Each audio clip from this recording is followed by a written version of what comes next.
lighting ceremony. I now invite Alo to light a lamp.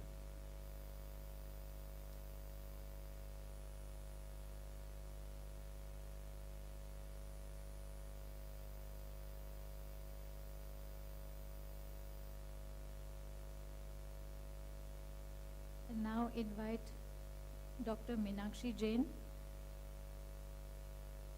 to light a lamp.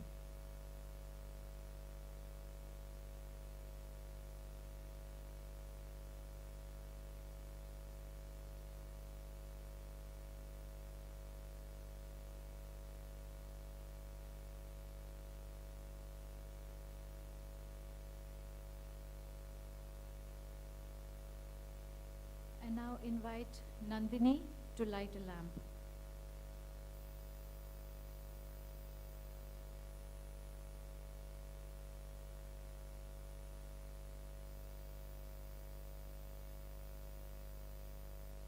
I now invite Lipika to light a lamp.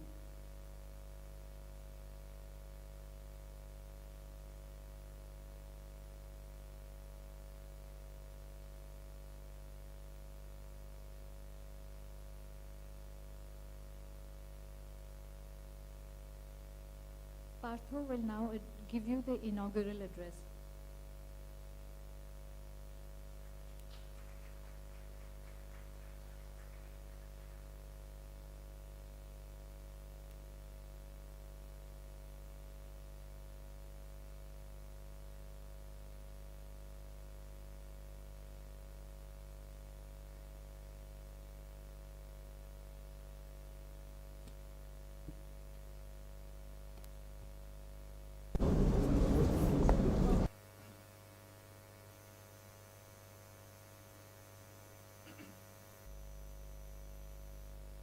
Distinguished speakers of the 2023 Pondi Lit Fest Book Talks, ladies and gentlemen, a warm welcome to all to the Pondi Lit Fest Book Talks, an exceptional day of lectures and conversations on books written by some of the very best intellectuals of India. The Pondi Lit Fest is a platform of ideas that equip us to engage intimately and intelligently with our past so that we may adopt an informed roadmap for our future. As Sri Aurobindo mentioned in a speech shortly after the Surat Congress in 1908, whoever wishes to cut off the nation from its past is no friend of our national growth. Whoever fails to take advantage of the present is losing us the battle of life. We must therefore save for India all that she has stored up of knowledge, character, and noble thought in her immemorial past. We must acquire for her the best knowledge Europe can give her and assimilate it to our own peculiar type of national temperament. We must introduce the best methods of teaching humanity has developed, whether modern or ancient. If this be our goal, then what better means to achieve it than educating ourselves from the books of some of the very best minds of India today. Today, Indic thought must continue to debunk myths and malicious lies and distortions about our past that make us think less of ourselves, but also ensure that we look ahead with a vision and formulate solutions that are suited to the Indian ethos and spiritual goal. The author lineup of our program today delivers exactly that. The task before is hard, the path long and uncharted. But what better light to guide us than knowledge? By the time this day is done, we would have armed ourselves with grace and knowledge of Ma Saraswati. Knowledge, after all, has been the mainstay of Bharata Shakti for the land we call our mother. Thank you. Jai Hind.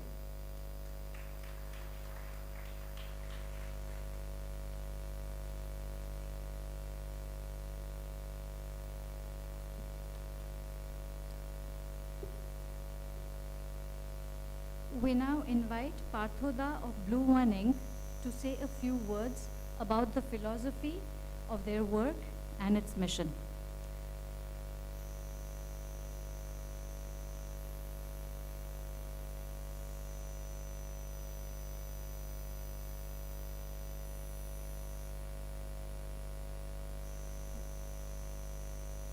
Good morning to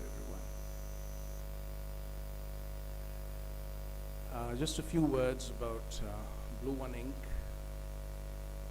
We are relatively new in the publishing world, though we are growing at a fairly good pace, not a gallop yet, but a trot. But we are happy to be doing what we are doing. The story of Blue One Ink actually began many years ago in Auroville.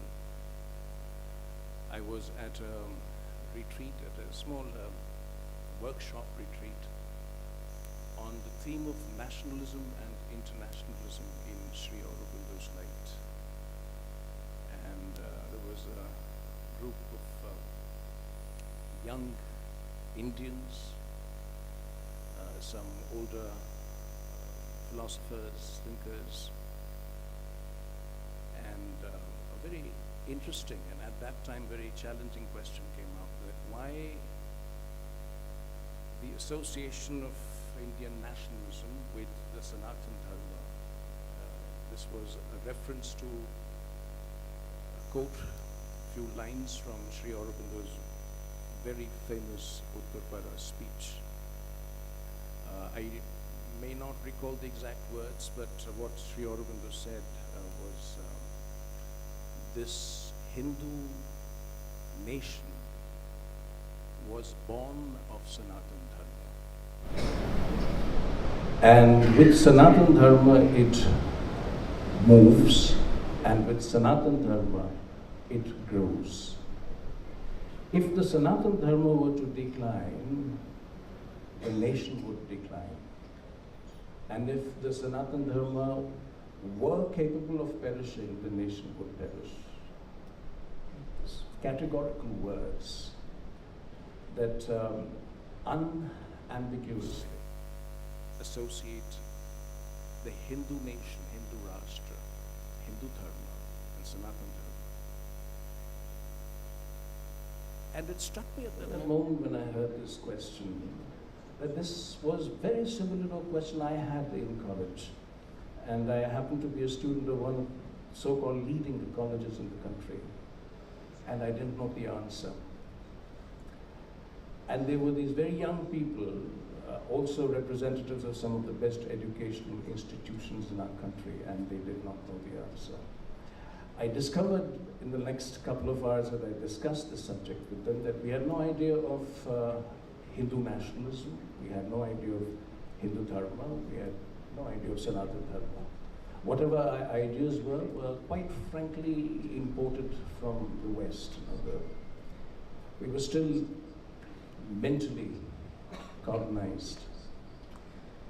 And it suddenly struck me that we have grown up with a narrative that was not ours, and we were never taught to question the narrative.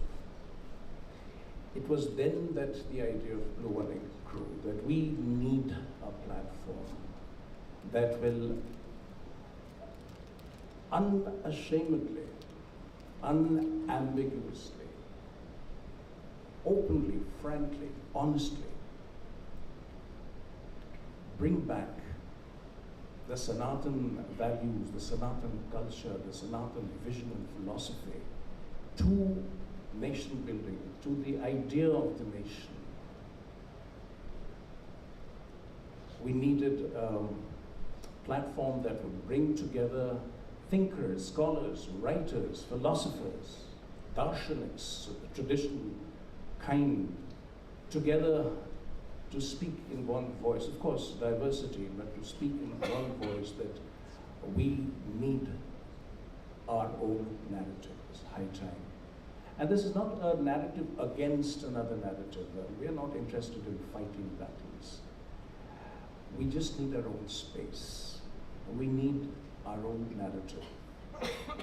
We need a culture, a civilization, a civilizational culture where our young can grow up feeling good and feeling proud to be Indian, to be Hindu. So this is the vision and the idea of Blue One Inc. We are still very small. We are fighting in a space where there are very big names, a lot of money involved. But we have hope, we have faith, and our inspiration is Sri Aurobindo himself, and with his inspiration, we don't have doubts. And the time has come for this to happen. I was just standing in the back, and Partha was telling me, he was pointing out to some of the young writers, some of the very well-known names in this space who will be talking about the books today, and he was telling me these are the stalwarts today in the country. You know, they have fan followings. There are young people who go and attend their talks, and I remember even Deepika said the same. It was just one after the other, and it really made me happy, because this is how a narrative change happens. This is how we begin to speak the language, the words that we need to speak. So Blue One Inc. is that platform we want to create, and I'm happy and privileged to be speaking about Blue One Inc. in the presence of some of the leading writers and thinkers in the space today. And all I have to say is be with us as we are with you, and let's see where all this leads us. Thank you so much.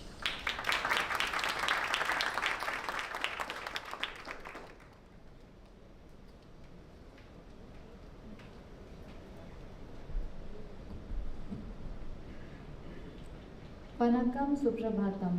Welcome to the PLF Book Talks 2023.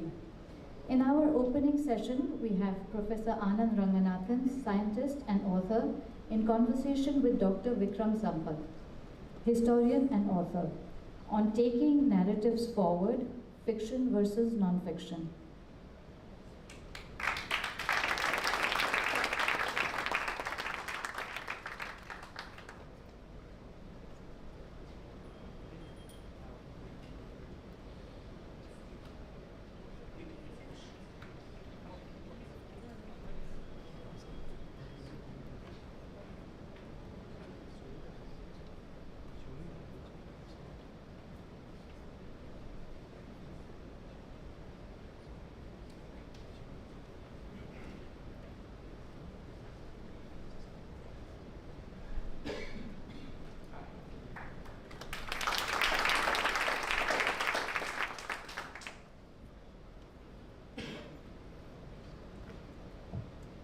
Good morning, everyone. Absolutely wonderful to come back, keep coming back to Pondicherry. It's like a family. You have your younger sister, Gloria, elder sister, Alo. Don't mind that, Alo.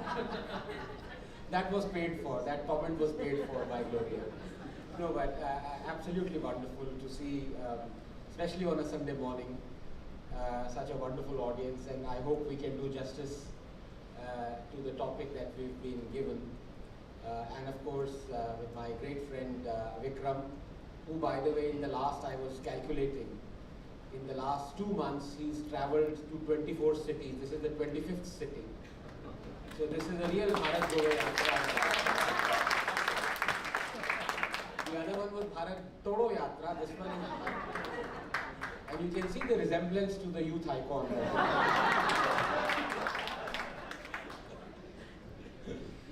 No, but Vikram, let me start off straight away with setting up of narratives, because I think that's one theme that is very dear to seems very pertinent to a lot of people. But before we talk of setting of narratives, we have to talk of the kind of narratives that were thrust upon us over the last 70 years. Now, do you think India has been an exception in the setting up of narratives, fiction or non-fiction, and then we'll come slowly and kind of disentangle fiction from non-fiction. But a lot of nations who've gained independence, and India being one, if we chart our journey in the last 70 years, do you think there has been a deliberate attempt to set a particular narrative or just let things be? I think that's a question that needs answering before we delve more into that. Right. Very good morning, everyone, and I've really broken the jinx with Pondi Lit Fest. This is third time lucky, and every time somehow just before the Pondi Lit Fest I would either fall sick or there would be some emergency in the family, and so this time I ensured that come what may, even if it had to be on a stretcher, I would come here and actually speak at the Lit Fest. I'm glad I'm at least not in that condition. Anand actually has conned me into this session. This is supposed to be an individual session of every person who needs to talk about their books, and Anand, who's in addition to the many, many hats that he wears, other than, of course, beaming into our drawing rooms every night, demolishing narratives in his own way by asking for those extra 30 seconds, which goes on and on for several minutes. Much to the dismay and also amazement of the poor, hapless anchor, was supposed to do this single-handedly because he's also a novelist. I don't know how he manages in just 24 hours in a day. He has some wonderful research papers in science which he publishes. He's so, any topic, whether it's politics, economics, he's there with an answer each night. But in addition, he's also written these lovely, novels, including a latest mystery thriller, Souffle, which I would strongly recommend all of you must read. And ideally, this should have been a session where he's talking about his book. So why I said I've been conned into it is he's made this into a conversation so that he doesn't have to talk much about his book, and rather all of you should buy and read it. So I see the very hideous kind of agenda that a Punjabi who tries to masquerade as a Tamilian in Tamil land, claiming the sweet from my part of the country, which is Mysore Pak, I'm sorry, but tries to do. But Anand, to your question, I think that's, and particularly in the discipline that I write on, which is history, there has been, of course, an attempt to hegemonize and also impose a kind of narrative. History as a discipline, I've always stated, is something which thrives on multiplicity of views. There has to be multiple viewpoints, differences of opinion, a healthy discussion, debates, dissent, and so on. But and the sad part was, even under colonial rule in British India, when someone like Mill wrote his History of British India, where he rubbished every aspect of Indian history, Indian culture, and so on. Even at the heights of colonial rule, we had, particularly from Maharashtra, a lot of historians who wrote anonymously, because they were under British rule. You couldn't openly bring out rebuttals, but the first Hindu, Hindoo, the second Hindu, the third Hindu. So these rebuttals kept getting published in various publications. That in a way gave rise to what is known as the nationalist school of historiography in India. I really don't know whether there's a right, left. This is a very false divide in a country like India. I would rather say it's a nationalist and an anti-national narrative. So the nationalist historiography that came around at that time, as I said, starting with a lot of people from Maharashtra, V.K. Rajwade, Bhandarkar, and others, it thrived and then grew, and Bengal, of course, being the intellectual hub, also caught on to it. So ideally, and that's the saddest part, that after independence,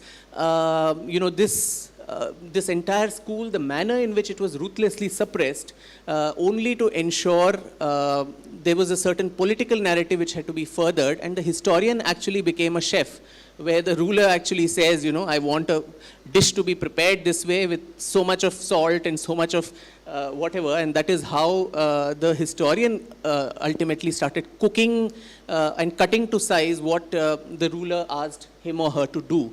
And we all know that famous episode, even someone as celebrated as Dr. R.C. Majumdar, who was at the head of an entire committee to write about the history of the freedom movement, appointed by Jawaharlal Nehru's government, made it amply clear that this is not going to be court history.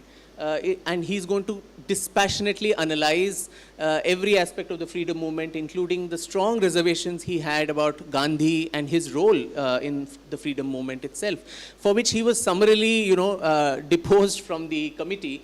And someone who had very little to do with modern Indian history. I think he was an IAFS officer dealing with Iranian, art and all of that. This person was actually made in charge of the official government project of what the history of, the freedom struggle was supposed to be.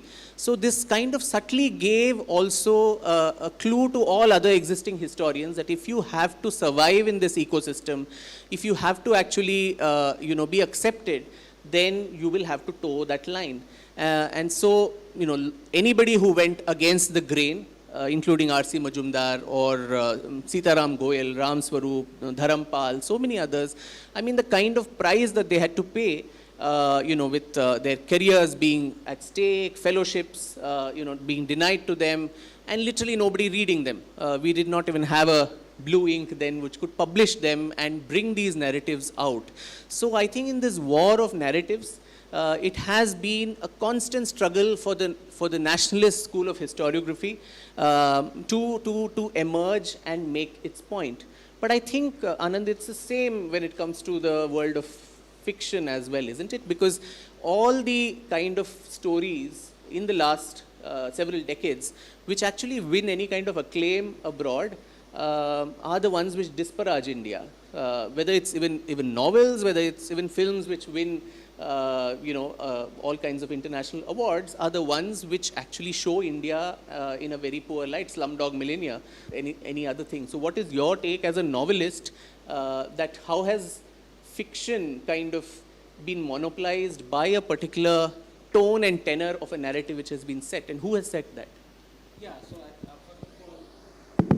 first of all, let me clarify that yes, you're absolutely right that each of the authors is supposed to take time to talk about his or her book, but I'm absolutely petrified, especially if the book that I have written is a thriller, to talk about it, because lest it, I may give away not just the plot, but a few things. And there's a wonderful short story. I can't remember who's written it. It's called The Last Page.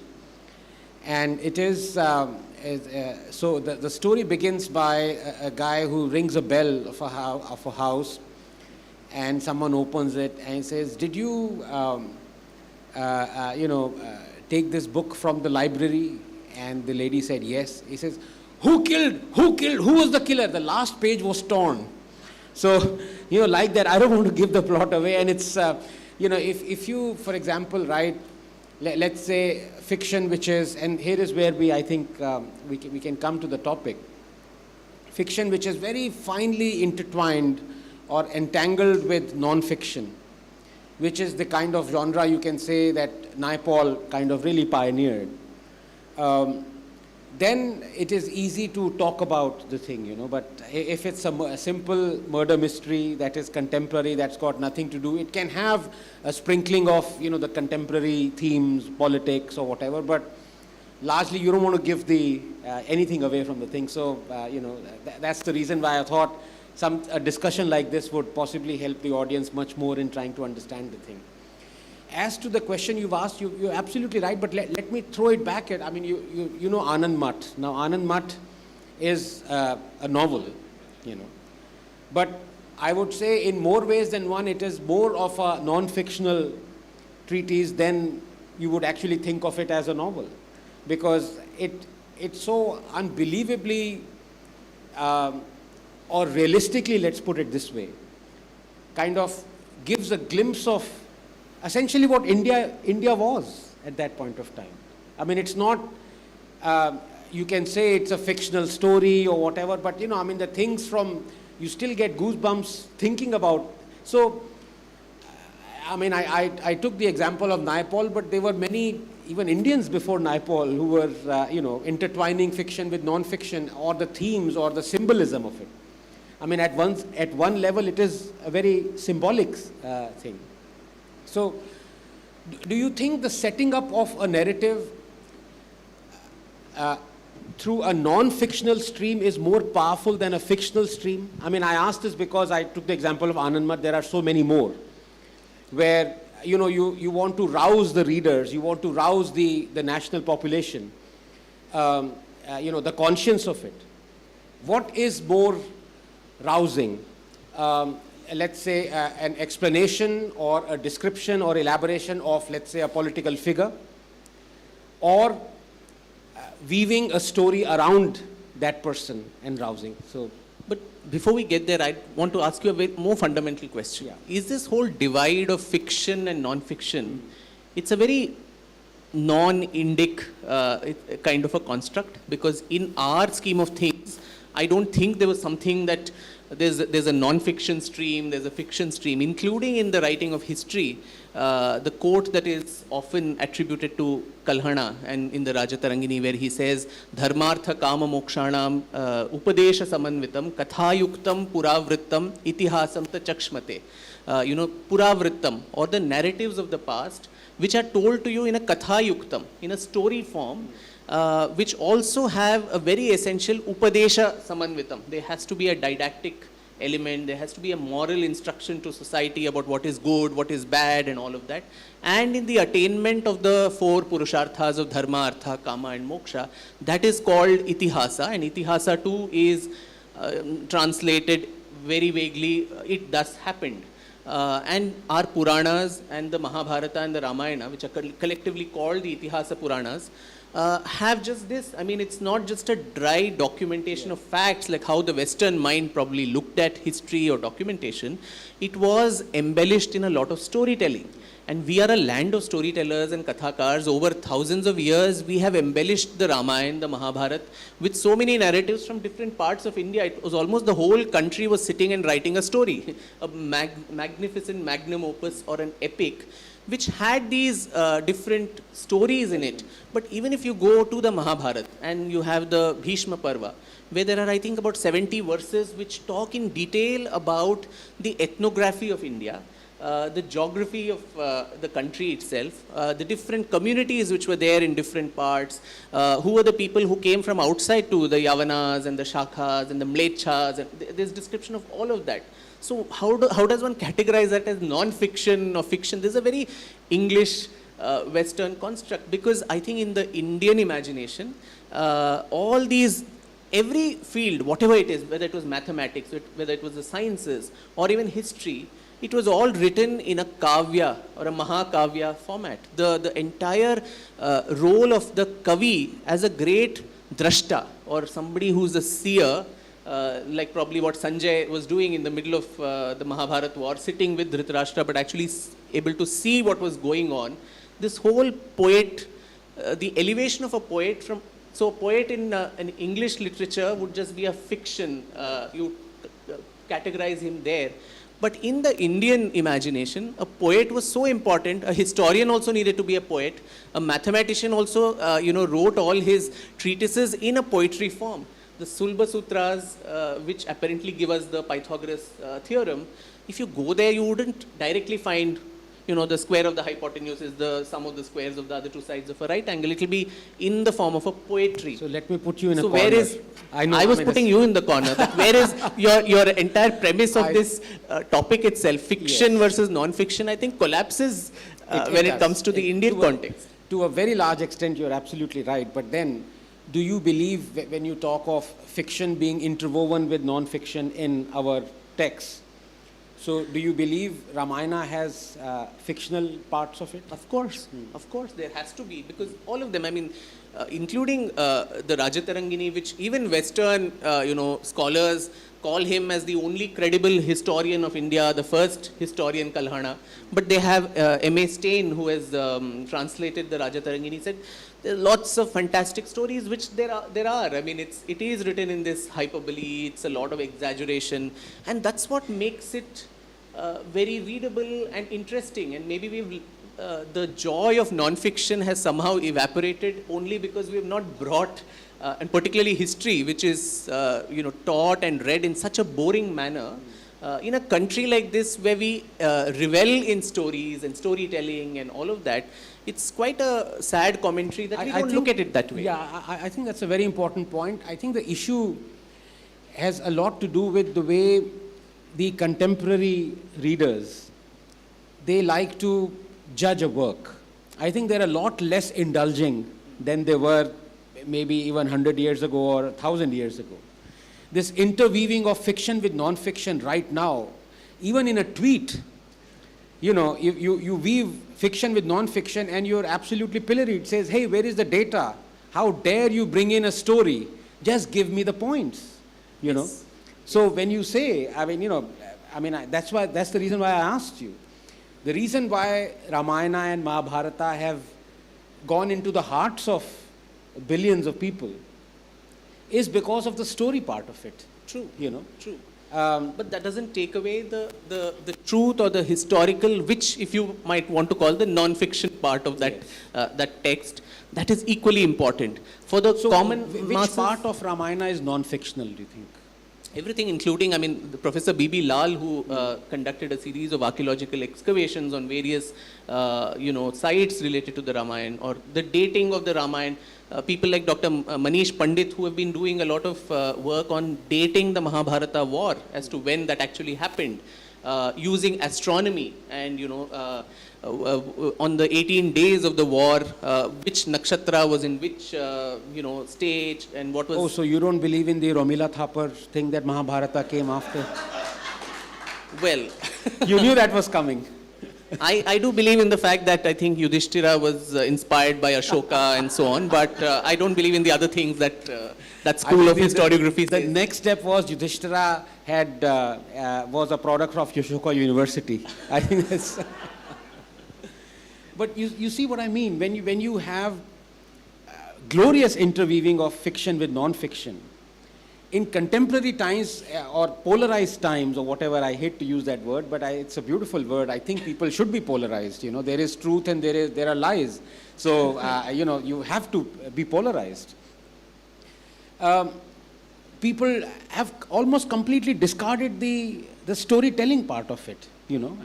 So for example, let's take Savarkar, there is absolutely nothing which is fictional about those two books that you have written on Savarkar.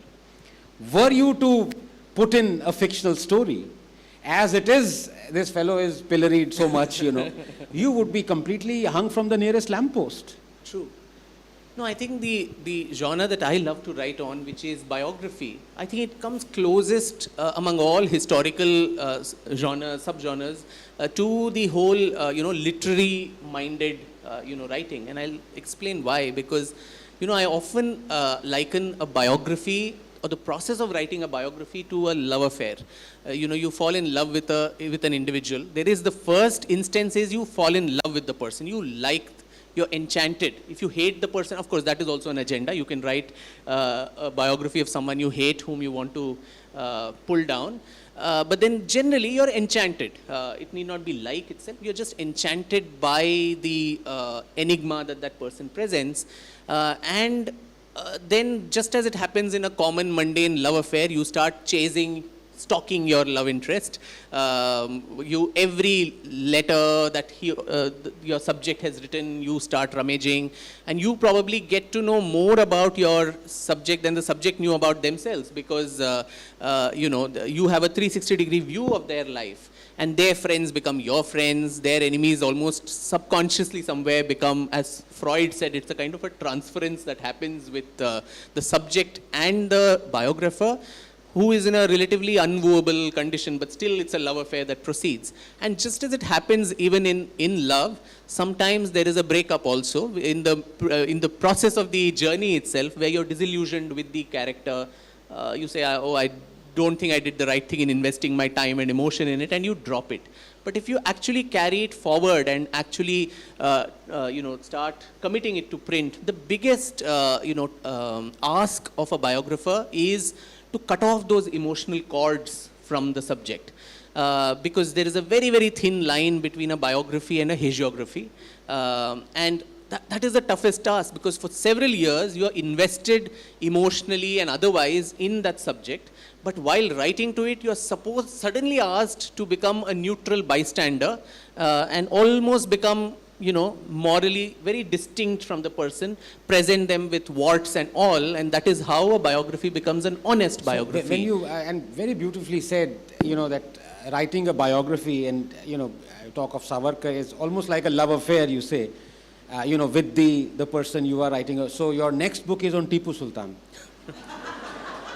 Yes, it is a love affair. It is a love affair with him as well. Right. Though, I mean, sartan se juda ho jayega if that happens. But then, that's why I think I corrected that. I mean, your position on Tipu is very clear. In fact, one of the first articles, definitive articles that I read that exposed Tipu was by Vikram in Mint, if I'm not mistaken, where you talked about Mandaya Iyengar not celebrating Tipu Jayanti even now, because on that day he hung 700 of them. So, I mean, with Savarkar, I can understand, there was this kind of enthusiasm. The person was an enigma before you unraveled him. You spent 5 years writing those 2 volumes. So I can understand how closely associated you felt with him. But would the same thing be with Tipu, or would you, would it be the same? No, I think he is as much an enigma, and he intrudes our contemporary discourse all the time. In the state that I come from, there was a perverse attempt to do a Tipu Jayanti and so on, which was very, very pernicious according to me. So I think these are enigmatic figures. And Anand, to the earlier point that I was trying to make, I think Virginia Woolf, in her essay called The Art of Biography in 1931 or so, she had called biography as the most restrictive of all arts. Because a biographer is very, very similar to the tools and techniques that a novelist would employ, because you need to go into the heart of the character, you need to psychoanalyze them, you need to actually understand their motivations, you need to do all of that. But at the same time, a biographer is, I think, an artist under oath, where you can't make up things like a novelist might do. If you find blank spaces in the story of the person, because nobody documents their life completely, we would also leave the darkest chapters of our life undocumented so that it dies with us. So in those cases, a biographer is called upon to make conjectures, somehow connect the various things, which is where the novelist the person... You never felt like taking that license, if I may use that word, of, not being... This is turning out to be an interview of me. I'm supposed to be interviewing you. It's the same thing, it's... No, but tell me...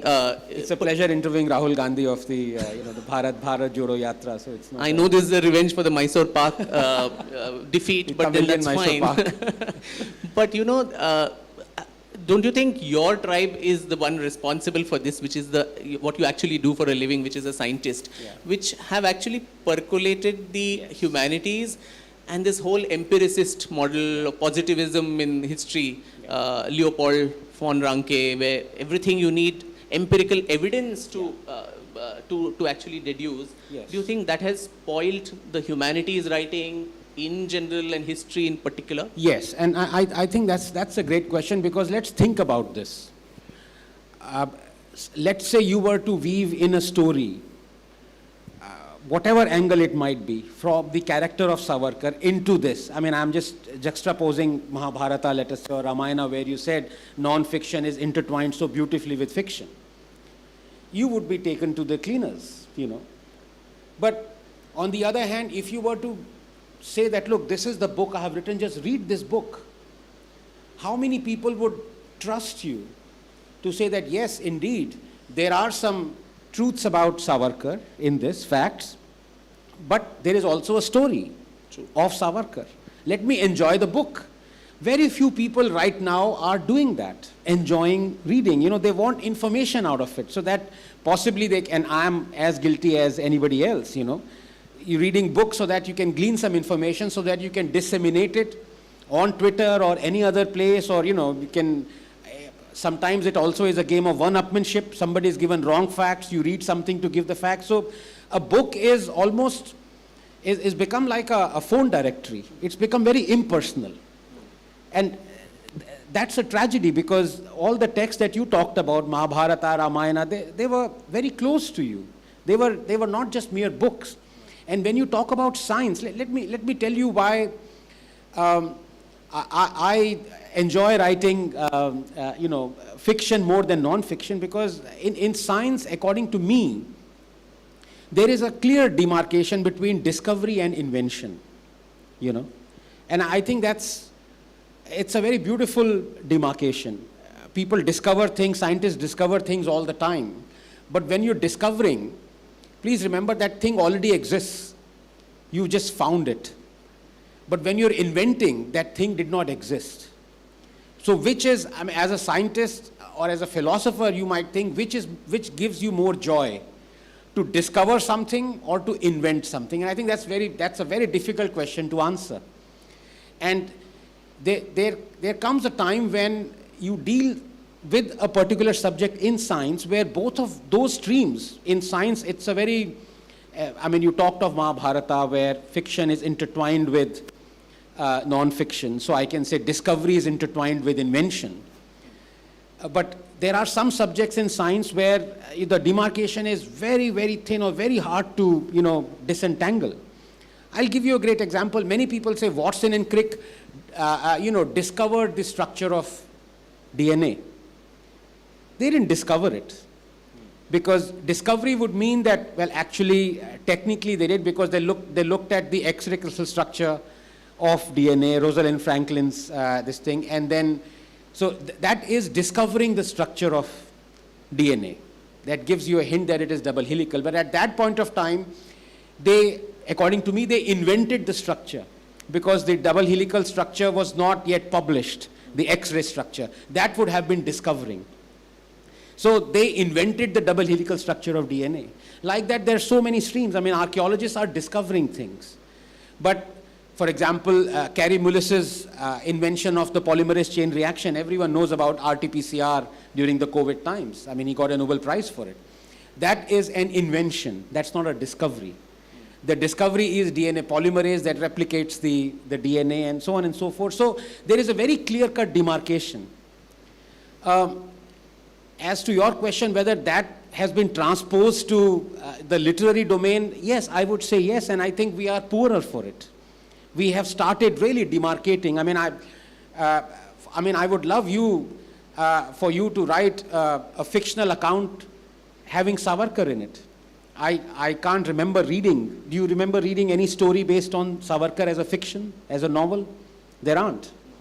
No, that's very strange, isn't it? I mean, it's a prominent historical figure. Well, in regional languages, yeah, a lot of Indian languages there would be. But, yeah, right. Whereas, I mean, if you look at Gandhi, I mean, there's huge fictional accounts starting with My Experiments with Truth. Sorry. You knew that was coming. No, but, or Nehru, for example. There are a lot of fictional accounts. Like? Discovery of India, to start with one. But, so this thing about invention and discovery. Now let's take Naipaul as an example.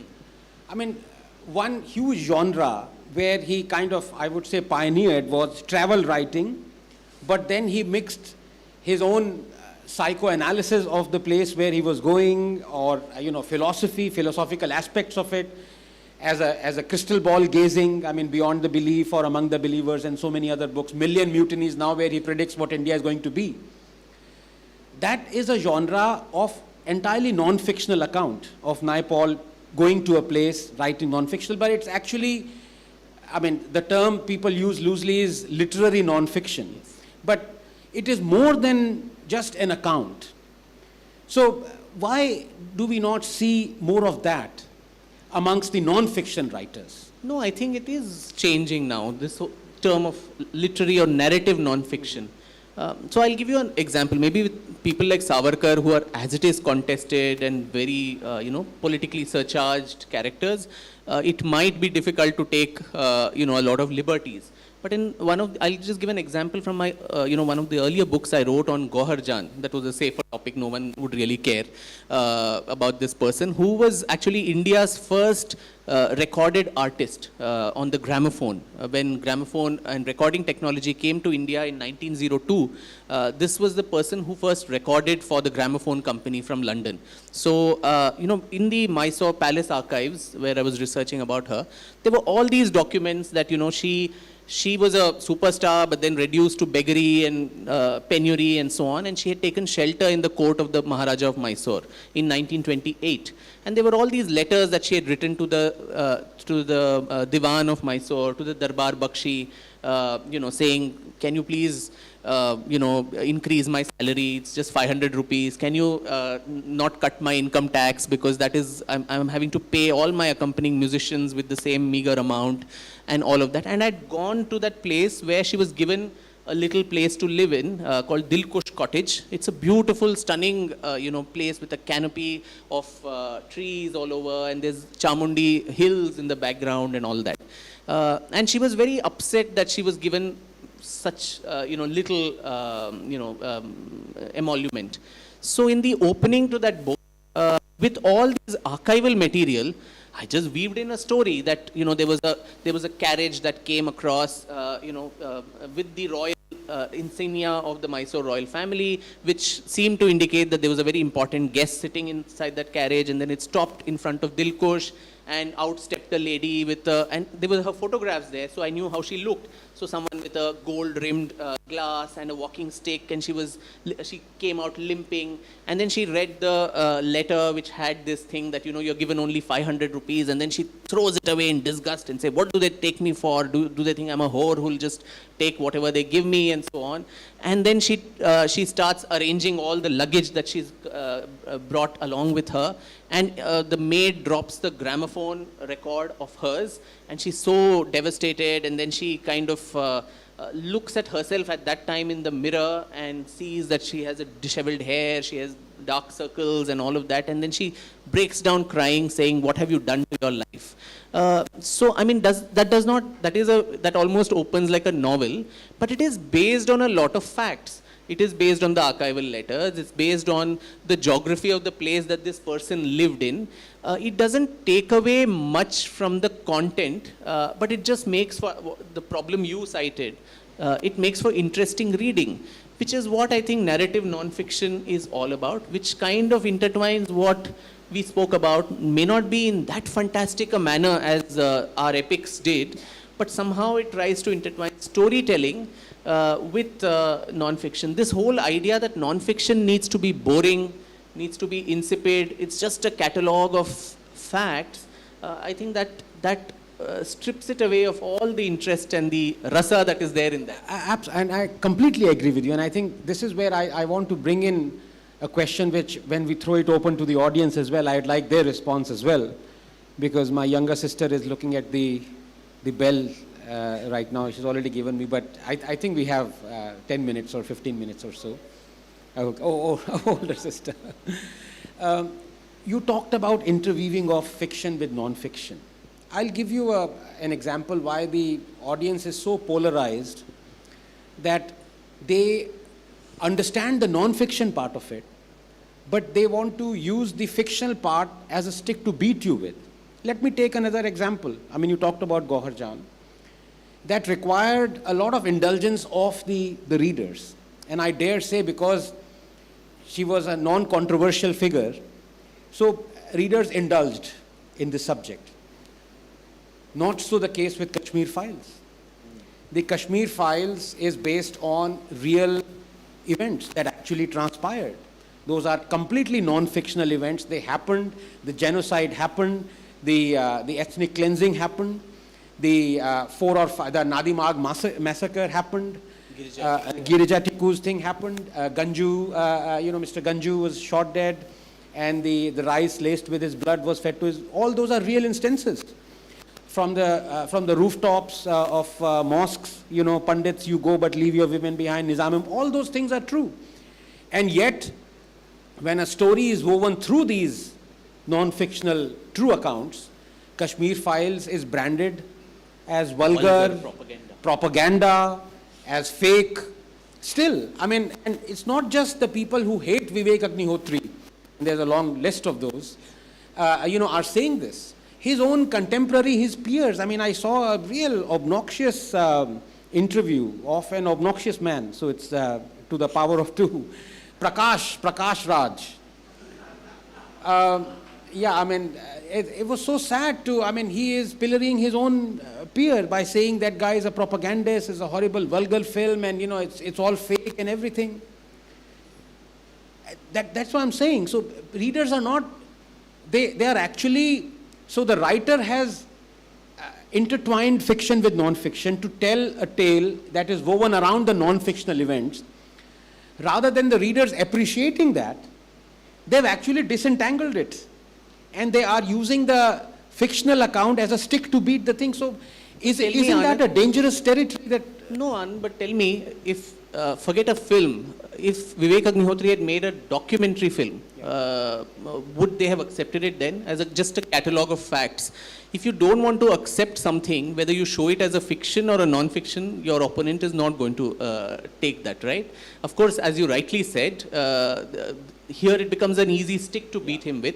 Another eminent historian who has always been a cricket commentator, actually in a recent interview said it's the Amit Shah, Vivek Agnihotri school of historiography. So that is the disparaging attitude that is taken. He's the same historian who said Shivaji was a regional leader and there should not be any road named on Shivaji. Yeah. Much more than just a regional leader. He said many other things which we should not quote here. Yes. But so if it was a documentary film only laced with facts and no fiction, do you think those who have an agenda against India or have a narrative about Kashmir would have actually accepted and said, oh, now we'll accept it because it's only facts? That's either way, if you don't want to accept something, you will not, isn't it? So what's the solution here? I mean, you can't write fiction without being pilloried. You can't write non-fiction without being pilloried. You mix the two and then you're pilloried. I mean, what does a writer do? Grow a thick hide to get pilloried all the time and understand that you're doing what you're doing with the courage of your conviction and with a clear conscience. And I think the solution that way is, I mean, fiction needs to have, if it is, based on real facts and so on, it needs to be well researched. On the other side, non-fiction needs to be made interesting and presented as a story. The research should be very, very meticulous, but it should be accessible. What is the point of having well-researched tomes which, gather dust in some library shelf? It has to reach out to the common people who would like to read it. Pick it up from an airport bookshelf and read even what is heavy-duty history or geopolitics or whatever. So I think that is the only way, which in some way we're now intertwining the two, where fiction, historical fiction needs to be well researched. It can't be completely made up. Non-fiction needs to be made interesting. And the third solution is, as I said, not be so sensitive to what every dog that barks on the street, what do they say? Yeah. But, so here let me ask you a question that I'm sure, right, I'm not the first one to ask this question, because I'm certain a lot of people from the film world would want to make a authoritative film on Savarkar. Not at all, because I don't think Bollywood would even want to touch Savarkar with a barge Is pole. that right? And yeah, unfortunately, no one has approached you for film they rights? have, but then not the serious kind of filmmakers. At least not the mainstream Bollywood. Okay. Because my question was, how comfortable would you be to see Savarkar's story that you have written intertwined with a fictional account that weaves into the facts of Savarkar? A love Because affair films thrown usually- somewhere. Correct. And yeah. No, I think that would be quite unfortunate to do that, because maybe a new character can be introduced in the plot with Savarkar's life being very sacrosanct, because that is So based you on yourself facts. don't like fiction being interwoven with non-fiction? No, I mean, you can't make up things about a person who is a very real person, right? I mean, a love affair which didn't exist. How can you just say, it is also defamatory? His grandson can go and sue you in court that, you've brought up these, and that's not fiction, that is sleaze, so, or anything like that, that is not acceptable. But yeah, fictional elements could be a friend of his who actually did not exist. The main character needs to be what it is, but the circumstances in which they operated, that could perhaps be fictionalized a bit, right? Yeah, but then again, I mean, I completely get you. You can't do that sort of thing now. What I wanted to... Well, we had that recent film where Gandhi and Godse, where apparently I have not seen the film, but I think those who saw, and some of you might have, it speaks about how Gandhi and Godse actually have a conversation with each other and thrash out their differences or whatever. Gandhi survives the assassination attempt and then tries to meet Godse, and then both of them get a hearing. Now, this is in some way a redemption for Godse, whose voice was never heard, though he gave his testimony in court, a very, very elaborate 80-page... Which was banned by Nehru, by the way. Banned for several years till the 1970s.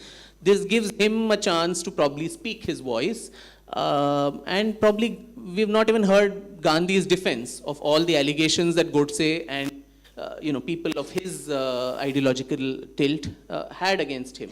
So that way there is some way, a reconstruction of a historical problem where the two characters somehow reconcile. But this is what I mean, Vikram, because you've written the biography of Savarkar so authoritative. Every fact about him, every truism, everything that happened, you have not only catalogued it, you have told it to the world. Now, transpose yourself to thousands of years ago when you talked about that a lot of fictional stories have been interwoven with non-fictional accounts in Ramayana and Mahabharata. So the lords, the gods and goddesses have been, their stories have also been fictionalized. They did this, they did that, all those things. But now you're saying that don't do it with Savarkar. Why? Because you have given his true factual picture. Had you not done it, people would have written things about Savarkar, interwoven fiction with non-fiction.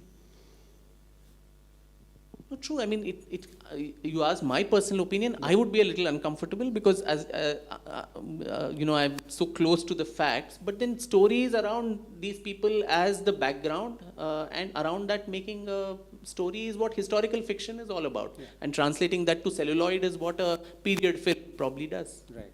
I mean the film that won 8 Oscars, Gandhi. Yes. A lot of fictional elements in that actually never happened. Yeah, I mean, so out of 3 hours, I would say 2 hours and 59 minutes was pure fiction, which is the opportune moment to throw it open to the audience if they have any questions. Please, yeah. Sure. My question is Anand Ranganathan, sir. So one of the strongest allegations, would you like a mic?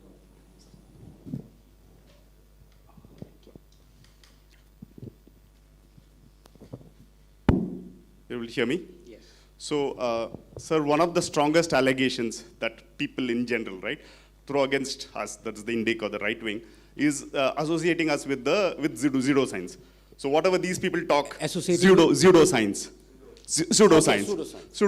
right? So, like they throw around a lot of pseudoscience. So whatever they talk is rubbish. Pseudoscience, like we believe Earth is flat? No. Not like that, right? See, my point is that, yes, there were, like MPs from the ruling party and all who spoke some things that is, you can associate, like when say that pseudoscience and all that. So they use that as the strongest bullet to rubbish whatever is, spoken from the. So how do you counter that, sir? As a scientist yourself, how do you counter that? It's very easy because, as I say, it's very easy to expose the hypocrisy. There was one lady who belonged to a particular religion, and she was mocking a minister who did not believe in evolution. And I said, that's very funny because you believe that your prophet went on a winged horse. You believe that water turned into wine. You believe the earth is flat, the moon was split in two, and yet you are saying that fellow doesn't believe in evolution. You're mocking him. So, yeah, I mean, if you believe in all those miracles, then how can you mock someone who believes in another miracle? So, I mean, for me, that's a... So this, what you're talking about, is not exactly, like the people from the left wing, right? Typically they say that we are the intellectual class and all that, right? They are like who are atheists and this one, right? So when they do that, like how do you counter it? Like right? I'm not talking about what you're talking is like people belonging to the Christian, this one and all that, right? But people who are atheists or claim to be rationalists, so. Right, so please make a distinction between the leftists who say they are atheists and the true atheists who are Darwinian atheists. Leftists are not atheists, they are cultists. They belong to a religion that was, their God is Marx. So they are wrong all the time, not just most of the time. See, a short comment and two questions, one for each of you. Very interesting discussion on fiction, non-fiction coming together. And I'd like to draw the attention of the audience to a fictional work written by two very prominent chemists, Roald Hoffmann and Carl Gerasi.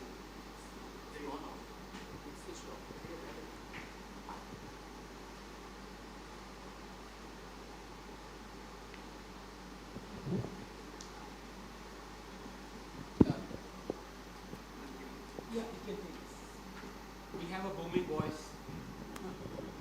No, see, the book is called Oxygen, and it was written by Roald Hoffmann and Carl Gerasi, both extremely prominent chemists. It is clearly a fictional work. There were three chemists in the 18th century who were involved in the discovery of oxygen. This was Scheele in Sweden, Priestley in England, and Lavoisier in France. And all three of them played a part in discovering this element, oxygen. So the fictional story is, suppose Nobel Prizes existed in those days. Which of these three fellows would have got the Nobel Prize? So I think a thing like that is clearly fiction because there was no Nobel Prize at that time. And yet the whole thing, and Hoffmann himself got a Nobel Prize. And Gerasi narrowly missed getting a Nobel Prize. So there was a particular poignancy in this fictional work.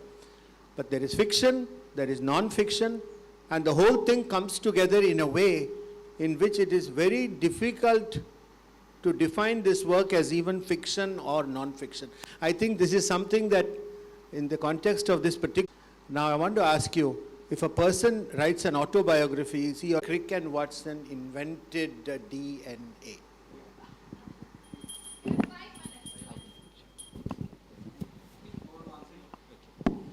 Yes, that's a great question, and I put in the rider because Watson had seen the diffraction pattern of the DNA, of Rosalind Franklin. So you can say the invention part was much less than the discovery part.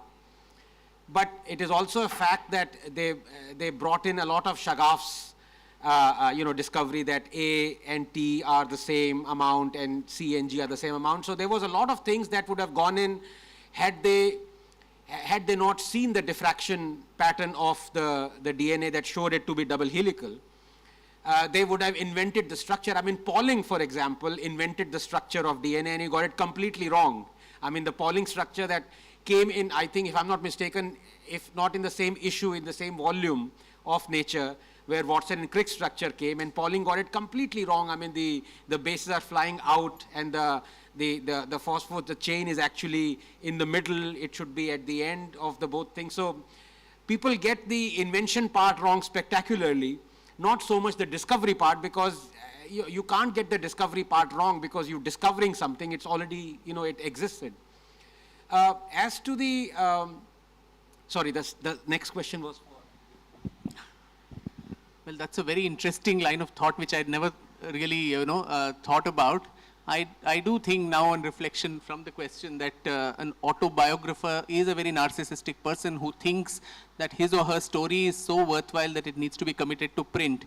I don't know how objective and honest one can be because, Emily Wordsworth had said, abyss has no biographer. The lowest points of our lives, we somehow keep it, or the things that we are ashamed of ourselves, we probably don't even document it, and we want it to, as we discussed earlier, die with us. So as long as it is not an attempt at self-glorification and the same kind of dispassion that I'd spoken about, which is a prerequisite for a biographer, if the same thing happens in an autobiography, I think then it would transcend narcissism. Just like there, it would transcend the borders of hagiography. If I can add to that, that's a very pertinent question, because I can't think of very many autobiographers who've who've actually been so true and who've given an absolute ruthlessly objective account. I think you have to be completely mad in order to do that. Not to care, or to do tyaga. I think then you can, but even then I'm not very sure. Only one name comes to mind, Pasolini, the famous film director. I mean, he was actually a bit mad, so he was so true that it was revolting what he explained, what he had done in his life. Gandhi comes very close, I'll be very honest with you, because some of the things that he said he's going to do, even Rajaji said, Rajagopalaji, Gandhiji, please do it, but please don't say it to the world that you are doing it. But Gandhi wrote about it. For example, sleeping with Manu and Abha, he said, I want to write about that. I mean, you have to enter that mad zone in order to do that. But people who are sensible and rational, it's very difficult to be that objective. And I'll give you a great example. One of the greatest books by Naipaul is actually The Enigma of Arrival. It is a novel, but it is 100% non-fiction. And how do you know that? Because Naipaul himself talks about it, and his biographer in Naipaul's biography, I forget the name, is very good. The World is What It Is. I forget the name of the biographer. So it's very clear. Everything about that novel is non-fiction. But Naipaul gets scared because in that the protagonist is a wife beater, which Naipaul was. The protagonist goes to prostitutes, which Naipaul did. All the things that Naipaul did, he makes the protagonist do. And that is where the non-fictional account becomes a fictional account. It's very beautiful. So we have actually run out of time. We've run out of time. All right. Thank you very much for your time.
So good morning and welcome to the first of the book talks. This is more in-house than you think, because right from the very first edition of the Pondi Lit Fest, in our delegated works, Nandini and I used to sit and create the book talks and the book lists in our own little corner, so that this aspect of the Lit Fest was always present. So Nandini, so good to have you. Never imagined this sort of a session would ever happen. I'm so glad, and this is pure grace, nothing else. It's just pure grace. I'm so happy to see you here. So Nandini, I think taking off from the previous session, my first question to you would be this. You have written a historical fiction account, a trilogy in fact of the Gupta series. And then today with Rani Durgawati, it's your first non-fiction. So taking off from what Vikram and Anand just said in the previous session, how much of fiction do you allow, and what is the category? How do you decide that these elements will not deviate from the truth? How do you make that distinction when you write your non-fiction? So thanks, Alo. Actually, that was a brilliant discussion, but the point I'm going to make here is that historical fiction actually can be a bit of a minefield. The reason why is when you are mixing fact and fiction, the reader can, and often does, get confused and accept the fiction for fact. I'll give an example. Those of you who read Bangla in this audience, you will know about a very famous book called Shei Shomoy, written by Sunil Gangopadhyay. So an award-winning book on Kaliprashanna Singho, who's a historical figure. Now, in that book, Sunil Gangopadhyay seems to suggest that Kaliprashanna Singho was actually an illegitimate child. There is no historical account for that. But because the book became a cult book, this particular element, of course the book is brilliant and it encompasses many, many historical characters, including Michael Madhusudan Datta and others.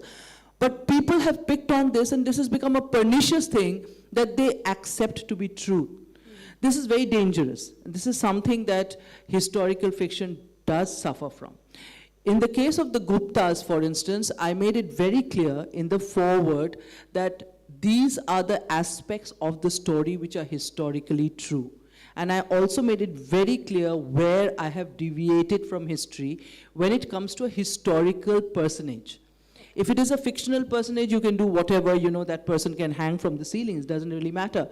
But if I'm talking about Samudragupta, if I'm talking about Chandragupta Vikramaditya, these are historical characters. And I have woven in fiction, but I've made it very clear in the introduction that these elements are fictional. Do not take it as true.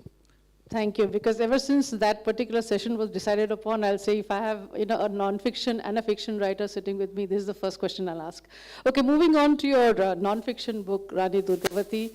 I will give my impressions later, but to start with, I'm so happy you came up with this because, these are the forgotten legends and heroes that we could well do with.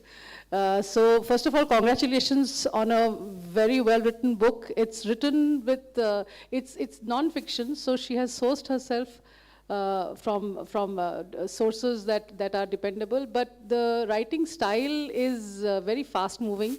So it reads very, very fast and very, very well. So that's, congratulations for that. So my first question to you would be, there are three ways in which we can divide this particular book. One is when the kingdom prospered. Gondwana prospered. You can situate it for us. And then you have a particular decline that takes place when the Mughals came. And then you have the decimation of the space when the British came. So this could be a way by which we could divide the account. So to begin with, can you situate the kingdom? And can you give us the sources of prosperity and what that space was? Second to, I think, which is the other empire, which is just bigger. It was among the second or the third biggest empire. After Vijayanagar. Yeah, after Vijayanagar. So can you just situate that for us? Then we'll take it from there. Okay, so Rani Durgawati was a tribal queen of central India. Her kingdom encompassed what in current day would be the districts of Jabalpur, Dindori, Damo, Hoshangabad, Narsinghpur, and all that surrounding areas. So this is a very beautiful, very untouched part in the heart of India, washed by the holy Narmada. Now, Rani Durgawati herself was not Gond. She was a Rajput princess. So the reason why I was so astonished, and I totally agree with Vikramji, who talked about being in love with your, with the subject you're a biographer of. I am totally in awe of Rani Durgawati because she is such a fantastic example of how you can break the rules even without breaking the rules. And she is a thoroughly modern medieval monarch. And so she was a Rajput. She marries in an intercaste marriage, and we are talking 16th century here. She marries a tribal Gond prince. And when he passes away, from all accounts, they have a very successful, very happy marriage. He passes away rather sooner, and at that point, again, she pushes the envelope because she has a very grudging brother-in-law lurking in the background, who of course has very interesting ideas of running the kingdom himself with her little minor child as the puppet king. But she fobs him off so well that for the next 15 years, as long as she is alive and on the throne, he never sets foot in Gara, like ever. So she, and over the next 15 years, she fobs off 51 skirmishes from her, jealous neighbors. And of course, the last of that was the battle that she had with Akbar's very senior general, Asaf Khan. And the interesting point about Rani Durgawati, and this is where we talk a little bit about the narrative. See, the thing is that when we look at our history books typically talk about big battles which we have lost. So, Battle of Panipat, Battle of Haldighati, we are losing battles. So we kind of tend to think that, we as a people, we don't win battles. The reason I love this story is because what a kick-ass woman, even the last battle, which if you go to Wikipedia, they'll say Rani Durgawati was a Gond queen who was defeated by Akbar's general Asaf Khan. End of story. But that's not her story, because even in the last battle, she actually won the first part of the battle. And for 15 years that she was on the throne, she never lost a single battle, not one. So her story is not a story about loss. So the Gond area is essentially a highly forested area, inaccessible. The terrain itself played in favor of them being isolated and prosper. So tell us a little bit about what contributed to their prosperity and how she took care of her people. The reason why I'm telling you this is because I suppose in a session like in Pondi Lit Fest, you must understand as factually as possible the specific policies taken up by invaders and colonists who have systematically deconstructed what worked so well in our kingdoms for centuries. So tell us a little bit about where her wealth came from. Okay, so I'll start off with the reason why Monsieur Asaf Khan, Akbar's general, wanted to attack Garha Mandala, which is Rani Durgawati's kingdom in the first place. Now you would wonder, it's a remote tribal kingdom, right? Why would Delhi be interested in them?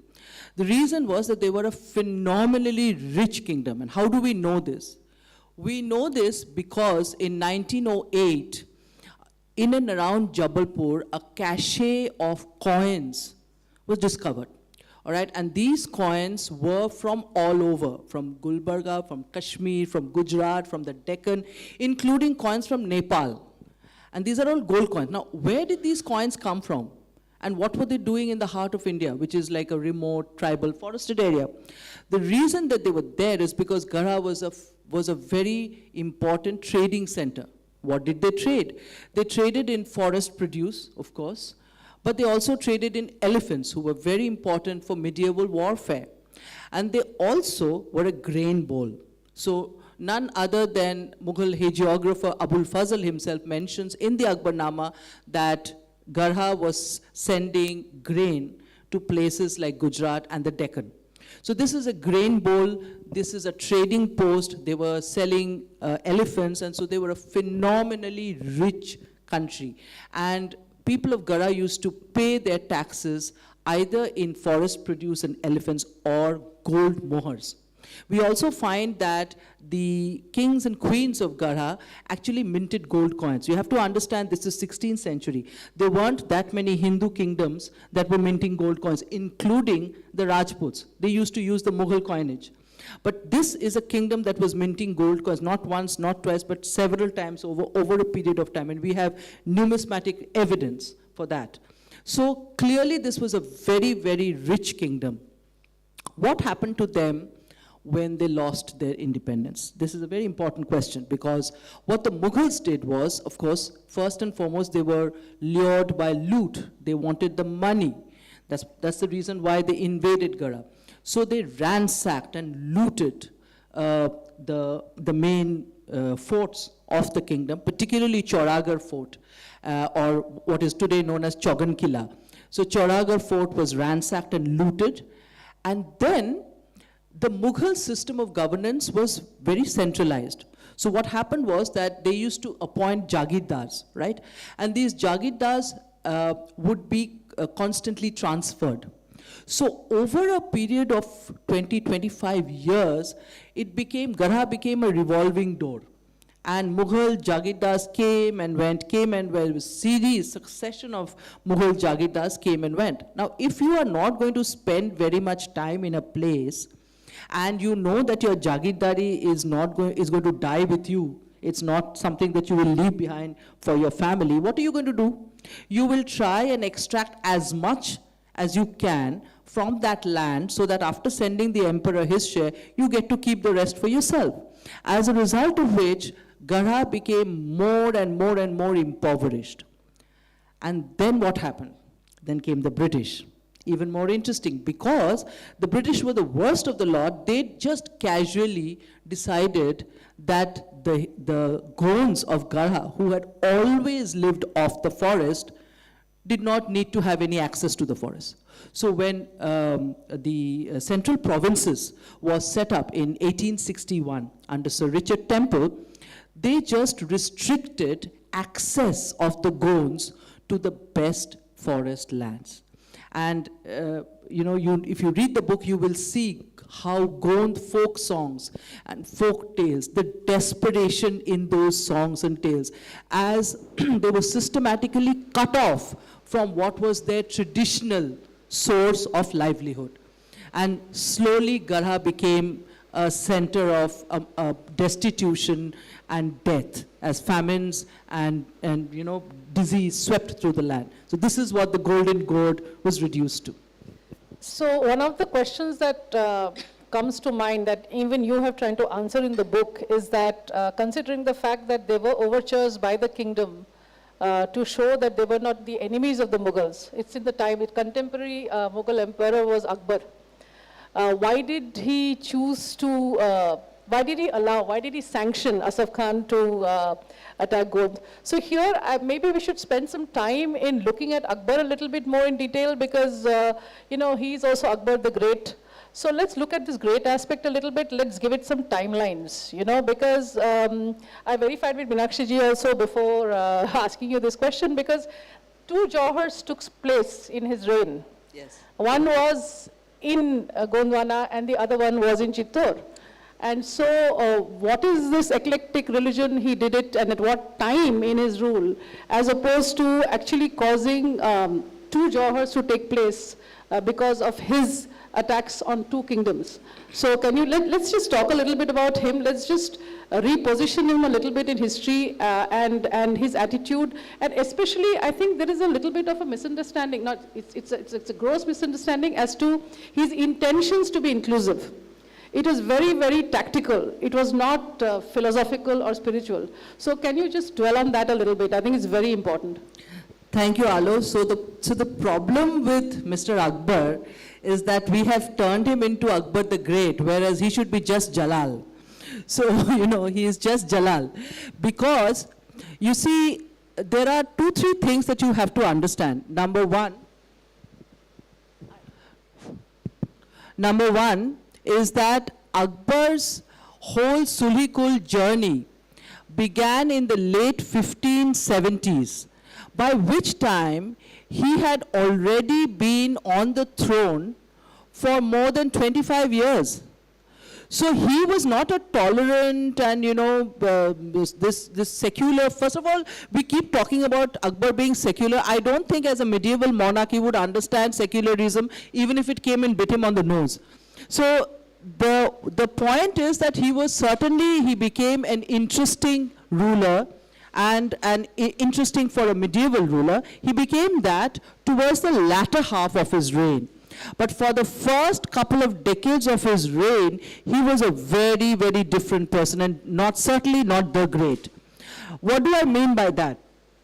Let's look at, and Alu has already talked about this, let's look at the 2 Johars that happened during Akbar's reign.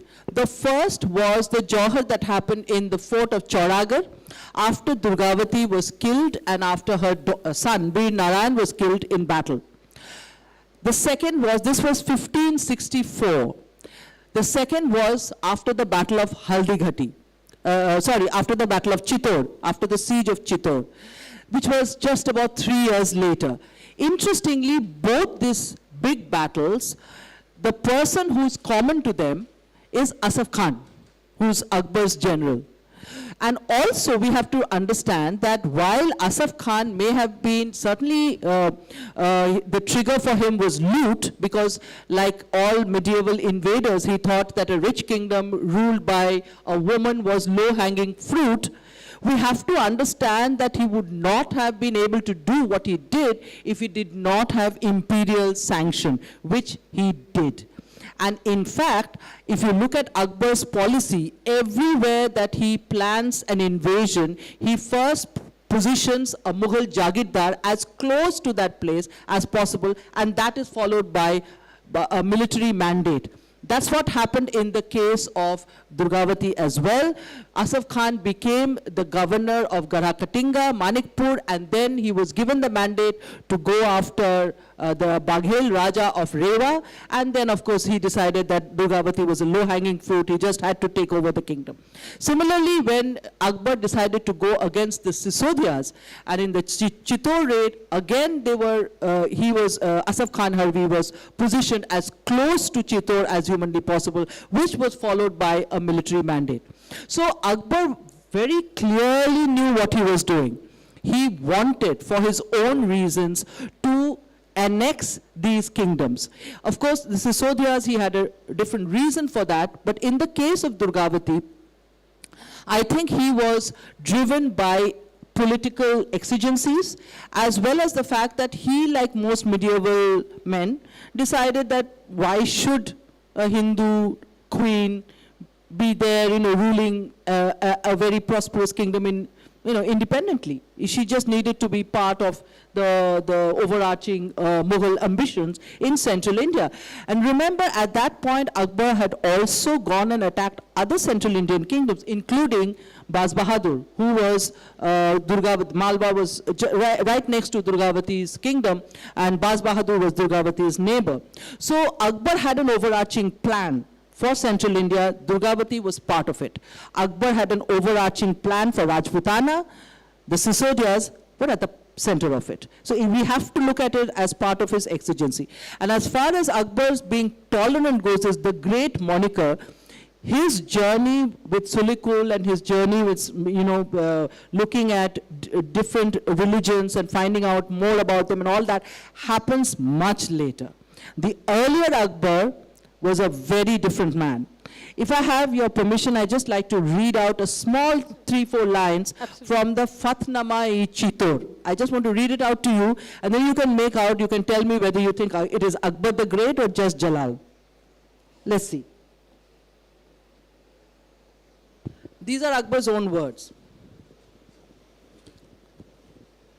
This is a imperial diktat, Fathnama, right? And this is what he has said after the Battle of Chittor, after the siege of Chittor. This is his own words. We spend our precious time to the best of our ability in war, or Gaza, and jihad, and with the help of eternal God, who is the supporter of our ever-increasing empire, we are busy in subjugating the localities, habitations, forts, and towns, which are under the possession of the infidels. May God forsake and annihilate all of them, and thus raising the standard of Islam everywhere, and removing the darkness of polytheism and violent sins by the use of the sword. We destroy the places of worship of idols in those places and other parts of India. Unquote. That's Akbar the Great for you. So, what I'm saying is that his whole journey, he was certainly an unusual monarch, but the point I'm making is he was by no means the only unusual medieval monarch, and there were many, many others, Durgawati included, who were just as tolerant, which was born out of political exigency and genuine love of scholarship. But he became this tolerant and rather benevolent character many, many years later, not at the beginning. Actually, that's a very good point she makes. I mean, we talk a lot about Akbar being accepting, but the fact is that there were many others who did the same. Why is it that we do not give those kings that space? And why is it that there is this one monarch that we keep talking about who in the latter half of his life became tolerant, quote unquote, and he is glorified in his era, whereas lots of others did it. My next question to you, Nandini, unfortunately, is the fact that you have in the title of your book, Forgotten Life, which brings me also to the fact that you have had to use a lot, your sources are two. One are chroniclers of the time, and the other is very steeped in on what you get, the signals you get from folklore. So can you talk to us about these two sources, and what can you glean in terms of non-fiction from the songs, and also, of course, the way Abul Fazl, even being part of Akbar's court, talks about Durgavati, and what, so that we know the basis of the construct of your history. So Rani Durgavati's story is the story of memories. Why she was remembered and she continues to be remembered, and why she was forgotten. And if we look at Rani Durgavati's stories, there are 3 or 4 sources of what we call primary information about her. The first, of course, is Abul Fazl's Akbarnama. But Abul Fazl was by no means the only Mughal chronicler who wrote about Rani Durgavati. There were others like Badauni, Ferishta, and there were several Sanskrit secular works which talk about Rani Durgavati, including the Samayalok, which is a treatise that was commissioned by Rani Durgavati during her reign and was written by Padmanabha Mishra Bhattacharya, who was a poet in her court. And there are also temple inscriptions. The Ramnagar temple inscription is a very good source of information about Rani Durgavati. There are numismatic evidences which we look at. But apart from these, what I have mined for the book are folk tales and folk songs about the Queen. And today, if you go to Jabalpur and the surrounding areas, to this day, the Gonds sing about the Rani, to this day. And the songs about her, and this is why she is interesting, that Rani Durgavati died on the 24th of June, 1564. That's nearly 460 odd years ago. But for the last 5 centuries, the songs about her have remained unchanged. She is a symbol of, she's a combination of protection and piety. She is a symbol for the Gonds of deliverance. Whenever they think about their past, whenever they want to escape their present, they hark back to her rule. Pura Rajma Sonaka Sikha. You know, that is what her rule was, a golden age. And again you find Gond folk tales and folk songs referencing the Rani. And that has remained unchanged for 5 centuries.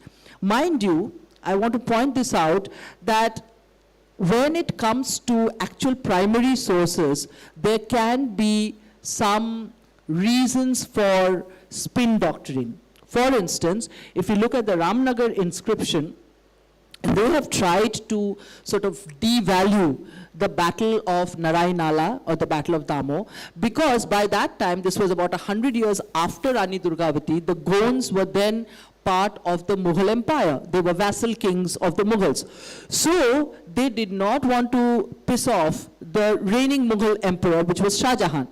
So they called Shah Jahan like Arjuna, and they call Asaf Khan is like Bhima in prowess, and that it was just a tax raid. Despite these attempts at official spin doctrine, if you go to Jabalpur to this day, popular opinion and folk tales and songs universally despise Asaf Khan and Akbar. It hasn't worked.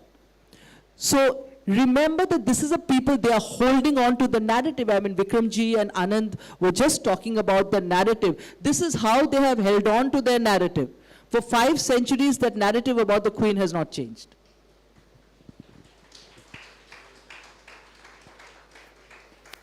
Yeah. My next question is, again, to understand her story, her success as well as her failure, and the way we govern land, is federated structures.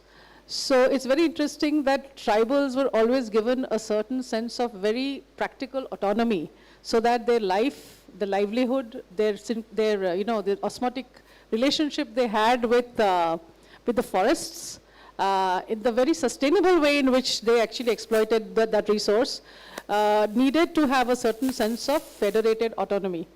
Now, as far as administration is concerned, tell us how that worked. And as far as military is concerned, tell us how that worked too and how it played out in her life.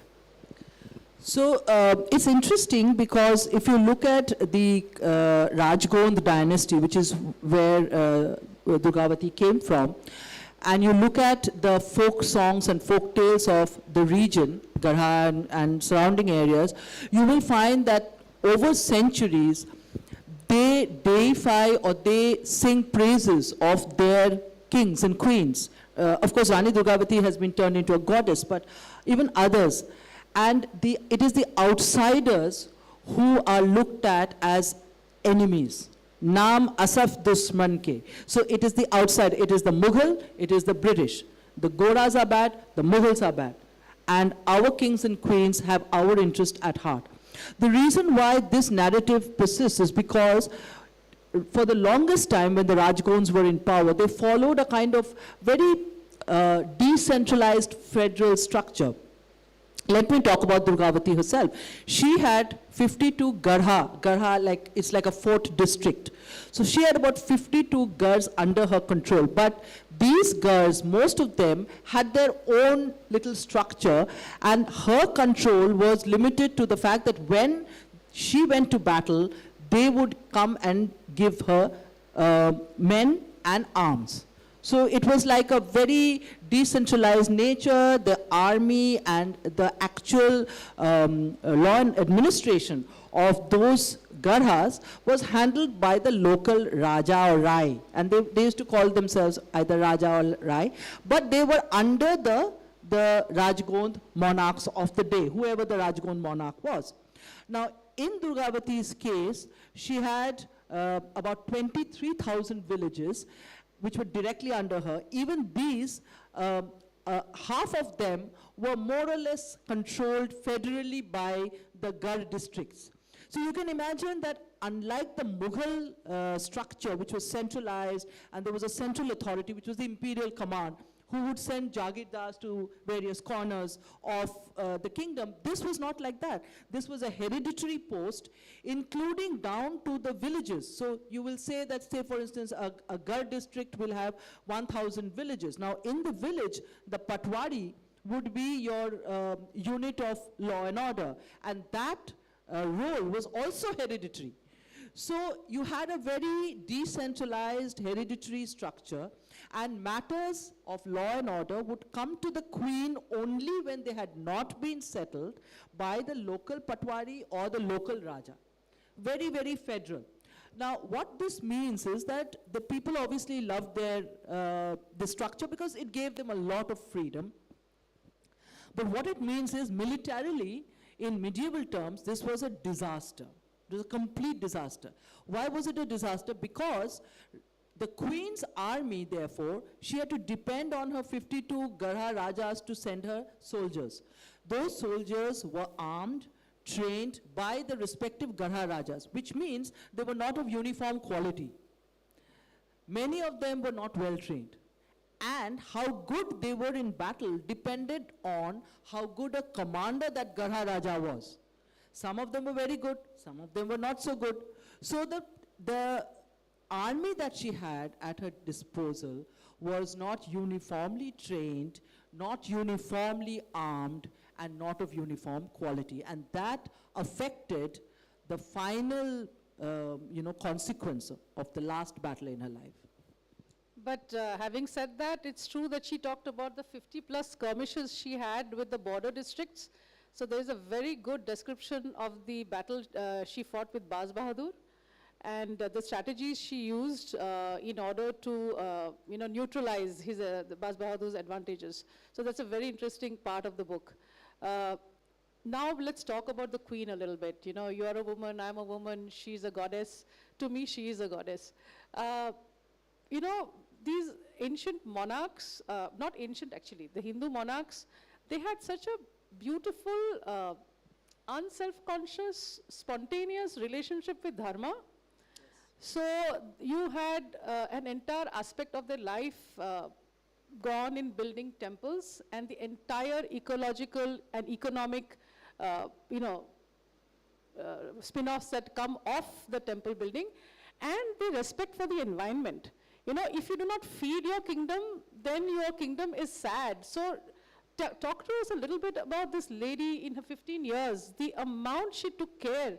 Because my sister is a farmer, she'll tell you how deep the water tables are going down in the farm, and you know, and how we need to conserve water. Here is a lady who made catchment ponds, not one, not two. So tell us a little bit about this relationship. She had tribal subjects. Their relationship with the forest was very, very important. They grew wheat, they exported wheat. It was a country that never went hungry. So tell us about these two aspects of a monarch. You know, this thing about the temple, the deity, how important and central it was to everybody, you know. And also this thing about something as crucial as water. We don't realize how important these systems are, you know. So before I start off answering this question, just want to tell you that you must be wondering why I'm looking like the sun, wearing a yellow sari. I wear it, yellow dhoti and yellow saris on special occasions, including on the 24th of June every year, which is celebrated as Balidan Divas, which is her, you know, her sacrifice day. But coming to Rani Durgawati, she was such an exceptional monarch because she was known as the Tal Talao Rani. She excavated 64 water bodies, 64. And she had lakes named after pretty much anyone, including, you know, her husband, her father-in-law, her son. There was Bal Sagar, which elephant. And the elephant, yeah, Hathi Tal. So she had a favorite elephant who was like a son to her, who went to battle with her and died for her. So there was a Tal Talao named after him, Hathi Tal. Then she had Tal Talaos named after the famous people, you know, her critical people in her court, including some of her famous generals. So there were 64 Tal Talaos that she excavated, and the whole point was that she was determined to make sure that no one went thirsty in her kingdom. Now remember, this part of India is not necessarily a very richly rain-fed part.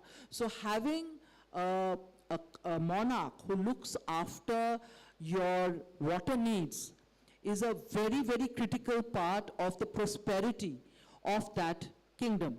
So one of the reasons why Gara became such, you know, became a grain bowl and became rich and all that was because Durgavati herself was totally committed to building tanks and building temples. These were the twin responsibilities of the Rani. There are several temples that are connected with her name. And interestingly, and here I want to make that distinction, I would like to give the examples of two temples. Now, the first is a Sharda Mata Mandir. Sharda Mata Mandir in near Madan Mahal, which used to be one of her palaces in Jabalpur. You can go and see it. It's a beautiful temple. And if you go to that temple is directly associated with Rani Durgawati. She was the one who consecrated that temple. And there is a very interesting ritual that happens in the temple. I don't want to give it away. You can read the book and see what it is. That ritual was started by her. And for the last 460 odd years, every year, people go to that temple to perform that ritual, connected to her name. So you have Sharda Mata Mandir on the one hand. Then on the banks of the Narmada, you have a Shiv temple that she built. Now obviously the current structure, if you go and see it, you'll say that it is fairly modern, must be about it says 60, 70 years old, but this temple was rebuilt several times over the years. So, and of course she being a Chandel Rajput, she was a Chandel Rajput, so her Kula Devi was Manaiya Devi.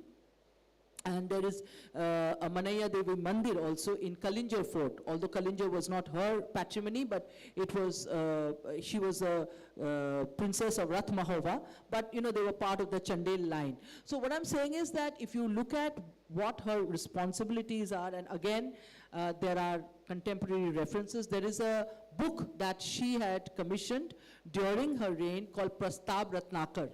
Now, Prastab Ratnakar talks about her duties, her sacred duties, and we see how much time she spent in consecrating temples, in doing yagyas, in various other, sacred duties that she had, and not just her husband Dalpati, as long as he was alive, her father-in-law Sangram Shah. So they clearly took their duties, these twin duties of, the sacred duties and the secular duties. They were equally important, and she took them very seriously. Incidentally, I am wearing a Maheshwari in honor of Ahilyabai Holkar that I would like to talk about with Vikram later on in the day. This is just to honor two ladies and the two things that we wear. Now, with regard to Durgawati, let's talk about, I don't want to use the word feminist, but she was a woman. She commanded the respect of her people. She was a widow. Yes. And it's not just Hindus.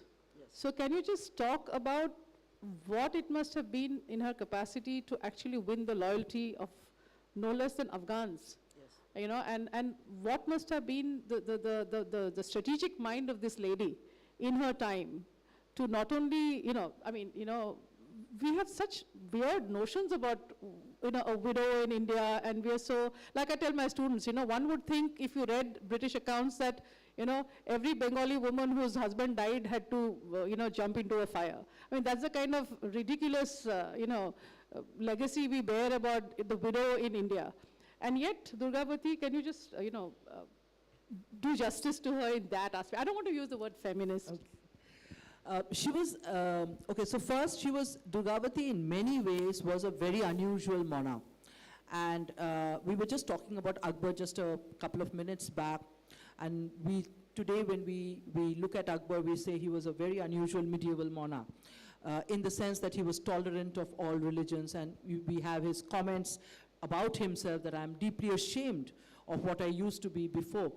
He was by no means the only one, because if we look at Durgawati, we find that there is a very interesting episode where she actually defeats the Afghans in battle, the Miana Afghans. The Miana Afghans used to be in the Elichpur area along the banks of the Son River. So these Miana Afghans, after Islam Shah Suri was, the Suris were defeated and the Mughals came back to power, the Miana Afghans went around that area fomenting trouble. They were just, loots, plain and simple looting. What Durgawati did was she defeated them, and defeated them in so definitively that they never ever molested her kingdom again. Not only that, a lot of them went and joined Durgawati. So the interesting thing is we find that there are these Afghan generals like Shams Khan Miana, Mubarak Khan, all these people, and there are a whole lot of them. There are like 6, 7 of them whose names have survived to this day, who all of them lost their lives fighting for her in the final battle. So this shows you that they respected this lady enough. First, they are defeated by her, and she earns their respect, and till the end of their days, they followed her to battle and gave their lives for her. So clearly, for a monarch to include defeated Muslims, generals into her army means that, she had a very clear idea of what tolerance meant. And that is something that was by no means peculiar only to the Mughal court, number one. Number two is that, if we look at the way she has, by the way, there are Tal Talaus also dedicated to some of these Muslim generals, by the way. So the whole point I'm trying to make here is that the monarchs of medieval India, many of them followed a similar routine, most of them. And these people, the Muslim generals who were included into court, both secular and military, were promoted according to their capabilities. There was no religious angle involved in that at all. Firstly, when it comes to feminism, the reason why I say that she is an utterly modern medieval queen is because in every decision she takes in her life, she pushes the envelope. Remember, she is a Chandel princess. This is a very, very iconic Rajput bloodline, right? What does she do? Her father organizes a Swayamvar. She runs away and marries a tribal Gond prince. right? So this is an intercaste marriage. So unusual that there are only 2 examples of intercaste marriages in the entire 400 years of Rajgond history. Only 2. The first is Durgawati, the other one is when dynasty founder Yadurai married a Gond princess called Ratnabali. Only 2 examples. So she goes against tradition, marries the man that she loves, all right? When he dies, she doesn't jump into the sati fire. She says, I will rule. My son will be king, I will be regent. And she fobs off this brother-in-law out of Garha. He skulks in, in another kingdom called Chanda. And he skulks there till she's dead. He never comes back. And then, if we look at, again we go back to Ramnagar inscription, it is very clear that the kingdom is ruled and the power structure is controlled by the queen. She's not a puppet queen. She's taking all her decisions herself, okay? And right till the very end, when there is a beautiful passage, and again, it's very interesting that Abul Fazl being Akbar's hagiographer, and Akbar is her enemy. So she is Akbar's enemy, therefore Akbar is his master, therefore she needs to be demonized, which he does. He does demonize her. But he treats her with unusual amount of respect. Throughout the account that he gives of her, he keeps talking about her nobility, talks about her valor, talks about the fact that she never backs down. No matter how much the Mughals are bullying her, she is not going to blink. And this earns her respect from somebody like Abul Fazl, who records it in the Akbarnama, right? So even there, right till the very end, she is saying, my dharma comes first. Death before dishonor. I am not going to back down to bullying. I am not going to allow these people to run riot. I will face them in battle. I will take them on. And this is amazing strength. I mean, it gives me goosepimples every time I think about it, because all the men around her really, really let her down. If she was defeated in the final battle, it was because the men around her let her down. In fact, that was going to be my next and my last question. I'll leave the audience 10 minutes to ask theirs. When you have this graphic description of the battle, and then it's very disturbing and very disheartening, because as you said, the first day she was victorious. And she implored her generals to take proactive measures so as to, neutralize the artillery that Asaf Khan had, which she didn't. But then, they don't listen to her. So that's where she's let down. And sure enough, the artillery is there the next morning and puts her at a disadvantage. But, it is the battle scene with the description that hit me so badly, and I've gone on record to say that I've wept reading your book. And you talk about a picture that has been painted that depicts this scene, where she's on her elephant, she's wounded at the moment when the arrow actually strikes her. And you have the sort of the control of the battle sort of disentangles and dismantles around her, and she knows that there's nothing she can do about it. Now, if there is a picture, why is it not in your book? Thank you for asking this. So there is a picture. There is a very evocative picture in the Akbarnama, which documents this particular moment when the queen has been hit by an arrow, and Abul Fazl describes it also. One arrow at the temple, one at the neck, and she pulls it out, but the arrowhead remains. So she's bleeding profusely. And this picture is right now sitting in the Victoria and Albert Museum as part of the Akbarnama papers in UK. The reason it was not included in this book, despite our best efforts, is because the V&A asked for £300 for it. So first, they steal our stuff, and then they get us to pay to use what was ours to begin with. That's nice, right? It's a nice business plan. But what I would really want is for the government of India to take this up so that whatever of ours is sitting in British museums should at least be allowed to be used by scholars free of cost. So I couldn't pay 300 pounds for this. And I'm really sorry, I couldn't pay, but that picture is there. If you want, please Google it, you'll see the picture.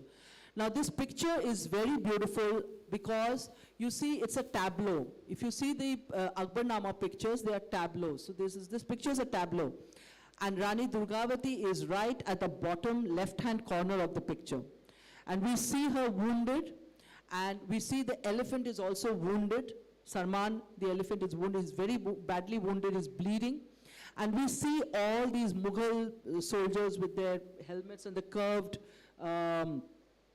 swords who are swarming the picture. So in this picture, she is not center stage. She is not center stage. She is in a corner. And like what has happened to her in post-independence year, she has become a footnote in her own story. But the good news is, this picture, you see this? This is a almost near contemporary portrait of hers. This picture is hanging in the Chennai Museum. And the lovely, lovely authorities in the Chennai Museum allowed us to use it for free. So if you want to see what she looks like, you can go take a look at her in Chennai Museum.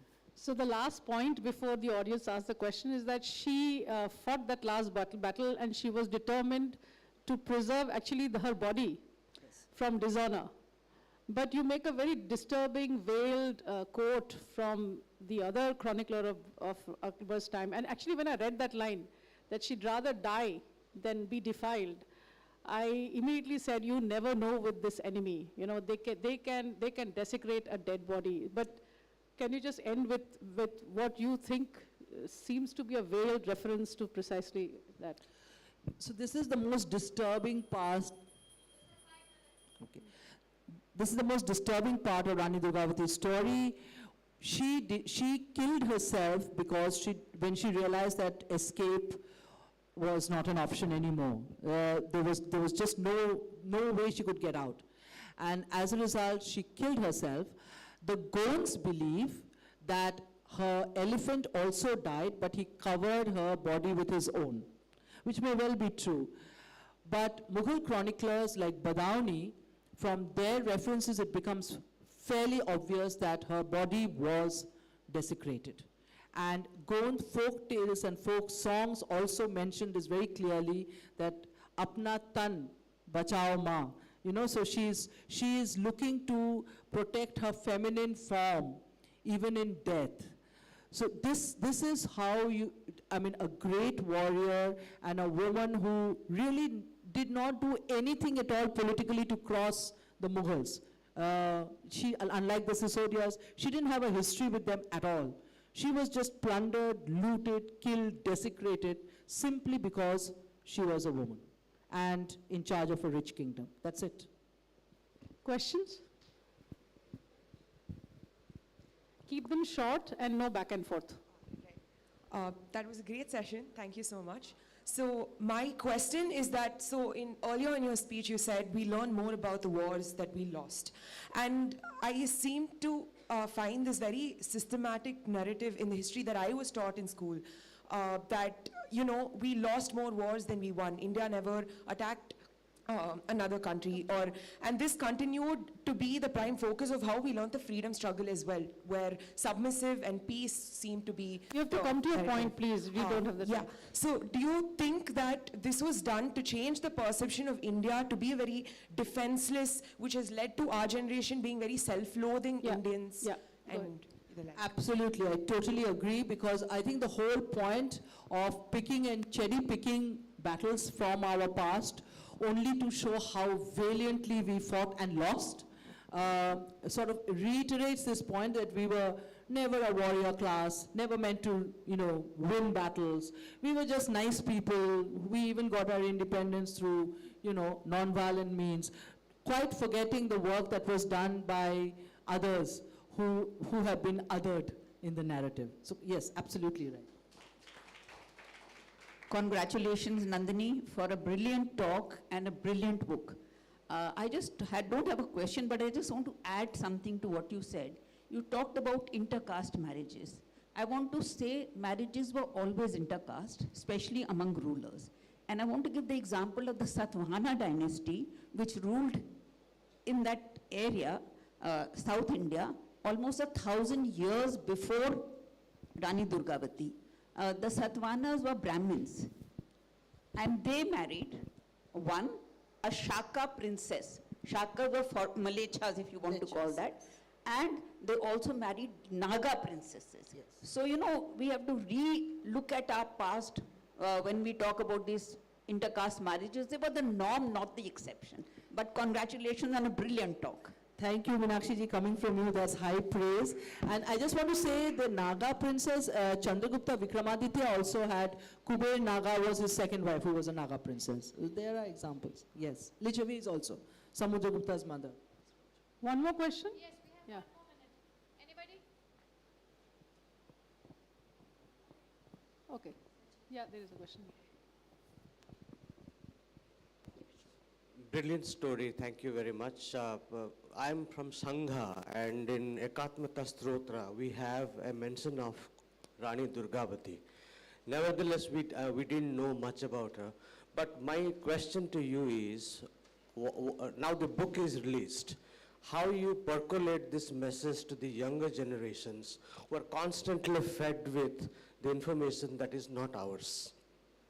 I hope that's the reason why I have written this book. I always say I am not a historian. I am a journalist. I am only reporting a story that happened 460 years ago. So I have written this like a journalistic account. It is easy to read, it is pacey, and I just want to make it very easily understandable, relatable, so that young people will be able to read it, enjoy it. Yesterday I was at the Times Lit Fest. I was a bunch of kids, my daughter's age, 15, 16 years old, they walked up and they said, "Ma'am, why don't history books, why are they so boring? Why can't we have stories?" But the word history includes the word story in it. We have to tell them as stories, so kids will enjoy them. So well done, Nandini. Thank you very much for writing this book. I did not imagine that it would impact me so much, and really, I mean, to bring forward a heroine like her, I mean, in all of our hearts, thank you so much. Thank you so much.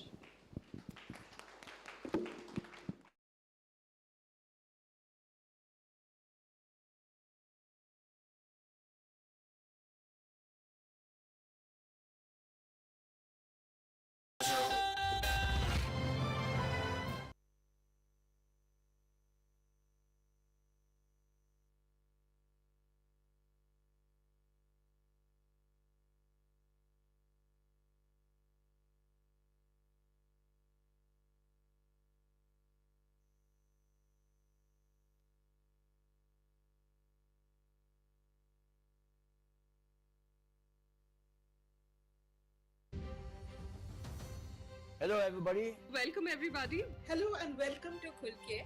Khulke is India's own social media platform. It's completely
session is brought to you by Mind, India's first super app.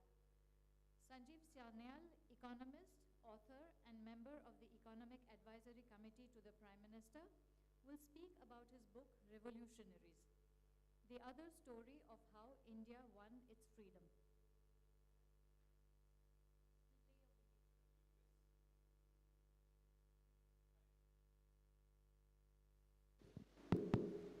Hi.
Good morning, everyone. It's a pleasure to be here in Pondicherry to see this. Can we have the AC sound off because it's a bit noisy? If the air conditioning can be switched off, please. Yeah, thank you. So what you just heard is the third and fourth stanzas of Vande Mataram.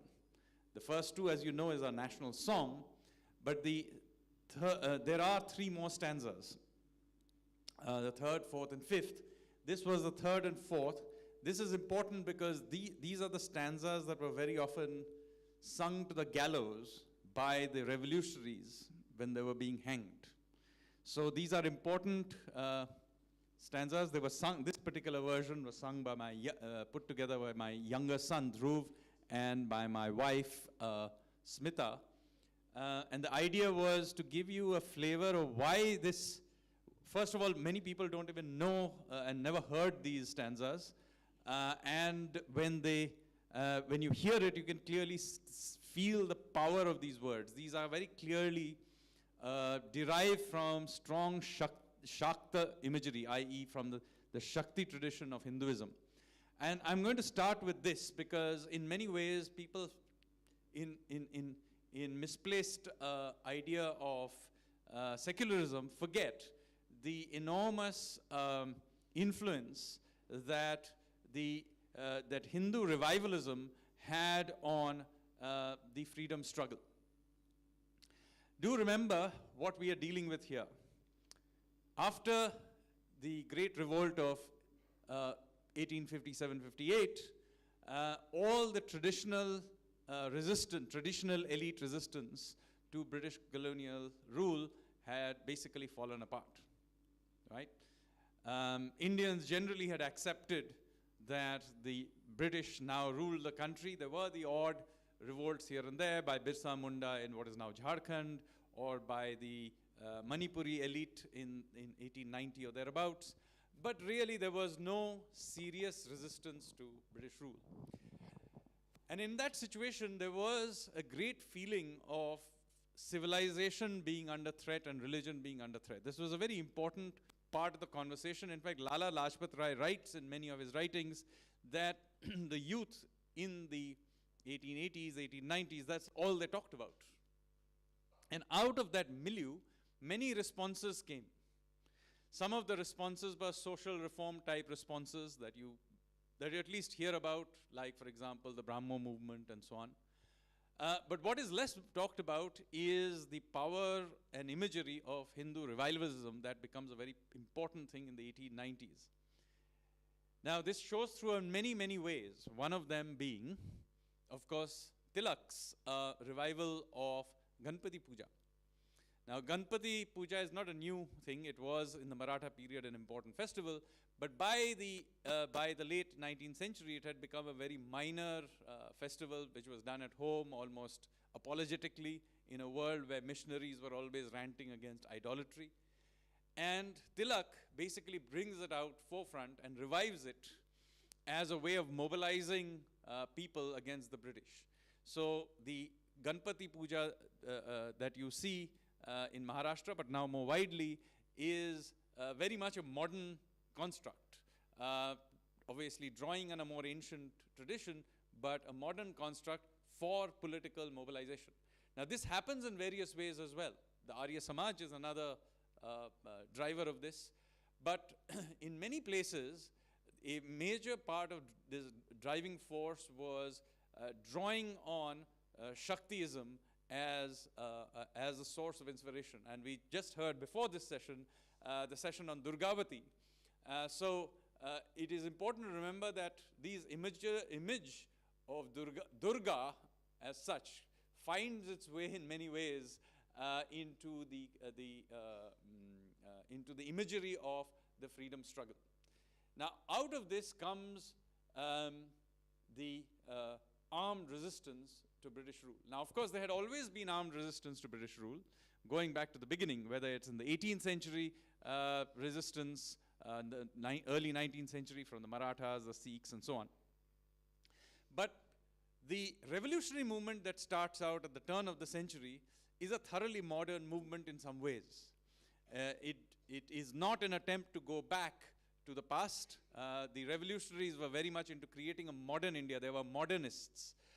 They wanted a democratic republic based on universal suffrage. In fact, it is the revolutionaries, rather than the Congress, which thought of India first as a democratic republic based on universal suffrage. The Congress, till basically the end of the 1920s, was still basically demanding at best small concessions and maybe dominion status. But the revolutionaries also drew upon an earlier era of resistance. Shivaji particularly was a very important character in their sort of mental map. And of course, as I mentioned, Shaktiism. And this happens, of course, you can hear when you hear the Vande Mataram, you know, many Muslims refuse to sing it, saying that it is it's dedicated to Durga. It is, because it is very much derives from Shakti iconography. In fact, Durga herself and all the Tripura Sundari, i.e. Durga, Lakshmi and Saraswati, the initiation rites of the revolutionaries. Most of the revolutionaries, when they were initiated into the movement, they would go through this rite in which they would swear to fight for the liberation of Bhavani Bharati. And they would do it in front of an image of a form of Shakti, whether it's Bhavani or Durga or Kali, holding a Gita or other holy book in one hand and a sword or revolver in the other hand. So this is a very important thing to remember, because we are in a city where in some ways the intellectual font and father of that, of this resistance, came to reside, and Sri Aurobindo. Of course, he was then called Aurobindo Ghosh. Unfortunately, the role of Sri Aurobindo or Aurobindo Ghosh as the father of our freedom struggle, and specifically of the revolutionary armed strain of our freedom struggle, has been largely forgotten, very often ignored even by his supposed followers. But in fact, he was the father of, he was one of the fathers of our freedom movement, and he was specifically the intellectual font from which the revolutionary movement drew its inspiration. Now, sadly, after independence, the story of India's freedom struggle from the armed lineage was deliberately suppressed. It happens, not surprisingly, because another group, another lineage of the freedom struggle, the Nehruvian lineage, I wouldn't call them the Gandhian lineage because Gandhi died very early in the story. But the Nehruvian lineage came to power, and they systematically tried to increase the importance, their own importance in the story. That's human. But what is not, I think, excusable was the fact that they then went and deliberately tried to suppress the story of what the revolutionaries in particular had done. And this is sad because of and particularly the systematic way they did it. This is very sad because as some of you have already started reading my book about the revolutionaries actually were an extraordinary movement involving tens of thousands of people, keeping up armed resistance to British occupation over half a century. This is not some small group of people, as you may get the impression from reading our history books. The history books haven't completely wiped them out because this is very recent history, so you can't actually wipe out the memory of Subhash Bose or Bhagat Singh or Chandrasekhar Azad or Savarkar and so on. But you will get the impression from that, okay, there were these occasional acts of resistance, heroic, etc., let them give a pat on the back, but in fact had no impact on the overall unfolding of history or of the freedom struggle. This is absolutely not true. And as I've tried to show through my book, you cannot even understand the non-violent movement if you do not understand the armed resistance. In fact, inside the Congress itself, the revolutionaries had a very powerful voice. So much so that the revolutionaries were able to elect their own, i.e. Netaji Subhash Bose, to the presidency against the explicit opposition of Mahatma Gandhi. So even within the Congress, the revolutionaries were a very powerful bloc and were quite capable of winning elections. Incidentally, this wasn't just about Subhash Bose. This has happened many occasions before. One of those occasions, of course, Sri Aurobindo was involved. This is in the Surat session of the Congress, where we are now told, those who at least delve into that period, be told that there was a lot of friction within the Congress between the so-called extremists and the so-called moderates. The use of those terms itself is interesting because you get the impression that the likes of Lal Bal Pal were somehow extremists because they were demanding independence, and the moderates were nice, reasonable chaps because they were asking for small crumbs from the British table.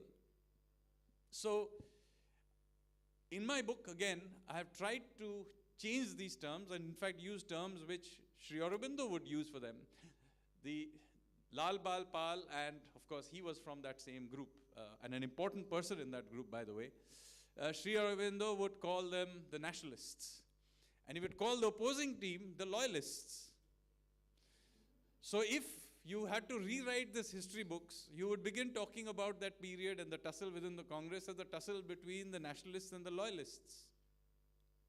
Which brings me to another point which hopefully will come through in my book, is the role played by a large group of people who I call collaborators, who actually collaborated actively with the British. After all, at even the peak of British rule in India, there were only a few 100,000 of these people. An even smaller group would have been armed, a few more in the administration. So there were, at no point in time were there a very large number of British officials, army and other people to be able to dominate a country of our size and our population. The reason they were able to do this is because there always was a sizable group of people who were collaborators. And sadly again, very little is written about this collaborator class. Do remember that when firing was ordered on Indian protesters and freedom fighters during, let's say, the naval revolt of 1946, within living memory incidentally, then the firing was very often, the firing was of course done by Indian police or troops or whatever, but even the ordering was very often done by young officers of the Imperial Police Service. So there was, and these young officers of the Imperial Police Service were Indians. Do remember this. So Indians have repeatedly collaborated with foreign occupiers to perpetuate our subjugation. This happened during the Turco-Mongol occupation of the country, and Nandini was talking about it earlier. This also happened incidentally during British rule, and ironically, even after independence. So this is one of the very sad parts of, if you read the epilogue of my book, and I'm going to talk a little bit more before we open it up for Q&A, because I think some of the conversation will be much more interesting in a Q&A. But one of the things that comes through very clearly is that independence happens, the Nehruvians come to power. Yes, of course, they deliberately suppress the contributions of the revolutionaries. They slowly nudge them out of the history books or sort of present them as sort of random acts of individual violence. But what they do further is actually inexcusable. I don't know if you realize this, that when you visit the Port Blair and you see the cellular jail, what you see there today is just 2 wings of the cellular jail. But it was a much bigger complex with many other radials. What happened to those other radials? Well, they were pulled down. In fact, even the ones that you see today were nearly pulled down till at the last minute it was stopped. And therefore you have this little bit of it saved so that you can go and see it and remember what was done to these people. This memory was almost entirely wiped out. Similar thing was attempted and successfully so in many other places. I'll give you another example. Delhi, Mamsi, Maulana Azad Medical College. Yeah? It is built on the site of Delhi jail, where many revolutionaries were hanged. In the 1950s, it was decided that this jail would be closed, and there were now there are many other places to build a college, but they had to be built on that site. Okay, fine. So when this was done, there were still some old revolutionaries left. Unfortunately, so they went and told the government and Nehru himself that, look, at least the part where the hangings used to happen should be converted into a memorial to the revolutionaries. This Nehru agreed, the government agreed. But then when actually the construction started, they demolished it, and there is now a building on it. So this is how the memory of the revolutionaries was simply wiped out of our national sort of consciousness very, very deliberately. And instead, what happened is you see, for example, the INA soldiers. They were not only not taken back into the Indian army, they were not even given freedom fighter status for many decades afterwards. It's only in the 1970s that they were finally given some recognition as freedom fighters. Many of them died in penury. This also happened with the mutineers of the Royal Indian Navy revolt. Many of them also were none of them were ever taken back into the Indian Navy, and again, many of them died in extreme penury, and this happened systematically, by the way, to many of the revolutionaries. And this again brings me back to what happened to them. Do remember the three provinces. Of course, there were revolutionaries across India, but the three provinces that provided, three communities that provided the bulk of the revolutionaries, remember what happened to them too. One was the Sikhs and Hindus of Punjab, Hindus of Bengal, and specifically the Brahmins of Maharashtra. These are the three communities that had provided a disproportionate number of the revolutionaries. And each case, see what happens to them. In Punjab and Bengal, they are partitioned. So at the moment that India became free, the revolutionaries who had sacrificed so much for India's freedom found that they themselves were foreigners in their own homes. So, not only at the time of independence, you may ask, why didn't the revolutionaries manage to, have a voice in post-independence India's politics? Well, this is what happened to them. All their top leaders were gone. Not a single one of their top leaders survived till independence. Netaji went missing, died, whatever your belief may be. Raj Bihari Bose and Sachin Sanyal, Bhagat Singh, Chandrasekhar Azad, all of them were dead. So the revolutionaries had no leadership, and their homes had been lost. East Bengal and Lahore were major hubs of revolutionary activities. And if you read my book, you will find Dhaka and Lahore, etc. mentioned. Happens to them. Using the excuse that Godse was a Maharashtrian Brahmin, the entire community was essentially faced genocide in some ways. So we all know about the 1984 riots in which the Sikhs were targeted. But do remember something very similar happened after Gandhi assassination. The entire Chitpavan Brahmin community, more generally the Maharashtrian Brahmin community, was targeted. Hundreds were killed, their homes were burnt, and we never hear about this genocide. A lot is talked about Savarkar. Let me tell you about what happened to his younger brother Narayan Savarkar, who was a great freedom fighter in his own right. I don't know, is Vikram here or not? Vikram Sampath, he's probably outside. But you can read more detail in his book, although I mention it in mine as well. Narayan Savarkar was dragged out of his house and stoned to death. He died. He would then essentially be in hospital for almost a year, never recovered, and would die. Godse was hanged for the death of an assassination of Mahatma Gandhi. I want to know who was hanged for the killing of Narayan Savarkar. In fact, Vinayak Savarkar himself narrowly escaped the same fate. A big mob of Congress workers, great believers in ahimsa, turned up at his house. And he was there with his kids, young kids, etc., and his wife upstairs. Thankfully, the mob was delayed long enough for the police to arrive. Otherwise, the same thing would have happened to him. And we hear long stories about how he was apologetic to the British and so on. Why were the Congress workers so afraid of this other narrative?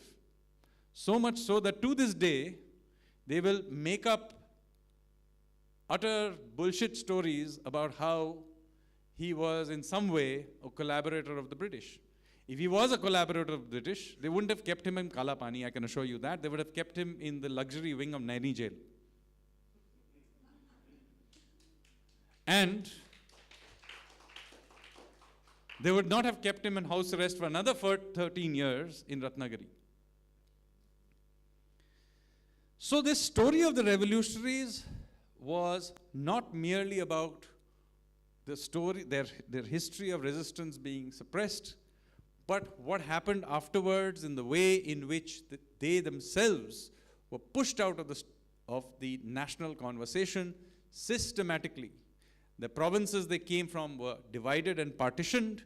They became homeless and leaderless, and even when they were not suffering partition, they were targeted specifically, as I told you, in the case of the Chitpavan Brahmins of Maharashtra, and pushed out of the conversation because they were seen as a threat to the continuation of a particular had come to power.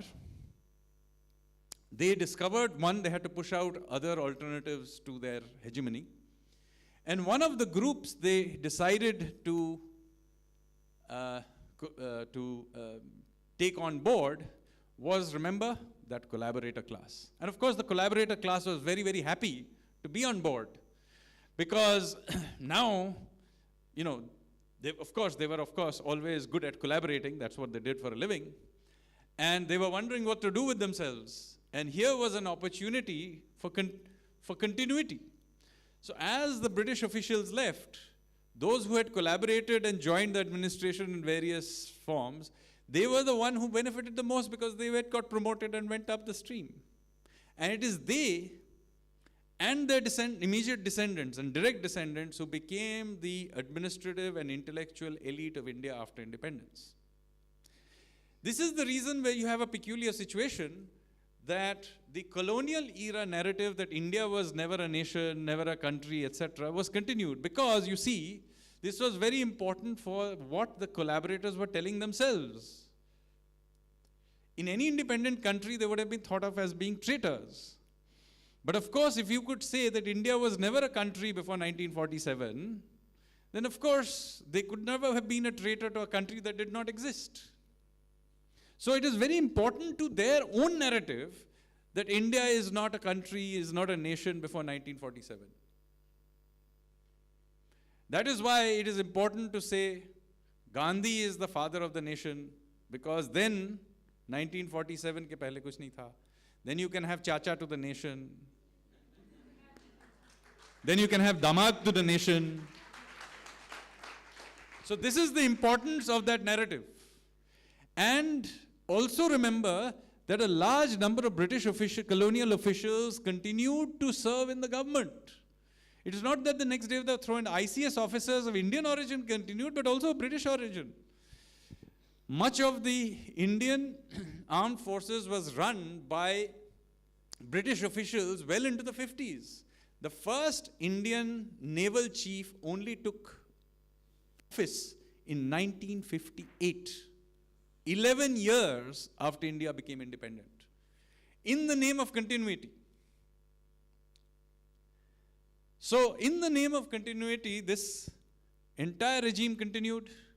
That is, therefore, the collaborator class below them also continued. They were very happy. And they were large. So when you go and dig a little bit, just do a little bit of digging, and you will be surprised how many people who are from this so-called intellectual class have their origins in people who made their money by becoming contractors to the British, or whose direct ancestors were working in the imperial police service. Just go and look it up. You'll be shocked. Just do a little bit of Google search and you'll be shocked. So of course, this particular narrative is important to this collaborator class. And many of these collaborator class then became the story writers about the whole thing. I have in my book, I've given the specific example of Yashpal. Those of you who read Hindi literature, now it turns out there is more than adequate evidence to show that he was actually a police informant. And it was based on his information that Chandrasekhar Azad was trapped in Alfred Park in what was called Allahabad and to kill himself.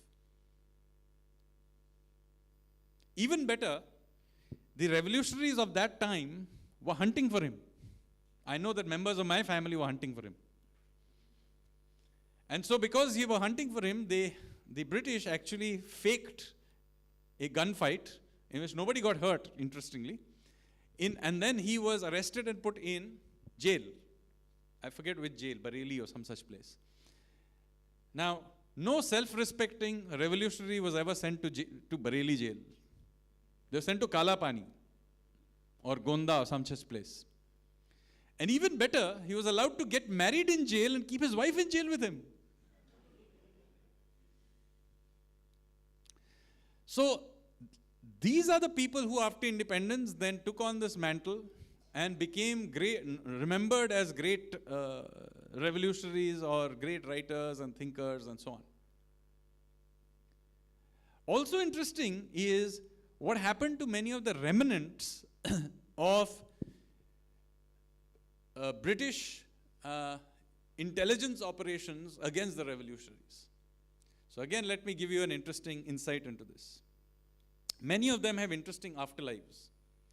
So for example, during the First World War, or a little bit before the First World War, there was a very large movement called the Gadar movement, which involved a big network inside India, led by Raj Bihari Bose and Sachindranath Sanyal, but worldwide as well by likes of Lala Hardayal and many others.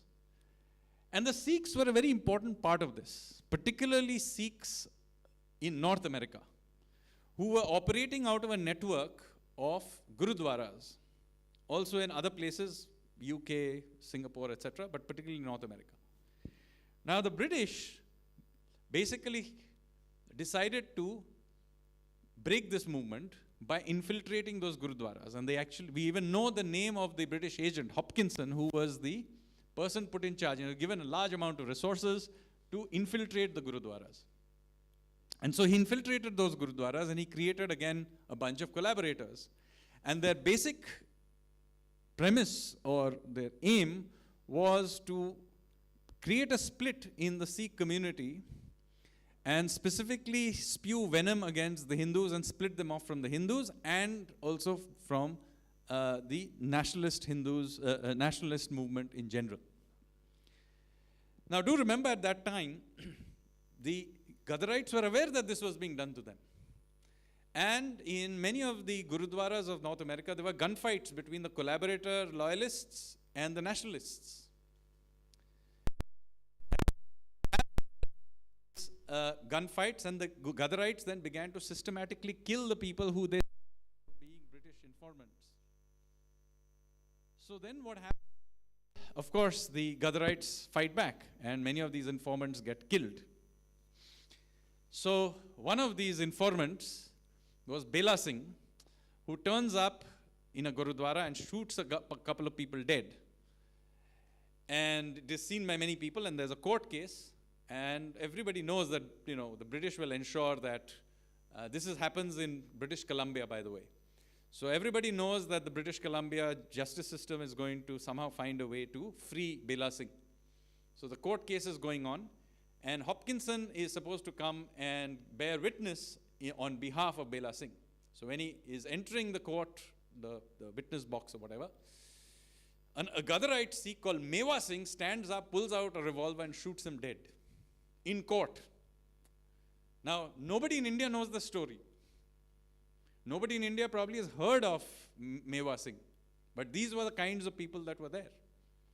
Now, Bela Singh, despite, of course, Mewa Singh is captured, he's hanged. Bela Singh, of course, is exonerated, but he knows that they are hunting for him. So eventually it becomes so difficult for him to live in British Columbia, he actually escapes back to Punjab, which is, he thinks is safer. But then he is ultimately, I think, hunted down in Hoshiarpur and killed by the revolutionaries. But sadly, this infiltration of Gurudwaras continues even after the death of Hopkinson. And in case you're wondering, why is it that Canada of all places is the hub of the Khalistani movement? Well, let me tell you, the founder of the Khalistani movement is Hopkinson.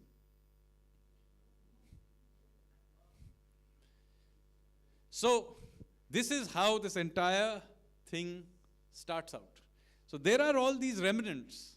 Another interesting thing that is often forgotten is that till about 1930, there were virtually no revolutionaries who had anything to do with Marxism. When, you know, very often you will hear, oh, the revolutionaries were Marxists. Actually, no, they were not. Many of them may have been today considered Hindu nationalists of anything. Bhagat Singh indeed became, in the very end of his life, and by the way, it couldn't have been a very long life. He was only 23 years old when he was hanged. But towards the very end, he did embrace some amount of Marxist ideas. But it's interesting that in his very famous tract, Why I Am an Atheist, he himself writes that I am literally the only Marxist in the entire movement. In other words, his movement was not Marxist. The top leader of his movement, Sachindranath Sanyal, was vehemently anti-Marxist, as was Raj Bihari Bose and many others, and Sri Aurobindo as well. So the movement and its leaders were anti-Marxists of anything. So it's only in the 1930s you begin to see some Marxism sort of begin to spread in the revolutionary fold. And that happens interestingly. One is, of course, some part of some group of revolutionaries ended up in Russia after the First World War because they had nowhere to escape, and they were indoctrinated by the Soviets into this. So that, and therefore, you have the CPI being formed in Tashkent. But even that is not really the source of the Marxist movement in India. The real source of the Marxist movement of India is very, very curious. And again, I have collected lots of interesting evidence of this. It comes from British jailers handing out Marxist literature to revolutionaries in British jails. Now, why on earth would they be doing this? Now, this is interesting, and again, as I said, there are many examples of this, of the British jailers giving out these, because they wanted to cause a split in the revolutionary movement and wean them away from the nationalists. So they thought that communist literature was a good way of causing a split. Now, am I just coming up with some sort of a conspiracy theory? No, there's more than adequate evidence that this happened. Also interesting is that now that these people had become communists, where did they end up? They ended up in the CPI. Now, the CPI had been formed in Russia, but in the 1930s, it was functioning in India, interestingly, under the control of British double agents. We even know their names. One of them was called Rajni Palme Dutt. Please read up on him. Okay, Rajni Palme Dutt grew up in Cambridge. He was half Swedish. By the way, related to Olof Palme, who was killed later. And Bengali, he and his brother were very much involved in the communist movement in Britain. But it's quite interesting if you read his correspondence with various people, including Nehru. It was very clear he was serving British interests. And of course, this became a very useful thing because in the Second World War, the communists would collaborate with the British against the revolutionaries. Now, yes, there were some revolutionaries who did take on Marxist ideas, but continued to be suspicious of imperialist and British and Russian interference. Now, that lineage of the revolutionary movement wasn't in the CPI. It ended up in something called the Revolutionary Socialist Party. Now, that party has almost died out today in today's India, but was a reasonably large party into the 50s, 60s, even into the 80s. So the Revolutionary Socialist Party is the remnants of that lineage of the Marxist lineage of the revolutionaries. They were originally called the Anushilan Marxists, deriving from the Anushilan Samiti of again, Sri Aurobindo. But it's interesting, on the very other end of the ideological spectrum, the other remnant of the Anushilan Samiti is, guess who? RSS. The RSS was founded by Heggevar, who was himself the Nagpur head of the Anushilan Samiti. He was very much a part of the Anushilan Samiti. He was in National Medical College in Kolkata. He started out as being a courier for guns and other literature and other things, and he had, interestingly, a code name, Cocaine. Anyway, he comes back, he does various things during the First World War, trying to instigate revolts. ultimately he leaves the mainstream revolutionary movement and he sets up the RSS. Very interestingly, and I'm going to end with this, the pamphlet or the design of the RSS is again derived from writings of Sri Aurobindo. Please read a short 18-page pamphlet called Bhavani Mandir. Have you read? How many of you have read Bhavani Mandir? There are a few here. Read it from end to end. It's only 18 pages, and you will immediately see where the broad design of the RSS comes from. With that, let me stop and open it up for Q&A.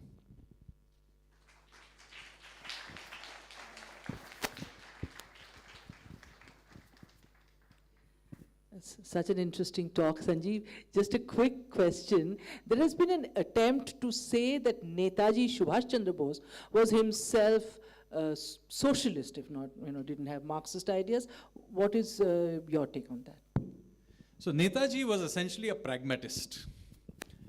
He didn't have very strong views on how society should be arranged, although he did participate in creating a planning board in the Congress while he was the Congress president. But if you read his own writings, it's quite interesting how he thinks of the right and the left. So in his own writings, and do remember that the term socialist did not have the connotations of economics that we have well into the 1930s. It was a generic term that many people used, even though you wouldn't call them socialist or the left.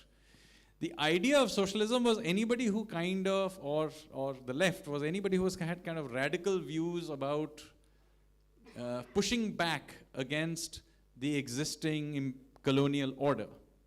So in his own writings, you find Netaji refers to the likes of Lala Lajpat Rai, Bal Gangadhar Tilak, Sri Aurobindo, even Vivekanand as belonging to the left.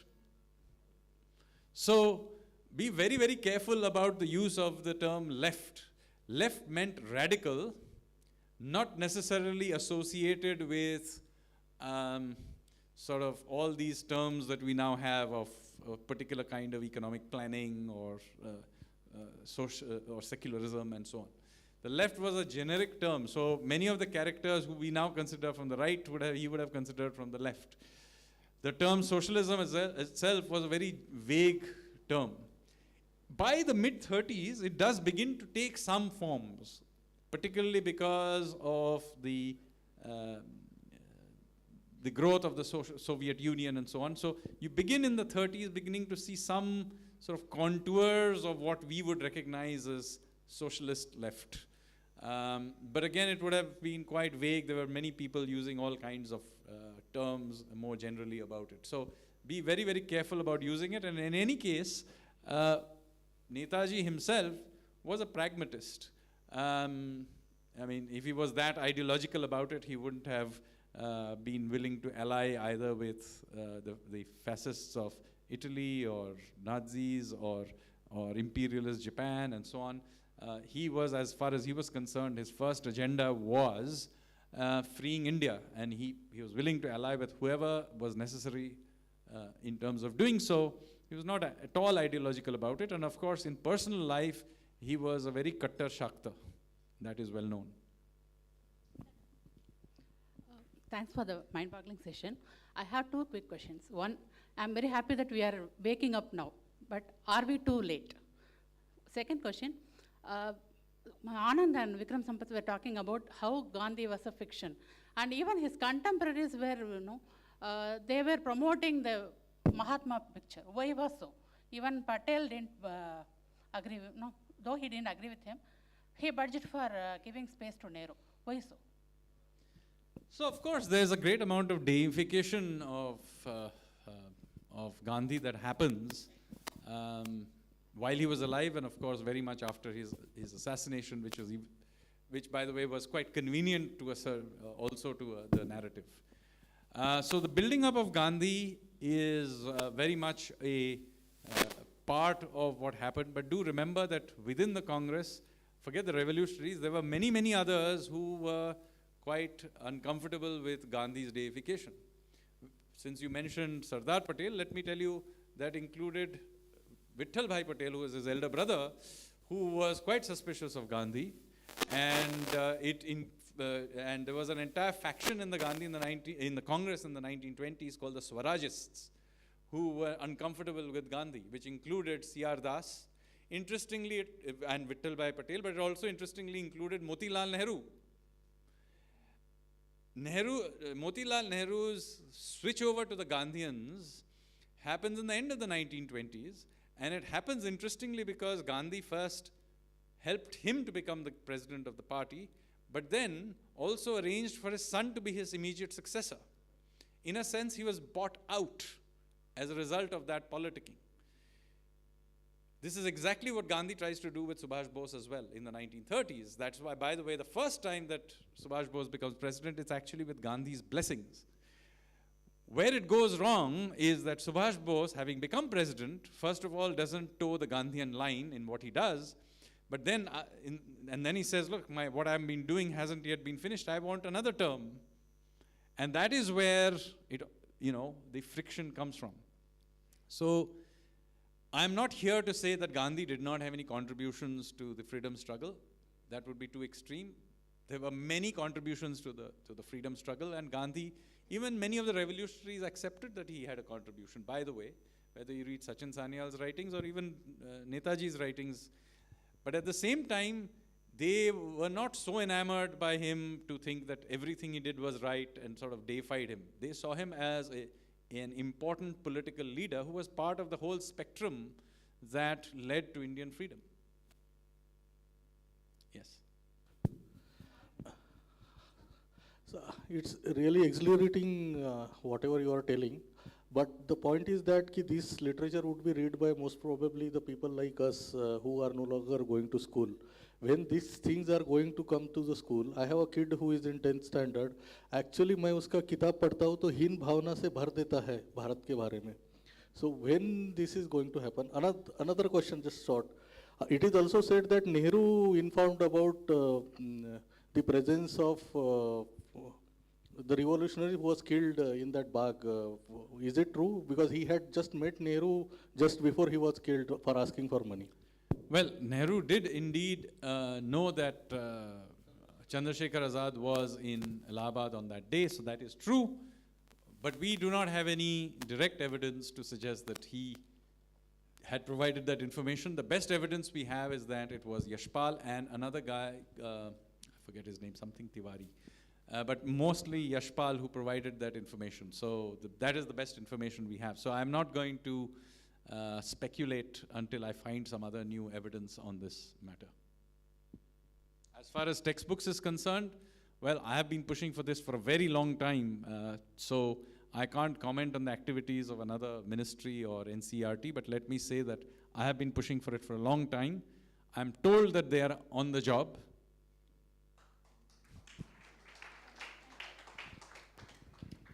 Sanjeev, thank you. Coming back to Netaji Bose, what is your take on Gumnami Baba? I just wanted to know. I mean, I'm just trying Well, I actually don't have a particular view. I'm intrigued by the idea of Gumnami Baba. I wouldn't completely write it off because he was a very interesting man, Netaji, and he was quite capable of doing something like this. And by the way, he had in earlier life once run away from home to become a monk. So he was capable of doing something completely out of the box. But am I somebody who spends a great amount of time thinking about this? No.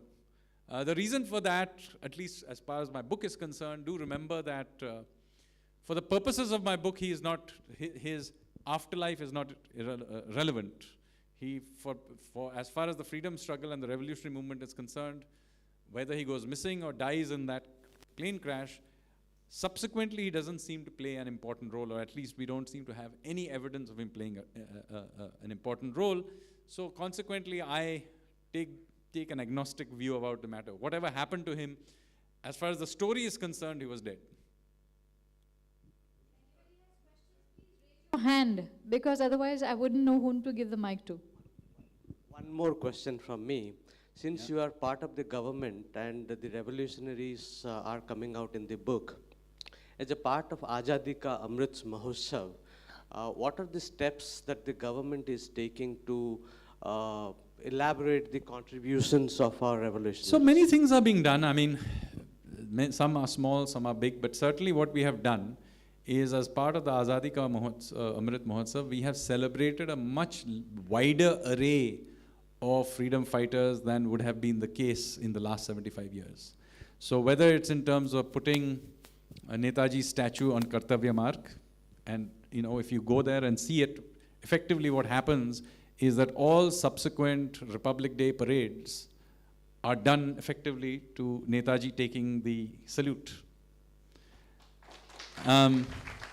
Similarly, if you've visited Kolkata and gone to the Victoria Memorial and gone to the insides of it, you will see that it's been converted to being Biplobi Bharat Museum, which is to Netaji and the other revolutionaries, and I had some small role in getting that done. There is, similarly, we are finally beginning to hear names such as Birsa Munda and so on, who are an important part of the conversation. Many people are completely ignorant that the Manipuri had a very important role in our freedom struggle. Probably utterly ignorant about it. They put up the last, they put up the last true resistance of any Indian traditional elite to the British in the 1890s. And the Manipuri royal family was then sent off to Kalapani before cellular jail was created, and they were put in a place what for a long time was called Harriet Hill. Just few months ago, Home Minister went to Andamans and he renamed that hill as Manipur Hill. Similarly, there is a cell, there has been now for some years a cell in cellular jail that was dedicated to Savarkar. There now is another cell that is now dedicated to Sachindranath Sanyal, who had been sent there twice. He's the only person to have been sent twice to Kalapani. Went for 5 years and then subsequently for 10 years. So small things are being done, but in some ways this is not a government effort. This has to be a national effort, and it is coming through in many, many small ways across the country. Even the movie RRR, fictionalized as it may be, brings out the memory of Alluri Sitarama Raju.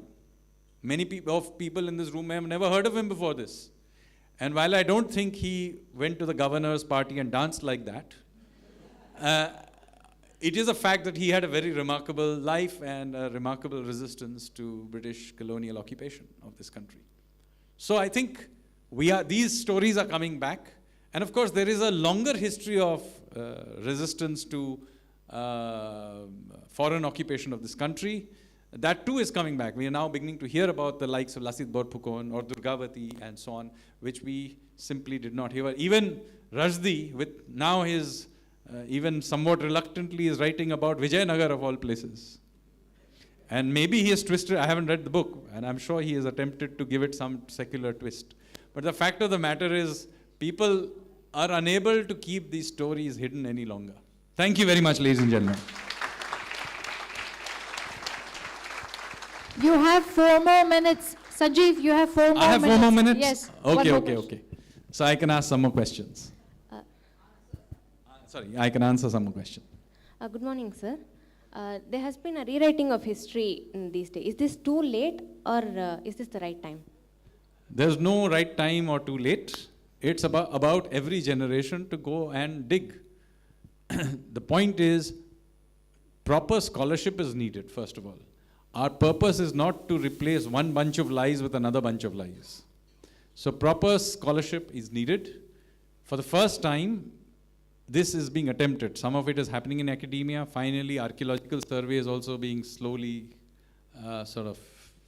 pushed ahead to begin to do new digs after a long time. You're also seeing people from the outside of the mainstream academic history mafia beginning to write books about history. Of course, with great amounts of complaints that we have not been, that the the academia didn't have an opportunity to brainwash us, and therefore that is taken against us. But anyway, the point is, new facts are being dug up, being presented, these stories are being retold. And very importantly, these stories are finally beginning to reach the general consciousness as well. Look at the number of things that are being done. You know, Amazon Prime and other OTT platforms have, for example, recently come Udham. Right? Growing up, I had actually never heard of Udham Singh. Hopefully the next generation very much knows who Udham Singh is. I mean, and the incredible thing he did. He avenged Jallianwala Bagh massacre after 2 decades. And so on and so forth. So these stories are coming out, whether, as I said, the specific period of the revolutionaries, but also the longer history. There's a lot of renewed interest in, for example, Shivaji that is happening. Uday Kulkarni has written extraordinary books on the Peshwa period. You're beginning to see histories for being written about other characters as well. So I think there is a revival of interest in our own history, being written by ourselves. And, in the past, a book on Aurangzeb with no references at all in it would have simply passed through without anyone challenging it. Today, it's being challenged. And you also have a situation where even those who, for example, even today you'll find books of Charles Allen everywhere. I mean, I find it extraordinary that a country like India accepts a blatantly racist histories and books written by the likes of Charles Allen, and they'll find them in ordinary bookshops. And I'm going to end by saying this. Just read a book he's written called Coromandel, okay? On the very first page, he writes something quite bizarre. So it's supposed to be a maritime history of the Coromandel course. He basically starts that chapter by saying that the Indians are a strange people, they live next to this ocean and had no interest in the ocean. What? So in one fell sweep, he wipes out our entire maritime history. And then that allows him to only concentrate on the colonial period. I mean, the blatantness with which history is done. He's written a book on Ashoka, where there is a 20-page segment on Ashoka himself. The rest of the book is about how great the British were in having rediscovered him. I mean, it's just astounding. But anyway, that's how things are. For the first time, till a decade ago or so, we would just not have questioned him. In fact, he would have been brought to literature festivals and feted as a great Indologist. Today, we mock him. That's the change. Thank you very much.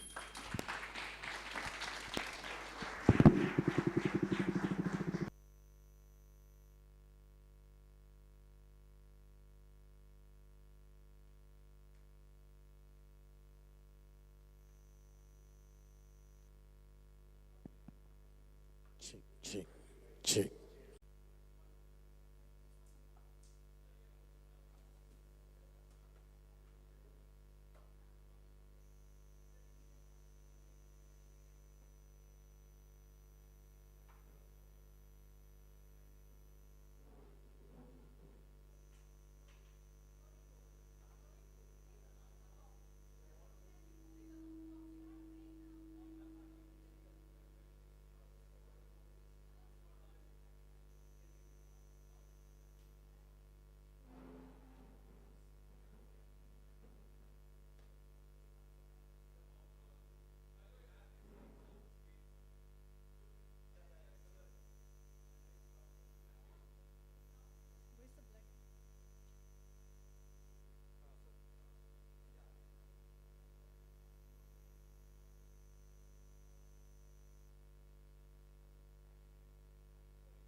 Okay, we are not having a break now.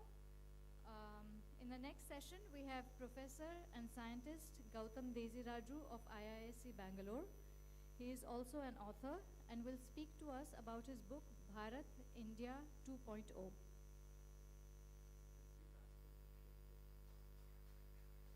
Kindly take your seats now, please. This is not a break.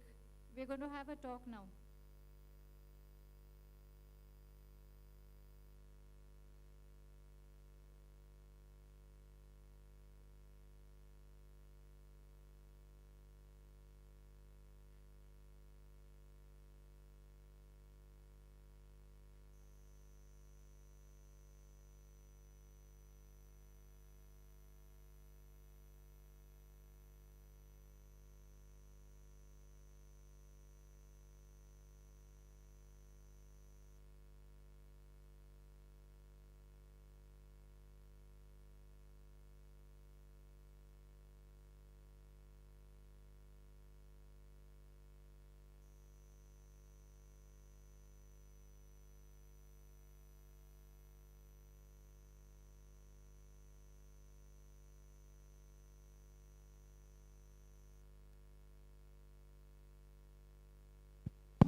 Oh, okay.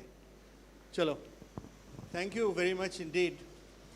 And over the course of the next 1 hour, I would like to talk about my book, Bharat India 2.0. Now, the picture over there was actually created several years after partition.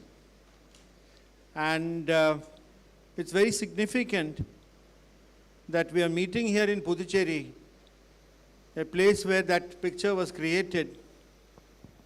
And I picked up this little book in the bookshop of the ashram yesterday. And the mother writes here, India is not the earth, rivers and mountains of this land. Neither is it a collective name for the inhabitants of this country. India is a living being, as much living as, say, Shiva. India is a goddess as Shiva is a god. If she likes, she can manifest in human form.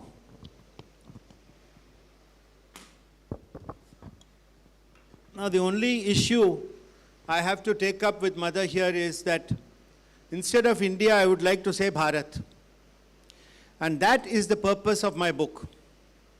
It is meant for young people of this country to take something that we call India now and make it into Bharat. And that map is really Bharatavarsha. It is the extended domain where a certain thought stream exists and has existed for well nigh 5,000 years. Now all this is serious stuff. Now let's take something much lighter and much more familiar. We're not very far from lunchtime. And so I want to talk about something which we eat. Now, the question I'm going to ask you is, which of these following mangoes is your favorite mango? Now, you're going to say, oh no, he's again asking the silly question, which everyone starts asking in February or March. And then everybody starts shouting and starts getting angry with each other. But anyway, I'm going to mention 4 mangoes, which are very popular in the 4 states I have lived in 65 of my 70 years. The other 5 years, of course, I lived in Kalapani, which is USA. So let's not talk about those 5 years. 65 years we'll talk. So first one I'm going to say is Neelam. Second one is Apus. Third one is Banganpalli. And fourth is Malgova. So you can decide which of the 4 big cities of India, south of the Vindhyas, I've lived in these last 65 years. Now, this is what I would call a sort of first order kind of an argument. But then, this is not enough. There are many people here who have lived in these places and will mention some other mango. You will not choose these things at all. So the question then which arises is, what is a mango? What is a mango? Mango is something, it's a fruit. I think, are we in agreement about that? It's a fruit? Yes or no? Because I'm going to come back and get to you with this. If you say yes, I'm going to question you later. Is it a fruit? I would say it's nice. Would you agree with that? It's nice? Very nice, very nice. I would say it is yellow. Yellow. Yellow? Green, yellow. Okay. Then I'm going to say it's sweet. Sweet. No, yes. See, lot of discussion already on what a mango is. Then I'm going to say that it's something we cut and then eat. Not necessarily not. So there's some problems here with this definition. What is a mango? So I thought it was a nice simple definition. A fruit which is nice, yellow, sweet, cut, eat. Already there seems to be a lot of, it's like Rajya Sabha or something. Not good. Now, first order is these 4 mangoes. Now, second order, the last of these 4 cities where I've lived. I've said Malgova. But you go to any common fruit shop in Bangalore, you will get a variety called Raspuri. Now, for those of you who have lived in Bangalore, you'll realize that Raspuri, it's actually, I like it better than Malgova, by the way. But the thing about the Raspuri is, rather than the taste, it is the smell of that Raspuri which is very interesting.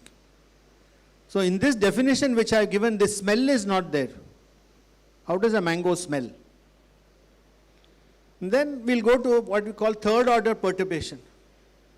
Now you take this kilimukka, which is here in this part. You take the raw kilimukka. Now it's cut nicely and they put salt and chili powder and you eat it on the beach. Now this is not sweet, but it's nice. Okay? So what do you say? You can cut it, not sweet. Then you go to East Godavari district, you will get something called cheruku rasam. Now that you can't cut. It's only pulp inside. It's yellow, very sweet. You can't cut. Problem. Then we go to fourth order. What about this vadumanga? Now I know some of you are thinking about vadumanga and tair shadam. You are thinking about lunch already. Isn't it? So, what happens with this vadumanga? It is that same kilimukku which is taken when it is raw. I think they call it totapuri in other parts of the country. Same thing. So they take it and then they pickle it in brine. It's still a mango, no? No doubt that it's a mango, I hope. No. So, that is the fourth order. Then fifth order, this is a difficult one. What about manga inji? Question. Big question. Now, botanically, it's not a mango and it is not ginger. It's more like turmeric. But it's yellow. You cut it, it's quite yellow. There is a definite mango tea feel and taste. So, is it a mango or it's not? Then finally, is there anyone here who has lived any sixth order perturbation? Now, this becomes delusionary. Anybody here who has lived in Hyderabad for any length of time? Because I've lived there 30 years. 1 month. Until you live in Hyderabad for 10 years, you don't understand that place. Now there is a fruit there, it's sold as Benishan. Now Benishan, if you look at Google, it says it's the same as Banganpalli. And we have lots of debates on whether Benishan and Banganpalli are the same or not. It's a small version of Banganpalli and the taste is somewhat sharper. People say I'm nuts when I say that these two are different. It's kind of imaginary, the difference between Benishan and Banganpalli. So you see, so this whole idea of what a mango is, shall we then define a term called mango-ness? Mango-ness. What is mango-ness? Does it cover all these varieties that I've talked about so far? So the definition is not very proper. We can't give a proper definition, but we all know what mango-ness is. And then suddenly I'm going to put a foreign word in all this nice discussion of mangoes. That is apple. Looks like a very foreign word, no? Suddenly, with due apologies to people in Himachal and Kashmir. But this apple-ness is different from mango-ness, which is also different from banana-ness. So the problem with definitions, you know, in my chemistry career, I've dealt with nomenclature all the time and got involved in many disputes regarding nomenclature. So I'll tell you, with this mango-ness, I'm going to just ask a small additional question. What is Hindutva? It's called Hindutva. That is the definition of Hindutva. So just like this, India is one, Bharat is like a big mango with all these things and places. Manga inji actually is eaten more in Vietnam, Thailand, Indonesia than it is eaten in India. That's why that map of the mother and all that is quite realistic. So this idea of Bharat is something which is inextricably linked with Sanatana Dharma. And it covers a whole landmass between Kandahar and Mandalay. A few months ago, I was participating in a Twitter Spaces where there were people from Afghanistan, Pakistan, India, Bangladesh. People were talking. It was a very good-natured discussion.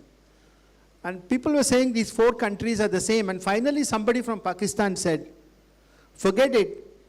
He said, Hawa ek hi hai. It is this Hawa which we are talking about. This Hawa is like mangoness. You can't define it. So any attempts to define Hindutva and so on, I don't think Mr. Aravindan is here. Is he here anywhere in the audience?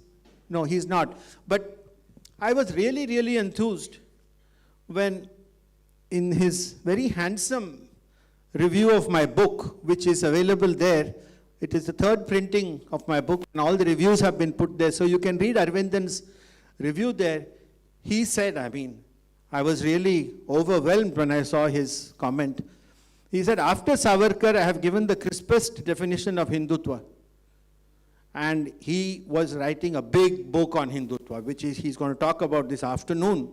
For somebody like him to say something like this, I said, I seem to have struck a right chord somewhere with Mr. Aravindan. So you see, this is what Bharat is all about. So where Bharat begins, where it ends, where Sanatana Dharma begins, it's all the same thing. And it is this idea, I think, that I have tried to capture in my book. And I'm not going to tell you too much about the book. For that, you'll have to buy it and read it. It's philosophy, the thinking stream that I went through as a professor of chemistry. I'm told I'm quite a big professor of chemistry, that I don't know. But what kind of thought stream does a scientist go through and to analyze this? So the early part, the first half of the book has to do with the Constitution. Mostly it has to do with the constitutional history of India 50 years before independence. So that's the chapter 1. So you read that. Chapter 2 is the Constitution itself, how and why it got written the way it got written. The fact that these people who wrote the Constitution were all well-meaning people. They were not tukde gang. No. None of them were. And to summarize, there are 7 points, where they spent the maximum time discussing. These may not be big things, but these were the maximum time that they spent. First point, that there's no mention of God in the Constitution. No. Second, there is no mention of Sanatana Dharma and that it is the warp and woof of this country. No mention. Nothing. The third is that the difference between the socially deprived classes of this country and the socially advantaged was too much at the time of independence, and somehow we had to do something about bridging this gap. The fourth, the uneasy relationship between the union government and the state governments. The fact that there is a need to balance a strong center with self-respecting states. The fifth, this was the most amusing and longest discussion. What if any should be the national language? And even more lengthy, by the way, was whether we should use Arabic numerals or Devanagari numerals. So this was very, very lengthy, silly discussion. And a fellow from Mysore actually started reeling off the names of the chemical elements in Kannada. All sorts of things, funny things I read in those debates. The sixth one, again, let's think about what happened 3 or 4 days ago. Whether there should be a Rajya Sabha or not. And by the way, most of the members did not want an upper house. And it was some kind of an illusion of House of Lords or something. That seemed to finally, it was very unconvincing. Those who were opposing the upper house gave a better account of themselves than those who supported the upper house. And finally, the last of the 7 points was, is our constitution a cut and paste effort or is it something original? So these were, I'm just enumerating. But in the end, there were 3 fault lines which I could make out of all this. First is, are both Hindus and Muslims equally comfortable and happy with this country as it is today? My answer is, both groups are not happy. Hindus feel that the state is going against them. The Muslims feel either patronized or they feel that the state is bluffing and secretly it wants to go and kill all of them. So neither group is happy. Second, with upper caste, other castes. Do either group feel happy? No. Upper caste feels that they have nowhere to go, they will run away to America, Bulgaria, Moldavia, any country they will go. Those who are not upper caste feel somehow that they are getting patronized once again. So they feel again, once again, the whole thing is a kind of a bluff. And even if they get all these advantages, jobs, medical college seats and all that, they are going to be still looked down upon. So that's not gone. Third, the center state. Center feels that the states are an unnecessary nuisance, troubling them all the time. The states, on the other hand, feel that they have to go with a beggar bowl to the center who is going to dole out small sums of money, if they dole out anything at all. So nobody is happy in the present situation, in these three fault lines. So this then leads, as a scientist I'll say, there must be something wrong with the original document, which is the blueprint for the way in which this country is run. Because at the end of 75 years, if nobody is particularly happy, we are not very unhappy, let me put it that. But we are not exuberantly happy. And unless all the people of the country are exuberantly happy, it will not have that extra X factor that will make it a world power. Every country that became a world power, everybody in that country felt that they were part of the effort. This is simply not there. Now, this is about the book itself. And let me summarize by saying, and then this will also cover chapter 3, which again you will have to buy the book and read, that this is a constitution that is meant for a nation state. And we are not a nation state. We are a civilizational state. So chapter 3 will tell you what a nation state is all about. And for that, you must look seriously at European history. Because that is where the origins of the nation state come, the 30 Years' War and the Treaty of Westphalia, Metternich, the Congress of 1815, and World War I. In my opinion, World War I is far, far, far more important than World War II in deciding the fate of the world and what happened. So that will give you of the first 3 chapters. Now coming back to this mango business, you see I'm still thinking about mangoes. This whole thing about mango defines this whole concept of what is called diversity. We are a very diverse country. It is our strongest point. Any country which became very powerful and became important stressed only its strongest point. It suppressed all the weaker points. We have a particularly masochistic instinct of stressing our weakest points. Muslim, Hindu, Hindu, Muslim, all the time. Owaisi, somebody else, that Yati fellow, Narsinganand or something his name. Then upper caste, lower caste. All the time. Nothing else. Brahminical patriarchy, all these sorts of things. Then center state, Mamata, Stalin, Sharad Pawar. We should not spend so much time discussing all these characters. They are all victims of the present situation. They are not the causes of anything.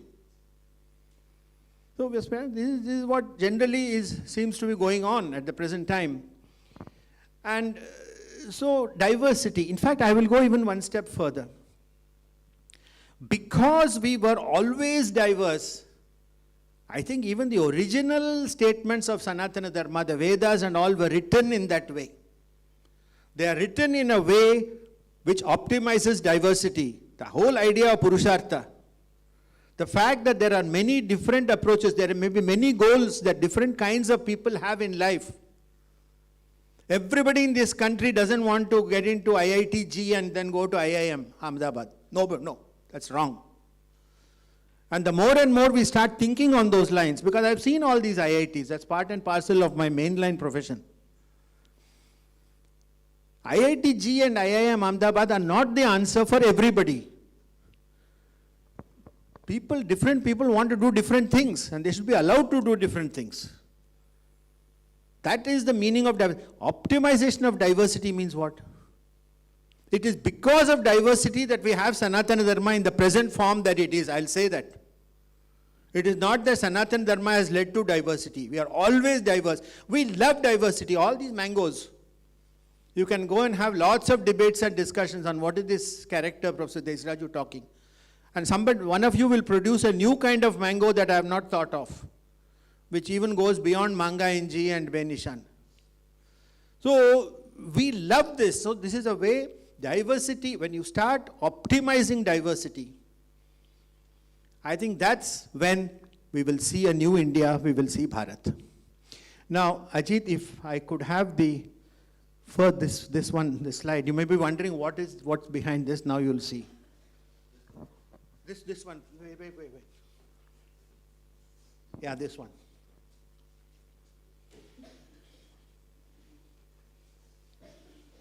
Can you bring it a bit to the front, maybe? Yeah, thanks so much. See, these strange-looking pictures exist in the book. So you buy the book, you'll see these pictures. You can take it back and look at it. Now, what is the chemistry professor showing, pictures like this in something serious, Bharat, India, civilizational, Vedas, Dakshinamurti? What has this got to do with any of this stuff? Now see, this is Bharat, okay? The last picture here. This beautiful picture from Kashmir. And that shows the diversity of Bharat. You've got clouds. Yeah, Maria, you can come a little bit in the front and see. You've got clouds, you've got mountains, you've got clouds, you've got a meadow, you've got flowers. So many things in one picture. That is the beauty and diversity of Bharat. Now, there is an impressionist technique called pointillism, which was popularized in the late 19th century by a chap called Seurat and helped by his assistant Signac, Paul Signac, and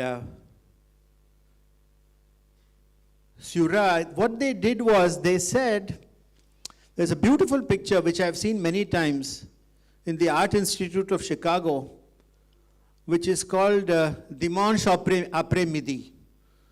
And actually it is now Dimanche après midi actually. A curious coincidence. So Dimanche après midi, all these Parisians were going to a little island outside Paris. So you see the women with their parasols. It's a picture that is this huge, and it is the high point of the Art Institute Chicago. Many times have I seen that picture. And if you go near the picture and have a look at it, you see lots of colored dots. You don't see colors. Normally when you think of a painting, you'll think of people painting with some colors, no? No, it's got little colored dots of absolutely obscure colors. The whole idea in pointillism is that there is a perception of color as you go away from a picture, which doesn't depend on the colors that have been used, but the colors of little dots and the way in which they are put together. Now there are very nice commercial software, simple to use, where you can take any picture you want and make a pointillist image out of it, which is what I've done. Now these are the sizes of the colored dots. So you can see this is India with 28 states. So this could be Tamil Nadu, that could be Kashmir. Could be anything. But you can see the diversity of the country based on the differences in colors. But then see something very funny happens. Actually, in the book, you will see Seurat's original picture of Dimanche après midi. Then you will understand exactly what is happening. There is a certain stretch where there's a gray kind of a gravel or something. The gray actually is not painted gray. It is painted orange, white, blue, so many colors are there, which give an impression of gray when you hold the picture away from you. So there is an impression like mango-ness. There is an impression of the whole thing based on diversity. And I can take the same software. Very simple to use this software. Huh? It's not at all difficult. Even I could do it. Now, make the dots smaller and then you'll see the colors. The colors here roughly match the colors here, but not exactly. Not exactly. Like there's a red over here, that red seems to have vanished somehow. You'll be asking why. Then this is India with about 40 to 50 states. The diversity is there, but you don't see the whole picture. The whole picture, the beauty of Bharat is not seen. And then suddenly you come to 75 states. And lo and presto, you can make out the outlines of the picture. So what was not visible here and here suddenly comes out here. Now I can start increasing the number of dots, you see. But all this is unnecessary, this and this. This is like those delusionary things, Benishan and Banganpalli. Nothing. It's actually nonsense. And in fact, this is something like, say, some 300 states, 750 states. Actually, Gandhi wanted 750 states. Yeah, he did. This is one of the other things he did. In 1946, something called the Gandhian Constitution was written by a chap called Sriman Narayan Agarwal. But if you read Gandhi's preface to that constitution, it is clear that he wrote every single word of it. So he wanted 750 states. Can you imagine? I mean, okay, 28 I have said is too small, but I mean 750. Then I will say that Hotel Atithi should be one state and Hotel Residency should be another state and so on. So I mean, there's got to be a limit to all this. So the whole idea here is that there is an optimum number of states. Now, what is this optimum number? Optimum number, actually I was in collaboration with a guy in the UK, an Indian, to get an analytical explanation for 75, which is, all this is given in chapter 4, which is the crux of the book. Because as a scientist, I am not happy with just stating a problem. Chapters 1 and 2 sort of state the problem, and chapter 3, civilizational, some explanation, going round and round and round. But scientists want solutions. They may be wrong solutions, but we want a solution. No, the reason why we want a solution is, it's up to somebody else to suggest a better solution. But we are always looking, no point looking at the past here. Some Muslims did this, Christians did that. What were we doing? Sitting and allowing all these guys to do all these things for so many years. See, if our thing was so nice and everything so great, we discovered everything. There was one language in India that appeared even before the universe. Not far away from this union territory. So we are very great, no? Yeah, we are very great. Then why did we allow all these things to happen? Kya hua hum logon ko? No point thinking about the past all the time. Take the past, try to get some ideas about what happened, and notice how horrible we are doing at the present at Rajya Sabha. This is not good. It's not good under any circumstance. There's no point, this is what, we're all thinking people, we are not some dummies. I mean, was it okay? Did you feel good? Did any of you feel good? We have an elected Prime Minister of this country sitting in Parliament and saying something serious. I don't care if it is Modi or XYZ, anybody. This is elected Prime Minister of the country. He's standing there and making a long speech, motion of thanks, address, budget and all that. People are shouting non-stop and not letting him speak. Is this okay? I don't think it is something to laugh about. Theek nahi hai to theek nahi hai. See, I think we should not hesitate to say it and speak up. Such being the case, I think there is a reason why we need these 75 states, and Ajit, if you can then come and bring that and put it over here. Those of you who have not seen the book, this is also there in the book. These are the 75 states. inge konja inge. This is my conception of the 75 states of Bharat. And this is not based on an analytical model. Professor Desiraju didn't come out with this just from the top of his head. I have used geographical, historical, social, cultural, strategic, so many viewpoints. And at the end of the day, if all these viewpoints do not satisfy, there is a sheer administrative convenience of having smaller states. This has been spoken about from the time of the 1956 Panikkar Commission on States Reorganization. So chapter 4 then goes through these 75 states and gives a rationale and justification for forming these states. And the most important thing, of course, I have explained to you here, is that diversity. This optimizes diversity. It is 75 is a sufficient number to show the true picture of Bharat. Okay? And it is not unnecessarily large like these things. Anything less than 75 will not do. Anything more than 75 is unnecessary. 75 means, scientists we are, plus minus we will say. Plus minus 5, plus minus 10%. Scientists never like the words like always, never. We don't use those words. And we have a wonderful word which we always use, generally. The most favorite word of scientists. You know, generally speaking, it's about 75, okay? That's the idea. Now, let's look at some of these states. And funny thing happened when I first trickled out a bit of news about this book on June 16th last year. It was in a nice function in Delhi from Atharva Forum.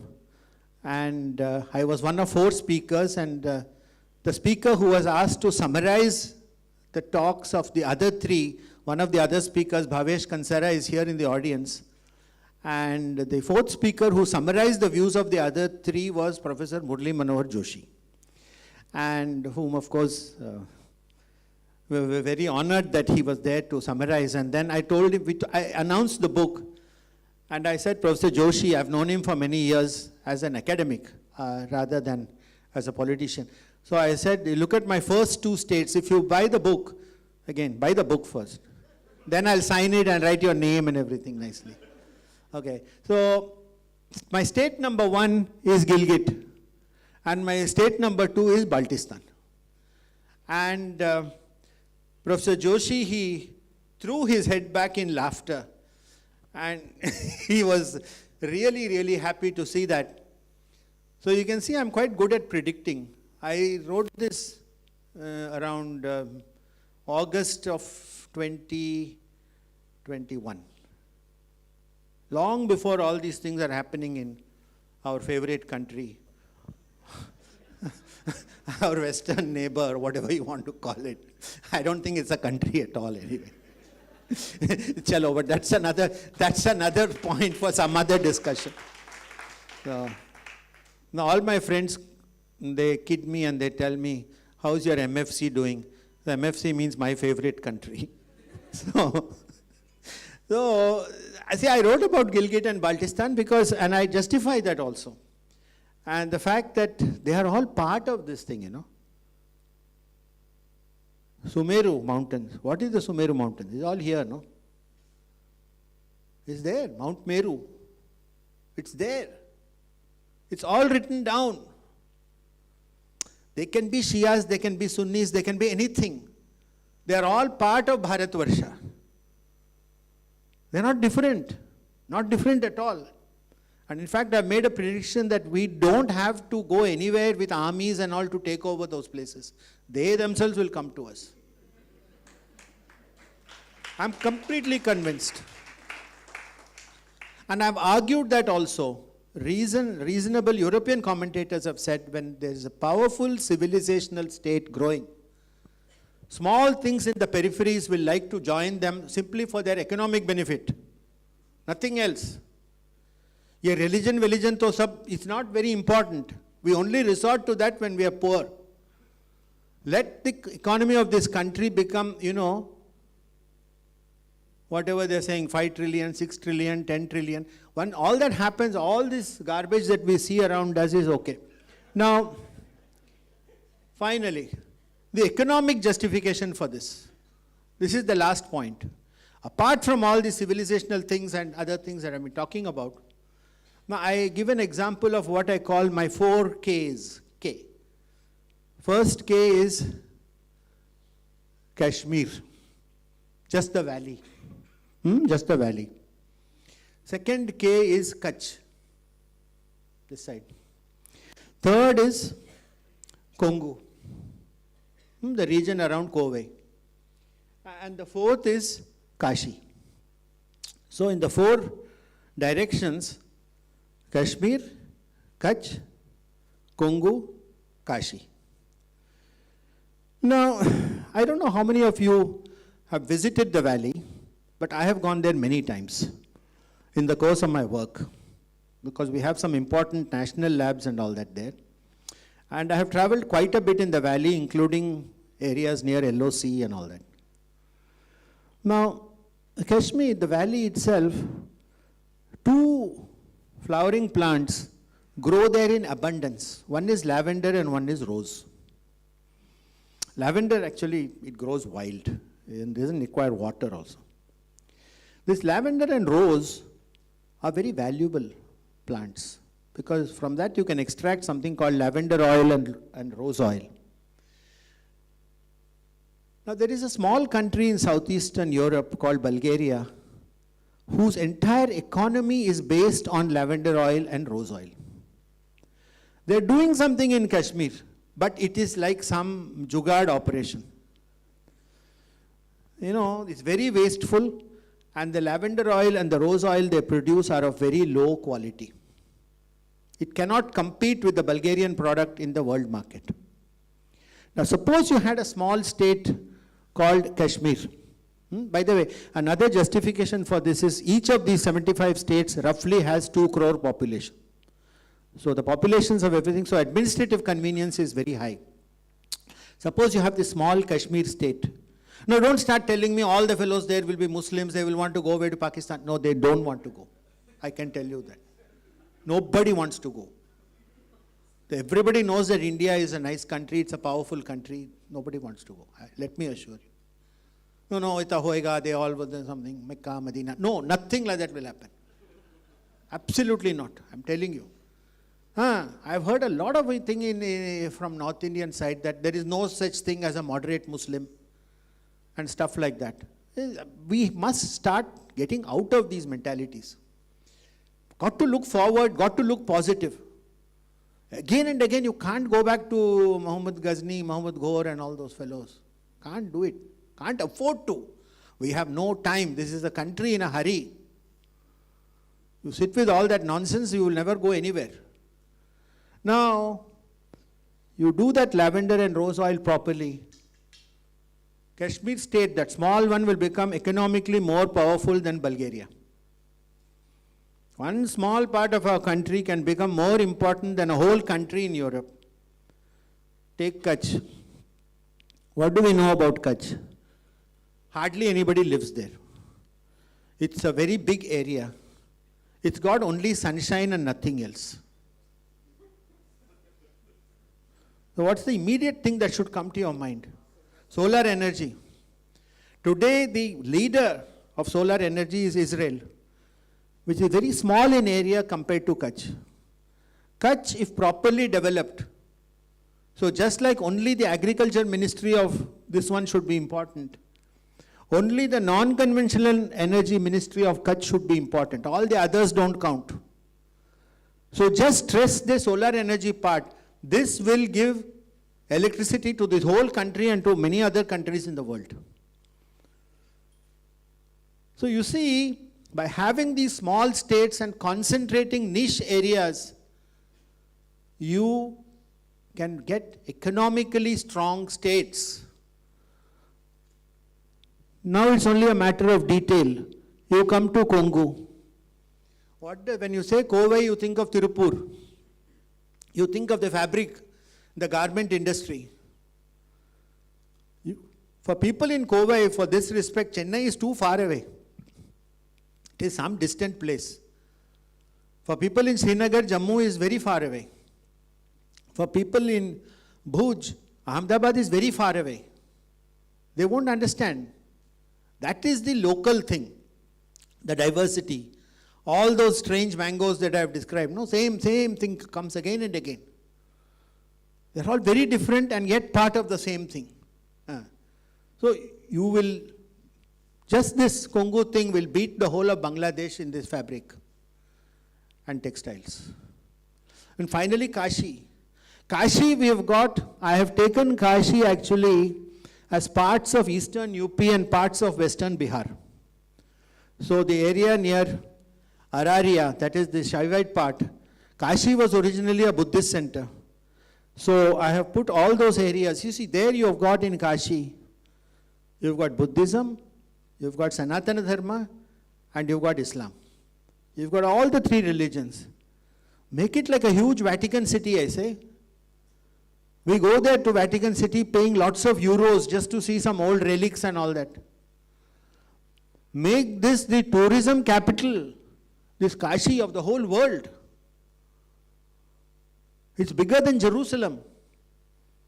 You don't tie this Kashi to all these other funny places in UP.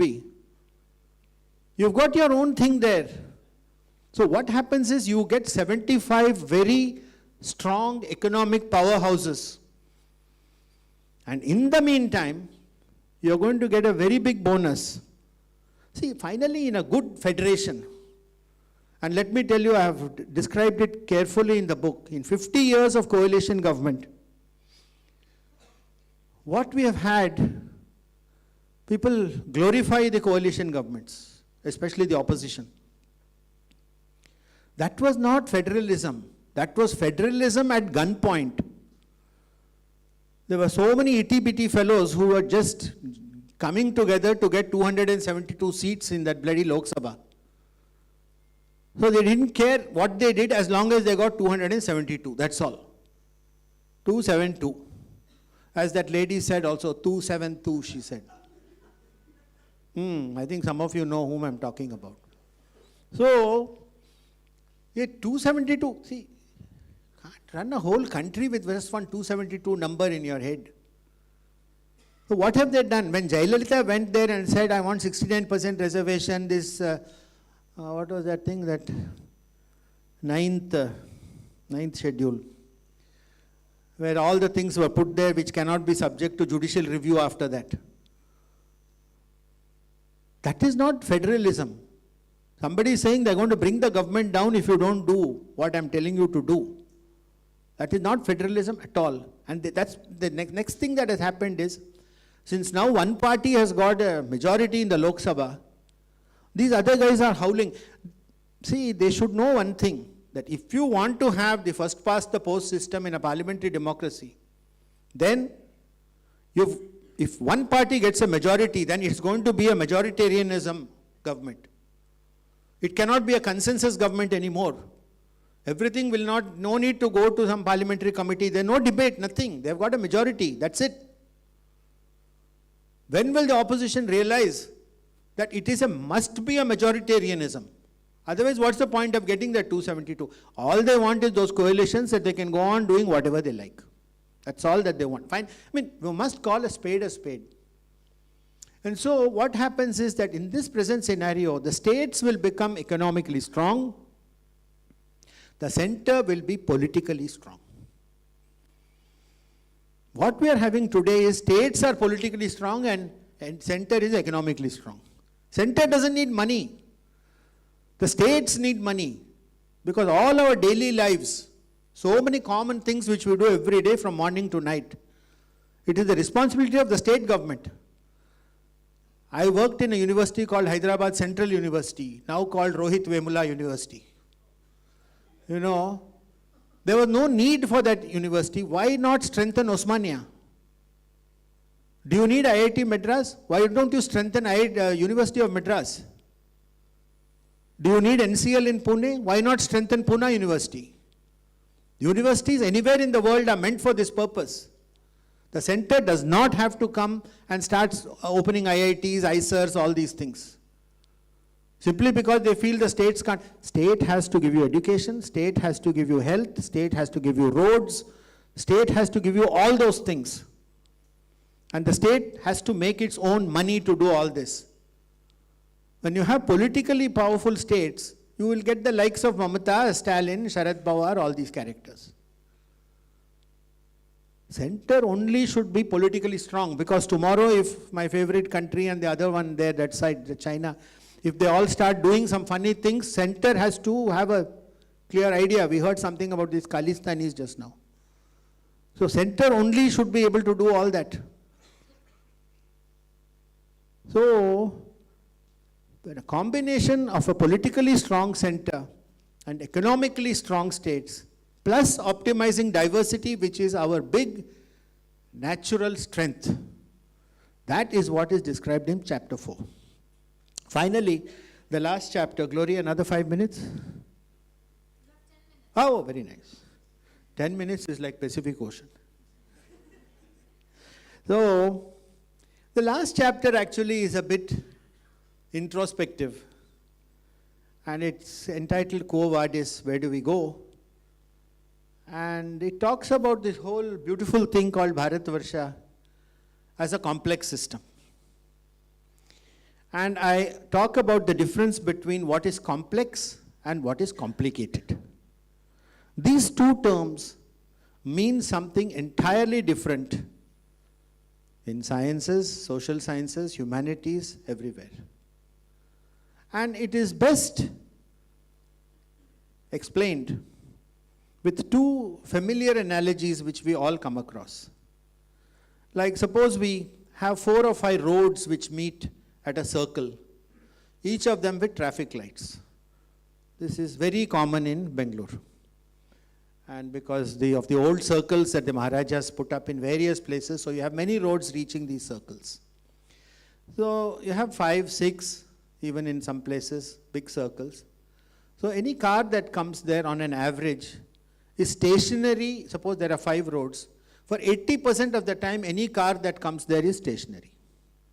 So only for 20% of the time, that particular car is allowed to move because everything else is waiting.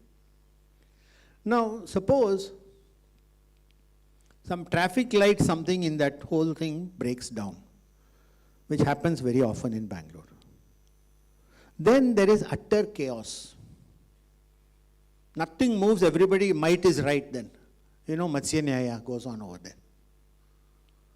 Everybody does whatever they like. Whole thing becomes a mess. That is a complicated system. When a complicated system can break down if any one of the parts breaks down. And the only way of solving the problems of a complicated system is to put in redundancies. So in my lab, for example, I have several postdocs. Somebody will be falling sick, somebody will have a family commitment, somebody will not be able to come to the lab, something that will happen. So what do? I hire more than one postdoc to do the same job.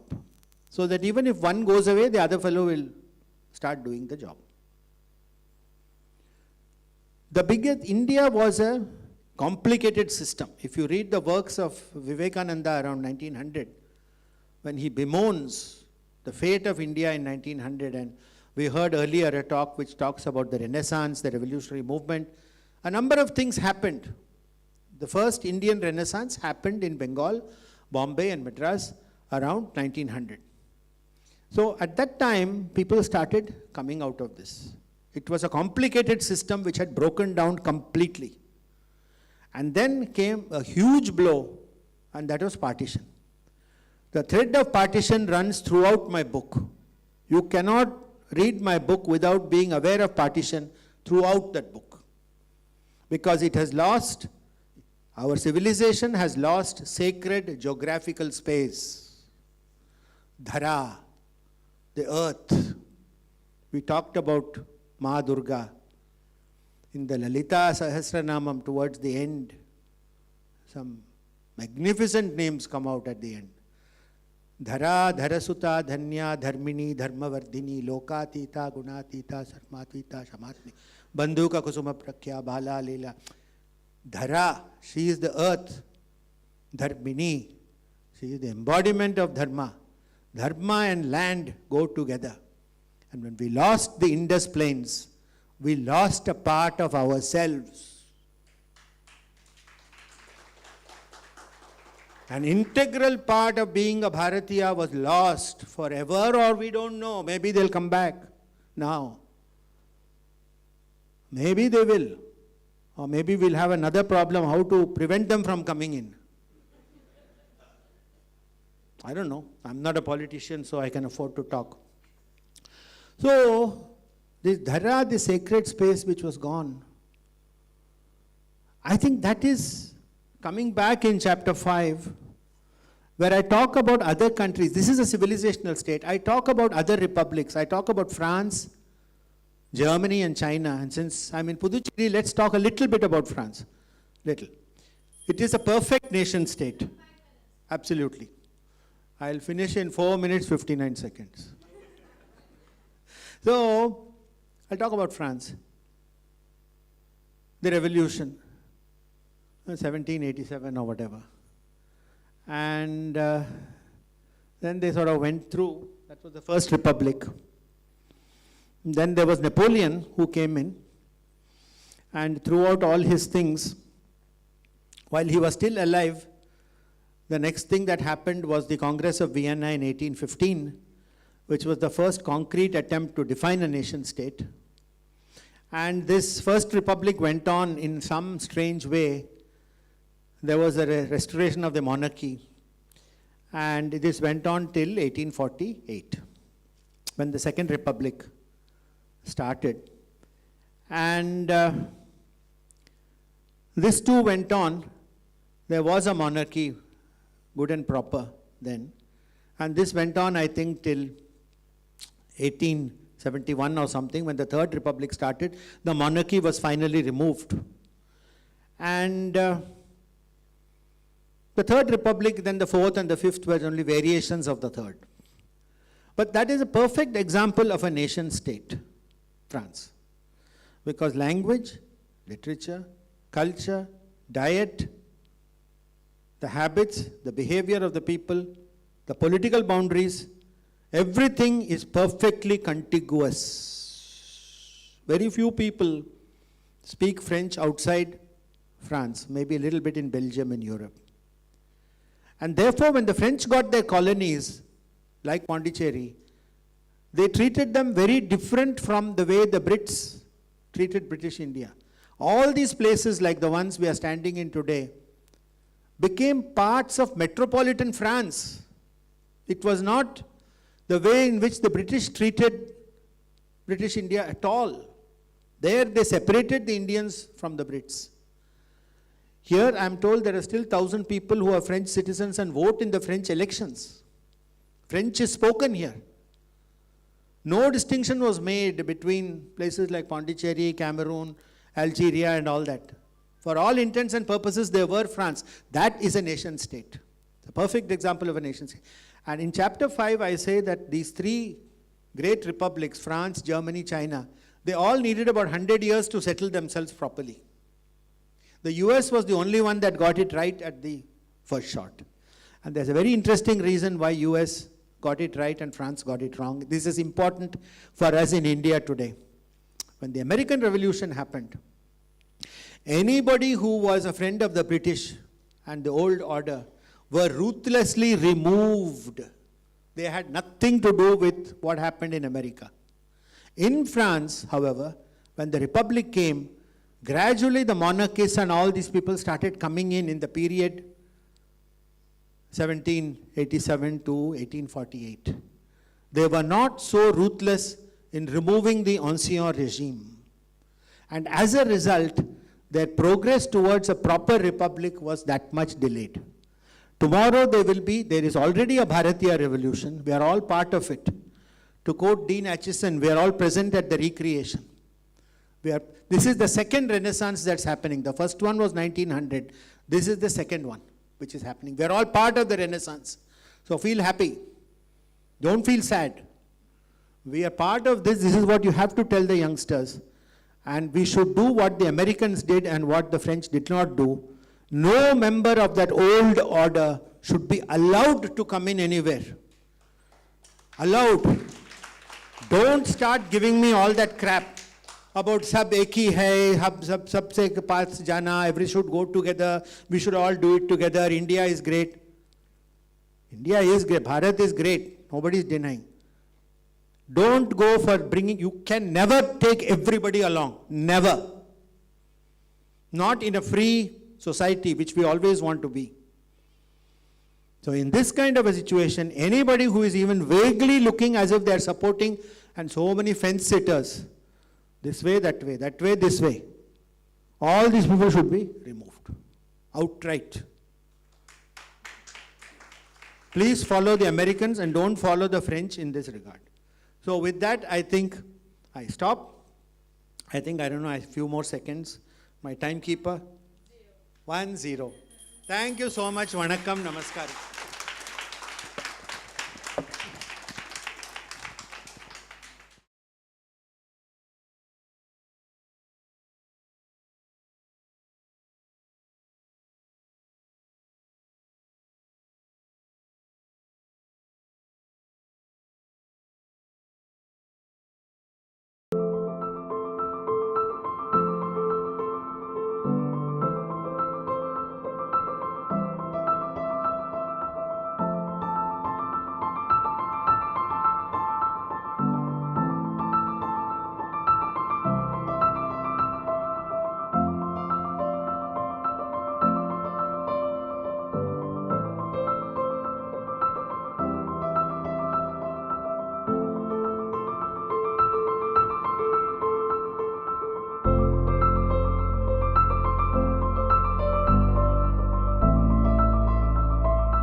Good afternoon, everybody. The next 3 sessions are without a break.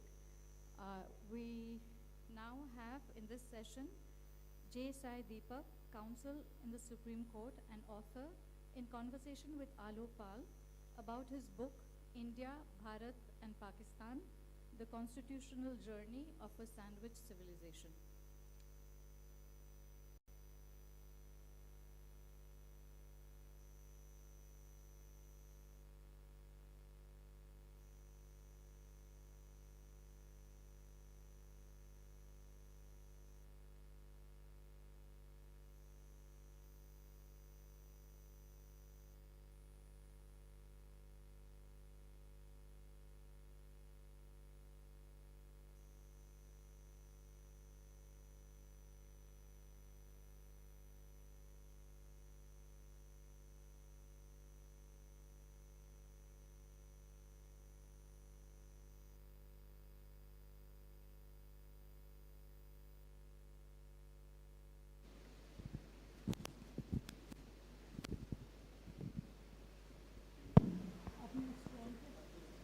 Different sound.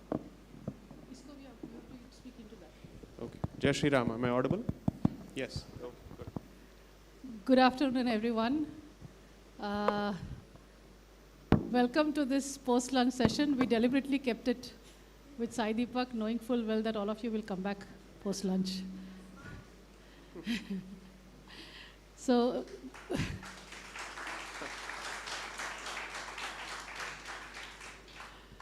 Sai Deepak, thank you for a second book of equally interesting and disturbing information, just as the first one was. I think what you exemplify is new perspectives to old facts that we already know. So I will not present what the book is all about. I think that will emerge in the course of the talk. So in your first book, you basically talked about the impact of European coloniality on our consciousness. And me being an urban Indian city dweller, obviously it made me think a lot, especially since I teach the Enlightenment and I had to give it a completely different gaze to it.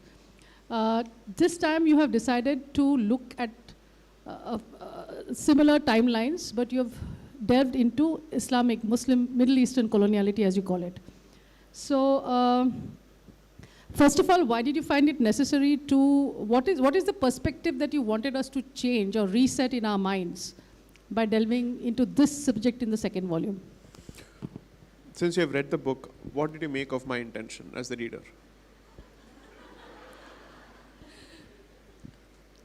Well, the fact is that if you are aware of what's happening in India today, then these are the questions that you've addressed in the second book. Give certain answers and indications as to why, where we are going with certain policies, where we are going with certain ideologies, and the consequences that the majority is facing. So it really helps in understanding that. So the preparation to what we are today is, I think, what you have. But why am I answering this question? Did you see a parallel between the past and the present? Did you? Yes, I do, and that's my last question to you, in fact. That was the intention. Okay. So that was precisely the intention. Okay. Because the idea was not to indulge in any kind of an academic exercise. By the time I was done with the chapter on Mopla riots, and while I was going through the material, I consciously stayed away from my family. So my family lives in the first 2 floors. I live on the 3rd floor in my office. And is it loud enough? Yes. Ah.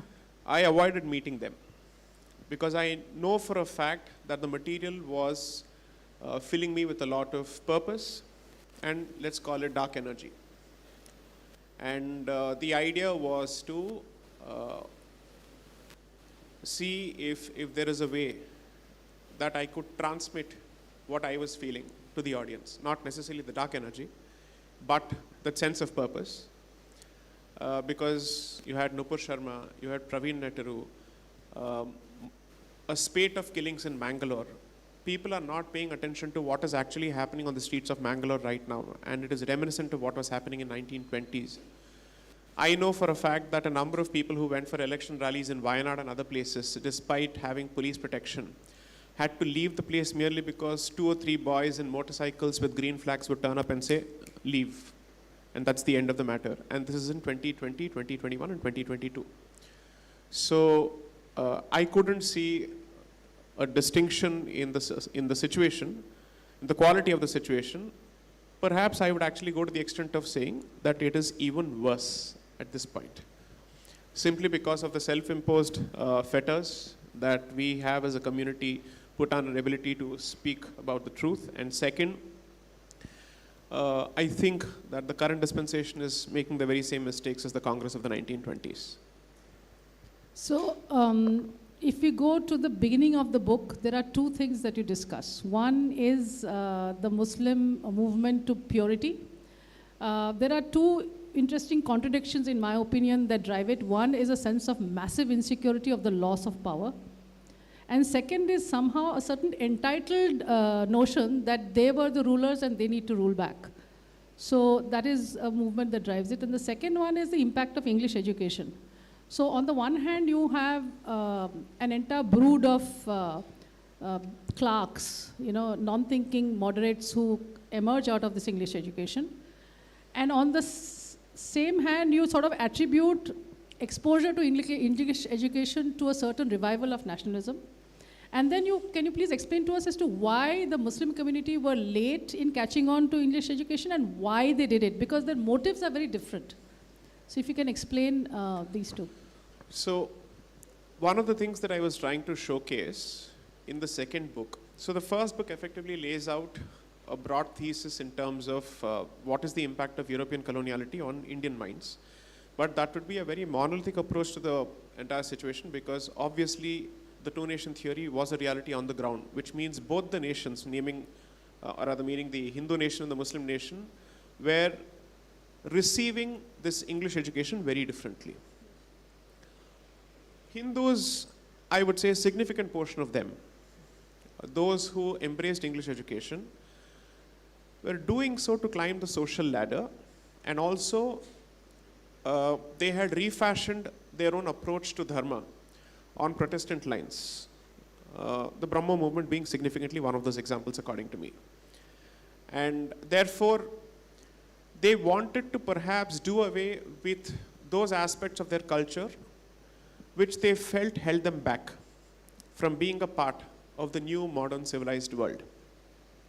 And they had almost no conviction in the metaphysical, let's say, foregrounding of Hinduism. And they were happy to be a part of this elite club. Now, Muslims consciously stayed away from English education, perhaps because they were acutely aware of education's role in transmission of culture, including the role played by language. And in that sense, Muslims were sharper, better informed, shrewder, and far-sighted in not embracing English education. And they stayed away from it significantly. And this was a conscious call which clerics and families issued to their own children, saying, do not embrace it under any circumstances. Should it come to that, start with Islamic learning and then go to English learning. And that is the hybrid model that Sai Deepak comes out with. So the one is the question of the means. The second is the end goal. Hindus, represented by the Congress, represented by the moderates, were interested in being part of the English empire. They make no bones of it. They're absolutely clear about it. Anyone who aspired for freedom and complete independence was branded a lunatic who should have been committed to a mental institution, according to them. These were statements issued by Gokhale and others, the political mentor of Gandhi. And these statements were not isolated statements. This broadly represented the DNA of the Congress until the emergence of the extremist faction within the Congress. And since the extremist faction was effectively marginalized and relegated to the sidelines, the moderates represented the mainstream of the Congress. So a dominion status or a status at par with Australia, New Zealand, Canada, this was the end goal of the Congress. Whereas Muslims were clear, and Sai Deepak says it abundantly clearly, where he says, I am no fan of the British man or his culture, but I need his help to prevent the resurgence of Hindu political rise. And I need his help to ensure that members of my community infiltrate the system using English, but not drowning in the ocean called English culture. And that was effectively the ball that he set rolling. And I think that ball continues to roll even in 2023. Now, between Syed Ahmad Khan and the brief role played by Afghani, I think that is capital, because in the events that will ensue, especially with the very first, not even the First World War, preceding the First World War, the very first skirmishes that Italy has with Libya, right. You have this spirit of pan-Islamism that is almost, it's guttural, it's woven in the DNA. Right. So between Syed Ahmad Khan's vision and Afghani's attempt to put in, like, can you explain to us up until then, if in the revivalism, purity, was pan-Islamism a part? And what exactly happened with maybe the tottering of the Ottoman Empire that gave this absolutely visceral anger in the Muslims towards pan-Islamism? So you see, this is an interesting question in the backdrop of the current government's celebration of the Khilafat movement as part of the Azadi Ka Amrit Mahotsav. When you read the history of this particular period, it is positively embarrassing for anybody to celebrate the Khilafat movement as part of Bharat's move towards independence. First of all, it wasn't an independence movement. In any case, if you do have to celebrate it, what is the point of co-opting this manifestly pan-Islamist movement? I don't understand. So there are 3 or 4 key figures who emerge around that particular period, which is until 1898. I think in September or November, when Syed Ahmad Khan passes away. So you're looking at a period between 1830s to 1898. Now, the 2 key figures, one international and one national, who collide and who perhaps ought to have collaborated, are Syed Jamal al-Din Afghani and Syed Ahmad Khan. So Afghani happens to be one of the foremost Muslim intellectuals of the 19th century, who is significantly responsible for rekindling pan-Islamism from Egypt to Turkey to Bharat. And his stay in Bharat is not understood enough. And his stay in Delhi and Calcutta and in the seminary called Madrasa-e-Rahmiya of Dehlavi, which is also the alma mater of Syed Ahmad Khan, is not understood enough. Now, this man effectively says that in order for Islam to revive itself, the concept of a caliphate must be re-established. Now, he tries to somehow rekindle the fire in Egypt. You have to remember that before Turkey became the center for Islamic caliphate, it was Egypt. So the Mamluk dynasty loses to the Ottomans, and then the caliphate passes on from Egypt to Turkey. And then they become vassals of Turkey in a particular sense. That entire region is governed by Ottomans through their governorates. Now, the French and English establishments are desperately trying to install their puppets in Egypt. So there is a fight that goes on between Muslim nationalists of Egypt and that particular region and the collaborators of the British. Ultimately, the collaborators win. Afghani is responsible for leading student protests in Egypt around that particular period. So once the collaborator comes to power, he kicks him out. So this man is an itinerant, moves from Egypt, goes to Afghanistan, tries to rekindle Islamism through the Emir of Afghanistan, doesn't succeed there because the British kick him out. So from there he comes to Bombay, spends time here. From here he goes to Turkey. And he lands in Turkey, dies in Turkey ultimately. He is imprisoned by the Ottoman Sultan and he dies there. But before he goes, he spends a significant amount of period trying to understand the role that the Indian Muslim population can perhaps play in the revival of the caliphate. And he does a fantastic analysis of it. His stay is significantly responsible for mainstreaming Wahhabism further, which was already a fairly mainstream strain of Islamic thought in this country, and the importance, integrality, essentiality, and criticality of jihad in the establishment of the Islamic Caliphate. He reinforces it brilliantly. And his students are the first education minister of this country, Maulana Azad, along with the founders of JUI. I think Maulana Madani spoke a few days ago, calling Islam the oldest religion in the world and that Bharat is apparently the home of Islam. That's his statement now. So these organizations effectively learned from Afghani, because you see his publication, so he gets kicked out from here, he goes to Turkey. Before he goes to Turkey, he spends a brief period in France. Now France decided to shelter all those people who were working against the British, like Pondicherry, okay?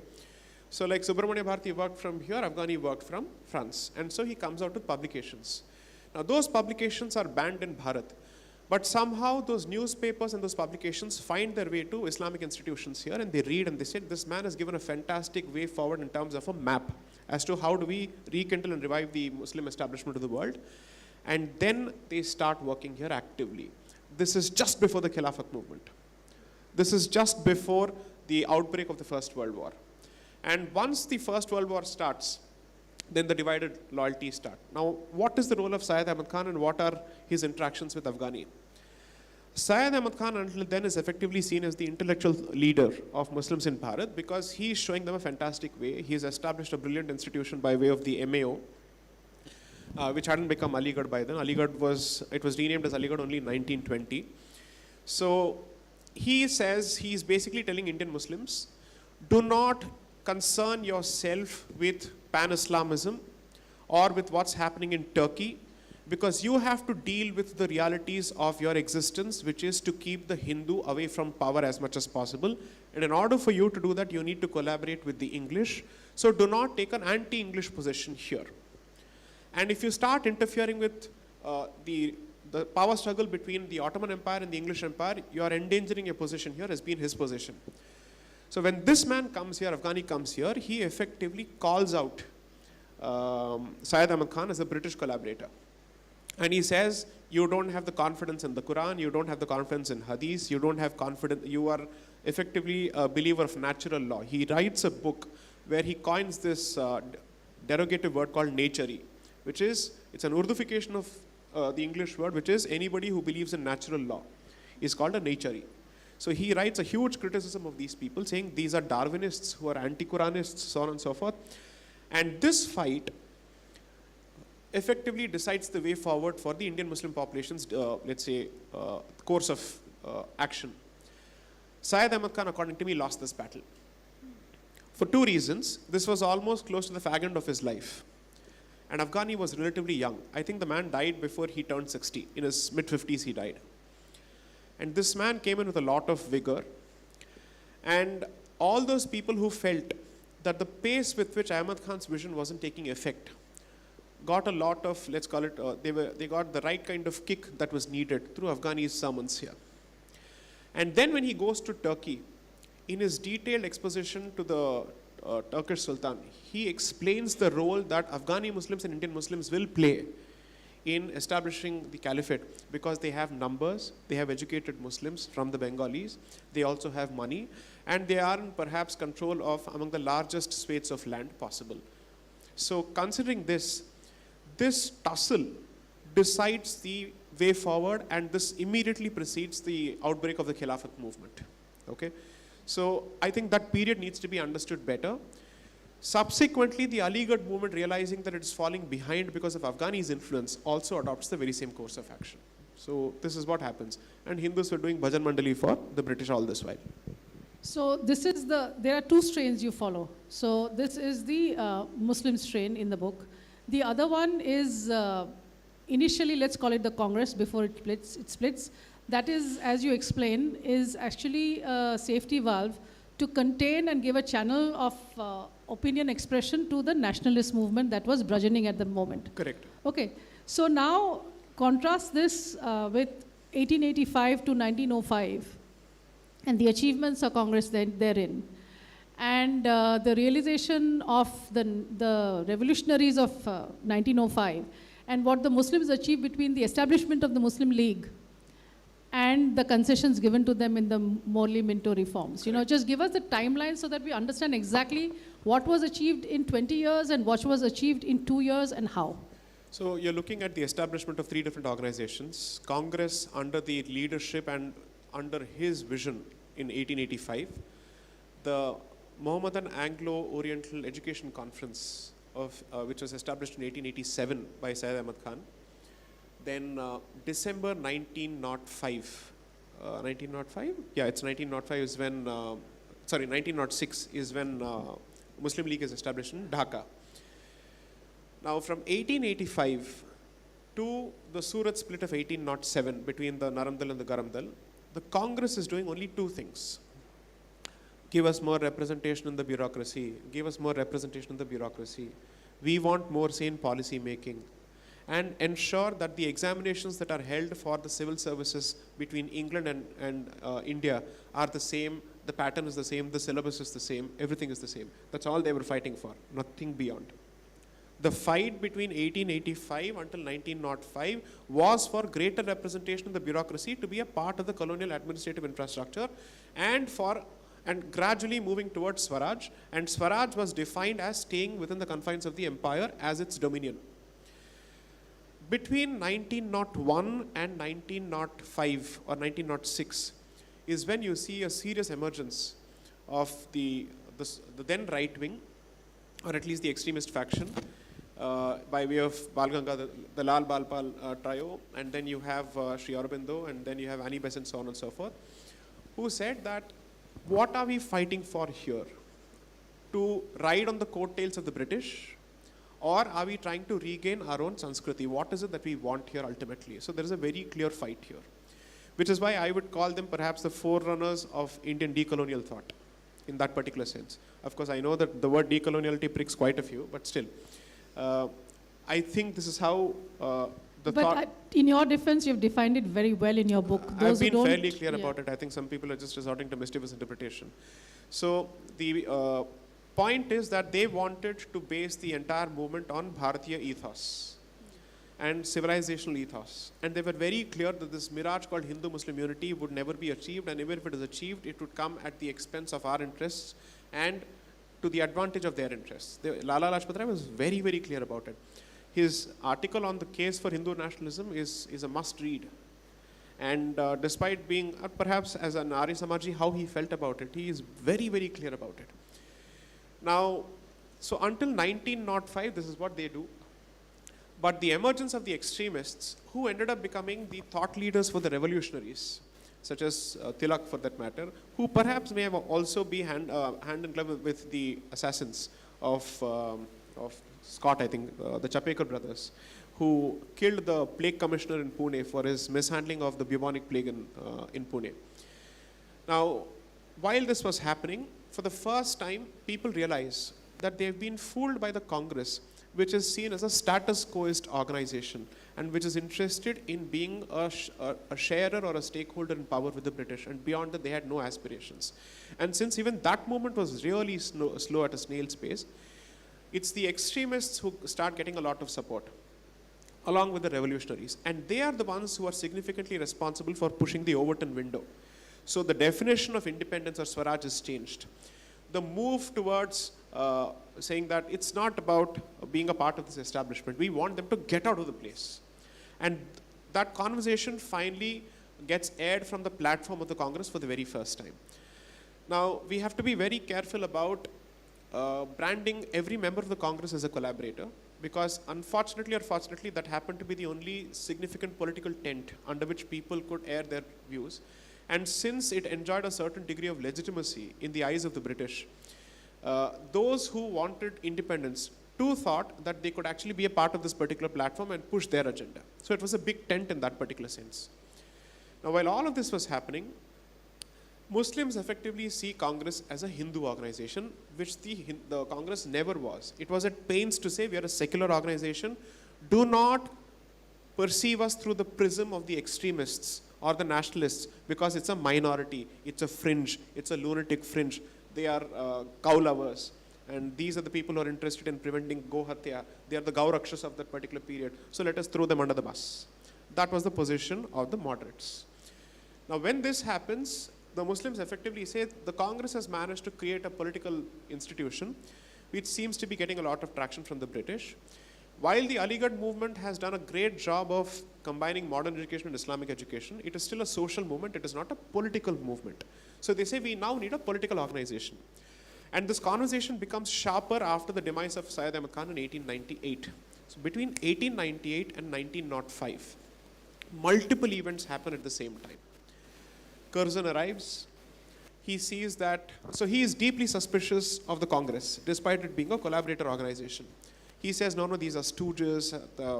They're double agents. You can't trust them, so on and so forth. So he says, I don't want to take a chance. I want to break that movement and I want to break its back.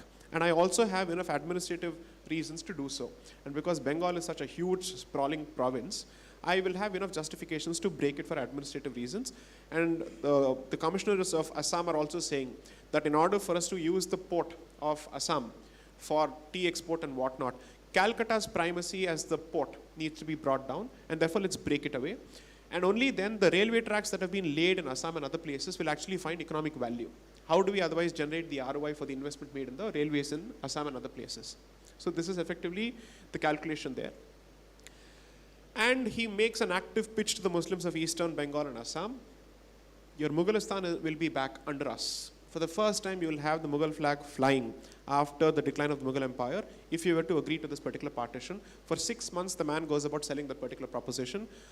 Almost without exception, that proposal is purchased lock, stock, and barrel by the Muslim community.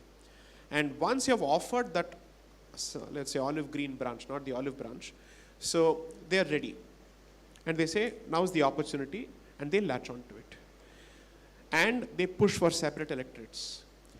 And after pushing for separate electorates, when they succeed in the Minto Morley reforms to get the separate electorates, by the end of that year, they establish the Muslim League. The pace with which the Muslim League moves after that, I would say the Congress was caught unawares. So what the Congress couldn't achieve from 1885 to 1905, Muslim League and its predecessors managed to achieve between 1905 and 1907. And this was the sharpness with which they moved, and this was the clarity with which they moved. I'm amazed. I have grudging, deep respect and admiration for what they achieved. So one of the things that are spoken about your book is your citations. So you have a lot of quotes of parliamentary proceedings of the Morley Minto reforms. One of the things that really struck me a lot, especially because that collusion is very rife today, is that you actually had British members of parliament talking about Islam and Christianity being the religion of Abraham. Correct. And therefore that collusion is important. Correct. So can you explain that? Of course it infuriates me, it baffles me that, the so-called nation of the Enlightenment should talk and justify ceding the separate electorate and the 3/4 vote, actually citing the fact that the religions are of the same origin. So can you just, especially because this collusion affects us to this day. Correct. So you see, after 1857, when the vast majority of the Muslim population comes under the radar for their participation, not in the independence movement, they actually wanted the revival of the Islamic flag. That much is very clear. I don't think we should even be celebrating it as the first war of independence.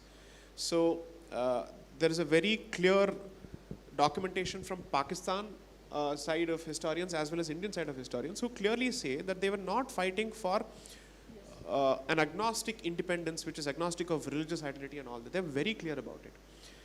Anybody who shouts Nara-e-Takbir at, let's say, in a fight is not being irreligious, because it's bound to be followed by Allahu Akbar.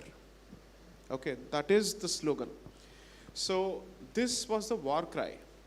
And it's recorded in multiple places. And this was not limited only to the north of the Vindhyas. In Madras, these cries were, let's say, they joined them.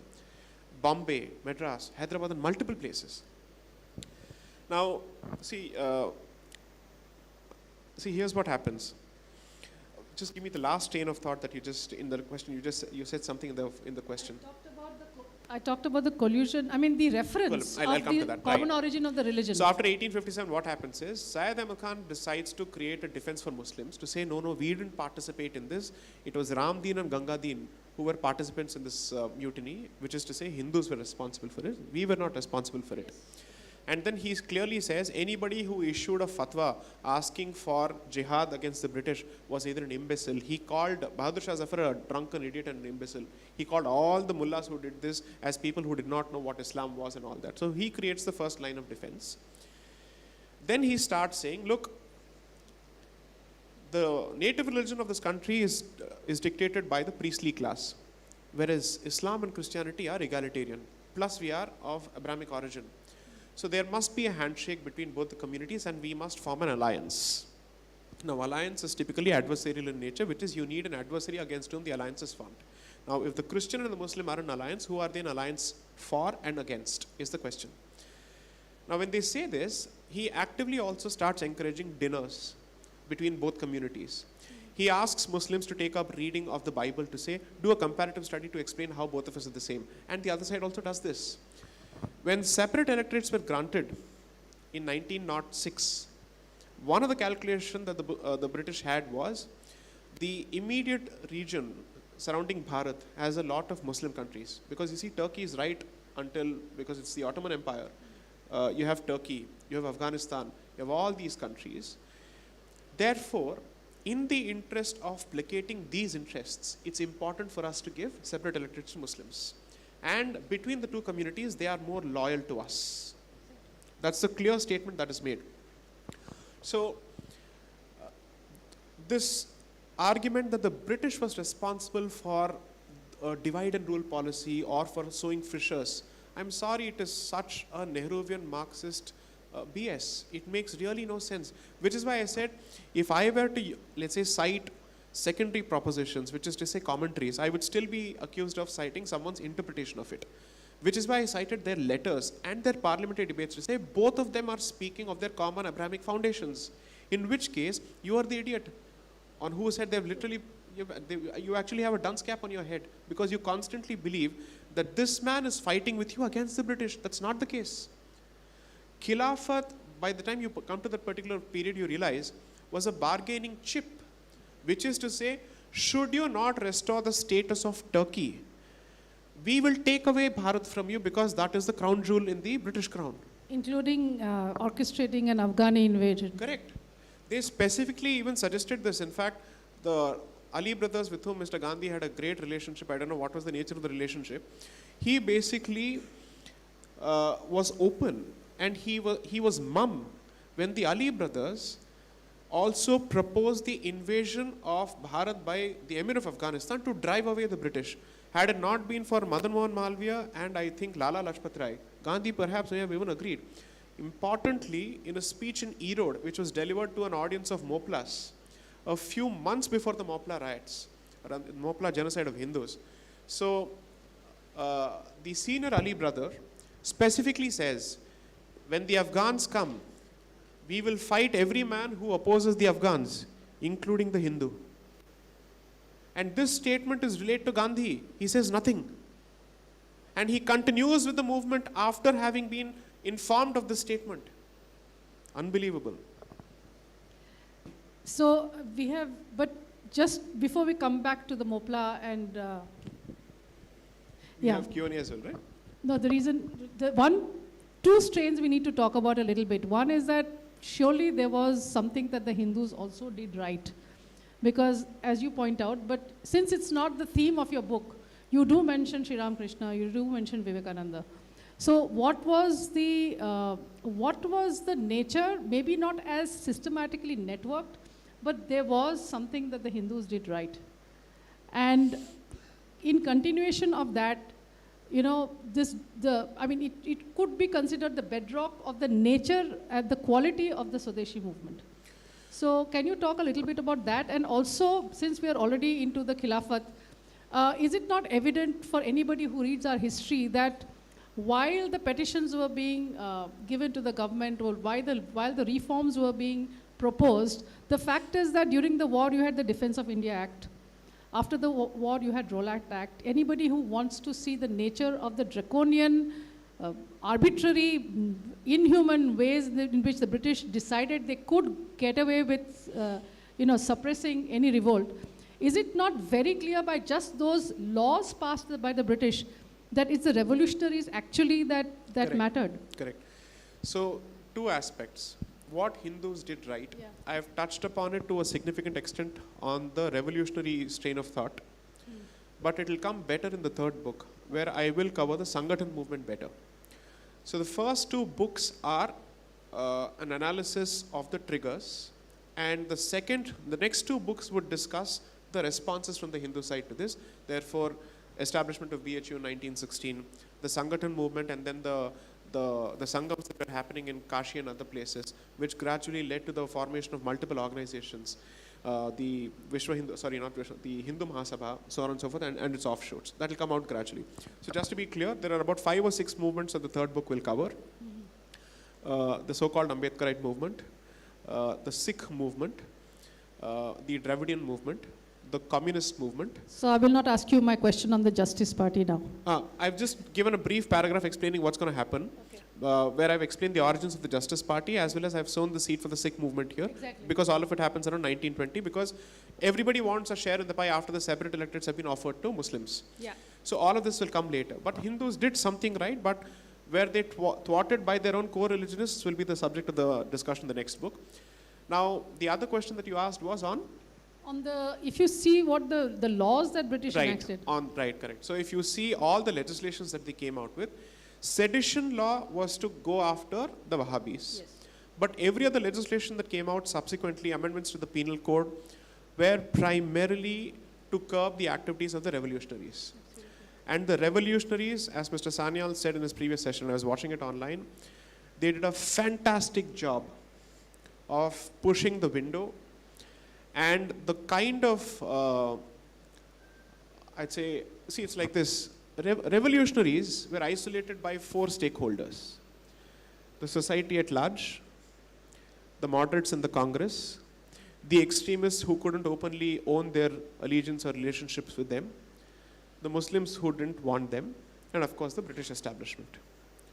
So under these circumstances, with utter isolation, the revolutionaries operated. Imagine the kind of commitment that they had to Bharat for them to operate in these circumstances. Now, Mr. Sanyal said something very interesting about Sardar Vallabhbhai Patel's elder brother during the course of his talk. All you should do is this. Today, Sardar Patel looks great. Netaji looks great. All of these people look great. I would offer a simple litmus test. As long as these people were in the Congress, what was their attitude to the revolutionaries of that particular period? Did they bat for them? Did they give them intellectual cover fire? Or did they actively push for their prosecution and publicly castigate them? You will find very few Congress leaders who are not guilty of one of these things. And that would include the person whose Statue of Unity has been built in Gujarat. His letters will clearly show what he thought of the revolutionaries. So today, because we have Nehru and Gandhi as the soft targets, anyone who represents an opposition to them becomes someone worthy of co-option. But if you want to actually look at let's say the history of that particular period better, revolutionaries represent, according to me, perhaps the purest strain of thought which comes close to Bharat civilizational ethos, where I would say they kept the Kshatriya spirit alive. Every legislation, in fact, even prior to the 1919 Act, there's a huge report that comes out on seditious crimes. They hold the Brahmins of Maharashtra singularly responsible for fomenting revolutionary activity in Maharashtra, because he says, you see, the Maratha Empire was ultimately governed or finally governed by the Peshwas. Peshwas were Brahmins, so it's the Brahmin who is trying to revive his political status. And Tilak is a Chitpavan Brahmin. So this is how the discussion happens. It's not just about the religious identity, it is now the caste identity that comes out very clearly. And if you look at the enumeration of the trouble that they caused, and the report that actually is prepared, Punjab, Maharashtra, Bengal, across the country, and even in the south, astounding. So this was never a peaceful movement. It's a peaceful representation of an otherwise violent movement that was going on parallelly. And you have to realize that the revolutionaries were not even getting support from the press. Even the local press was pro-Congress, which is why they were forced to come out with their own mouthpieces. The Anushilan Samiti had to start publishing its own mouthpieces because they were not getting traction. So there's a very popular line in Rajkumar Santoshi's representation of Bhagat Singh, in the legend of Bhagat Singh, where he says, "Agar ye Congress cheekti bhi hai, to ye chap jata hai paper mein," which is actually the case, which is exactly what happened. These people did not get money, and these were educated people who realized what kind of nonsense they were being taught in schools and colleges, and they decided to jump into this Havan Kund. So I think, I hope through Mr. Sanyal's books and others' books, that history is done justice to.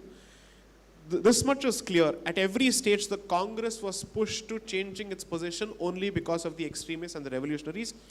But for them, minus them, Bharat would have actually seen a very clear submission as a dominion to the British Empire. That was their clear-cut goal. So the carrot of the home rule, and this is where you have to tackle two ideas, basically gives you the Hindu-Muslim unity phase. Now, discuss in your words the rationale of the Muslims riding on this catchphrase of Hindu-Muslim unity, what the moderates actually thought they would achieve by it. And I think we have to bring in Gandhi specifically in this point right now. Tilak, Annie Besant and Gandhi. Yes, you can discuss these three. And also the transition of Annie Besant from one to the other. So that's also very interesting. I don't know they worked under what pressures, because, but literally the motivation of the Muslims to actually collude with the slogan up to the time it suited them. Right. And I don't know, it's naivete or what of the moderates to do it, and Gandhi in it. So this bit. No, they were actually playing the 1920s version of Chanakya Niti, so I'll explain what they were doing. So there are different sets of interests working. By 1914, moving to 1916, the Muslim community here is in a fix, serious fix. It doesn't know what to do, who to support, because you are midway into the First World War. Turkey joins this later, and there are several frantic messages sent from here to Turkey: do not jump into the world war because we will be forced to take a position. And we don't want to take a position which is anti-British. It endangers our interests here and our position in the global ummah. So please don't do it. Now, Turkey has to jump into this because it loses a significant portion of its territory in the preceding Balkan Wars. And therefore, it sees this as an opportunity to get it back. And around that period is when they also undertake the genocide of the Armenian population, which is significant. All of this happens. So, European powers may have an agnostic, irreligious motivation with respect to Germany. But their motivation with respect to Turkey is the re-establishment of Western civilization and Christian civilization in those parts of Europe which were previously Christian. So, it's not as if they had a monolithic approach to every participant in the World War. Depending on who the participant is, the motivations were very different, either territorial or religious or civilizational. Now, by the time it comes to 1916 and Turkey jumps into the war, Indian Muslims are wondering what to do. The British commit a few strategic errors at that point. Even during the World War, after the participation of Turkey, Indian Muslims have a wait and watch approach. They're waiting to see which way this war swings. Let's wait and watch. There is a Kanpur mosque incident that happens in 1916, where a portion of the mosque is demolished under the orders of the local collector and so on and so forth, and the temple is saved because of the Congress's proximity to the British. This movement or this particular incident is when the Ali brothers step into the picture. Both the brothers come to prominence because of this particular movement, and they realize, you know what, the Muslim League is dominated by those people who want to collaborate with the British, but we now need a movement because we are under attack everywhere, both within Bharat and outside. That's when the movement actually starts. And then they realize the Congress needs our support in some way to present a united face to get dominion status. The Congress realizes that as long as it does not have Muslim support, it cannot present a case for a single nation, because there can't be two nations for the grant of a nation statehood. That is why the two-nation theory is so critical, because the definition of a nation state is based on homogeneity in terms of either race or religion or language. So they say we need these people. So Tilak, Gandhi, before Gandhi, Tilak has already started this movement. Annie Besant has already started this movement because they have started the Home Rule Leagues. The Bombay branch of the Home Rule League is run by Jinnah, and he was a fantastic administrator of the movement. He did a fabulous job of it. I think the man acquitted himself in every role, better than Gandhi. So while this movement happens, they then realize the best way to get the British to take a few steps back from Turkey is to participate with the Congress and present Bharat now as the bargaining chip. And then comes the Lucknow Pact of 1916, which starts this golden phase of Hindu-Muslim unity in this country, which lasts for barely 3-4 years. And this movement dies a natural death by the time the purpose of the Khilafat movement itself is rendered infructuous by Kemal Ataturk, who effectively wins the war for the Turks and also demolishes the Islamic Caliphate, abolishes the concept of an Islamic Caliphate, and the so-called Khalifa has to flee Turkey in a British vessel. That is the final insult to the global ummah, which is delivered by the British with the icing on the cake. Now, by the time you're looking at the closure of the First World War, Turkey is lost in the first round when Kemal Ataturk has not come to power. And then you have the negotiations going on with respect to territories. So now the argument becomes of the Indian Muslims, restore every territory that Turkey has lost in the war. So Germany's territories will be taken away in Alsace-Lorraine and other places, but as far as Turkey is concerned, it should not suffer the same consequences as Germany. The British man and all these allied powers say, how do you expect us to treat Turkey differently when it has been an equal participant in this war? Why should Germany and Turkey be treated differently? Then they say, okay, if that is not possible, at the very least, preserve Turkey's control over what is known as the Islamic homeland, which means Palestine, Syria, Makkah, and Saudi Arabia, which is called that's where the whole thing comes from. Al Jazeera is actually named after this. The Jazeera, because that's where you have their holy shrines. This becomes the bargaining chip. All of this is rendered infructuous when Kemal Ataturk comes to power, and then he wins back his territories from Greece and other countries, which is Turkey's territories. And then he says, you know what? The presence of this caliphate in this country is single-handedly responsible for us being constantly at loggerheads with the West and everybody else. I'll take away the British suspicion that it might lead to Islamic revivalism by demolishing the concept of a caliphate altogether. So the first step that he does, he says, the Khalifa will no more be an individual, it will be the parliament itself, which has never happened in Islamic history. That creates a huge round of debates as to how can Khalifa be an entity as opposed to an individual. And then he says, I'll go to the next step and destroy that institution altogether, and he abolishes it. Once this is done, every reason that existed until then for Hindu-Muslim unity is gone. All promises made until then are retracted. But the Hindu side continues to live by its promise. And then starts the phase of riots, bloody riots. During the period of Khilafat, it continues in Bihar and other places in districts like Arra district, massive riots that go on.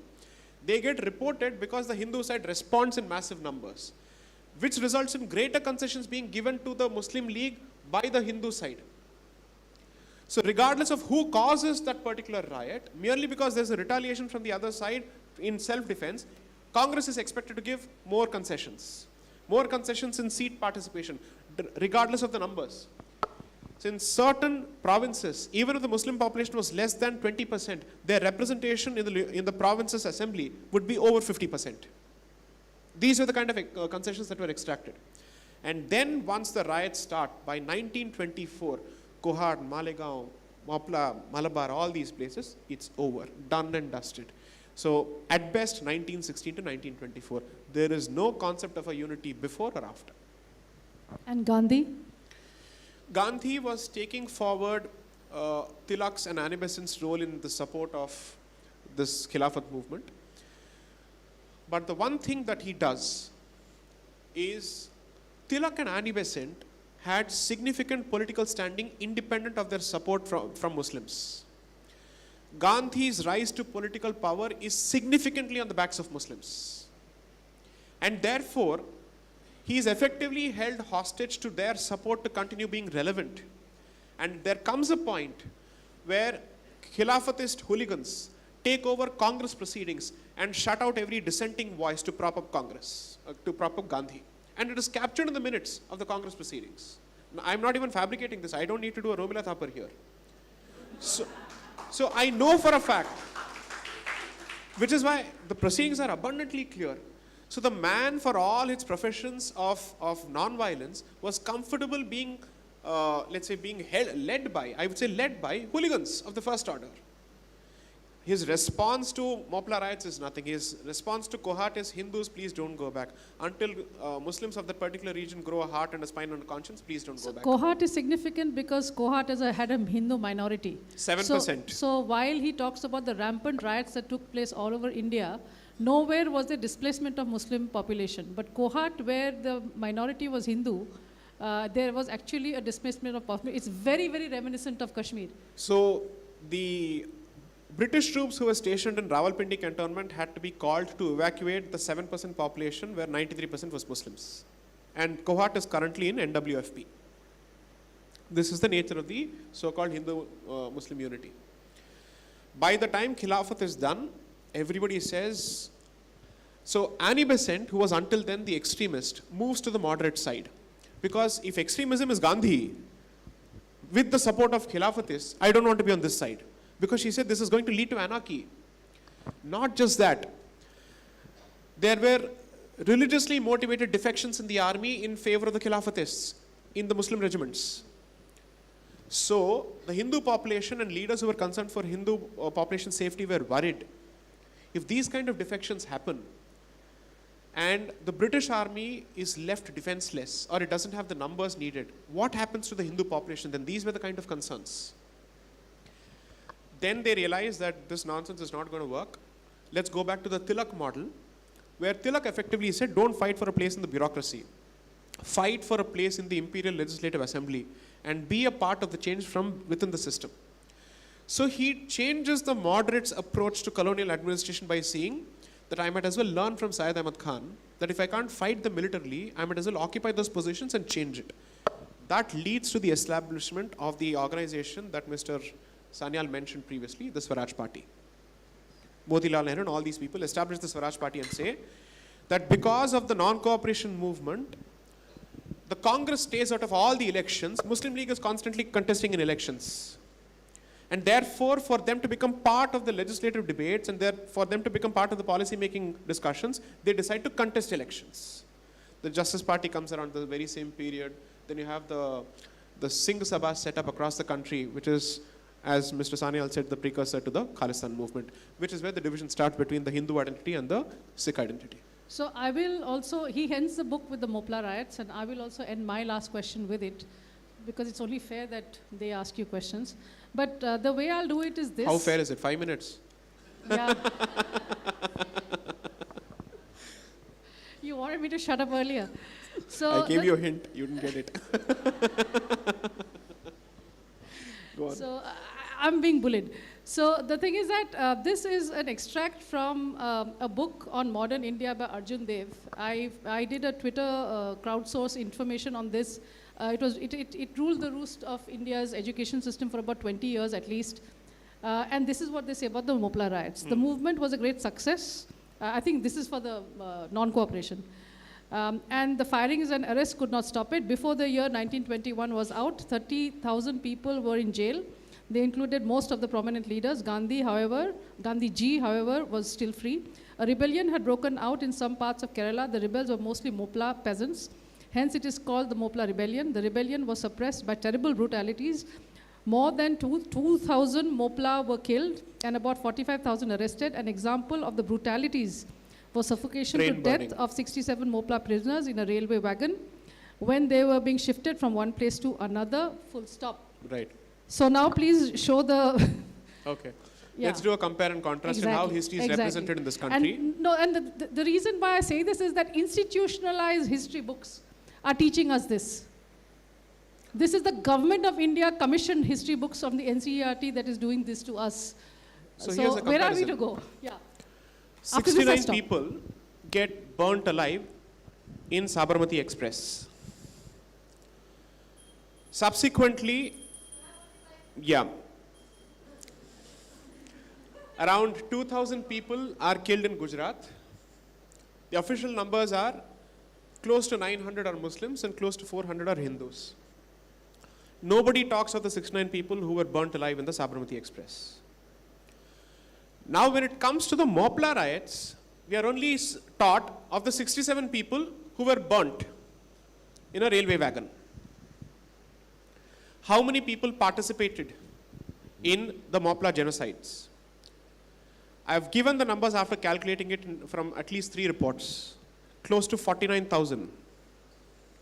49,000 people were out with the Mopla knife. 49,000 people were the number of participants. And take it from me, this is the number of the average size of an army during those periods. If you're looking at the medieval period, or let's say the 12th or the 14th century, you're looking at 10,000 soldiers, 30,000 soldiers, and 40,000 soldiers. Close to 50,000 people were out on the streets. Caliphates were established in Kerala, in Malabar. Freedom was announced, and you had generals being established, kings being established, Islamic Caliphate kings being established, or caliphs being established. And how they went about killing these people, and the plunder goes on, I think, from August 1920 till February 1921 for a period of 6 months. 6 months.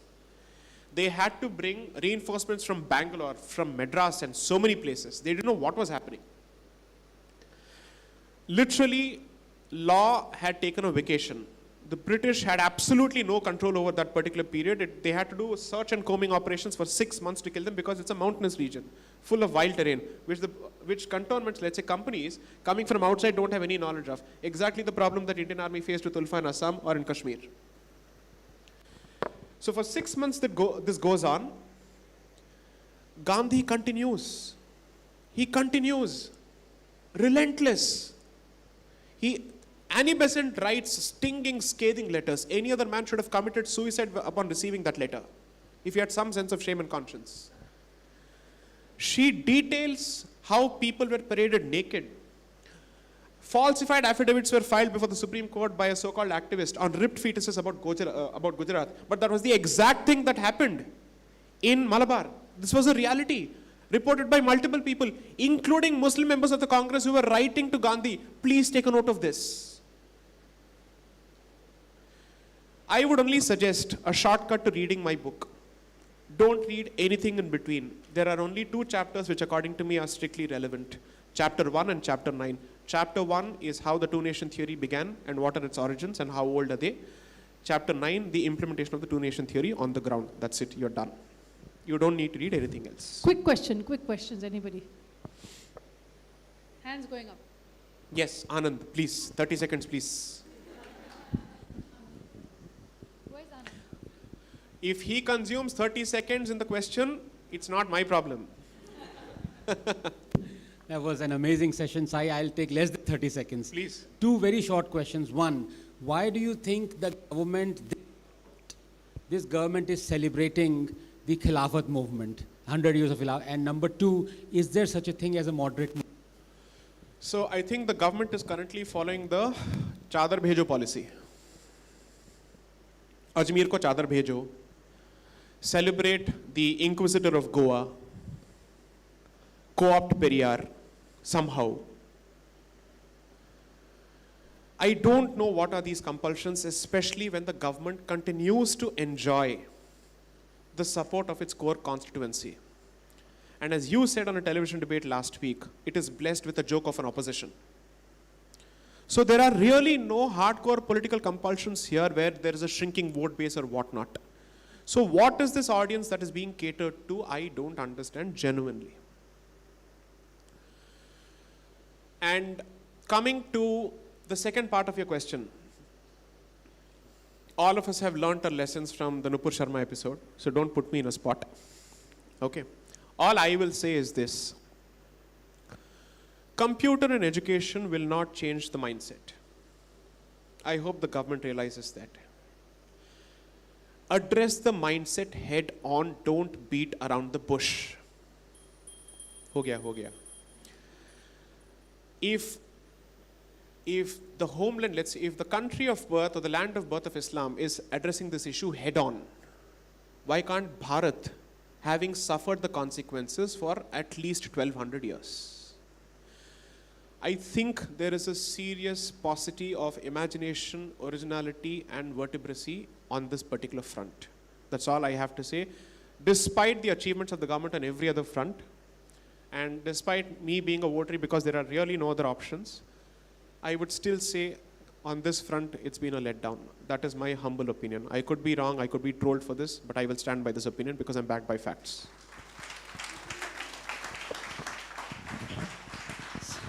That's all, I'm afraid. We have the time for on to the next session. Thank you, Sai.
Can someone switch off the AC? It's very noisy.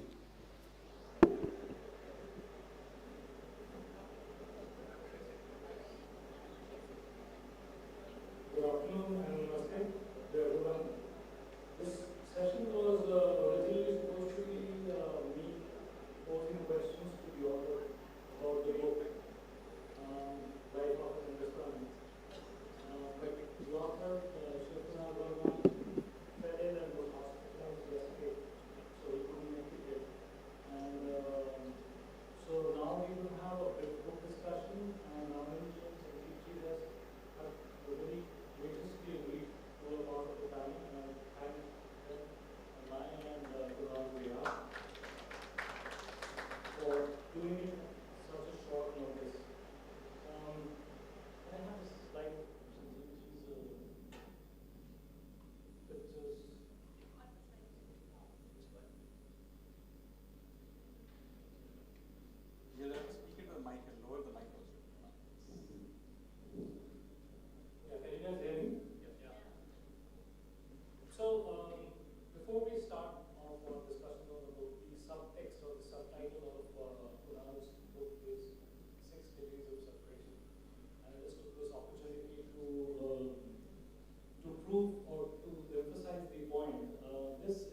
picture from Sanjeev's recent book, Revolutionaries, and if you look at it carefully, you'll see that the school's name is Bengali Tola School in Varanasi, Banaras, established in 1854 by Sanjeev's family.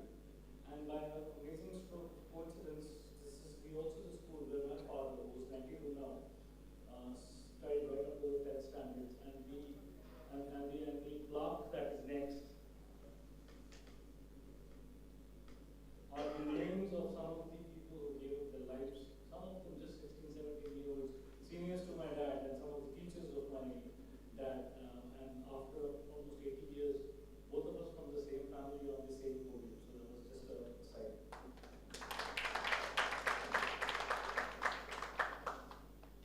So the question is, this book of Panal is a sort of an autobiography. I call it a sort of an autobiography, and just kind of elaborate on my essay. The question is, why should anybody read this autobiography of a not so famous Indian military historian and filmmaker?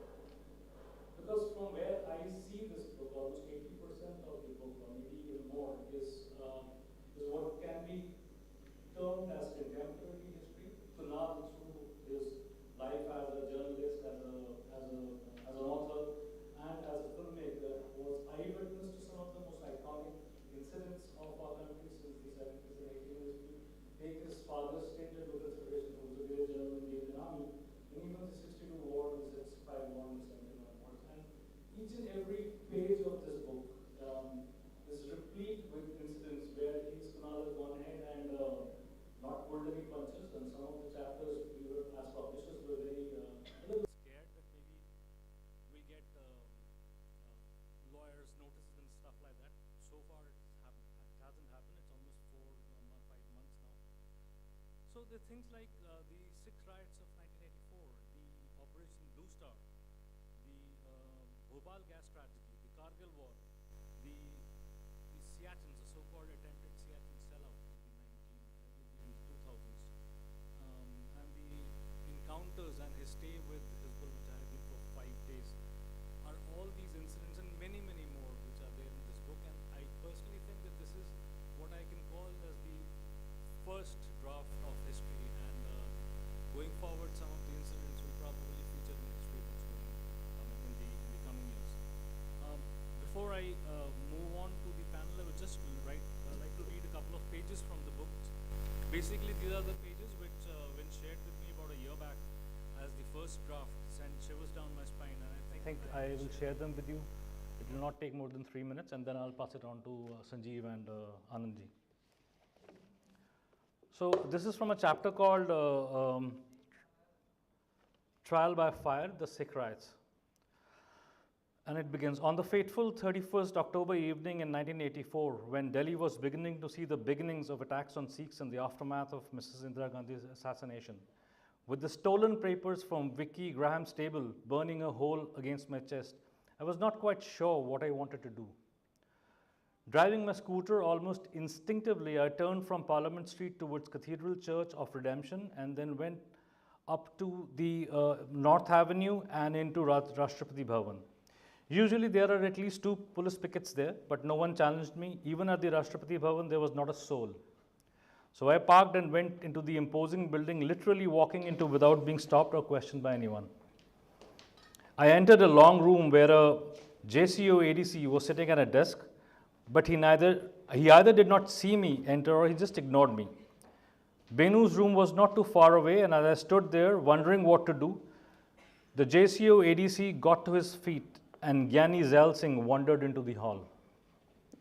I had twice met the president before and had been quite taken in by his spontaneous warmth. Taking the sheaf of papers out of my jacket, I walked towards him and wished him. The president did not respond. He just seemed to look at me with a blank, bewildered look. I started to say something, but I felt the JCO ADC's hand on my shoulder. I turned to look at him, and he indicated with a nod that I should leave the president alone. I looked again at Gyani Zail Singh. His face and eyes were blank. It was almost as if he was seeing nothing, hearing nothing. He turned and went back from where he had come. It was unnerving, to put it mildly. In Benu's room, I sat down on the bed and must have dozed off, for I was woken up by Benu, who asked me, "What the hell are you doing here?" Benu listened quietly as I quickly updated him, telling him I had stolen the papers from the Associated Press office and then came straight to Rashtrapati Bhavan. I told him there were no police personnel on the roads and no one had challenged me on my way in. He knew I had tried to talk to the president. Presumably, the JCO ADC had told him. And he explained that Gyani Jal Singh was almost in a state of deep shock and he was being sedated. It was 9:30 p.m. It was 9:30 in the evening, and we both knew that the clock was ticking. Benu told me that the writing was spreading slowly and there were reports of tempos coming in from direction of Gurgaon, with jersey and an old tires and white spot was anticipated. The voters' list now left us both with no doubt as to what was being planned. Kunal, you go to my father. He's in Delhi area ops room monitoring the situation. I'll call my sister and she'll meet you outside the Flagstaff House. Get going. I was already halfway out of the door and ran down the imposing courtyard where so much history had been scripted. My trusted Vijay Super fired at the first kick and I was again racing down South Avenue right, then left, Teen Murti through to Kautilya Marg. All these areas were completely deserted. Not even a stray dog was visible. Even Sardar Patel Marg was deserted, as was the police post at Dhaula Kuan. I turned in at Pratap Chowk and reached the Mandir Marg and Mal Road intersection, where on left was General Jamwal's residence. Benu's sister Vandana was standing at the gate and she climbed on behind me. Headquarter Delhi area was just a stone's throw away from parking. We both half ran into the GOC's office. The staff there recognized Vandana and after a few minutes the general came into his office. He greeted me with his usual hello son manner and that he had received a call from Benu as was telling him I was on my way. "Where is the fire?" he asked. I told him it was spreading and even though South Delhi roads were still clear, there was already a pall of smoke around Ring Road. I handed him the sheaf of papers without comment. The general sank into his chair and started to glance at the sheets. Putting aside the page he had already seen, he probably ran through a dozen pages, after which he looked at me and said, "Where did you get this?" General Jamwal knew I was a journalist, but for some reason I felt I could not implicate Associated Press. I said I could not tell him where I got the papers from, but they seemed authentic enough. The general looked at me and looked at a few more pages, then called his ADC. "Take Vandana home, take my car." Vandana in turn looked at me and nodded and left. General Jamwal sighed and leaned back in his chair. He was looking at me and I presumed he was working out what course of action to take. When he spoke, I couldn't believe what I was hearing. "I cannot do anything. I do not have the mandate. Or, for that matter, the troops." I looked at him incredulously. He collected the papers and deliberately folded them back in their original shape. I extended my hand expecting him to return them to me, but he instead opened his drawer and put them away. "Leave this with me, son," he said again, shook his head. "I simply have no troops in Delhi." This was too much for me. I said that was not true, for I had seen at least 2 infantry battalions come down Ring Road earlier in the evening. Besides, 35 Infantry Brigade was in Delhi and 9 Infantry Division was in Meerut. "Get them," I implored. And then I added, there are enough Sevadars in Delhi cantonment who, even if armed with sticks, can stop any rioting by just their presence. Just a flag march in Tilokpuri, sir. Whoever these guys are, they will think twice once they see the army. Jamwal was now clearly irritated. His entire body language had changed. "There are no troops in Delhi under my command," he said. His voice still measured. "Son, you have had a long night. You got the papers to me, now go home." He then got up and left his office, leaving me to find my way out. I was devastated. Over to you, Sanjeev Ji Anand.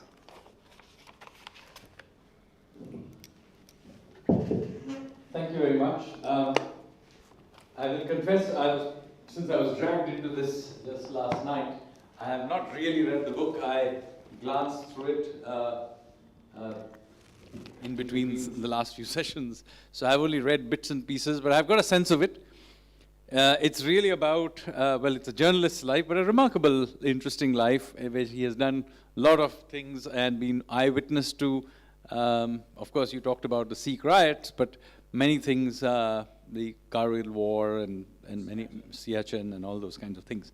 So, I mean, it's a book I'm definitely going to read through more carefully after this. But since you specifically used this example of the Sikh riots and how it was in some ways carefully crafted, many of the things that are actually blamed on Prime Minister Modi in Gujarat actually happened during the Sikh riots.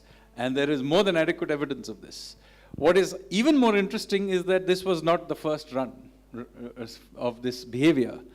Exactly the same thing had happened to the Brahmins of Maharashtra after Gandhi's assassination. And so it is also interesting how this is quite systematic, and one should begin to ask the question whether it had something, the whole thing has something to do with these specific communities and their histories. I had in my talk talked about what had happened to the Maharashtrian Brahmins. You just talked about what happened to the Sikhs. Let me tell you about what happened to the Bengali Hindus, not just after partition, but what happened to them in India. I don't know if Deep is still here in the audience, but he's written a fantastic book about Mari Jhapi massacre. So let me tell you a little about what that was all about. Most of you will be aware that in 1970-71, there was large-scale ethnic cleansing and genocide in what is now Bangladesh, but was then East Pakistan. In that, there was 3 million, mostly Hindus, were killed. Muslims were also killed. There were many nationalist Bengali Hindus, Muslims who were also killed. But the bulk of that 3 million were Bengali Hindus. And about 10 million of them came into India as refugees in various places. Now, after the war was over, many of them did not want to go back home, because in fact, many of those massacres had not been done by the Pakistani army, but by their own neighbors. So there was this real problem. Now, what was the political organization that these people could turn to? The Congress was not very wildly keen on dealing with them for their own political reason. So they reached out to the one organization or only political party that had some interest in their existence, and which was a party that many people now forget, is called the Revolutionary Socialist Party. Okay? The RSP is a descendant of the Anushilan Marxists I talked about in my first talk. So they were basically the revolutionaries who had drifted towards Marxism, but were still suspicious of the British and Russian influence on the Communist Party. So they had remained separate during the Second World War. They had not collaborated with the British.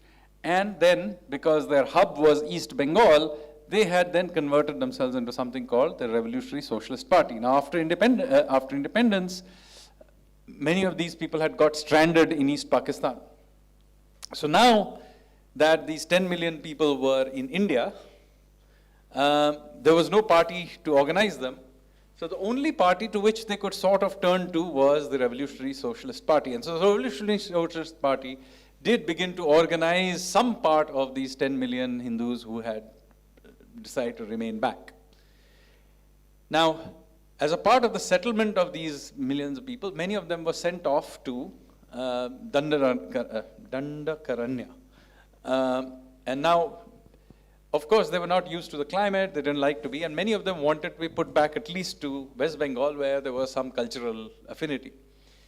So in 1977, the Left Alliance came to power in West Bengal, led by the Communist Party of India, Marxist, CPIM, and Jyoti Basu became the chief minister. Now, one of the important parties of that alliance was the RSP. And the RSP basically encouraged the CPIM to basically invite these guys who had been sent off to faraway places like Dandakaranya, these refugees, to come back to West Bengal where they would be put up. Now, these rumors were then spread around in these refugee camps, and some of them began to move back. But of course, no arrangement has been made for them. So ultimately, some of these guys, encouraged by the RSP, ended up on an island near the edges of the Sundarbans called Morij Jhapi. And they began to just settle there. Lakhs of them, 2-3 lakhs of them just came and began settle there, set up villages, began doing all kinds of things, fishing boats and all kinds of other things, and they began to settle there. Now this is the point at which how dirty politics takes place. Jyoti Basu realized that this sudden influx of RSP supporters would change the dynamics of what had otherwise been a CPM area. So he then basically surrounded the island, cut off food and water. By the way, there was not adequate water also on that island. And then sent in these parties of party workers and police to basically carry out massacres. Those who tried to escape, boats were sank. There were many people who actually died of thirst on that island. It's difficult to guess how many people died. It's somewhere between 4,000 and 10,000. Deep is not here, but he'll tell you, we don't really know how many people died. But it is by some margin the worst state-sponsored massacre in independent India's history. You don't hear a word about this. Of course, the RSP, which should have stood up for its own, did absolutely nothing.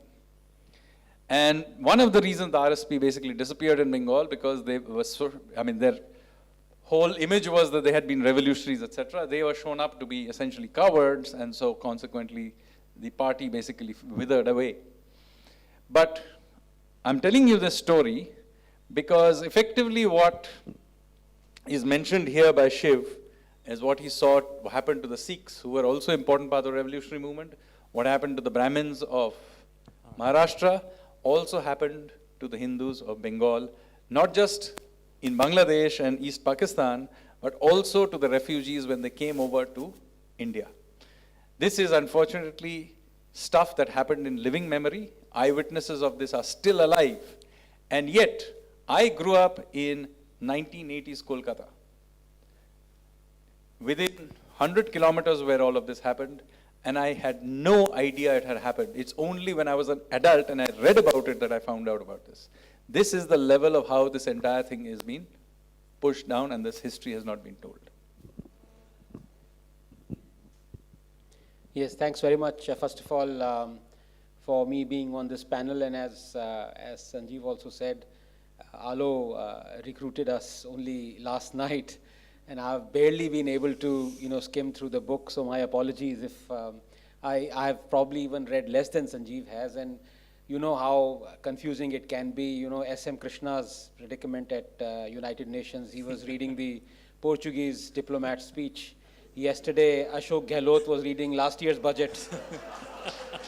So I don't want to be reading Sanjeev's book now, but a few things that I could very quickly glean out of what Shiv wrote. One thing that one of his chapters actually details about him being journalist and this labeling. And funnily enough, Sanjeev also talked about, when he talked about Bhagat Singh being communist and so many, and it's incredible how infected we all are at labeling each other, Sanghi, Darbari, Aptad, and God knows how many other labels that exist. Any other, like Qaumi is one. I'm from JNU, so I know about Qaumi. Any other label that I might have missed? Bhakt, yes, Bhakt is one, yes. I used to get very perturbed when I was called Sanghi and Bhakt, not anymore now, I take it as a Andhbhakt, yes, Bhajan Mandali, Bhakt, all those things, yeah.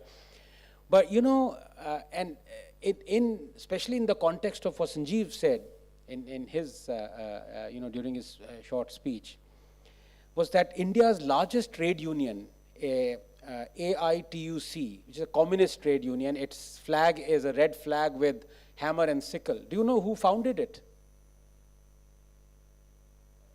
Lala Lajpat Rai. So, this notion of who is a communist, who is a Sanghi, they were so superfluous then. And to be very honest with you, this whole thing about the communists, nothing was known about how treacherous the commies are. Sorry if I'm, please don't quote me out of this room because I have to go back to JNU. And the fact that they killed 100 million people, they hadn't committed all those crimes at that point of time. Nobody knew about, the real, how the mind of Lenin ticked.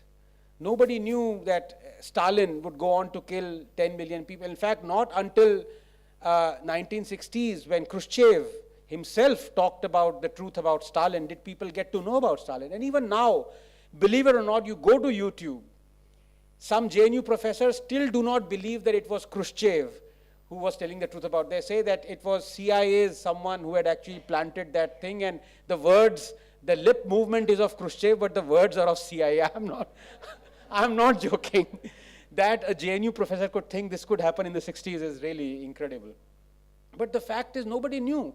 And I dare say, if you were to, it's such a, ambrosia of, how do you say, utopia, and everyone was taken in by this whole wind called communism. I dare say, half of this hall would be communist in the 1920s. I certainly would be, because I'm from JNU. 1920s, not many people knew about communism. Yeah, but Bhagat Singh was, 20s, right? So, yeah, so, during that time, and so, to take pride in the fact that Bhagat Singh was a communist and everyone else wasn't, or, he was not a communist, he was, at that point of time, the labels simply had no meaning whatsoever.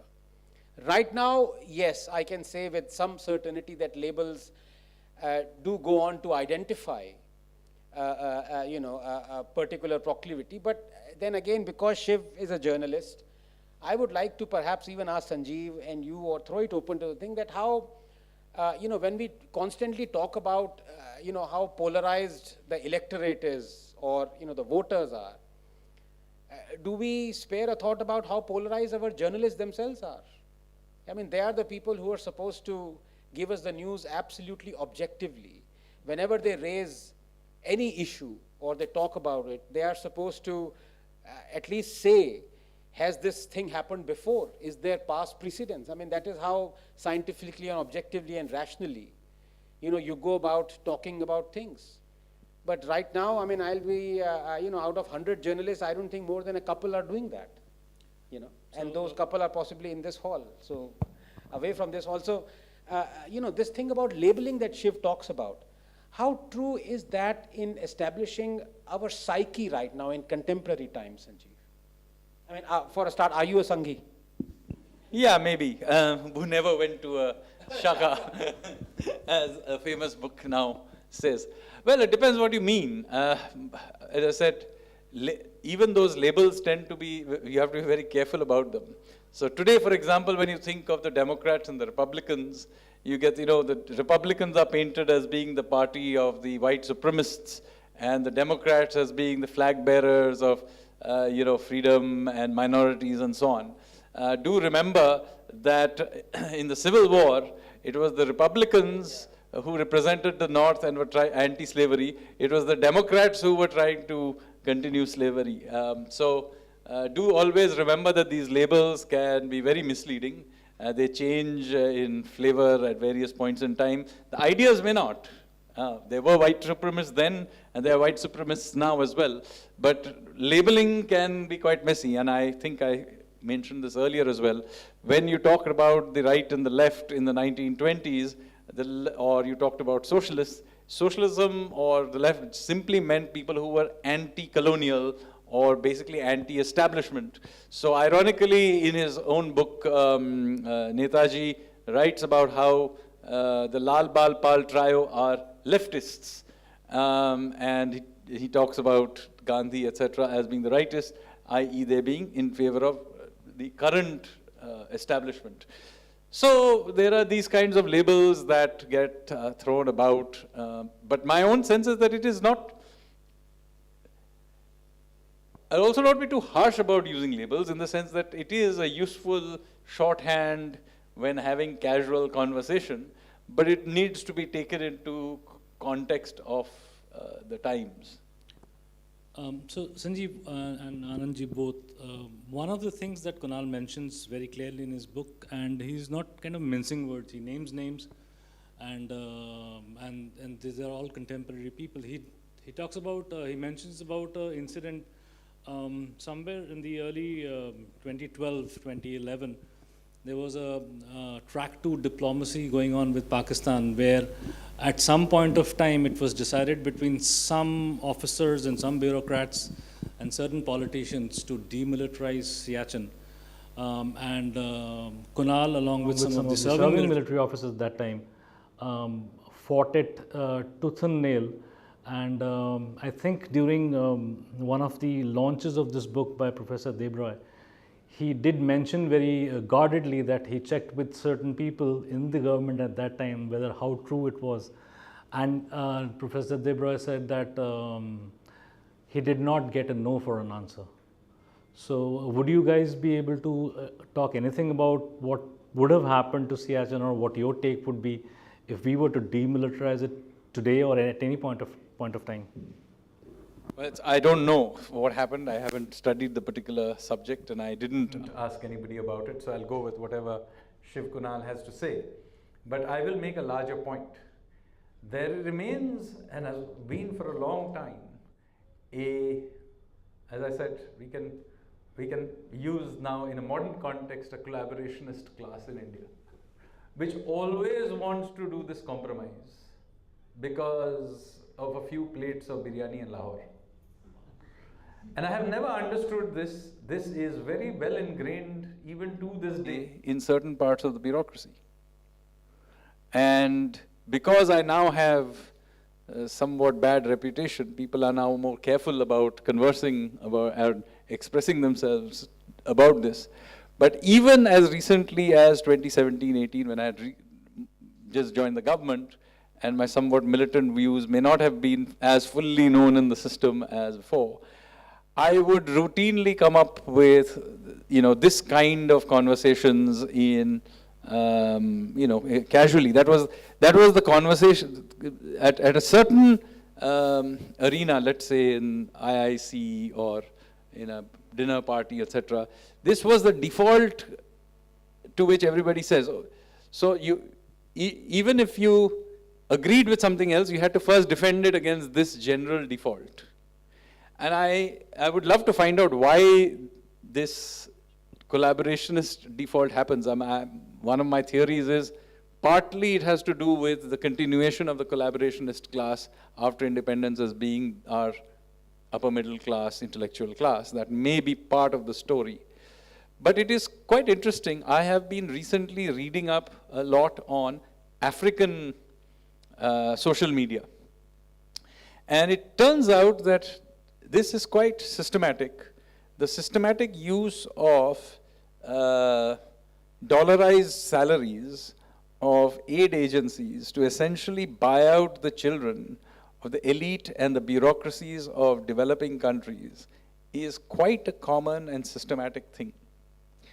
And so therefore I would argue that this triangle of Khan Market, Lodhi Road, and IIC, and all the institutions that are there, and the systematic buying out over time of our elite, even after independence, including systematically incorporating even new blood into this collaborationist class, is something that is not generally happening. It is something that is done systematically with a certain sort of intent in mind.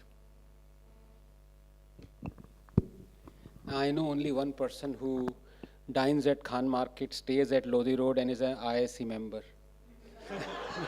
No. As it happens to me, I don't. No, but when you talked, it's a very important issue that you talked about, and it's very closely knit with journalism. And of course, these are layman's opinion. And before I came into the public eye, I would have said, I'm sorry, I don't have enough expertise to talk about it. But then in Fellini's 8½, the main protagonist, Guido, gets up on the rostrum and says, I have nothing to say, but I'll say it anyway. So like that, I'll give you my opinion right now. A lot of journalists were hankering for this track 2, track 1 diplomacy with Pakistan, especially after the bus ride. And I remember the same time, 2010, 11 and everything. And Sanjeev asks a very important question, which is, why would you do it? What is your incentive? I mean, surely they were rich enough, and you know, chai samosa ke liye, biryani ke liye koi Lahore kyun jayega? Yahi Kareem mein kha lega, you know. So why would you do it?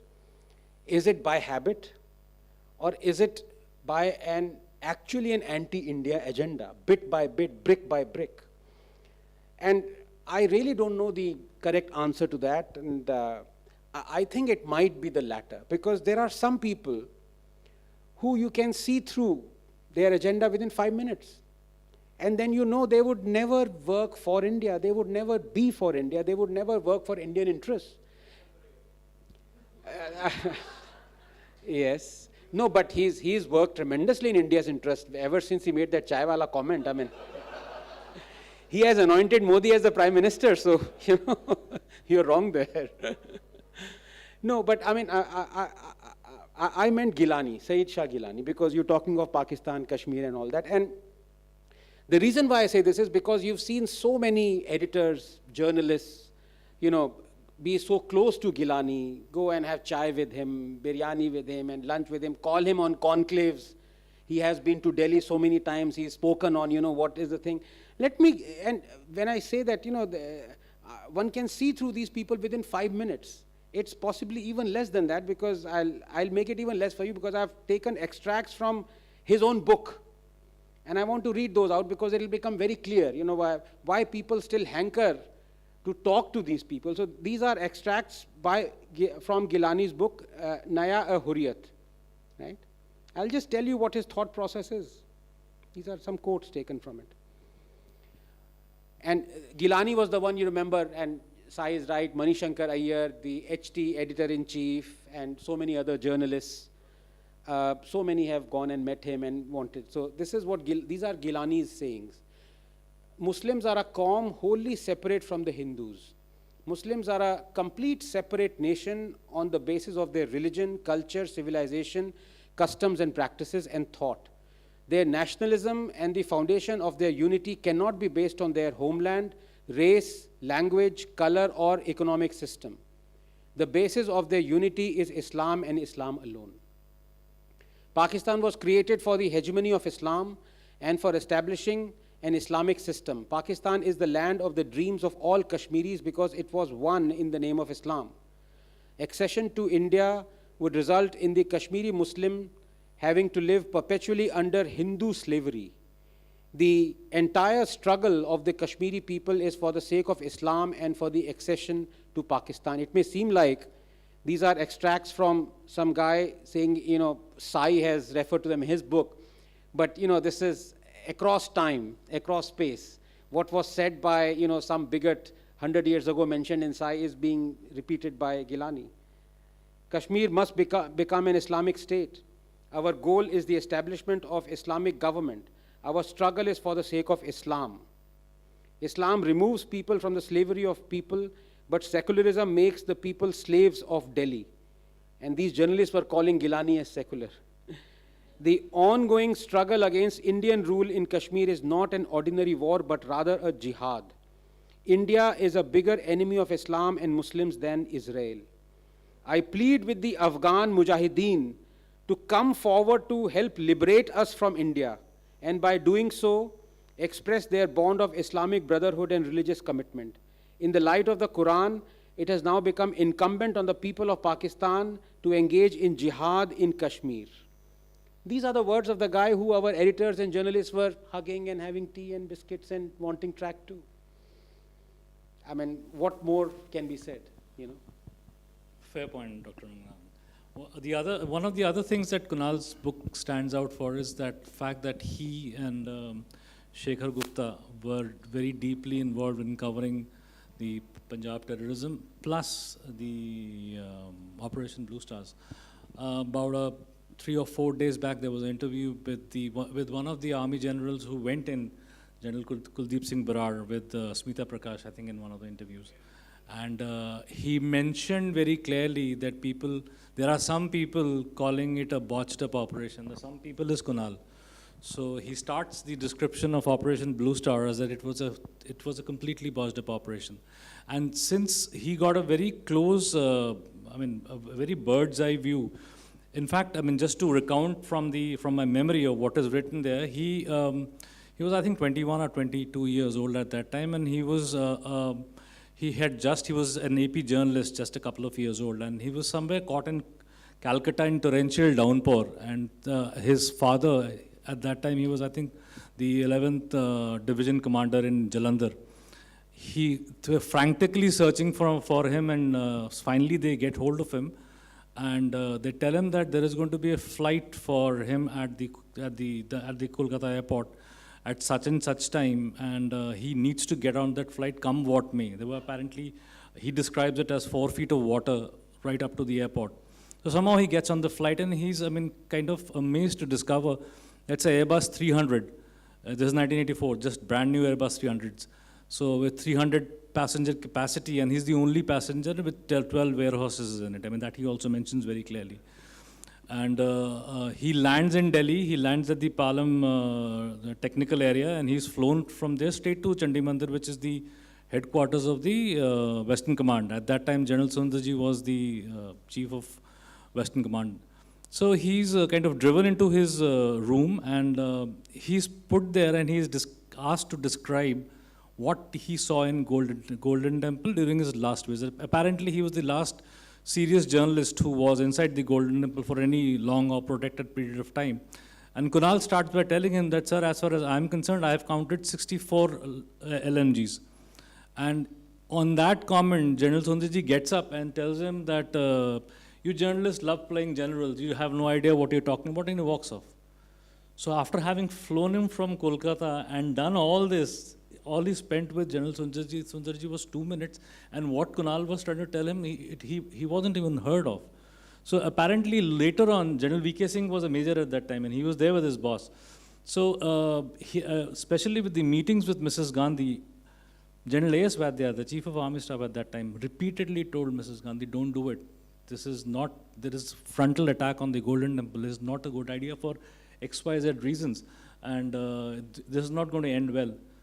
While the meeting was going on, General Sundarji drives in, walks in, sweeps Mrs. Gandhi off the feet and says that this is how we'll do it, this is how it is done. And kind of General Vaidya was moved to the sidelines. And the attitude at that time, as described by General V.K. Singh later on, was that all the Indian Army had to do was show up, and the terrorists would just, exact words, I mean, shit in their pants and leave their guns and run away. That is not what happened. So ultimately, I think about after 36 hours of sheer butchery, they had to bring in tanks and break. The whole idea was to save the Akal Takht in the Golden Temple. That never happened. So that is why Kunal's assertion that it was a botched up operation, because it was not planned through. So would you guys have any ideas about that part of narrative? Well, I mean, as a child of the 80s, I mean, I lived through that, I remember. But of course, the media was heavily censored, and completely, Doordarshan was completely controlled by the government. So I only have one version of it. And you're absolutely right, it was a botched up operation. It's only 20 years later down the line I got to know that... We are suffering even today because of that operation. Yes. Khalistani movement gets a new fillip every time they talk about the Blue Star. Yeah, they don't talk, I mean, they don't talk about that a lot of soldiers mutinied. They didn't want to go in. You know, that's a very sensitive thing. They don't talk about that. But 4 years down the line, or 3 years down the line, there was, I think, was it Black Thunder? That happened during Rajiv Gandhi's time. And everyone, when that thing started, all of us thought that, my God, this is a repeat. This is going to be a repeat of Blue Star. But it wasn't. It was one of the most successful operations. And during that time, and you know, so I mean, what I mean to say is not so much the planning, it is how you execute an ongoing operation. So a man who dressed up as a rickshawala, he drove his rickshaw all the way to Harvinder Sahab, and he just walked in. And the main terrorist, I forget that guy's name, during Black Thunder. And this guy said, ISI has sent me, and he infiltrated that thing, and there were 74 bombs that were planted all across Golden Temple, including Akal Takht. And one by one during night, he diffused all those bombs. And later on, the terrorists had to surrender. Do you know who that guy was? He was Dawal. So it was not planned at all. He just went in, he volunteered, I'll just go in. So, you know, some things just happen, quirk of fate, and it was one of the most successful operations in Rajiv Gandhi's, I mean, you know, Punjab could have been, had that happened to the stage of probably worse Blue Star, off, Punjab yeah. would have been lost, yeah. So, any memories of that era? No, I mean, I, like you, grew up in the 80s. I read whatever the official documents were. I can't claim I have any particular insight into it. But so we actually thought Punjab was lost, to be honest. I mean, children of the 80s, there used to be transistor bomb blasts, and, you know, people would be taken out of buses and shot down, lined up and shot down. We thought Punjab is gone until KPS Gill came and, you know. So another interesting insight into the same thing from Kunal is that when Kunal came back, they were both working at India Today at that time, Shekhar and Kunal. So when Kunal came back and filed his working on the coup story. No. So that's another thing that features in the book, the reality of the coup story. So why don't you tell us that? So the coup story. The coup story. So apparently, it was, again, I'm quoting Kunal here, I have absolutely no knowledge or information about the inner workings of the government either way. I mean, much less, I'm much at periphery than you guys are. But according to Kunal, one of the, this was kind of a planted story. And Kunal walked into Shekhar's room on 5th or 6th of May when the story was kind of published and challenged him that why would you tell such blatant lies? Because for a very simple reason that these exercise, I mean, what was the accusation? The accusation was that on 31st of January, early morning, there was a armored regiment moving from Hisar towards Delhi, which is basically what they were trying to do is measure how much time, depending upon what kind of obstacles you take to reach from point A to point B. Basically just an annual exercise of Armored Corps. By sheer coincidence, I think it was 10 paras which started off from Agra, again moving towards Delhi. This is the area of their operation. So this whole thing was picked up by one of the members of the government at that time serving, and this was conveyed to the journalists in question, and those journalists were apparently sat down and dictated what you're supposed to write. The biggest flaw in this story was that this happened on 31st of January. The story came out the day General V.K. Singh's hearing about his seniority or continuance as the Chief of Army Staff for another year, that would start. So basically it was a complete plant to thwart any attempts of, to malign General V.K. Singh's attempt at getting his side of the story done. So that's the story. You know, of the they call journalism as the world's second oldest profession. Shekhar Gupta made it the oldest profession.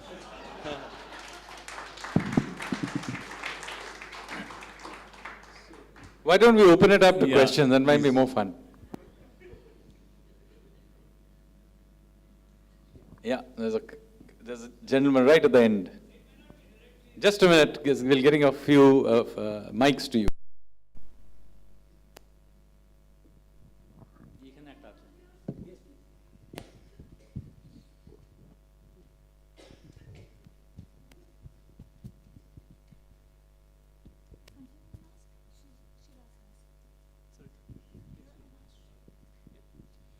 So this may not be directly related to the topic or the book you were reading, but because you, Sanjeev Sanyal, is from Economic Advisory Council, I think I have the liberty to ask or get some kind of,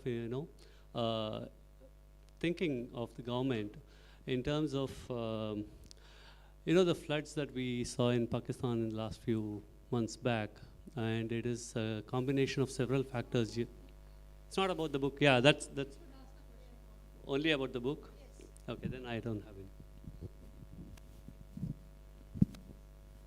With regard to Punjab, since you mentioned Operation Blue Star and Operation Black Thunder, can you weave in the consequence and the assassination of Mrs. Gandhi with it?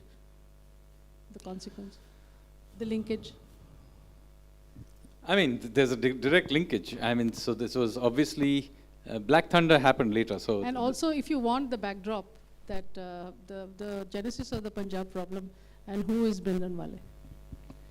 So of course, as I said, there was a concerted effort from the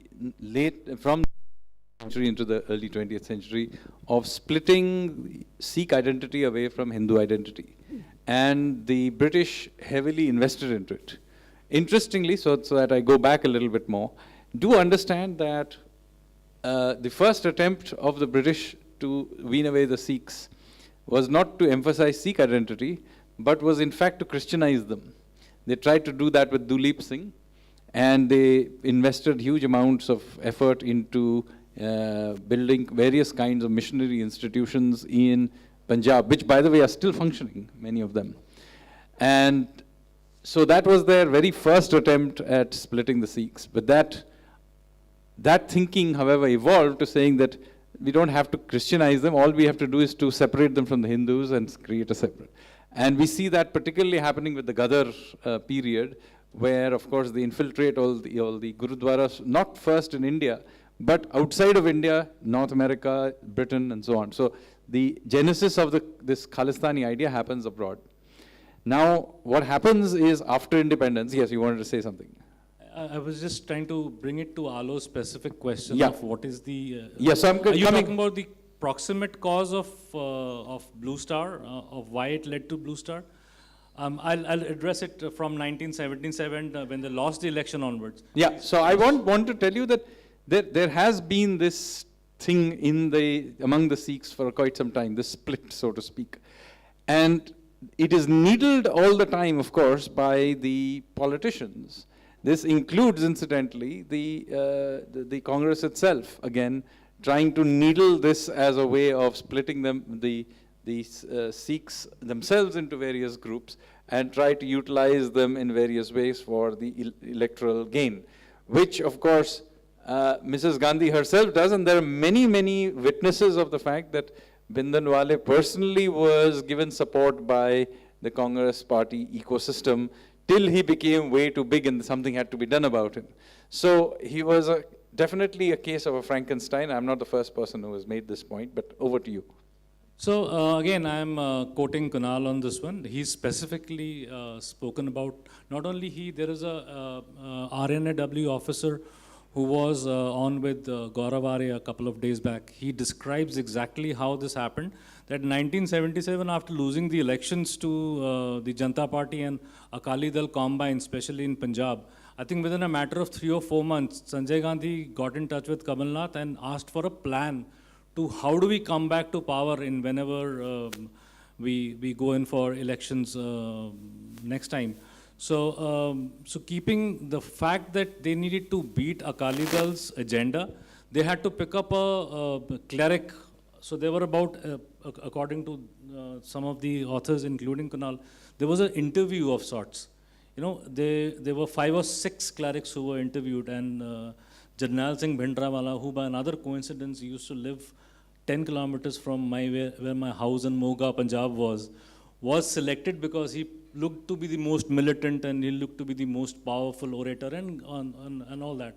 So keeping that in mind, he was promoted to, in inverted commas, take care of Akali Dal. And I think within a matter of 3 years, he just went out of hands. And there were 2 or 3 opportunities of arresting Bhindranwale, once in Hisar, another town in, another time again in Haryana, where it is rumored that the British SAS services guidance and consultancy was also needed so that they could do a helicopter drop and pick him up. But at last moment, all these operations were cancelled by Mrs. Gandhi, and he was kind of he kind of ballooned into a massive Frankenstein, and then we end up with Blue Star. Does that answer your question, Alo?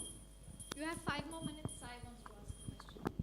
Just one question, and this connects to Mr. Sanyal's point about the British attempts at Christianizing the Sikhs in Punjab. Are we looking at a similar situation now? And is Punjab worse today than it was before, thanks to an irresponsible state government and the infusion of drugs and the normalization of the Khalistani sentiment, especially after the events of 26th of January 2021? What do you think of it? Again, my tractor parade. Personal views. I'm not a journalist. I will just say a couple of lines and then pass them on to Sanjeev and Anandji. Since I grew up in Punjab, I have seen Punjab from 1970s onwards. I was bang in the middle of the terrorism. My college was about 2 kilometers away from the... So many people don't know this, but on 6th of May 1984, the dress rehearsal for Blue Star was done in a Gurdwara in Moga. So there were about 30 odd deaths and a couple of CRPF and army people also got killed. So from that perspective, what I saw with my own eyes at that time was far worse in terms of optics. The fact that my college was shut down and there were about 300, 400 people who were arrested from my college for being followers or for being the militant followers of Janal Singh Bhindranwale. What I see now is a much more sophisticated attempt that is going on, and it is kind of permeating very deeply. What the difference in 1984 militancy was that if you, for example, in Kashmir, the militants would, I mean, pardon me for saying this openly, militants would pick up women and kind of trade them, take them over to POK, sell them over there. And the men folk would whimper and cry and complain कि उनके पास AK है, हमारे पास कुछ नहीं है. But they will do nothing. Similar things if they were, or when they were attempted in Punjab, one of the parties would die. So this time the militancy is not that masculine, if I may say so, much well thought out, much well planned, and therefore much well insidious. There's no doubt that there is this continuous use of multiple levers, particularly now outside of India, in various ways to instigate Punjab in various ways. For example, you will go, if you go to where Valmiki's ashram used to be, where Love, Kush, etc., by the way, just outside Amritsar, you go there, in the name of Valmiki being Dalit and so on, there is a small new prayer room kind of thing that has been built there. And ironically, when I visited there a few years ago, the lecture, the sort of pravachan that was being given to young kids was that Valmiki was a Dalit hero and he was unnecessarily being, this whole story of the Ramayana has just been thopoed on the Dalit community, and there's a completely different and bizarre story that is wound out about who Valmiki was and what his relationship was with Ram and so on, and just utterly made up. But this is happening where the Valmiki ashram is. It's not in some vague village.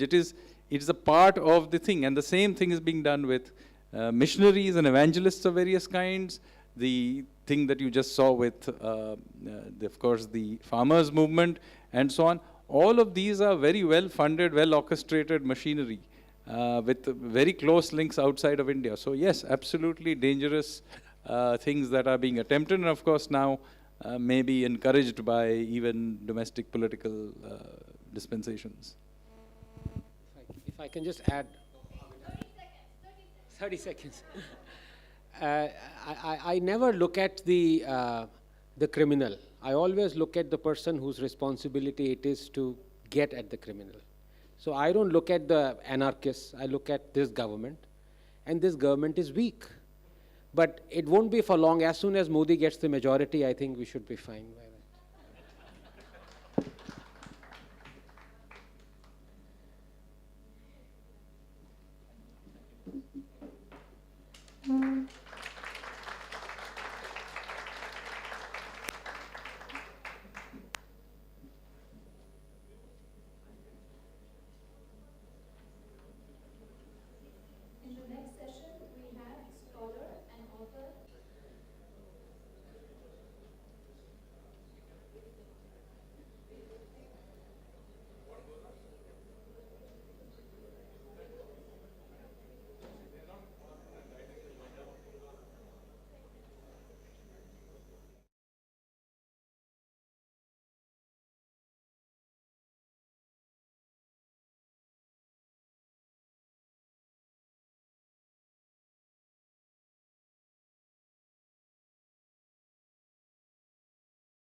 So the book Hindutva, Origin, Evolution and Future consists of 8 chapters. The first chapter is about the origin of the word Hindu and its relation to the term Hindutva.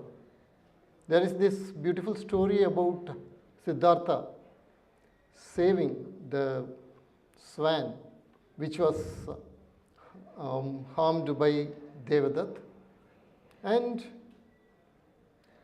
the relation of Siddhartha's healing hands and the wounded swan, that is the relation between what we call Hindu Dharma and Hindutva. Look at the term Hindu. Usually it is said that the term Hindu has been given to us by the foreigners because it is essentially a geographical term, and it is to the people who are living on the other side of the Indus River. Here I try to give a new interpretation based on what you can call the basic evolution of human consciousness. There is a new emerging field called neuroarchaeology, which tries to understand what kind of cognitive processes happen in a mind of a civilization or culture based on the archaeological finds. One can think of a psychologist called Julian Jaynes as the person who gave the fundamentals for this new way of looking at civilizations. And he proposed something called the breakup of the bicameral mind, the collapse between the left brain and the right brain, and the conversation that they were having of an auditory hallucination. And this gave rise to, he proposes that this gave rise to something called the axial gaze and the rise of monotheistic religions. This book came in 1970s. I think Richard Dawkins makes a very interesting comment on this particular person, that he was a genius or he was a complete crackpot. Now, down the decades, there has been a lot of renewed interest in this particular bicameral mind hypothesis of the arise of human consciousness. And I interestingly found that Ram Swarup independently had given a very more thorough framework for understanding this particular process, where he, though he doesn't name it, he calls it a kind of a integration. There is a bicameral breakup, but a kind of a bicameral integration, and that it happened in India. And what is the difference? Instead of monotheism, a particular external unit is the God, which is being used to unite this into a single consciousness. What actually we have here is a unity, a fundamental unity, and we incorporated all the so-called divine voices, etc., inside the consciousness of the person. So this is something that resonates with Vedic religion. In fact, Julian Jaynes makes a single comment on the entire Indian civilization. Vedic religion is a kind of a bicameral religion, and it gravitated towards Upanishadic time when the unitary consciousness rose. But actually we can find that this particular internalization, unity, the basis come there in Vedic religion itself. You have this whole story of the two birds sitting on the branches, etc. Now, we can also note another one aspect from this particular point of view. You have the yoga seals in Indus Valley civilization. The yogi seals show that humans have developed at that time, Indian civilization has developed the concept of consciousness and a means of going inside this unitary consciousness that is existing, and that resonates actually with the Upanishadic time. So, irrespective of what the archaeologists say, this particular framework allows Upanishadic time to the period. Archaeologists may differ. This is a strong possibility. And a kind of division arises now. The division between what the Zoroastrian actually and But there is yet another development, that is, instead of just monotheism, they tend to develop something called monopolistic religion. So in monopolistic religion, in monotheistic religion, you talk about an extra-cosmic God, a creator God. In monopolistic religion, what happens? There is not only an extra-creator God, but there is only true God. All other gods become false. So you have Ahriman and you have Agra Mazda. Agra Mazda is the god of light, Ahriman is the god of darkness. So all your theological enemies can be seen in this framework and they can be called as the agents of Ahriman. So it is Christianism that first this monopolistic religious concept arises. And they see the Vedic religion with a kind of disdain. There is this interesting inscription some 2500 years ago which talks about the demolition of the temples of the Devas by the Zoroastrian kings and the establishment of the true god of Agra Mazda. You can just have to remove Agra Mazda and you have to remove the Deva temples. You can keep the Deva temples even, and you have to put in another one name and you would have a statement by Alauddin. So actually have this particular monopolistic arising, and they have a disdain for the religion that exists in this side of the Indus, and it is here first you have the term Hindu. So in inscription, this word Hindu arises. But what is actually the original source of the word Hindu? In Rig Veda, and this was identified by, again interestingly, Airavata Mahadevan, who was a Dravidianist, and he was studying the Rig Veda, and he had a convoluted theory actually. He says that the Soma ritual actually belongs to Rigvedic, to the Harappan civilization. And he says that it is the Soma ritual with the filter that is being represented in this unique seal. And he states that that particular small drops you can see actually, if you look at that unicorn seal of the Harappan civilization, you can see small drops coming out. And he says that these drops were called Hindu. Now the Soma filter comes out as drops and it is called Hindu at one point. In the river Sukta of Rig Veda, the Indus, Sindhu, is called Susoma. So now you have dots, the dots of Susoma as one of the branches of the Sindhu river in river Sukta. You have Hindu that is related to Soma, and in later period you have Soma, Hindu related to moon. So all these dots are already there in place. And next what you see, Huan Swan, almost I think 1300 years ago, he comes here and he writes about this nation and he says that this nation is called Hindu. He writes this nation is called Hindu. That is some 700 years before Rajaraja Chola. He identifies, in fact Huan Swan had come to Kanchi also. So he had come to South India also, so he calls the entire nation as Hindu. And he says, why? Because not the Indus River and he gives a spiritual meaning to this. He says, this nation shines like moon when there is spiritual darkness because of its rishis and jnanis and the bodhisattvas and others. And this nation is called Hindu. So you have not only Hindu, not only a geographical term, but also as a sacred term emerging. And you see this term again arising during the Krishnadevaraya's time, during the Vijayanagara Empire times, Hindu Raya comes. So the term has always been there, and what does it represent? It represents the theodiversity of this land.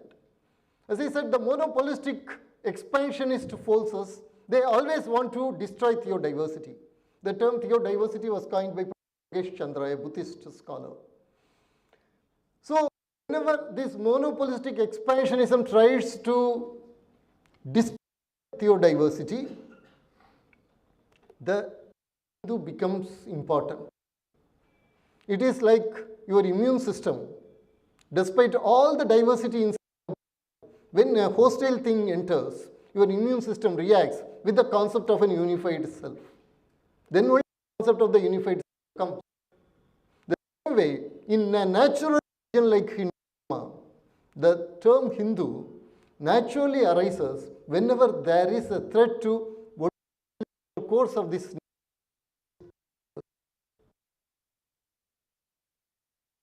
deals with it.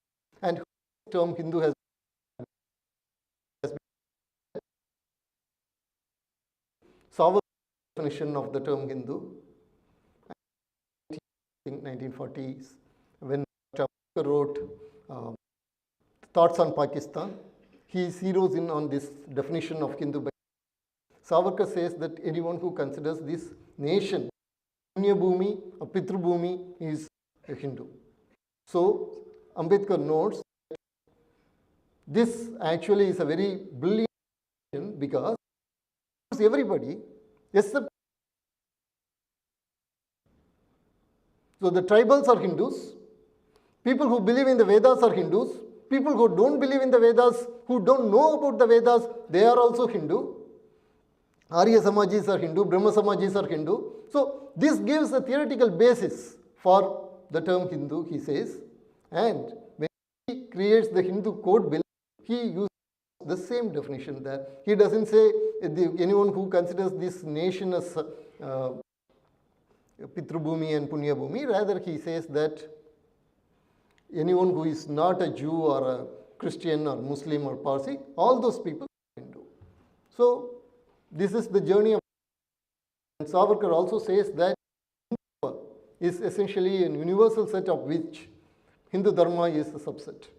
We have to understand here that when he is talking about this Hindu Dharma, he is talking about the popular concept of Hindu Dharma as the Vedic religion. It has its own greatness, great contribution, but it is part of the great civilizational process. And interestingly, the first person to use the term Hindutva as a civilizational process was not Savarkar. Savarkar improved upon it. The first person who used this was Rabindranath Tagore. The Hindutva had already been used, but as a civilization, as representing the civilizational process, as the basis of civilizational process, the use of the term Hindutva, the credit goes actually to Rabindranath Tagore. And we come to the second chapter. The second chapter is about Bharat Mata. There has been a propaganda that Bharat Mata is actually a colonial import. So this chapter goes into the roots of Bharat Mata, right from the Vedic times, into the culture that has been in Tamil Nadu, in terms of the Sangam literature, Chilapadiharam, and then it shows how every time there has been a fight that is needed to protect this nation, this goddess who takes a weapon, she has surfaced in the consciousness of this nation. For example, you have Madura Vijayam, written by Ganga Devi, where she talks about how Kampana Nayaka comes to dislodge the Madurai Sultans, who had actually closed the temples and who have been butchering the cows everywhere and who have been threatening people and tyrannizing them to convert their religion. At that time, Kampana Nayaka has been sent. Kampana Nayaka comes here. He captures Kanjipuram and he becomes complacent. His real goal was to liberate Madurai, but after capturing Kanjipuram, he becomes kind of complacent. And then in his court appears a woman and a sage. She takes a sword and tells that this was the sword that was given to the Cholas and the Pandyas by himself. And I am offering this to you now. You take the sword of Dharma and you. So God takes the weapon and uses it to, comes there. And the sword of Shivaji was called Bhavani, and the sword of dagger of Guru Govinda Singh was called Bhagavati. Not only that, we can tell that this all comes in this particular culture. These stories have arisen. When they are capturing Nagaland, Rani Durgawati, she has a vision. She goes into a village, sitting on a tiger, a goddess gives her a rifle. So this goddess, who gives you weapons to fight against these monopolistic forces. She comes again and again in history, and it is this that has come out as Vande Mataram and Bharat Mata during the colonial times. So that's about the second chapter.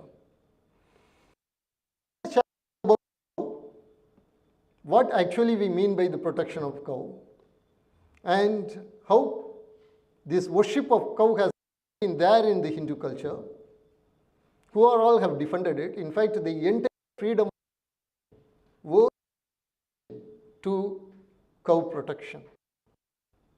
When Britishers captured this nation, they wanted to,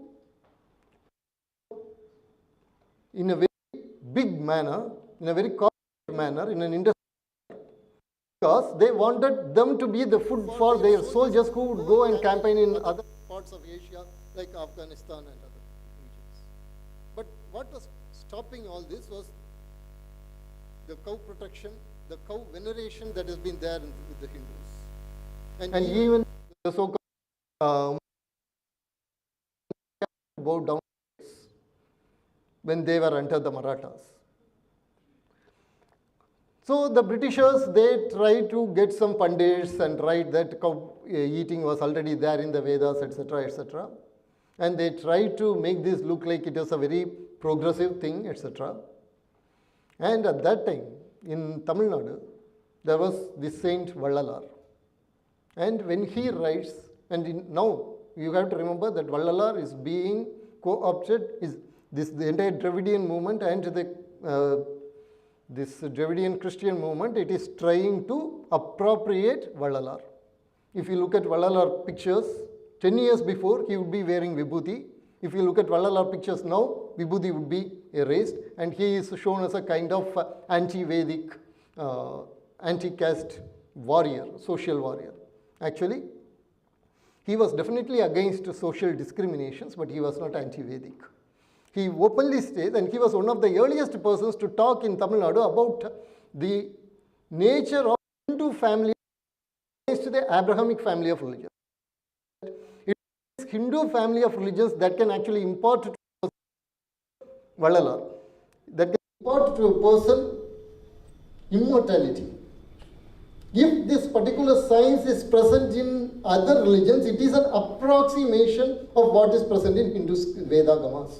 That is what Vallalar wrote. Now just think, such a person is being appropriated, and that means how much weak we have become. Okay, now coming back to this. So Vallalar understands one thing, that if India is made into a nation of cow eaters, into a nation of cow butchers, then our civilizational back spine could be actually broken. Had that happened, the famines would have been severe, even more severe, and we would not have been able to stand again. So Vallalar actually, he writes, his first book, what he writes is about the story of Manunidi Chola, in which, as most of you would be knowing, the Chola king has a son who had accidentally run his chariot on a cow, and then the cow comes and demands justice to the Chola king. What the Chola king does is, now it is very important, the Brahmin ministers in his court, they are telling that there is prayashita. There are prayashitas by which you can actually remove this particular sin. But the king demands that justice should be done, and then the king describes to his courtiers, basically his Brahmin ministers, the greatness of the cow. In which part of the cow, which deity resides. He elaborately talks about it and then tells, so to get that cow justice, I would kill my own son. Now he places his son in the wheel of chariot and he runs the chariot over the sun. Okay, this is a very celebrated story in Tamil Nadu, and Vallalar chooses this story. The reason is because he knows that if cow slaughter happens, then India's civilizational spine will be broken. In the north, you have the famous Kuka movement, which was the first Swadeshi movement. And they also fight because they wanted to protect the cow. So this is about the cow protection that happened, and what are all the things that have been happening after that. And here I mentioned about Mahatma Gandhi also.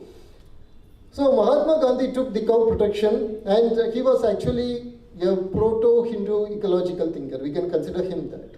Okay? And he states that this cow protection is symbolic of, it is the greatest civilizational value of this country, and based on this, we can actually show that we respect all life, and he wants Hindus to do an outreach to the Muslims, convert them to protect the cow, to marinate the cow. That would have been a great, what I would call a conversion movement from the side of the Hindus. Okay, so that is about the cow protection aspect.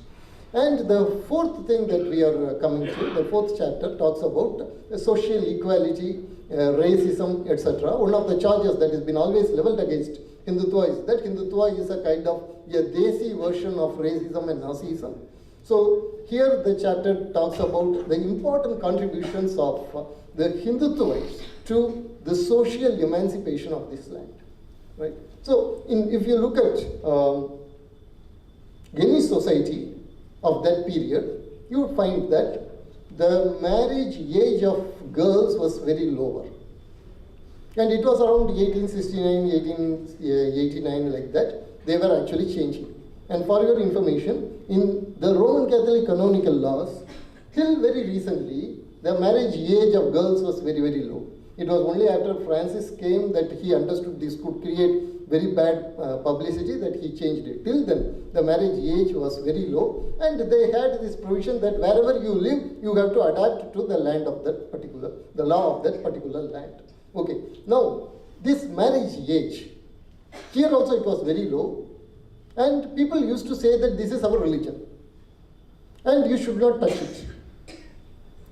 Those who actually ran a campaign against this, they were not Christian missionaries, they were not European reformers, it was a person called Harbilas Sharda. This Harbilas Sharda was a strong Hindutvaite. He wrote a book called The Superiority of Hindu Civilization. He was the first person to talk about a pan-Asian Hindu-Buddhist alliance to counter Arabian as well as the European onslaught. He was also an Arya Samaji, and he was the one who was responsible for raising the marriage age. And this created a great social revolution. And this social revolution in this nation was created by Hindutvites. That is our legacy, our heritage. And then, this is 2023. In 1923, in the Bombay Legislative Assembly, a resolution was passed. This resolution was moved by C.K. Bole, Sitaram Keshav Bole. And this resolution said that the scheduled community persons should be free to go and use the public water bodies. They should be free to walk the public roads. They should be free to use the public parks, etc., etc. That was a very important resolution act, and it was made into a law, Bole law. And it was based on this law that the Magat Satyagraha starts. And Dr. Ambedkar's Magat Satyagraha is one of the very important events in the history, social history of India, as we all know. And when case was put on Dr. Ambedkar, etc., very important Hindu Mahasabha leader was the witness in favor of Dr. Ambedkar, that was Narayan Damodar Savarkar. Vinayak Damodar Savarkar could have gone there, but he couldn't because he was under house arrest. So he couldn't leave Ratnagiri actually. So he couldn't come. Narayan Savarkar went, and he was the person who was actually injured, very, very seriously injured during the Gandhi assassination after riots. And he died because of that. This was a person who fought not only for freedom, political freedom of this nation, but also social freedom of this nation. So this C.K. Bole resolution is the most important resolution. Who was this C.K. Bole? C.K. Bole later joined Provincial Hindu Mahasabha. And then when Dr. Ambedkar was going to Constituent Assembly, he meets him at the airport and puts a demand. You should recommend the saffron Bhagava flag as the national flag of India. So look at the kind of contribution they have made. When scheduled communities were very much oppressed, it was the great Hindu Mahasabha leader, Jayakar, Parister Jayakar, who actually passed a resolution telling that there should be reservation for scheduled communities in police forces. So you cannot categorize the Hindu Mahasabha people as kind of, or Hindutva movement as kind of patriarchal, Brahminical, etc., etc. These were all loaded terms. In terms of social emancipation of this land, Hindu Mahasabha and Hindutva movement has contributed more than most others. So that is about the chapter. Then the next chapter talks about the non-sung Hindutva leaders, the controversies, etc. related to them. So it talks about, for example, Veer Savarkar, Munje meeting with Mussolini, for example. So it has been said by that Italian scholar that Munje actually met Mussolini, and it was this fascist influence that led to the formation of RSS. The reality is completely different. Why did Munje go to Europe and meet Mussolini? Did he meet only Mussolini?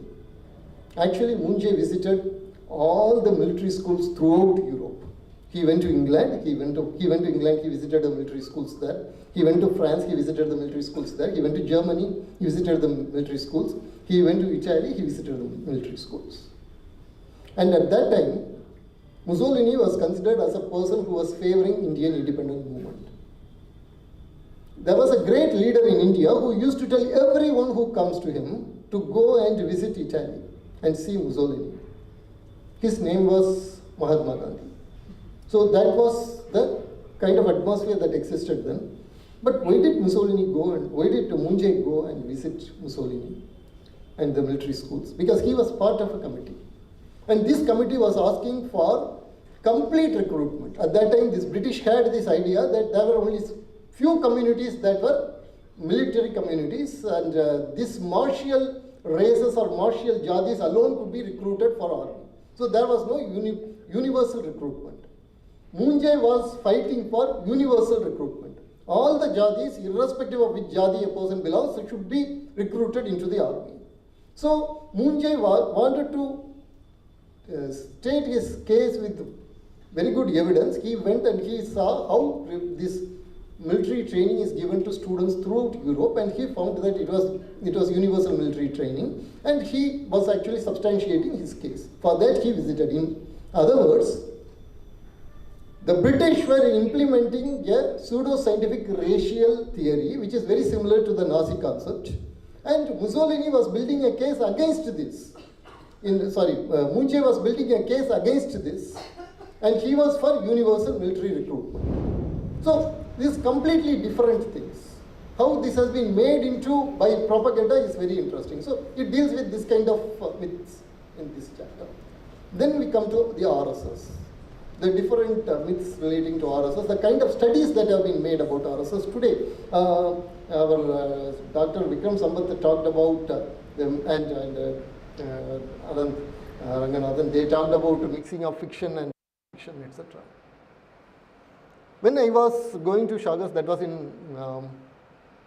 when I was 14, I was going to Shagas, and at that time this Bhopal gas happened. And one of the stories they used to tell in the Shagas is how the RSS people were going and how they were there along with the military. Only the RSS people were there rescuing people, etc., etc. But you don't find all that in any of the books around here. Okay. Later, Dominic Lapper, who died recently, who was the author of Freedom at Midnight, he came out with a book called Bhopal. In that book, he gives the entire credit to Teresa of Calcutta. She went and at once when the Bhopal tragedy happened, she goes there along with some sister. She goes there, the sister was a fictional character. They go and they work with the people. And what did the Indian army do? The Indian army completely cordoned off entire Bhopal and didn't allow anybody to go out. And it was, the Indian government was as if killing the people, and it was Mother Teresa who was going and serving the people there, despite the fact that the army was very oppressive. Almost 25 years ago, this kind of a narrative is being given as fiction. And I remembered very well that Teresa went there for one reason. Teresa went there, of course. She went there so that she could lobby to release the chairman of Union Government. That is the reason she went there. She didn't go there to help the victims. But the whole thing has been changed. And I went and asked the RSS people, actually, if there are any RSS people here, they should forgive me. They went and asked the RSS people, do you have any photos? I want to write an article about this. Do you have any photos of you people helping the victims? Then the RSS people gave their characteristic answer. Gee, no. See, we are helping our brothers. Why should we take pictures of we helping our brothers? That was the answer they gave. Then when I was searching, I found a particular person. He was a Christian, who was a photographer. You remember that famous photo of a child, only the face of the child and a hand would be on the child. That photo was taken by him. And he had put an online photo exhibition. In that photo, and he was naturally he was anti-RSS, anti-BJP, etc. But he had put these photos. In that photo, there were these half-pint walas going and serving people, etc. So what I heard in my Shaga was actually validated by these photos, but our people didn't care to even document these things. As I said, these young people, they always think, okay, we are doing the seva, what is wrong? Why should we take a photo and why should we publicize it? But then the narrative is getting set like this.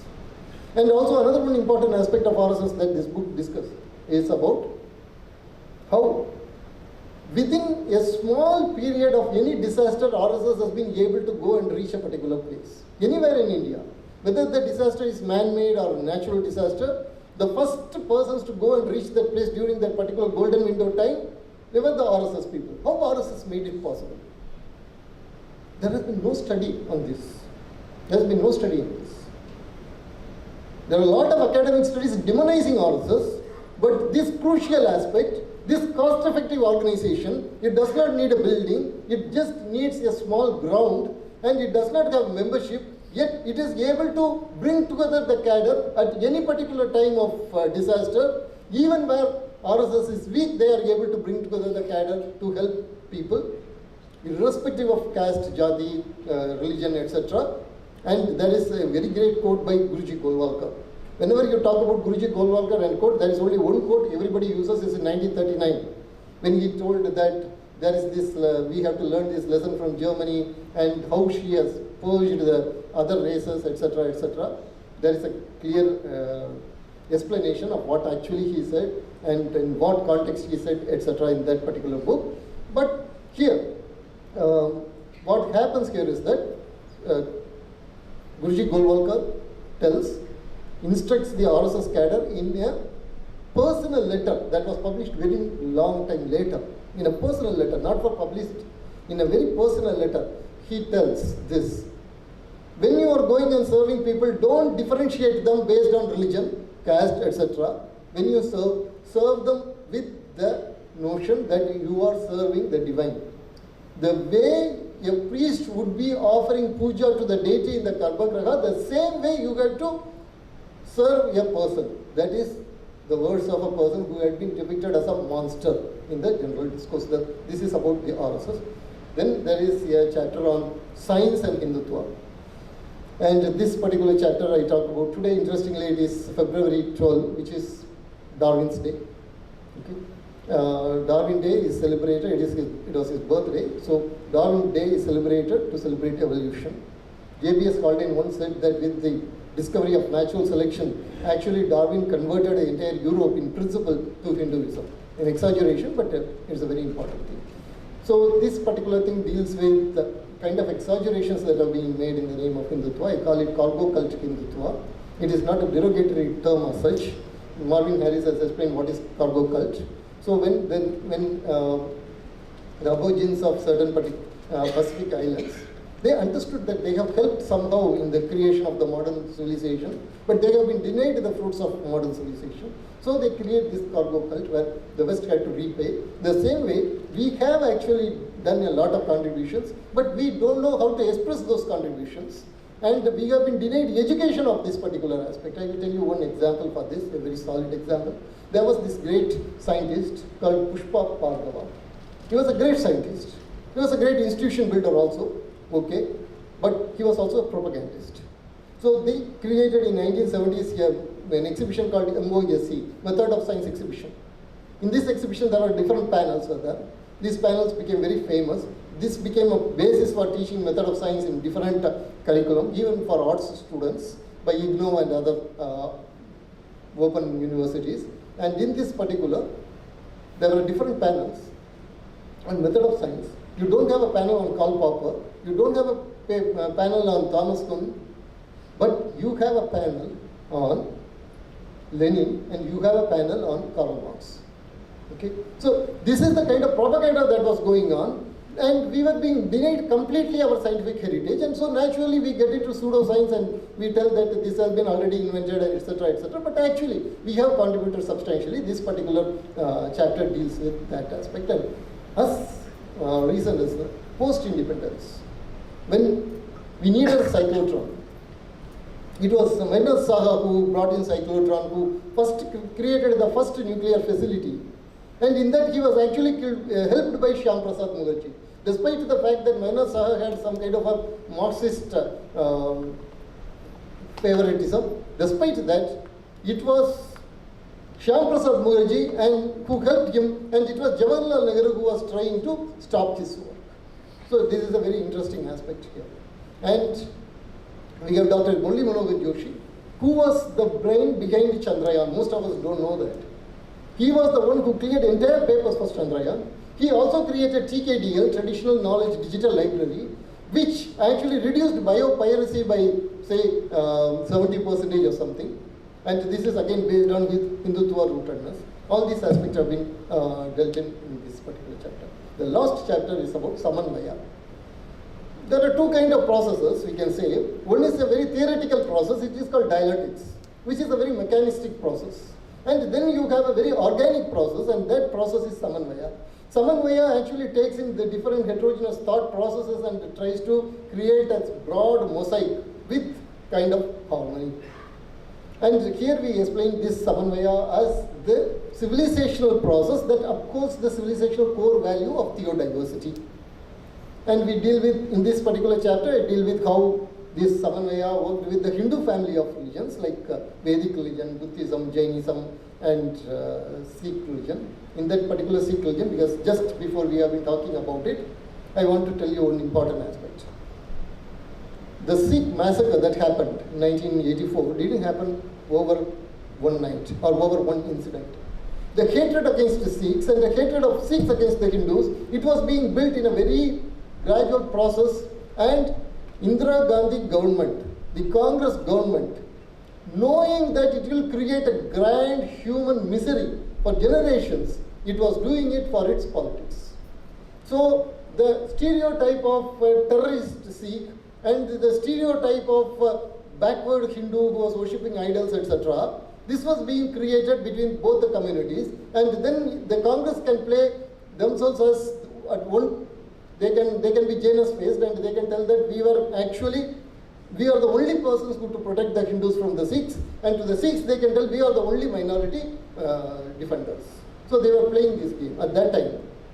RSS was the only organization, despite the terrorists went and killed the Swayamsevaks in the Shakas, they went on telling the people that the Sikh culture is our own culture, the Sikh heritage is our own heritage.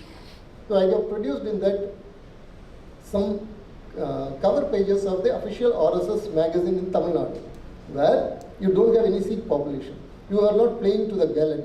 Here, you will find that around 1982 to 84, they have again and again told about the sacrifices that the Sikh Gurus did, what actually Sikh Gurus meant, etc., etc. So that has been shown in this particular aspect.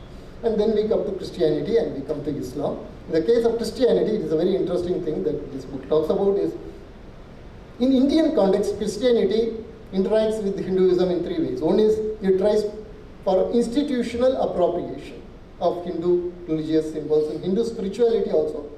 It's very, very, you can't even imagine what all the things that they have actually tried to do. How much time I have? How much more time I have? 20 minutes. Okay. Then, for example, there was in Kulithalai near Trichy, there is an ashram. The name of the ashram is Sachidananda Ashram. Okay, Sachidananda Ashram. And the person who founded that ashram was called Aswarupi Ananda. Okay, Aswarupi Ananda, he founded this ashram. His real name was monarch name. He was from France. This particular so-called ashram, in the registry of Catholic monasteries, it is registered as a Benedictine monastery, not as Sachidananda Ashram. This is for our consumption. Okay. And this Arupi Ananda, he started working models, a church very similar to a temple, etc., etc., so that people would get confused. Henry Lissox, who was his successor, he went a step further. He assumed the name Swami Abhishtikananda. He wore this flowing saffron robes. He went and visited the Hindu temples, all the sacred places. Even a devout Hindu wouldn't have done that. At that time, 1950s. He went to Sri Rangam. He went inside. There was this board. He writes in his autobiography. There was this board that was telling that non-Hindus are not allowed. He just was, in a sly way, he went inside and he looked at all the people, their devotion, and at last they were giving prasada with the water and tulsi. He couldn't take it. He couldn't take it. At the same time, he exclaims in his, all this devotion, all these beautiful sculptures, to whom they should belong to. They should belong to this one true God of Christianity. Unfortunately, they are all going to these pagan gods. He goes to Elephanta Caves. He goes to Elephanta Caves and he looks, stands before that Mahadeva. He couldn't bear the beauty of it. He simply sits at that place and he cries and he says, this beautiful sculpture should belong to Christianity. And then he goes to Tiruvannamalai.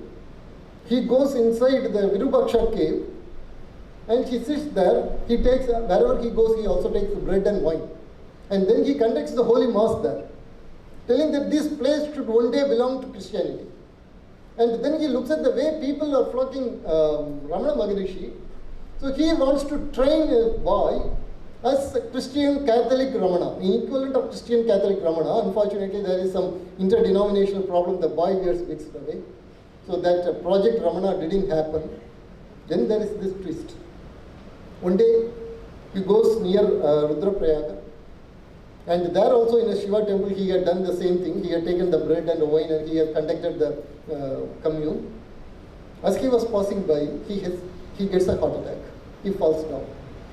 And the people around there, they come, there's this sannyasi who had fallen down. They didn't ask about what religion you belong to, etc., what sampradaya, nothing. They help him in a very big way and he gets his life back because of the Hindus.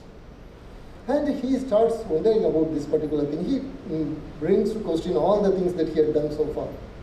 And even though he was doing it as a kind of just an experimental thing, all these yoga exercises, etc., that he had done, they also begin to have an impact on him. He writes in his diary, this church is keeping me still in the realm of Nama-Rupa Vedas. I have to get out of this. I understand that, but I am wedded to the church, I cannot get out. So he becomes more and more critical of Christianity actually, and people sort of started disliking him, etc. So these are examples given in the book about how Christianity tries institutional appropriation. Then there is another one where they wage a proxy war. They don't fight directly with you, rather they create a movement like the Dravidian movement, and through the Dravidian movement they fight. In fact, the Archbishop of Madurai, he had written a book, 1950s, called Christianity and Dravidian Movement, the Christian Church and the Dravidian Movement. In that he states that Dravidian movement is the time bomb that we have placed to destroy Sanatana Dharma. Very clearly they have stated that. But now what had happened is that the Dravidian movement, your Sun TV is actually telecasting Ramayana, Mahabharata, Veer Hanuman, Veer Ganapati, Bala Ganapati, etc. serials. So there is a Samanvaya process that is actually even absorbing these Dravidian movements, and they are resisting it. And their wives they send for the temples, and they would be talking all kind of nonsense. They would be facilitating Christian conversion there, and the wife would be going and visiting the Hindu temples here. All these kind of schizophonic activities are happening for the Dravidian movement. So the church has a contingency plan, SEMA. So they tell that this Dravidian movement has cheated you, let us go for a pure Tamil chauvinist movement. And the pure Tamil chauvinist movement would tell that the Murugan whom you worship is not actually a god, but actually your ancestor. So the Murugan worship is only an ancestor worship. If it is only an ancestor worship, what prevents a converted Christian from entering the temple and offering worship to his ancestor in the way he thinks is right? He can light a candle there. He can come inside and he can light a candle there. Right? So this kind of things are there in incubator ready to be unleashed once they get power. All these are happening. So that is the second way of interaction. Then there is a third way of interaction, which is directly, you attack violently. Okay? It happened in Tripura, where NLFT, the National Liberation Front of Tripura, along with the Baptist Church, it went around and asked people to get converted. The Jamatia tribes were hunted, they were killed, massacred, etc. I think Sanjeev Jain, who is the sister of Dr. Meenakshi Jain, she has written a book even about how these conversions happen in a violent way in Tripura. So these are all the way Christianity has been interacting with Hinduism in India. There are also exceptions. For example, the first book on RSS was written by a Christian priest. First English book on RSS was written by a Christian priest, Anthony Elishivattam from Kerala. And then he came to Mumbai. He joined the freedom movement, etc. He was also a Gandhian. So he was the person who coined the term pseudo-secularism against the Nehru government. In 1951, he published this book. And he praised RSS as the quintessential patriotic movement, etc. Then there was one famous Anthony D. Malla. Anthony D. Malla wrote a book called Sadhana, and it became a classic, a spiritual classic, cutting across all religious sections. He was a Jesuit priest, but he told that the master that I talk about is not just Jesus, it is also Krishna, it is also Tao, Lords, etc., etc. And he said that, he wrote actually, Judas and Jesus are for me two movements of the same dance, etc. And the church was very angry.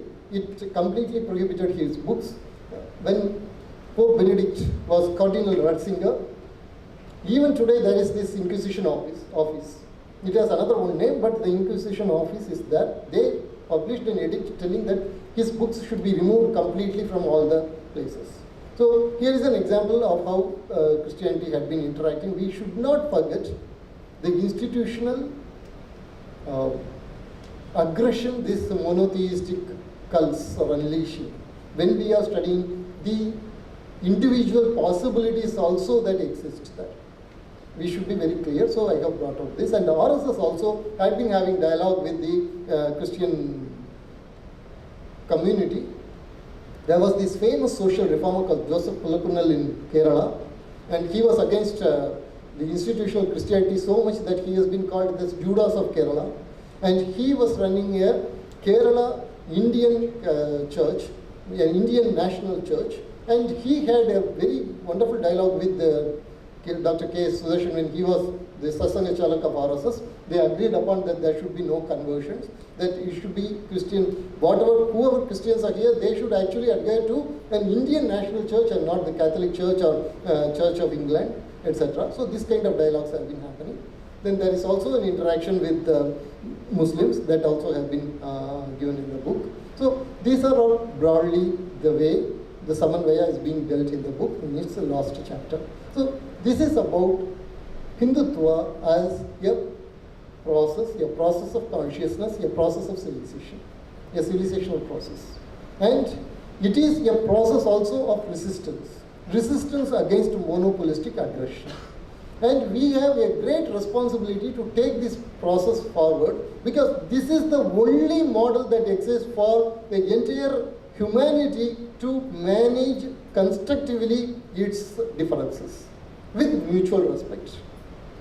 When Hindutva becomes strong, let us assume we are going to Australia, we are talking to the Aborigines, and we are going to the Uluru Rock there. There, a Hindu can prostrate before it with the same devotion with which he would prostrate himself before Mount Kailash. That way, we would be validating the Aboriginal spirituality. We would be converting them to Hinduism. We would be validating the Aboriginal spirituality of that place. The same way, the natural religions everywhere where they have been intimated, whether Native Americans, whether it is the African spiritual traditions, in all these places, a strong Hindutva can validate the spiritual traditions. Then, naturally, the monopolistic religions will have to give up their monopolistic expansionism. We can create such a global civilizational pressure to make these religions leave out their monopolistic expansionism. We can actually dilute them. Sri Aurobindo actually has talked about this. okay, about diluting these aspects of Islam and Christianity. We will be able to do it. So with this, I end the lecture. Are there any questions?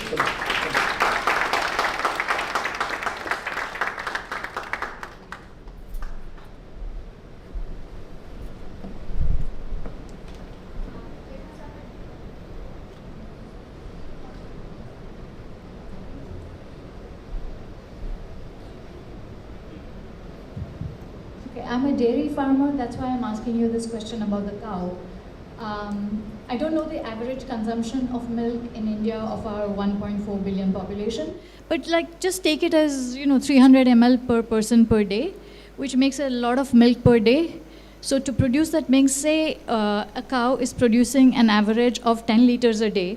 So the number of cows we have to have, so the number of deliveries we have to have, 50% female, 50% male, sustaining those male calves without culling them is a huge economic loss.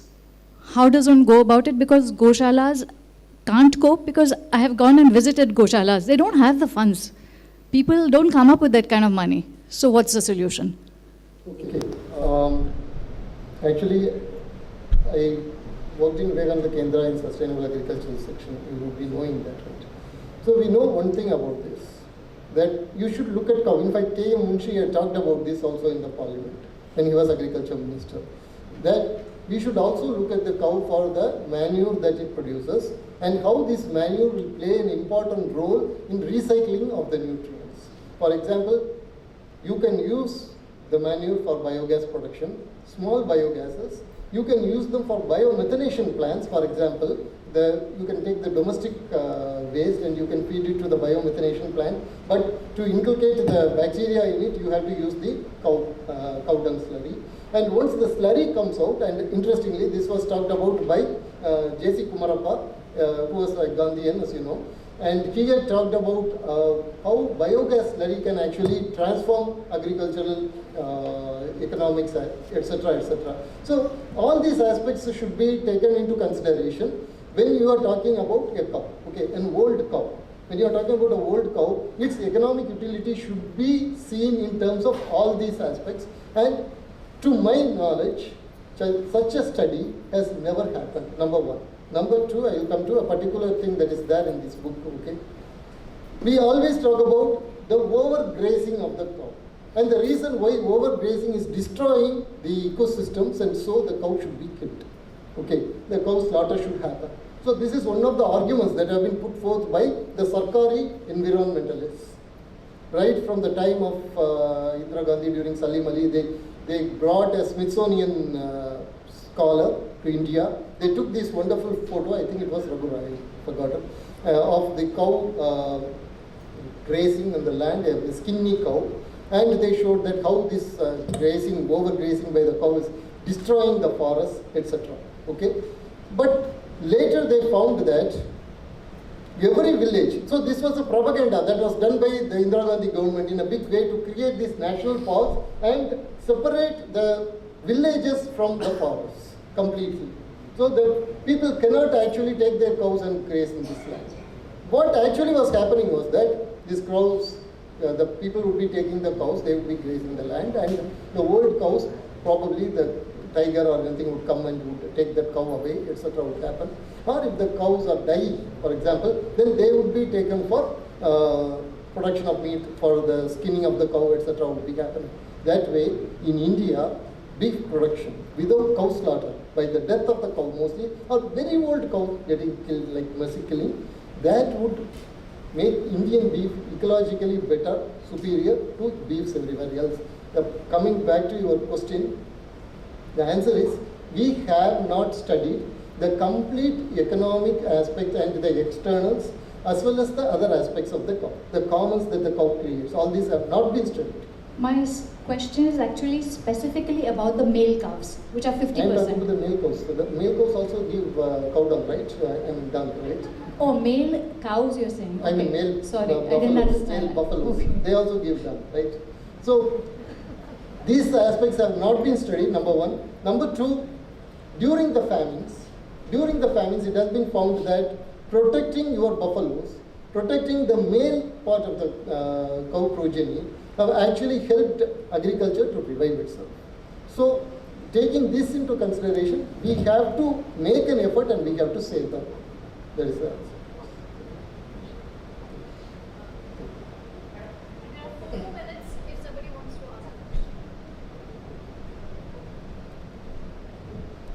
Sir, from the land of cow worshippers, Tamil Nadu, how it degenerated to a place where the North India is mocked as cow belt?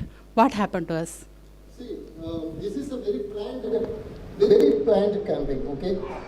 Cow protection is there in our blood. Even today, it is in the urban television studios that people are talking about beef and people are mocking them as cow urine drinkers and all that, right? There is this famous minister in Madurai, remember, who always used to mock us as cow urine drinkers, right? Komutra drinkers, that is how he used to mock us. He had a grandfather. His grandfather actually with Panchagavya, he installed the Ayyappa Vigraha that is now being worshipped in Sabarimala. So if we are Komutra drinkers, naturally his grandfather was also a Komutra drinker, he has to accept that. Okay? So the point is, if even today, if you go inside a Tamil Nadu village full of Dravidianists, people who vote for DMK, go and tell that I would like to have a beef biryani, it will be very hard for you to come out of that village. Okay, that is the reality. When all these vicious campaigns were not happening, I will tell you an example, one example from popular culture. Okay, there was the movie in which a poor boy belonging to some other jati was in love with a girl who belongs to the zamindar of that particular village, etc. As usual, everything was happening. The father was adamant that he wouldn't give his girl to that boy. Okay. Then what happens? One day his cow falls into well. This boy rescues the cow. That moment the father decides he would give his daughter to that boy. The minute he saved my cow, I decided I would give my daughter to the boy. So this is the sentiment that is there. Everything else that is being told is absolute lie. Unfortunately, once you make a lie a fashionable thing, a fashion statement, it starts percolating. So we have to tell again and again that a person like Vallalar was for cow protection. There was a great scheduled community leader called Munuswamy who was in the parliament. And when the preamble of the parliament, the directive principles were read, and when the directive principles talked about the protection of cow and the progeny, this Munuswamy Pillai got up, he was a scheduled community representative from Tamil Nadu. He got up and said, as a Hindu, I am so happy that the directive principles have got cow protection in it. So that is the nature, okay? That is the nature of this society, irrespective of jati. This cow eating scheduled community, etc., beef as a food culture, etc., it is being wokeism, that woke actually, the Indic woke trend that is being created. So we have to see it. Okay. Yeah.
Everybody, can you kindly take your seats because we will be beginning the next session.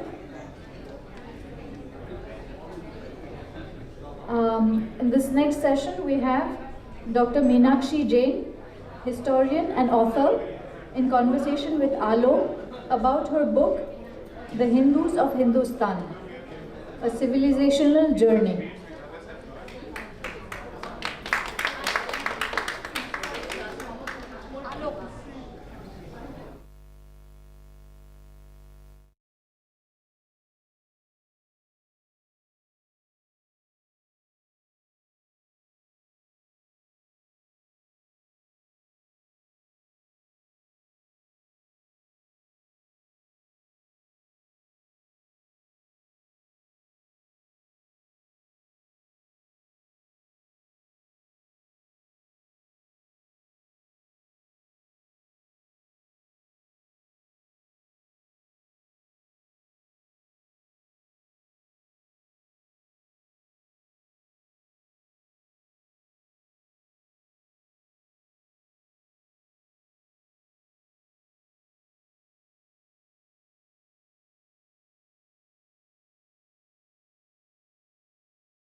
Welcome to this penultimate session of today's edition of the Pondilit Fest Good Book Talks.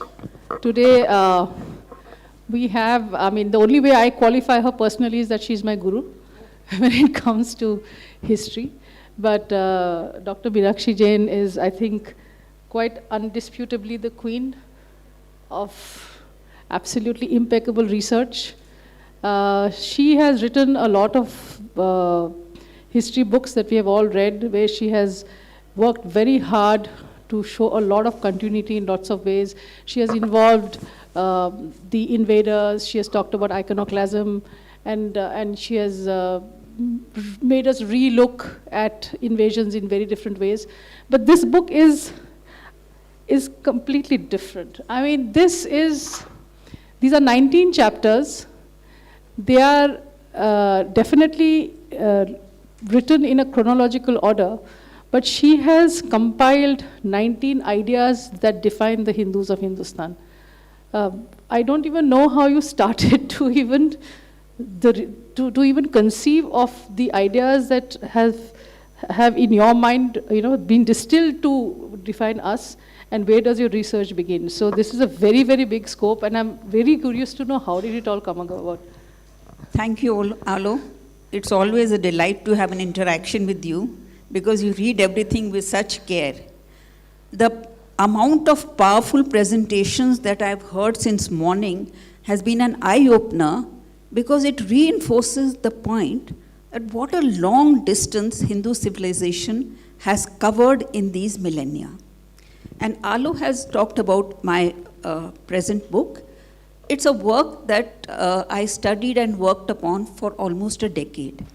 And there was no systematic plan. I did a lot of reading and made notes on the relevant points, because very curious to understand what this civilization is all about. And when it has witnessed so much turbulence and upheaval in its history, how come in a fundamental manner it has not deviated from its founding principles? And so I began to trace, it's a thematic work, it's not chronological, and I began to trace this civilizational journey of a most remarkable people who I am so honored and thrilled to call my ancestors, and whom we all should be proud of. The point is that we don't know enough about them. So this Hindu civilizational journey, I use the term Hindu because by and large my study stops around the 8th century. I just have a few chapters which discuss the changes that happen in the 8th century. So before the 8th century, the period that I largely cover is a period which predominantly is peopled by people whom we call Hindus. Now, this civilizational journey, as I said, it begins very remarkably from a sukta in the Rig Veda. Now, that sukta talks about the area which our founding fathers were aware of. Obviously, when the Indian civilizational journey started, the whole of the subcontinent was not known to our ancestors. So the Nadi Sukta of the Rig Veda, it tells us the area that they were familiar with. They only knew of northwestern India and Punjab. And it is a remarkable case of how the spread of these people and the civilizational idea to eastern India and to the south and to the west can be traced on the basis of certain passages from our sacred scriptures. For example, the movement to eastern India we can trace in the Shatpatha Brahmana. We have the entry of this culture into the south. We have these myths of Agastya and so many others. Now the key principles of this civilization are that wherever the people went, it was not barren land. People were already living there. They may be hunters, they may be fish gatherers, whatever they were. But from the absolute word inception, the civilization, it embraced and accepted everyone. So there is no evidence of any discrimination between the so-called Vedic founders of our civilization and the people they encountered in the subcontinent. Now this journey across the subcontinent was completed by 500 BC. By 500 BC, our ancestors had a very good idea of the physical geography of this entire land. And we have evidence to prove that they knew of the entire physical landscape of the subcontinent when Alexander invades India 2 centuries later, and he thinks that he has reached Egypt and he will go to the Nile and from there cross back and go to the Mediterranean. But when he comes to Punjab, he meets people and he realizes that he's actually lost. So he asks the people of this land to describe this physical landmass. And that description what the people gave him, this much distance in miles from north to east, east to south, that was given by Alexander to the historians who accompanied him, and that is recorded in their accounts which have survived till today.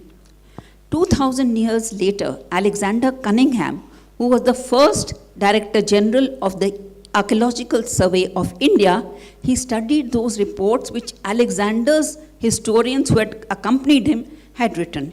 And he matched it with the actual distance from one place to another. And he said it is absolutely remarkable that more than 2000 years ago, the Indians of this land had such a remarkable knowledge of this land. And it's absolutely accurate.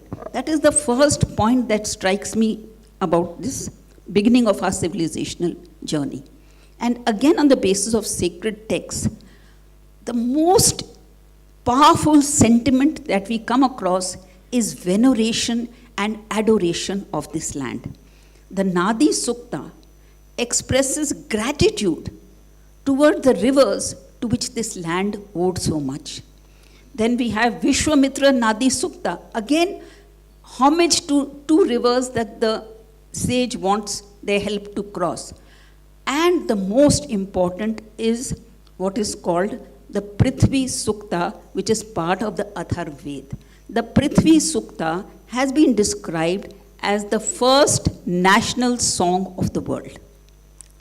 And it's 63 verses long. So imagine a national song written in BC, which is 63 verses long, and it describes the land, and it describes the features of this land, what is happening over here, what are the values of this land. Sabhas, Samitis, Yagyas are performed over here, Ashwins perform their feats, and it talks about the principles of cosmic truth, veneration, penance, etc. So, I mean, it is absolutely amazing that before 500 BC, the Indians had a complete knowledge of the geographical locale of their land and early expressions of total veneration and adoration of this land. And, after we cross the Atharva Veda, then we have a lot of Bharat Prashastis that are written. These Bharat Prashastis are hymns in praise of the land. And you know, there are so many of them in the Mahabharat, etc. And Vishnu Puran, it says that, you know, you have to have accumulated merit of hundreds of rebirths to be able to be blessed to be born in this land. And the Bhagavad Puran says that, I mean, it is, you know, they're expressing their gratitude to God that, you know, it's a blessing to be born here. Every man cannot be born in this land. And Al-Biruni, you know, who accompanied Mahmud Ghaznavi to India in the 11th century, he writes in the Al-Hind, and these I'm quoting from Al-Hind, he says, the Hindus think there is no country like theirs, no religion like theirs, and he goes on and on. So, you know, this absolute veneration of the land was something that was noticeable and hit even foreigners who were coming outside to India and observing this absolute worship and veneration of the land. So these are some very, very early features of our civilization that I found very, very fascinating and interesting. And the thing is that this sentiment persists. You know, there have been talks today about the Islamic Advent and the British Advent. But my study shows that this attitude of veneration, it remained unchanged, but we have to study when and why it changed. So this is the first part of it. The next concept that I think is most important, and we listen to it all the time, is the concept of dharma and the Dharma Shastras. So one of the things that I'll tell you what I do in class is when you read the Artha Shastra, when you tell that it's a book of directives, how do you know that actually these principles were put in action? And then you read Radha Kumud Mukherjee, something that you recommended to me. You find a Megasthenes who was there in the times of the Chandragupta Maurya, and that's how you get a foreign account, and then that's how you corroborate and the Ashokan edicts. But your analysis of the Dharma Shastras and the way they were written tells a different story. That's a fascinating story. Yeah.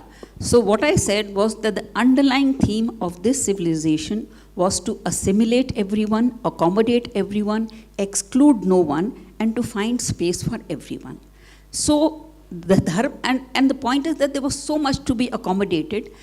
So an attempt was made to provide theoretical uniformity, so that, you know, there is a theoretical unity, and the absolute divergence of opinions doesn't overwhelm the reader. Now this Dharma Shastra that you talked about, we all know of what is, we all have heard of what is Dharma, but we are unsure of what exactly it means. What is Dharma? Is it law? Is it religion? Etc. So in this period, a lot of Dharma Shastras were written, and the Dharma Shastras claimed that we are the final word on law, and we are deriving authority from the Vedas because we are sanctifying and recommending what is the law to be followed according to the Vedas. So they are giving themselves the air of legitimacy that whatever we are recommending is sanctioned by the Vedas. This is the claim of the Dharma Shastras in theory. But when we scratch the surface, we find a lot of counter texts which say that Dharma, every community, every caste has the right to follow its own Dharma. And Artha Shastra you mentioned, Artha Shastra says that when the king conquers another territory, he should ensure that he allows the people of those territories to follow their own customs. He should not impose his customs. So, this reinforces the point that Dharma Shastras was actually a record of the customs and practices of every group, every community, however small in India. And there is a Dharma Shastra of Gautama. It says that the dharma of the Shudras is dharma for them. And Narad says that when a king conquers a territory, he should make sure that the laws of that territory are enforced and he does not impose his own laws on them. So the Dharma Shastra literature actually confirms what we think should have been the natural practice of India, keeping in mind our tradition that we see in the Vedas. And so she has chronicled inscription after inscription and proof after proof where the law actually reflects the practice.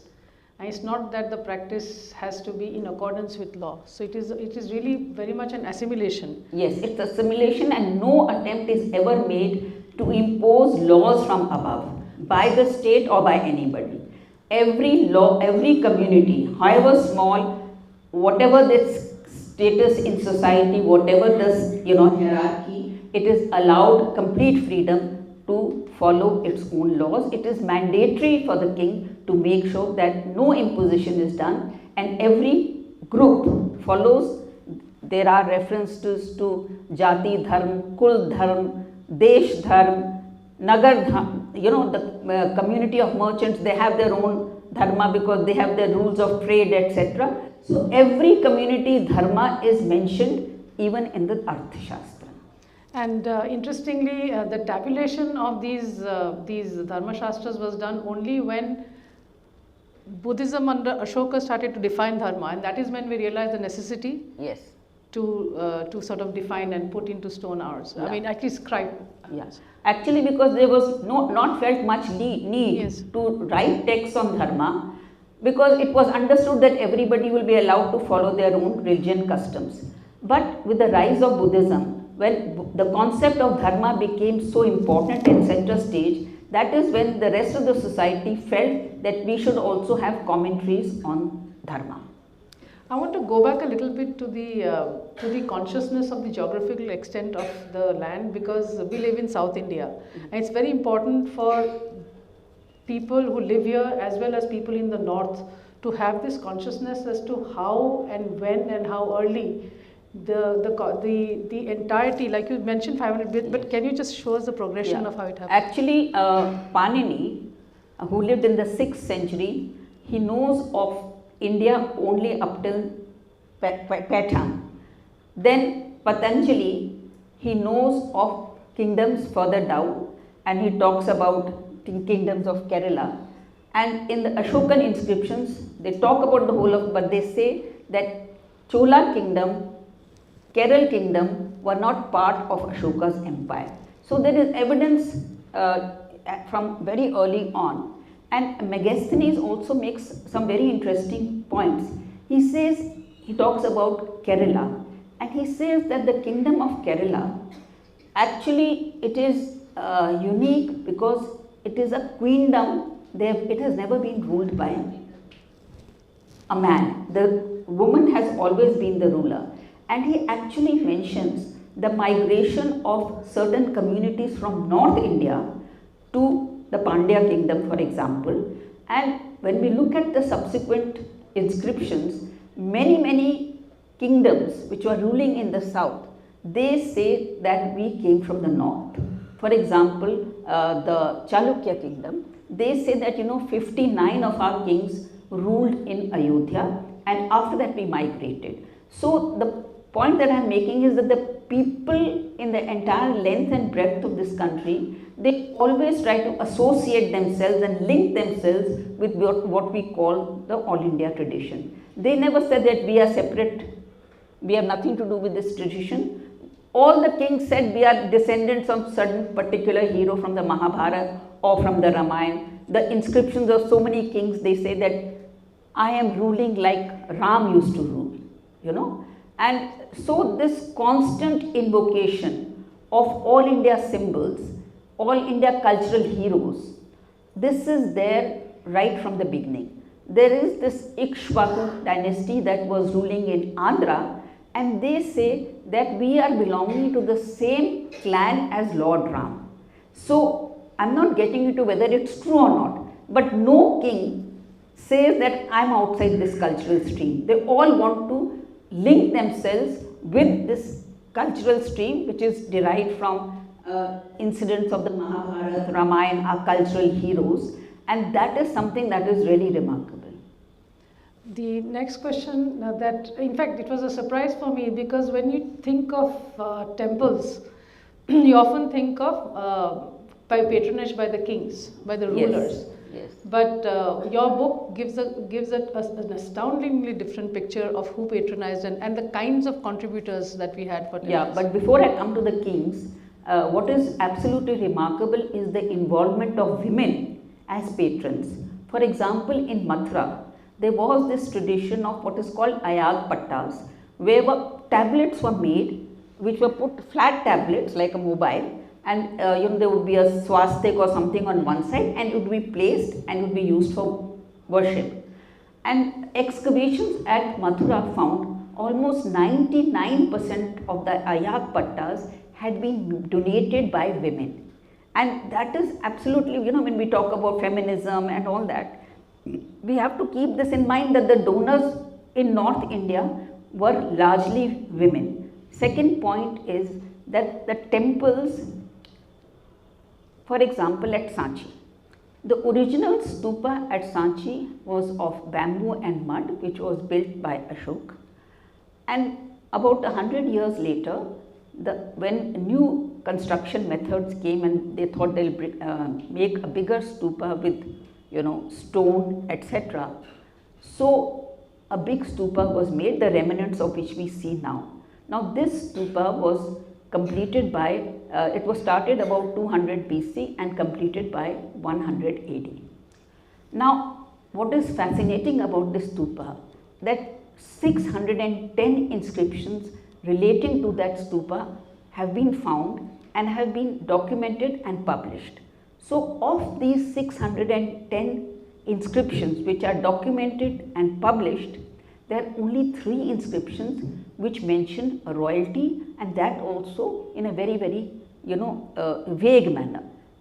The rest of the inscriptions record the donations of ordinary people. So the point that we have to keep in mind that when we talk about this civilization, how has it survived so long? It is because every person contributed to this, related to this. I mean, out of 610 inscriptions, 607 are by people who are they? Who are these ordinary people? There are some workers who actually helped in the construction of the stupa.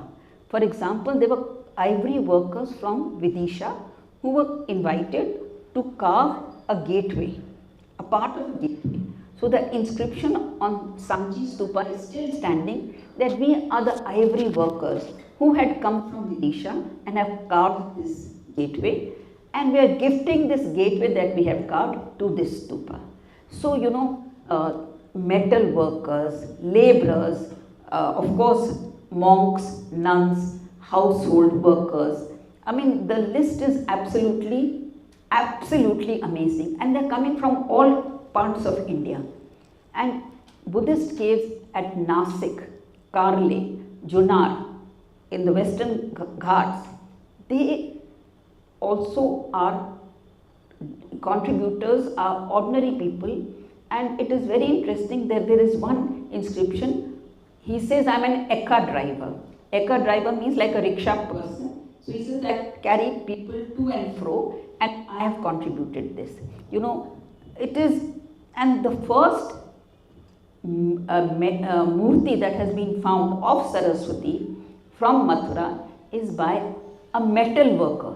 He was a metal worker, and he is saying that I am gifting this murti of Saraswati.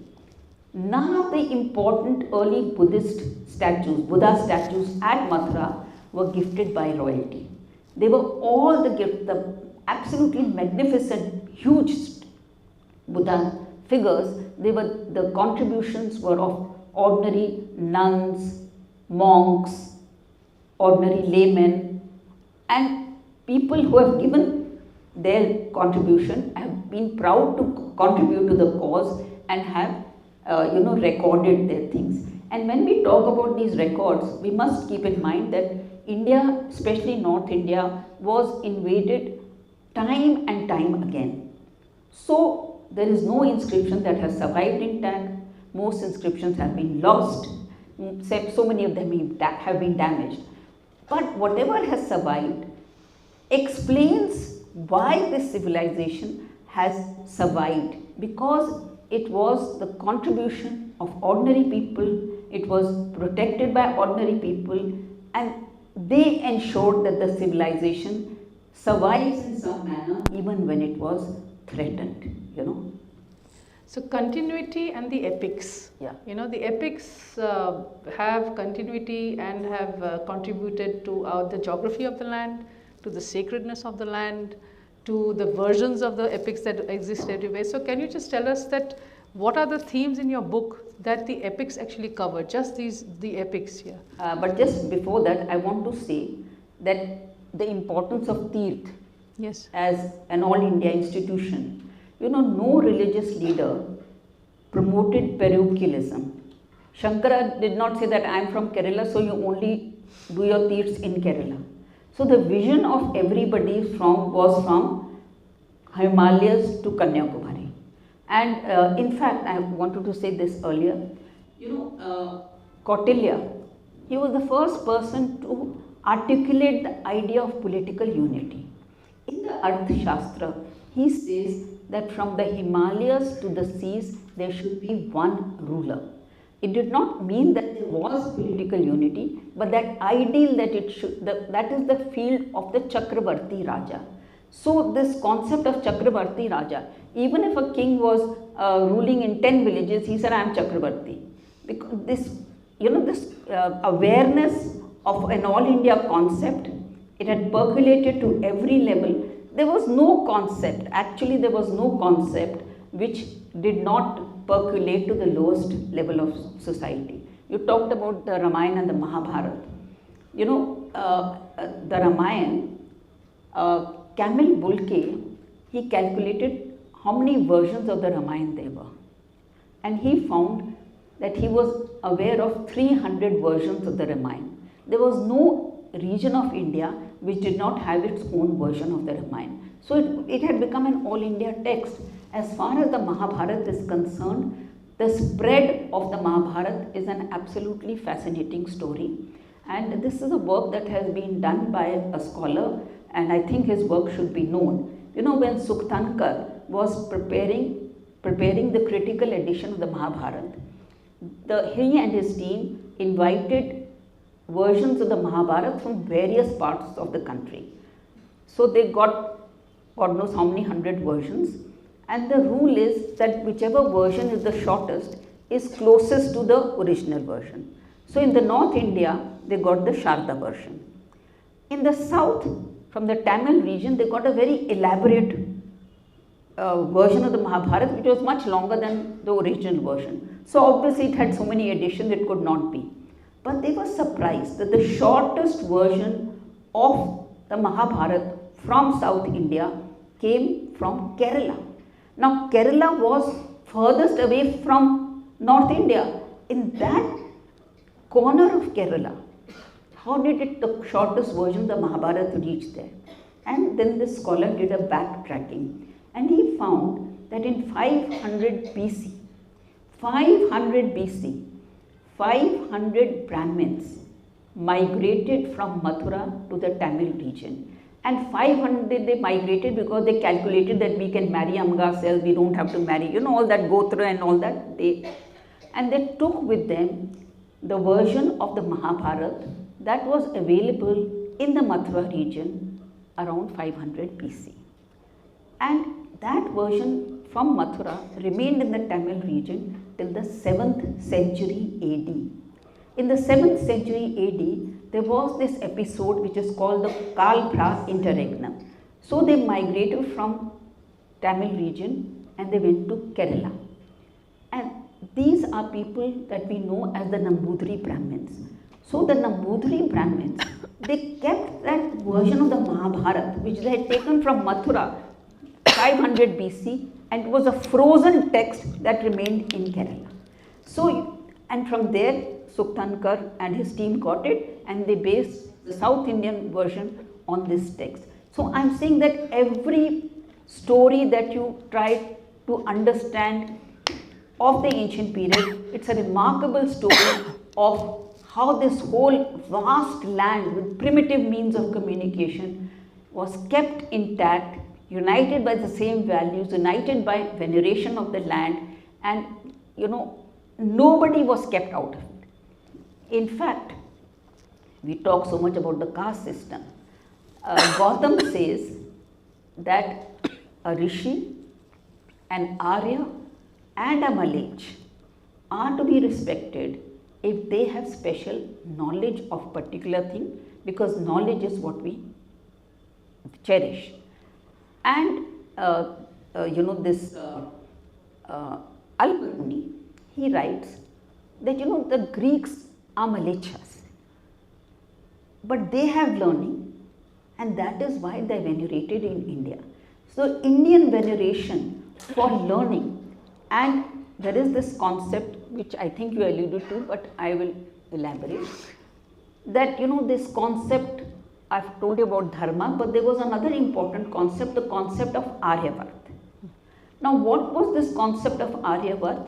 The concept of Aryavart was a place where correct speech and correct conduct prevailed.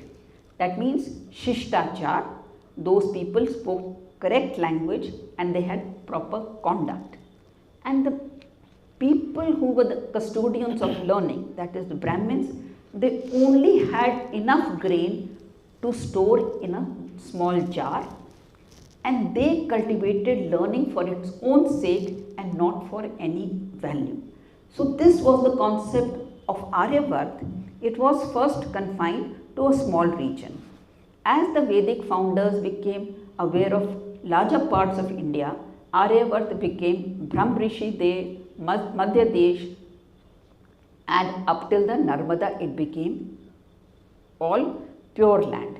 Then subsequently Medhatiti, he writes that land itself is not impure. Land itself cannot be impure. So how do we cultivate the rest of the land?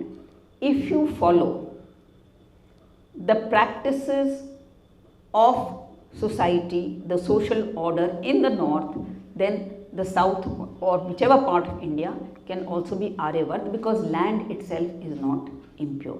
So this broadness of mind, this not being rigid about anything, about accepting the practices of everyone they encounter, of venerating knowledge from whoever it may be.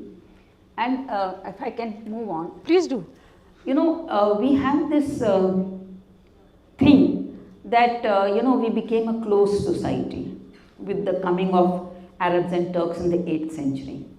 Actually, it may surprise you that in the ancient period, that is before the 8th century, large parts of northwestern India were ruled for a long time by a series of foreign rulers. Greeks, Shakas, Kushans, Huns, they all ruled over large parts of northwestern India. And there are some things that we should know about this. None of these rulers, they were rulers, none of them tried to impose any value system on the people that they conquered. In fact, we have inscriptions and other evidence, coins. So they all immerse themselves in the sacred tradition of this land. Some become followers of Shiva, some become followers of Vishnu, etc., etc. And what is the evidence? I'm not just giving loose talk. This is not loose talk. We have for the Kushans, we have their coins that have survived. In the case of the Kushans, there is a beautiful sculpture in Mathura Museum where two young men are dressed in Kushan attire and are bowing before a shivling. There is Menander, he was a Bactrian Greek. His conversion to Buddhism is immortalized in a play, Milind Panu. Milind Panu means that the dialogues of King Milind. And what were these dialogues? He went around large parts of North India interacting with religious leaders.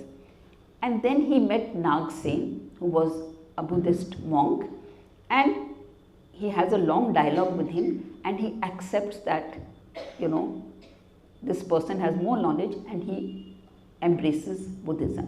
We have all heard of Huns. They were barbarians. They destroyed and burnt wherever they went. In Gwalior Fort, Alexander Cunningham found an inscription which says that Meher Kula, the Hun, bowed before Pashupati Shiva. So, there is no evidence of any of these people disturbing the religious harmony of this land.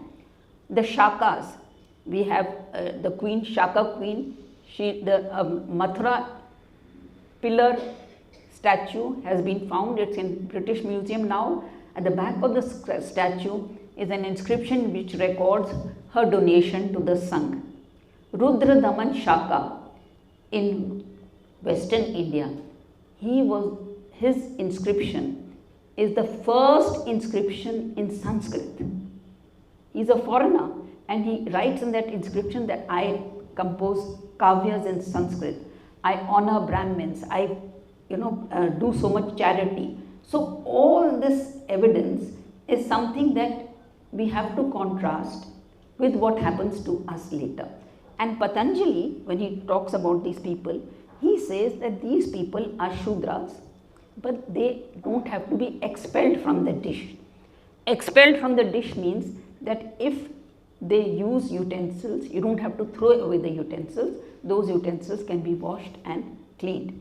And there is a very interesting dialogue of a king when he's imagining a dialogue with Indra, and he says that these Malechas, how are we to integrate them? What are the societal norms? Indra says they don't have to do any prayashchit, there is no ceremony. If they start accepting and living like their neighbors, then they are pure for us. So this kind of, there was no barrier between, I don't know when these concepts of barriers became part of our syllabus and curriculum and thinking, because in the ancient period there doesn't seem to be. Because the lawmakers, Manu, he says there are only 4 castes. There is no 5th caste. And the 4 castes, the 5th caste are those who are people who are the offspring of mixed varnas. So he never says that they are, outcasts in that sense. He says a Brahmin has a relationship with a Vaishya, then the son is a, 5th varna. But otherwise the varnas are 4 and the rest are derived from them. So look at the capacious attitude of, and Manu whom we revile and we think that he is a very hardbound person who laid down strict rules. He is saying there is no 5th caste, all are descendants of mixed marriages on these 4 castes.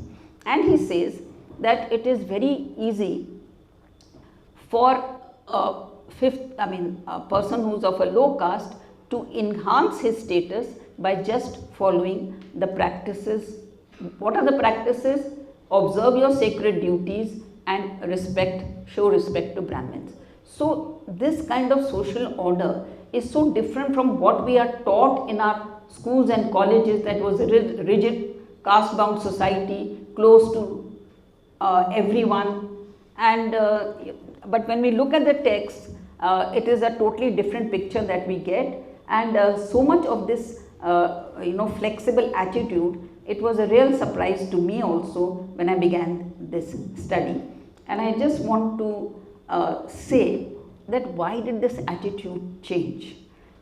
I have made the point that before the coming of the Arabs and Turks, though large parts of northwestern India and even Gujarat and Maharashtra were ruled by foreign dynasties whose ancestry we can trace and I have traced in my book, there is no attempt of them imposing their own values or belief systems on the native population. In fact, they embraced what they found in that locality.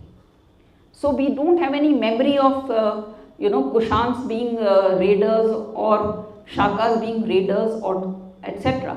Now this situation changes in the 8th century, and why it changes is because of the total assault on our belief systems with the arrival of the Arabs and Turks.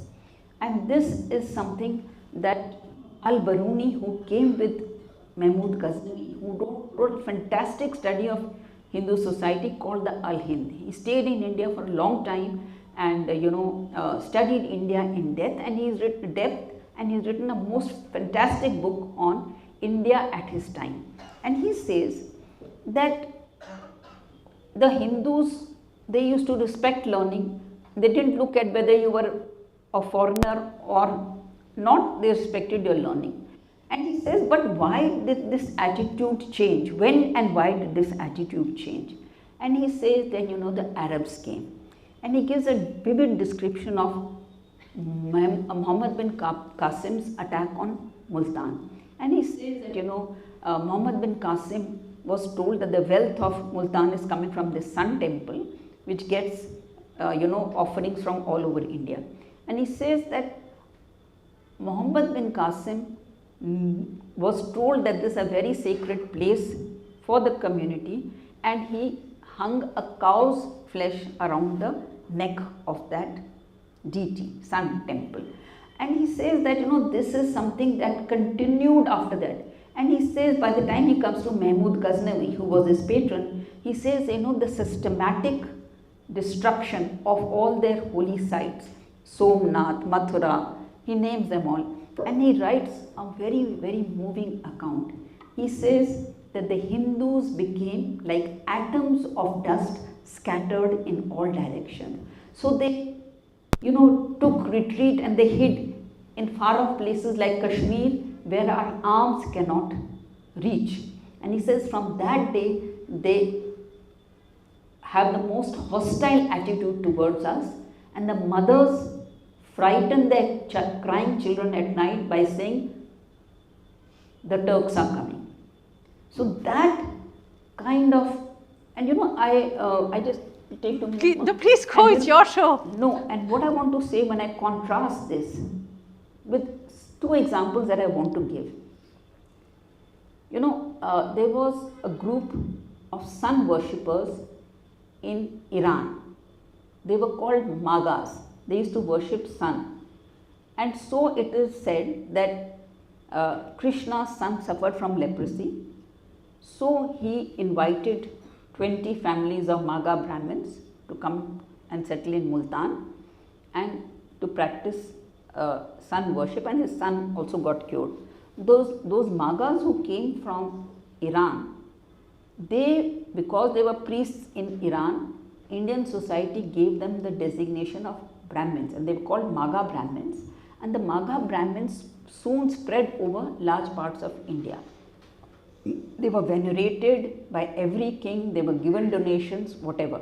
But I am saying they completely amalgamated, and Varan Mihira was also a Maga Brahmin. The other group that we have, and this Maga Brahmin documentation is fully there, when they came, how they came, where they went, those inscriptions and all I have quoted. And then there is another group, the Kamboj. They are supposed to have participated in the Mahabharat war, and they were specialists in making kambals, blankets. And they say that in Yudhishthir's coronation ceremony, they gifted kambals. This is all recorded in the Mahabharata. And those people, they are also the kind of veneration that they are given.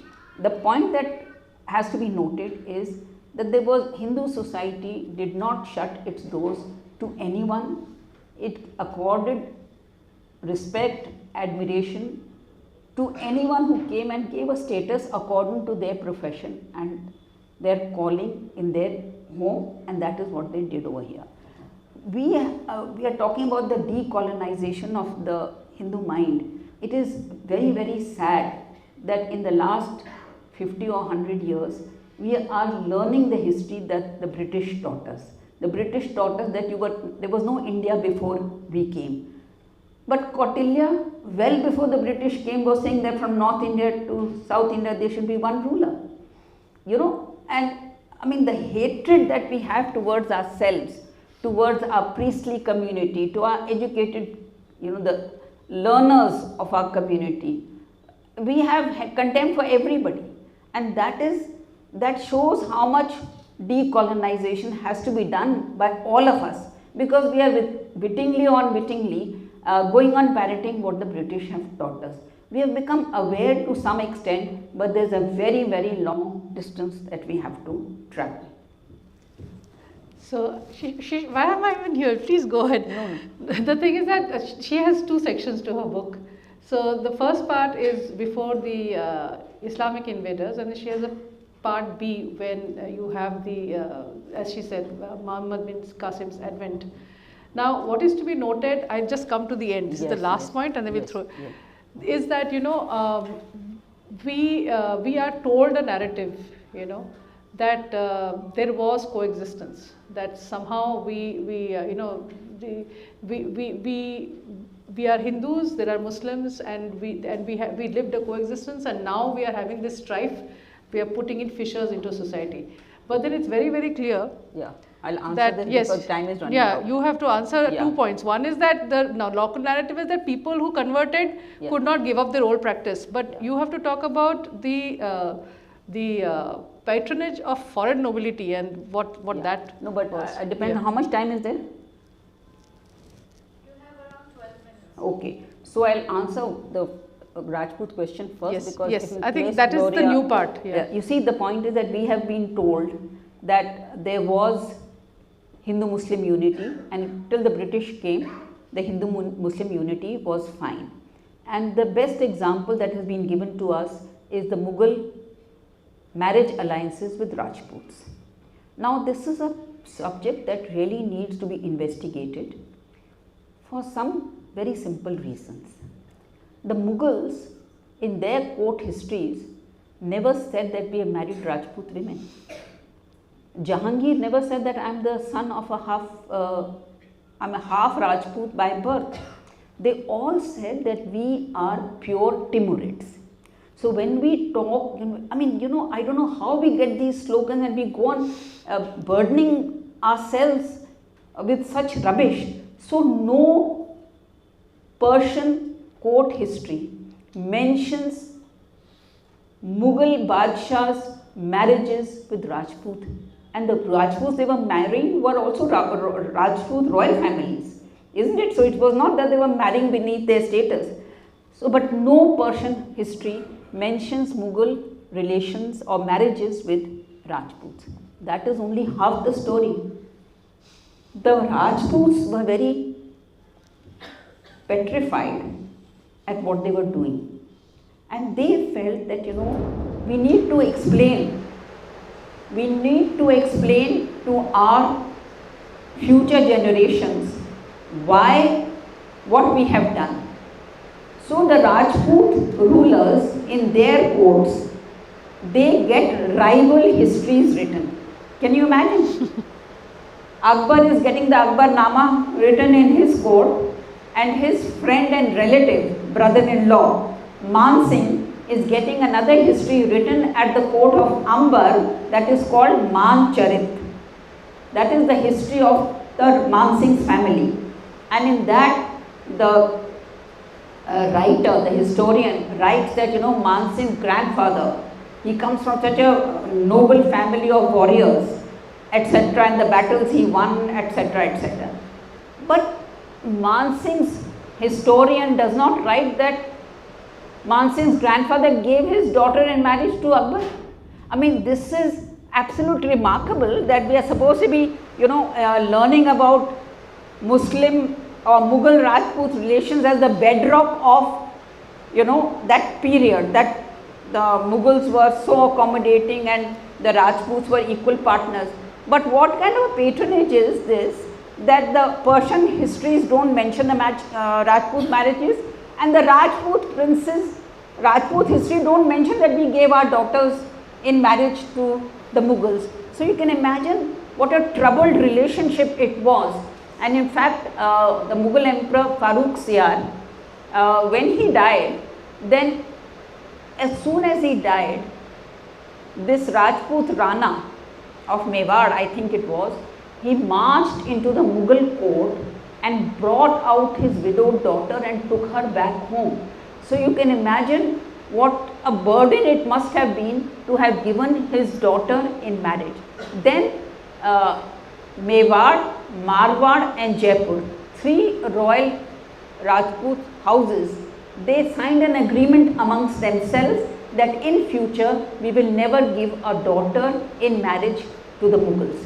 So, you know, this is, I mean, we have to learn to come to terms with so many, it's not something that is pleasant, but we should acknowledge it. Why should we go on saying, yes, Akbar did a great thing by, you know, marrying, did Jahangir say that I am the son of a Rajput woman?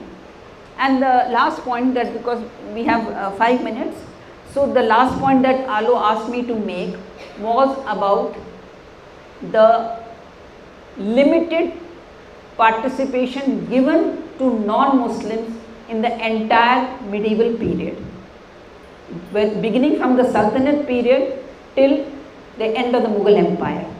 So the facts are there, the statistics are there, I have mentioned them in my book, but just to cut a long story short, in Akbar's time, 70% of his officials, mansabdars, were Muslims, 30% were non-Muslims, about 30% was divided between 15% Rajputs and 15% Indian Muslims. Now Akbar, being a very wise person, chose these two allies because nobody will follow the leadership of the Rajputs and replace the Mughals by a Rajput on the Mughal throne. And Indian Muslims, no foreign Muslim is going to accept their leadership. So 70% of Akbar's ruling class consisted of Turanis who had come from Central Asia and Iranis who had come from Persia. So the limited participation of non-foreign nobility in the Mughal setup is something that is really not attended to. And I just want to close this argument by saying that after the death of Aurangzeb, the governors had to be appointed to 3 important Mughal provinces of Bengal, Awadh, that is UP, and Hyderabad. In UP, the person who was appointed governor of that state was someone who had come from Iran in 1706 and was appointed governor of that important place in 1722. So what are we talking about? 1706, somebody comes from Iran. He doesn't know anything about this land. It's just that he's from the ruling fraternity and he's given the important place of Mughal governor of UP, and that's the family that continues to rule UP till 1857. In Hyderabad, the person who is appointed governor of Hyderabad comes at the time of Shah Jahan and he says that I am a descendant of Abu Bakr, the second caliph. And his descendants continue, and that last Nizam died, I think, a few months ago, isn't it? And the same thing. So the thing is that, you know, it's a battle of ideas. What we are engaged in as a society is a battle of ideas, because we are not going to physically, you know, attack each other. At least people in this room will not do that. The thing is that if you are engaged in a battle of ideas, you have to have the facts which can counter and put the other person in the defensive. Because we are not aware of the facts or ill-informed, the other person goes on getting an advantage, you know. And can I just give one last example in my thing? Now, last example I want to give of how separate they were from us always. And that is the question of language. You know, Akbar was the person who made Persian the language of administration at all levels. Even the village Patwari had to learn Persian. Why did he not make any language of the subcontinent? It's because Persian was, you know, you can draw your own conclusion. And so, how do people learn Persian at such a short time? So he imported a large number of people from Iran to come to India and to teach Persian. And he revised the madrasa curriculum so that Khatris and Kayaks, you know, those who are working in the government can learn Persian quickly. And you know, like we speak English with the Hindi, our accent, and we have so many words that we have incorporated into English. Akbar, like, you know, like fatafat, jaldi, hartal, all these words have become part of English. Akbar was very clear that no non-Persian word should make its way into Persian, and Persian pronunciation should not be compromised. So he got dictionaries prepared, so that if you are not certain about a Persian word, you look up the dictionary and find that Persian word. Persian is not supposed to be indigenized at all. And finally, when the hold of the Mughal Empire became weak and they had to substitute Persian for another language, the natural choice should have been Hinduvi, which was the naturally evolving language of the subcontinent. And Hinduvi drew words from all over the country.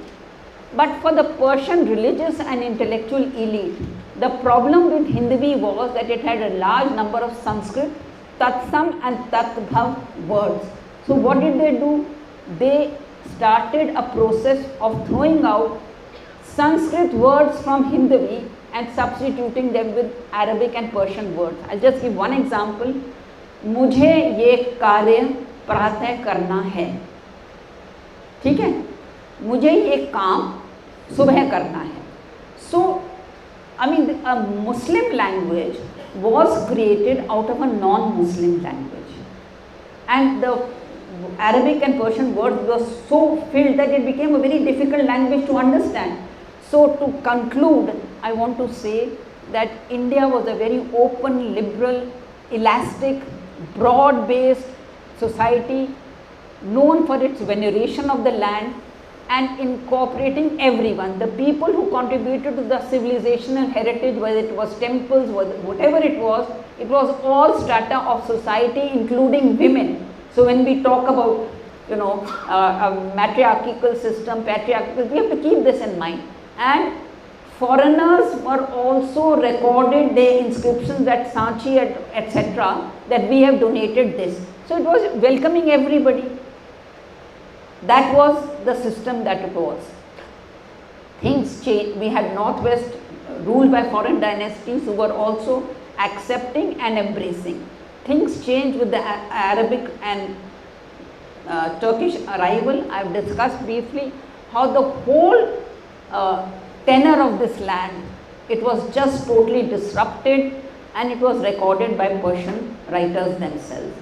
It is a miracle that we have survived so long, and the only explanation I can give is because this society, this civilization was made by the contributions of ordinary people. It was not a state-sponsored civilization. It was not a top-heavy thing. It was the people who contributed, and that is why it withstood the test of time until Marxist historians came into the field, and they have completely, and they have succeeded, and they have succeeded in really brainwashing us. Okay? Thank you. Thank you. I don't think we have time for questions. No, I don't think. No. I don't know whatever.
Vikram, I will not ask you how you made the short list of the heroes in your book, because you have the right to make the short list, and I will not question it.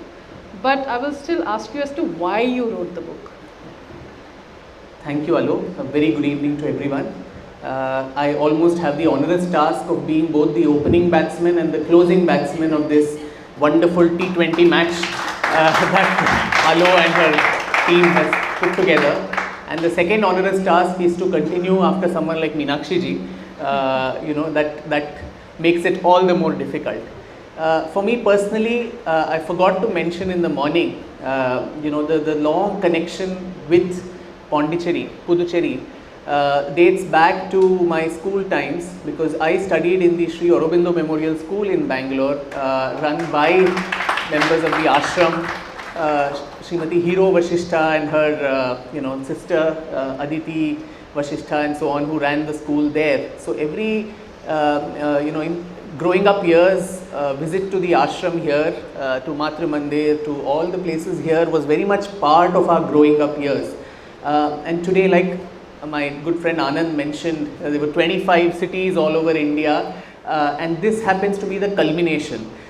So it's all the more special that it's happening in a place which has been so close to my heart, and it gives me an opportunity to also, and after this I'm not going to talk about Bravehearts of Bharat anymore. Hopefully people have read and heard all that I have to say about this. It's a great feeling to actually dedicate this book and the idea behind this book to the great Maharshi, whose grace is right behind all of us here.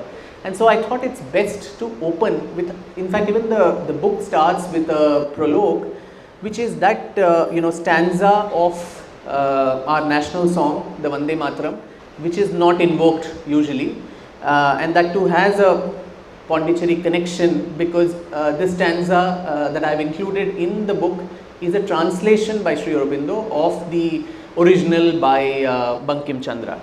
And this, of course, I'm sure all of you know these verses. Koti koti kantha kala kala ninad karale, koti koti bhujay dhrita khara kara vale, abala kanoma eto bole, bahu bala dharanim namami tarinim, ripu dala varinim mataram vande mataram. And we actually sang this in the Sri Aurobindo Memorial School too, in the very distinct ashram tune that Mohan Bhai and others here had tuned this and made us sing. And Sri Aurobindo himself translates these verses thus, and I quote, "Who had said that thou art weak in thy lands, when the sword flesh out in the 70 million hands, and 70 million voices roar thy dreadful name from shore to shore. With many strengths who art mighty and stored, to thee I call, O Mother and Lord. Thou who savest, arise and save. To her I cry, whoever her foe man drove back from plain and sea and shook herself free." So this Kshatra spirit, so to say, Meenakshi Ji mentioned that it was a miracle that we survived. I think one of the factors why we survived was also the fact that we put up a lot of resistance. It was civilizational resistance, but it was also physical resistance and prowess, and military conquests where we won to, which, as she mentioned, the particular species of historians have almost made us feel that we have been a land of losers. Right from our earliest inhabitants, the myth of the Aryan invasion, down to the English East India Company, we have been a nation and a civilization which has only been covering, in front of invaders, and we really did not put up that fight at all, which is again an ahistorical myth, because if we are around as the only pre-Bronze Age civilization today, alive and kicking, there must have been some resistance that we put to, some wars that we won also. Some heroes and heroines and warriors and common people who in addition to contributing to the civilization, as she rightly mentioned, also put up a physical defense against whoever invaded us. But those stories and those aspects of our past, in this larger narrative of pacifism, particularly in the 20th century, in the history of our freedom movement itself, that as Nandini ji also mentioned in the morning, that we need to show that we won even something like our political freedom through a very peaceful non-violent method, that there was no Kshatriya element there, there was no violence, there was no bloodshed and armed struggle, that somehow is sought to give us some kind of brownie points in some mythical world, which it doesn't. But then we have been made to believe that, and in the process I think the emasculation of our society, of our as I said, that whole spirit, warrior spirit. We've never been the first land of offense, but then protecting oneself, as Aravindan ji also mentioned, the force that resists and ring fences itself against all kinds of predatory forces. Those forces, those names have somehow been completely missed from our historical consciousness, our memories and so on. So this book, Bravehearts of Bharat, documents 15 such warriors, and for me, importantly, it was also important that the history of India should not just be his story, where her story also needs to find a place.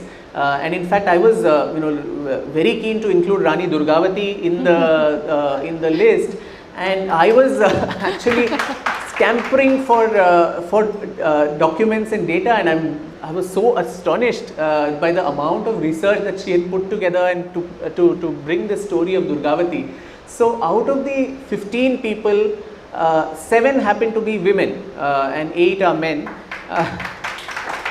And the other biggest problem which I always think, and the way the narrative of Bharat itself is, that this highly Delhi-centric narrative of everything in this country, whether it is the media, whether it is history, anything. At this rate, I might not even be allowed to enter Delhi with the amount of bad mouthing I do for Delhi all over the 25 cities I go all around. It's a beautiful place and I like it, but then it's just that it gets incommensurate importance by virtue of being the political capital and the capital of importance. Large parts of India can be under floods. Our southern part of India and all its problems seldom feature in the national mainstream media also. Whereas some MCD elections in Delhi, that becomes national news. Some two fellows fighting with each other in that wonderful university that Anand teaches in, that becomes the story of India, and that all the idea of India is under threat and all that. Whereas there are 800 other universities where people are peacefully studying. But then that is the problem. So similarly in history as well, we've all been forced to learn by rote, all the succession lines of Lodhis and Khiljis and Tughlaqs and all these characters whose, I think, our contribution to the civilization, barring few structures here and there, would be next to zilch. They were all largely marauders and barbarians, but we would be forced to learn about them. But then southern India, the Cholas, who ruled for close to 1000 years, other than Rajaraja Chola and Rajendra Chola, if you ask the rest of India, and that too maybe only after Ponniyin Selvan, that people know that outside the periphery of South India know that there was a dynasty like this, beyond whatever little is taught to us. If we ask them to name a couple of Chola kings, it will be very difficult for a young person to do that. Similarly, the northeast of India, it's a complete black hole. The Ahoms of the northeast ruled for 600 years. But even among the audience, can we name two Ahom kings who come readily to mind? Anybody? No, so I prove my point there. So for 600 years they ruled, but then we don't know about them. But then an Ibrahim Lodi, Chakradhwaj Singha and Jayadhwaj Singha. So they were the but then we'll know all these Ibrahim Lodi, we'll know Alauddin Khilji, Muhammad bin Tughlaq, all these names. Muhammad bin Qasim, Meenakshi spoke about. We all would have heard about the invasion of Sindh and when it happened. But the resistance that was given to them by Raja Dahar of Sindh and his predecessor Chacha, who established the dynasty, all of it beautifully documented in the Chachnama. Those things will never be told to us, that right from 636 CE or so on, there were invasions on Sindh. It took them 70 years to occupy, finally in 710 when Qasim came. So many years, all the repulsions that were done of the invasions, that story is not told to us. The long litany, a laundry list of wars that we as India and Indians only lost. Battles of Panipat, Battle of Buxar, Plassey, Anglo-Mysore, Anglo-Maratha, Anglo-Sikh, all of them are just wars that we lost.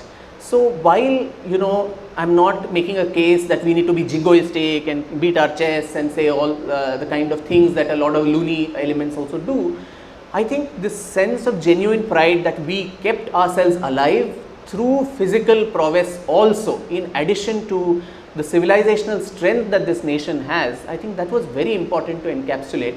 And you can do that only through, in my case, I love to see, biography as a window to the history of the times. How through the lives of these 15 people, it's not just their stories, but through their lives, it opens a window to that era in which they lived, what were the other contemporary forces at that time, how did they interact, and in that milieu, how did these people make their mark.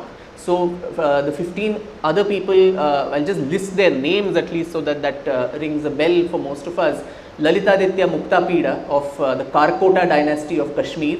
The book starts with his story, someone who was called the second Alexander and the second Samudragupta, who ensured, along with several other alliances that were done, Bappa Raval, Nagabhatta, Pulakeshin, and so on, to keep the Arabs at bay.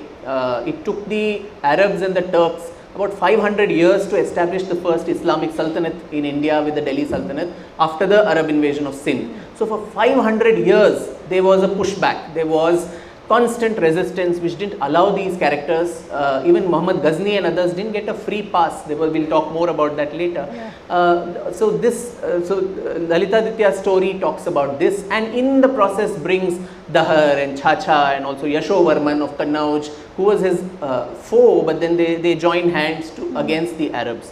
Then we come down south to this part of the country where Rajaraja Chola and Rajendra Chola, who took the sphere of influence, one is of Gangaikonda Cholapuram, to go all the way up to the banks of the Ganga and then bring the water from there, and also outside the subcontinent as we know it today, to Sri Lanka, to Maldives, to Srivijaya in the Malay Peninsula.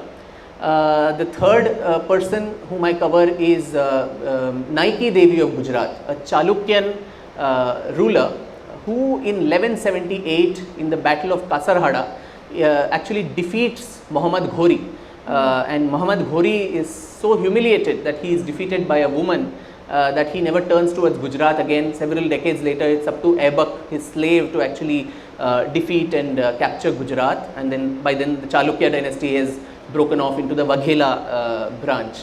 Then you have Rudramma Devi of Warangal, who again we can talk more about the women in detail, who was fighting constantly, even died in battle at the age of 80, against incursions both within and without of her kingdom. Rana Kumbha of Mewar, who was an unvanquished ruler. He never lost any war all his life, and he built what is probably the second longest wall in the world after the Great Wall of China, the Kumbhalgarh Fort, which I don't know, we would probably not even visit, not even commemorate this man. Then again Rani Abbakka Chautha of Ullal in Karnataka, who defeated the Portuguese, Portuguese, and we'll talk again more about that when you get into the stories of some of these women. Chand Bibi of Ahmednagar, again this, the risk of making it a binary of Hindu versus Muslim and so on is very rife. So Chand Bibi, the Deccan Sultanates and the kind of resistance they put against the Mughals, and it needed Akbar to come all the way himself after his son could not vanquish Chand Bibi, and finally Chand Bibi had to be killed by deceit by a eunuch in her court by Akbar's army spreading some rumors against her. Then we have Kanhoji Angre, the Maratha Sarkhel, or the naval commander, who constantly kept the Konkan fort, the western coast, protected against the Portuguese, the English East India Company, and also the Siddhis who were ruling there. Then I forget, we have Banda Singh Bahadur, who established India's, the first Sikh state. Again a very, very fascinating story of this man who was a Hindu, who became a mystic and then comes under the spell of Guru Gobind Singh and becomes his Banda. or disciple, and then takes revenge for all the atrocities that Aurangzeb commits, particularly against the Sahibzadas. We recently celebrated or commemorated the Veer Balak Divas, so for the two Sahibzadas, Fateh Singh and Zorawar Singh. Yes. Their killers were avenged by Banda Singh Bahadur, Wazir Khan of Sirhind, and Marthanda Varma in Kerala, someone who defeats the Dutch East India Company in the Battle of Kolachal. By then, the Dutch East India Company has spread into one of the most widespread global powers, being the first ever company to be listed on a global stock exchange. Their sphere of influence extending from South Africa, moving all the way through Asia, southern India, Bengal, and also to Japan and Maldives. So today, he defeated them in the Battle of Kolachal in 1741, and if he had not done that, maybe we would all be talking today in Dutch. Because their idea of colonizing India was very much, paramount on their minds. But this defeat ensured that the Dutch collapsed. Even as a global, their stocks fell in the global market. Their pepper trade and spice trade suffered immensely from the Malabar coast. And after that, you don't hear much about the Dutch in Indian history. In any other country, you would have Marthanda Varma statues, I think, in every street corner, and people would have celebrated him. But other than maybe Kerala and maybe border districts here and there, Kanyakumari and so on, people don't know much about this man. Similarly, the Northeast, Lachit Barphukan of Assam, Army General of the Ahom rulers, Chakradhwaj and Jayadhwaj Singha, who defeats the largest imperial army of Aurangzeb sent under Raja Ram Singh of Jaipur in what is known as the Battle of Sarai Ghat. So we already have three battles that I've spoken about: Battle of Kasarhada, Battle of Kolachal, Battle of Sarai Ghat, where there have also been documented victories among several others that are there in the book. A few others are there, like Rajashri Bhagya Chandra Jai Singh of Manipur, again very little. Ahilyabai Holkar of Indore, and Velu Nachiyar from Shivganga, and the book ends with Begum Hazrat Mahal of Awadh, who was the face of resistance in Lucknow, and Lucknow was the last bastion when most of the other regions had fallen to the British might in the Great Revolt. It was Lucknow which was the last bastion which survived. And there also it was important to bring people like this, because during her time there was a Maulvi Ahmadullah Shah who was looking at the entire thing as a jihad, as a specifically an Islamic conquest against all infidels, whether it was a Hindu or the British. Whereas this lady was someone who was trying to put all of them into the fold, including most of her army were actually Hindus.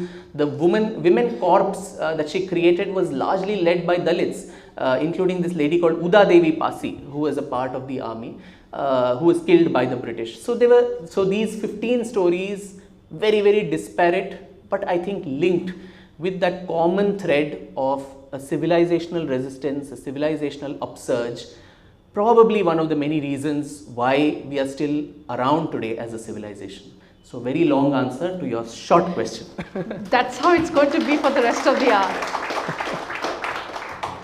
So if you followed the sequence, you would have understood that while it makes sense to, because they are all vertical biographies, you can read them, but reading them from first to last makes chronological sense. So I would recommend everybody to go starting from Lalitaditya and ending with the last one, because it really makes, it gives you such a vast, wonderful canvas of the time from, from the very first Mughal Arab invasion with Lalita. He's way more than that up to this point. Now I will ask you the question about women. Now, if you take the same era in Europe, I just wanted to make this comparison because I was teaching the Middle Ages in class, and from say the 800s up to 1857, we know that in the Middle Ages they had nothing. The Renaissance, they were you can't even name a painter, maybe one or two. The Enlightenment, they were seriously kept out of the process. In the Industrial Revolution, I can't think of too many women. But that's not the case with India at all, and today we are being sermoned about feminism. So can you touch upon the lives of the women? They were widows, they were ladies who had to dress like men, They were ladies who defied the times, incredible courage. So can you just the gaze of women, or the way the women lived, especially women of power, touch upon these biographies and discuss this point? Yeah. Oh my God, that will be an entire session in itself.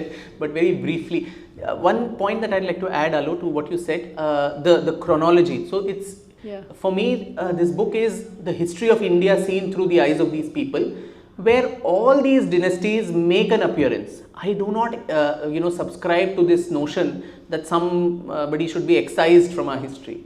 In the state I come from, Karnataka, there is this constant political tussle that, Tipu Sultan should not find a place in the history of the textbooks and all, which I think is a foolish argument by right-wing groups, because you cannot wish away your history. If you don't like Tipu Sultan, that's your problem. He was very much a part of the history of Karnataka and Mysore, and it's up to the pedagogy to include all of the good, bad, the ugly elements of everybody who ruled us. Now, how much do you make them the center of attention? That is where I think the difference comes. So here Lodhis, Khiljis, Tughlaqs, Mughals, all of them come and go, but the spotlight is not on them. The spotlight is on the people we need to celebrate. The history of India need not be the history of the invaders and invasions, but we can turn the light on to someone else, and then you get a completely different narrative. Those people become peripheral characters rather than what we have in our books as regional histories. Now, who are we to say the Cholas are regional and the Lodhis and Khiljis are national? What is national? What is mainstream? What is regional? So I think all these questions beg for an answer, which everyone is as important. The Ahoms are as national as the Mughals, and so on. Absolutely. Now, about the women, each of these 7 people, which was a very tough task to choose, and one among them is not a traditional warrior, Ahilyabai Holkar, who didn't, of course, briefly she tried to resist the Peshwa, Raghoba, Peshwa's uncle, from taking over because he realized that a woman had taken on the throne of Indore after the death of the father-in-law, Malhar Rao. But beyond that, she didn't actually wage a war. But I think her inclusion was very important as a civilizational warrior, and we'll probably touch upon that. But all the others were fighter women, whether it was Rudrama Devi, who, as I mentioned, and we keep having this discussion along with feminism also about patriarchy. I think in India it is very, very difficult to have a one-size-fits-all definition for any concept. You have elements of both, and I'll just elaborate that.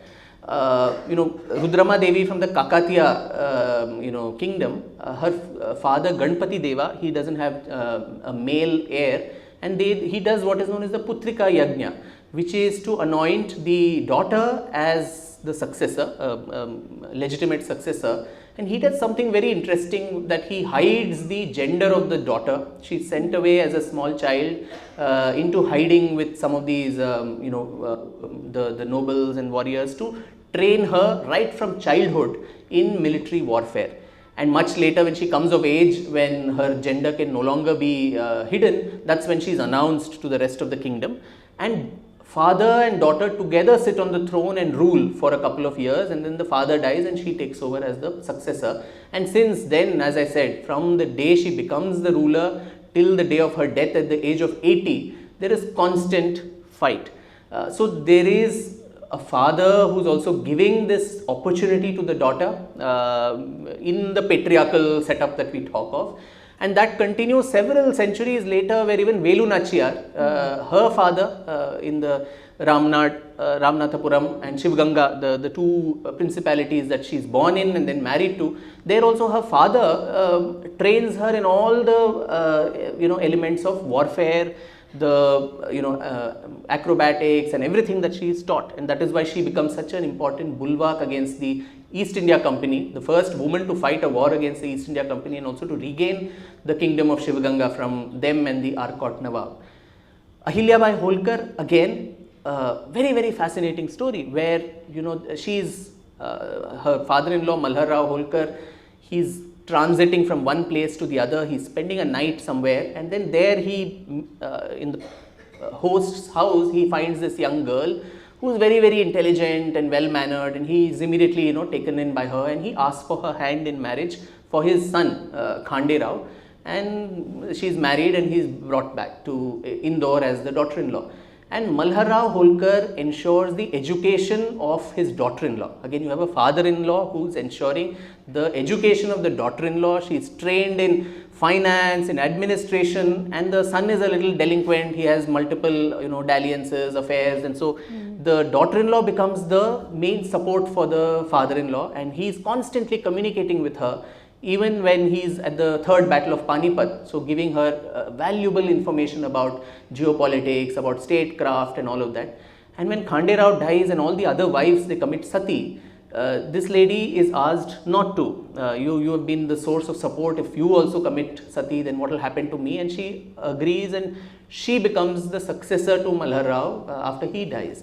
So we have examples like this where where fathers have ensured that the daughters are either successors or trained in warfare and physical activity, or even given intellectual, you know, training like Malhar Rao is done. But at the same time, you also have a lot of examples, including in this book and otherwise, where, you know, I found this very, very alarming, that the insinuations and the, you know, chronicles that are done for a woman ruler. It was so difficult for a woman to be in power.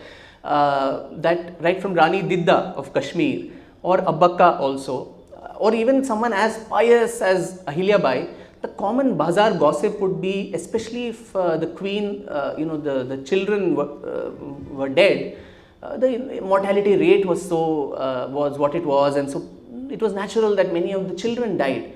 The insinuation would be this lady is into black magic and witchcraft, she's a witch, and she's so insecure of her son, and so she's actually got him killed. So including when Ahilya Bai's son goes a little, you know, deranged and also later dies, there's a lot of talk that she has done something on him. So this kind of, and Abbakka too, you know, which becomes common parlance. So you have these kind of narratives too, where it was so difficult for people to accept that a woman can be in positions of power.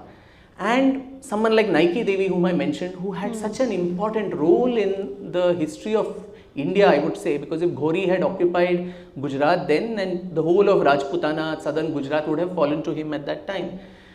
She was the regent queen of an infant boy, Mul Raja II. All her chroniclers, contemporary chroniclers, forget who are now, you know, Ari Simha, Merutunga, Somshekhara, all these people who wrote in Sanskrit and Prakrit and so on, Jain scholars and so on, they don't even give her any credit. They say this infant king was given a toy by the mother, and which was the sword, and just brandishing his sword, he defeated the Hammira and threw him out of the, you know, this one in the battle of Kasarhada. So the mother's role there is only to give this toy of a sword, and this 5-year-old or 6-year-old was so brave that he actually defeated Muhammad Ghori. And Merutunga, who actually mentions her as the Goa Kadamba princess, the daughter of Paramardin, he goes on to say that the Hammira was so weak that even a lady could defeat him, you know, where the importance of the woman is not there, only because the opponent was so weak, that is why she managed to defeat him. If he was strong, then she would not have managed to defeat. So we have certainly both examples. So that's why I said, when we come with all these modern constructs of patriarchy and feminism and all these things, it's very difficult, because for every rule there is an exception. Both ways you can argue, like in law and economics, that you can have counter examples for both sides to kind of make your case for either things. But by and large, the importance that women and their you know, contributions to the civilization, to the kingdom, to society, that is so underemphasized. Meenakshi ji mentioned about those contributions to by widows and kings, queens. In Gujarat, the Rani Ki Vav that we find, that also is by Rani Udaymati, who was the widow of Bhimdeva, I mean, the Taj Mahal we commemorate as something that, you know, the king's love for the wife and so on. There are examples where the queen built these magnificent, architectural splendors in memory of her husband who had died. The Rani Ki Vav is one such. Similarly, in Ahmedabad, Karnavati, you have the Adalaj Ki Vav. That also is by this Ruda Bai. It's called actually Ruda Bai Ki Vav, which was also built by a lady in memory of the Waghela ruler, her husband who had died. So, all these numerous examples, they just don't strike a bell. And what an architectural splendor the Rani Ki Vav is. It's after all just a simple well to store water, but then a step well with such intricate carvings and so on, and something as mundane as storing water is also made aesthetically so beautiful, which I think in a way only a woman could conceive of and conceptualize. That is something that unfortunately she is seldom given credit for. The other underlying theme that some of your heroes have is the relationship with dharma. At some point, maybe sometimes right from the beginning, or at some point after their conquest, a certain amount of stable rule, they literally consecrate their life to dharma. They become literally servitors of temples. So Martanda Varma comes to mind. Ahilyabai Holkar's I think entire life is that. You have the king of Manipur who you say, you give the entire strain of Vaishnavism being introduced there. So you again touch upon the heroes and tell us about this very fundamental aspect of the relationship the kings had with dharma, with temples, with spirituality, with maintenance and subsistence to these structures, to these establishments. Yeah. Along with that, Alo, I think right from Lalitaditya's example. Oh yes, of course. My God, how could I forget the Martanda Varma? Yeah. Yeah, you have, Meenakshi Ji spoke about the Chakravartty Raja who went on a Digvijaya campaign. Digvijaya was, beyond just political conquest and conquering of lands. It was also an intellectual conquest. So, everywhere that he went and conquered whoever, Kannauj or other places, he would bring all the scholars from those places to his kingdom. So, the importance of your empire was of course measured by the amount of palaces, the opulence, the temples and all this you built, but also the intellectual quotient. Today we lack that, where we are only looking at materialistic things to measure success. Are we the 5th largest economy? How fast we are growing? But that is very important. But along with that, what is the intellectual quotient? What is the scholarship? And there, the demonization of those who produce knowledge over the centuries, that has ensured that this is almost like a bad word.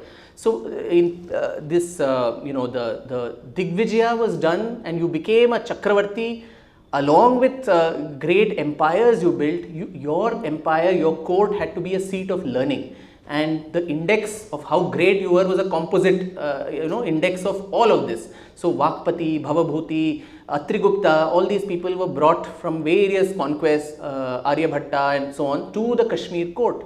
And Atrigupta, for instance, was the grandfather of Abhinav Gupta, who established the entire Kashmir school of Shaivism. Kashmir became a center of Tantra, Vajrayana Buddhism and Ayurveda, astronomy, all of these things. So that how intellectually fertile your kingdom was, that was also very, very important. And then the dharmic element as well, where Manipur, you mentioned Jai Singh. Now his ancestor was this man called Pamheba, who was the one who introduced Hinduism in the indigenous communities of Manipur, and it was Jai Singh who united all the Metis indigenous tribes and also brought Vaishnavism. So today we have the Manipuri Ras Leela, you have the Nata Sankirtana that is goes on there as a very important cultural element of Manipur, and in Imphal you have the Sri Govindji temple. Now it's said that constant Burmese incursions into Manipur, he was battling those. He had alliances, matrimonial and others with the Ahoms. So he taken shelter in the Ahom court, and there he has a dream where Krishna is supposed to have come in his dream and said, there is a certain jackfruit tree somewhere, you go cut it and make that into the idols of Krishna, Subhadra, Balbhadra, and then consecrate that in your court, and you will get back your kingdom. And so after coming back from exile, this man goes and cuts that jackfruit, and the consecration is to happen. quite magically, while the Radha, or the female counterpart of this one is to be sculpted, the jackfruit tree falls short of the wood.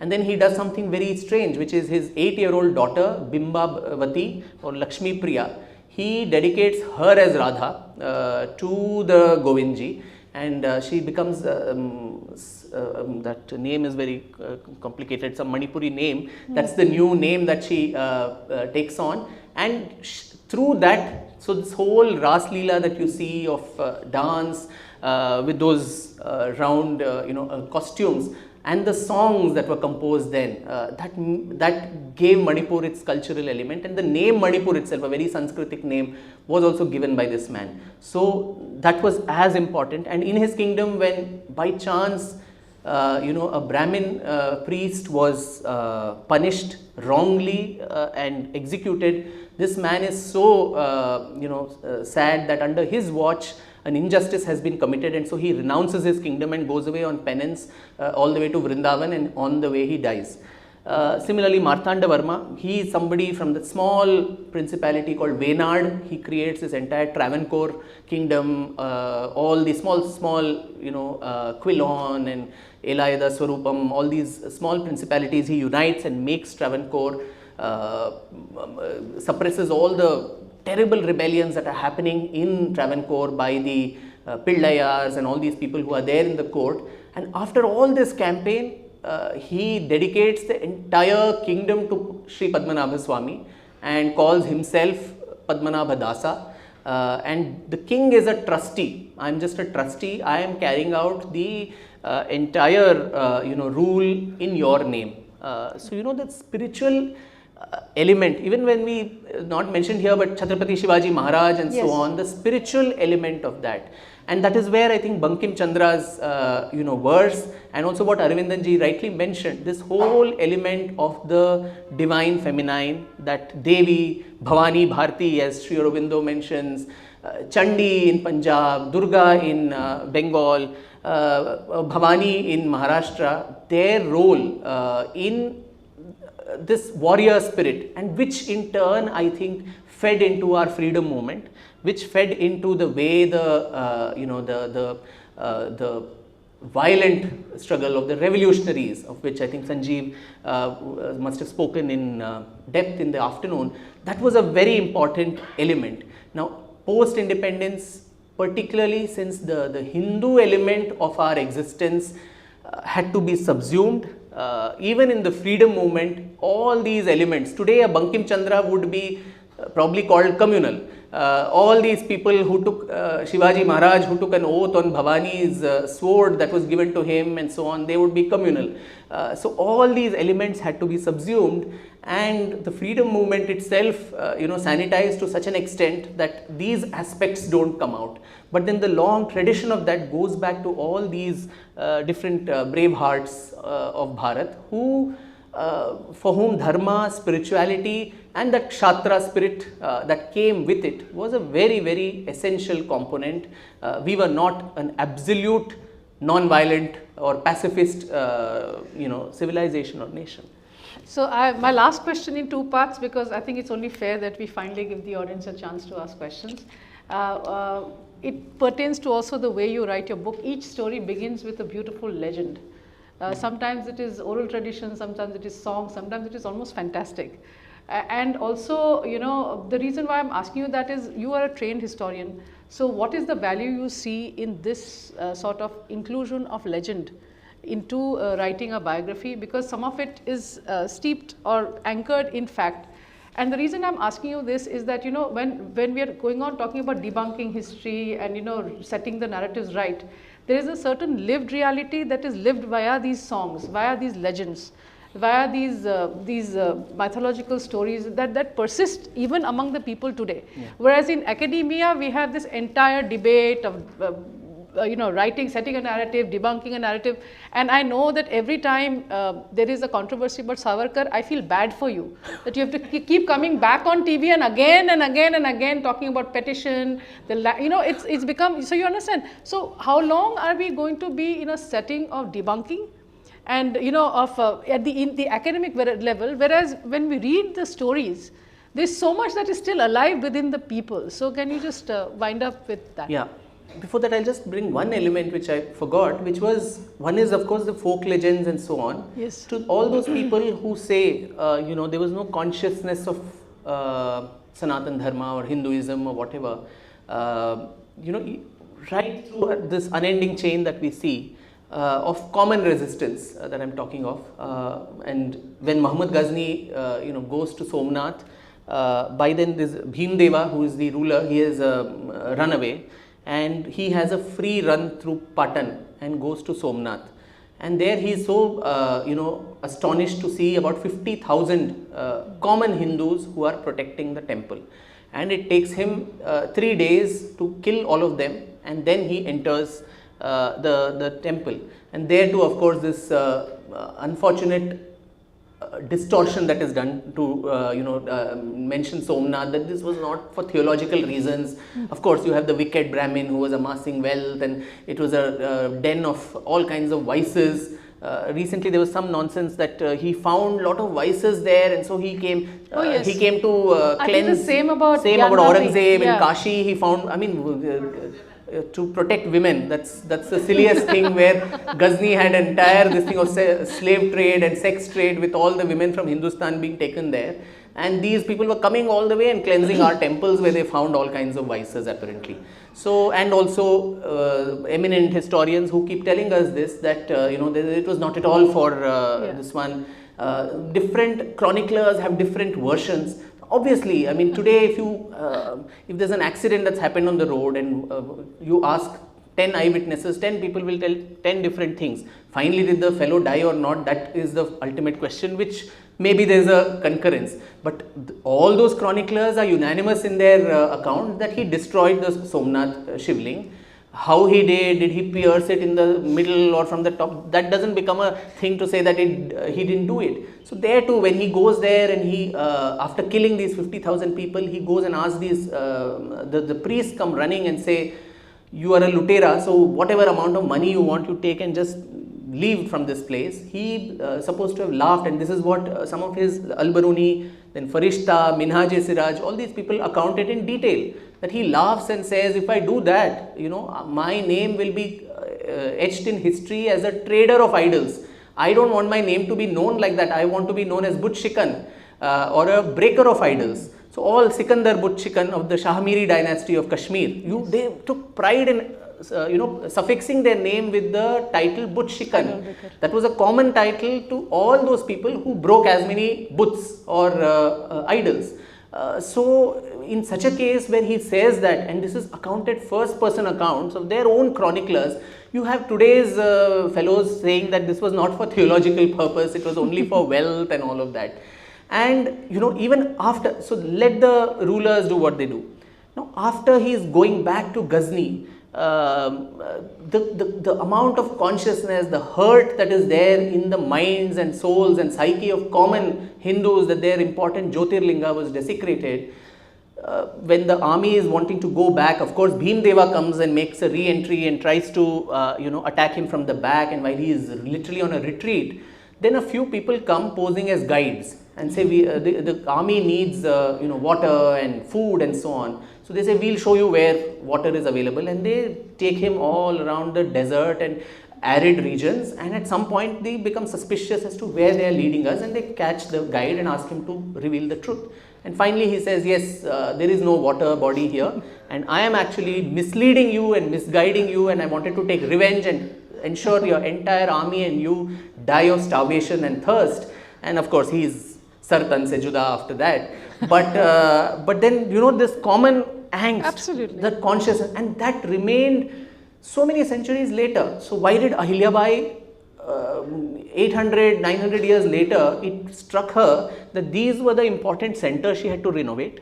It was something important in the psyche and consciousness of people. It was passed on generation to generation. She consecrated all the 12 Jyotirlingas, renovated them, the 4 dhams, the 7 puris as mentioned in the Garud Puran. She literally marked the civilizational contours of Bharat, as probably Adi Shankara had done several centuries ago.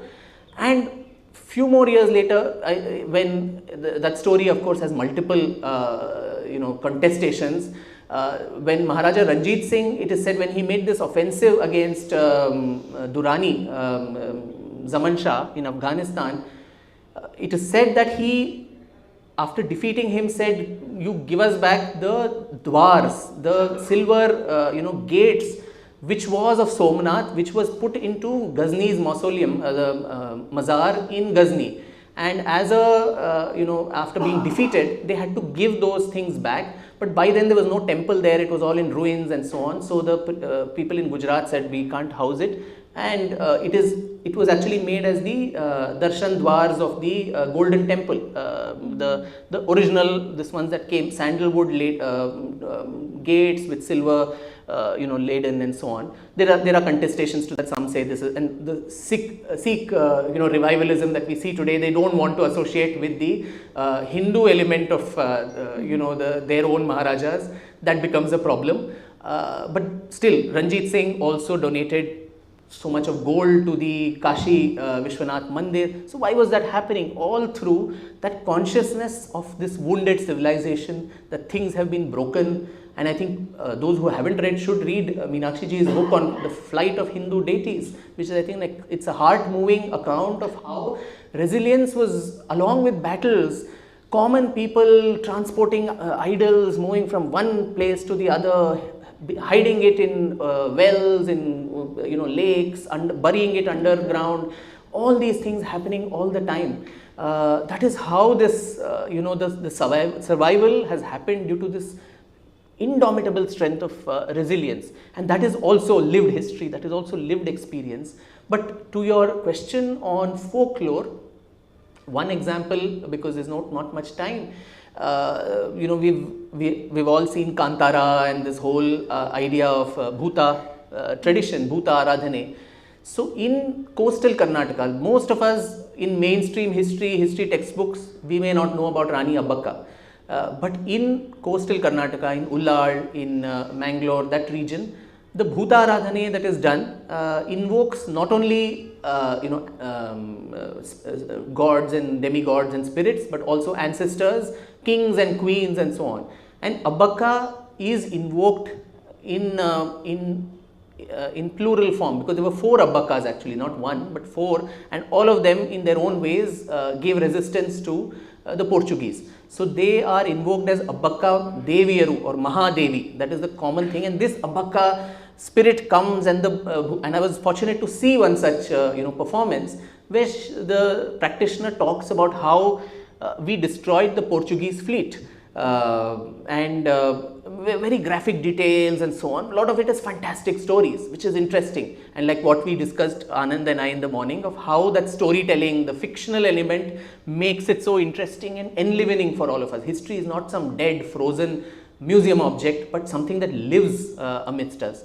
So all these were there, but then for a modern historian, researcher, how do you then triangulate that famous word of triangulation of facts? How do you see, is this all true? That practitioner who's probably illiterate, is he actually telling, is there some kernel of truth, historical truth in that performance?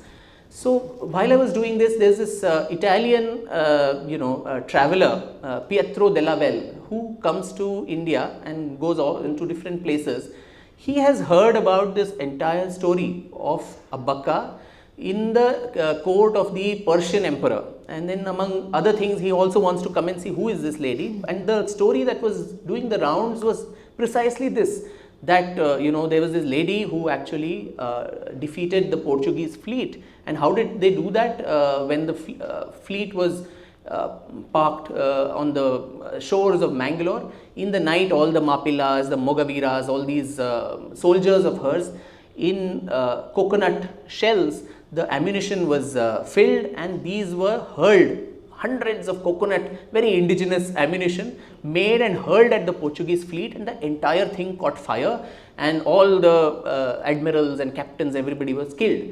And that news travelled all the way to Persia, and this man heard it, and he, among other places, also comes to Ullal. He calls it some other name in his memoirs, And in his memoirs, there is an account of all of this. There is also an account, he meets her, of course, a colonial glance that he has. He says, this lady, she destroys all my idea of what a queen should be. She's so dark and corpulent and very, very unprincely. There's no upper garment also on her body. She's walking like that only in the bazaars with no fanfare and so on. But then there is, as I said, that kernel of truth of this actually happening. Maybe the exaggeration of the folk performance may not match 100% with what the historical truth is, but there is some element of truth in these stories. In fact, in Kannada, there is a very famous saying that the Vedas can go wrong, but the proverbs, which are lived histories, they can never go wrong. So, that is the amount of importance given to oral traditions. So, I think oral traditions, folklore, they become very, very important crutches for modern historians to reconstruct the story when mainstream chronicling, mainstream documentation ignores and excises many of these great men and women. Questions? You have 6 minutes. There's a lady. 2. You want this I'm one? glad there are 2 women in the... Vikramji, thank you. Yes, it's on, I think.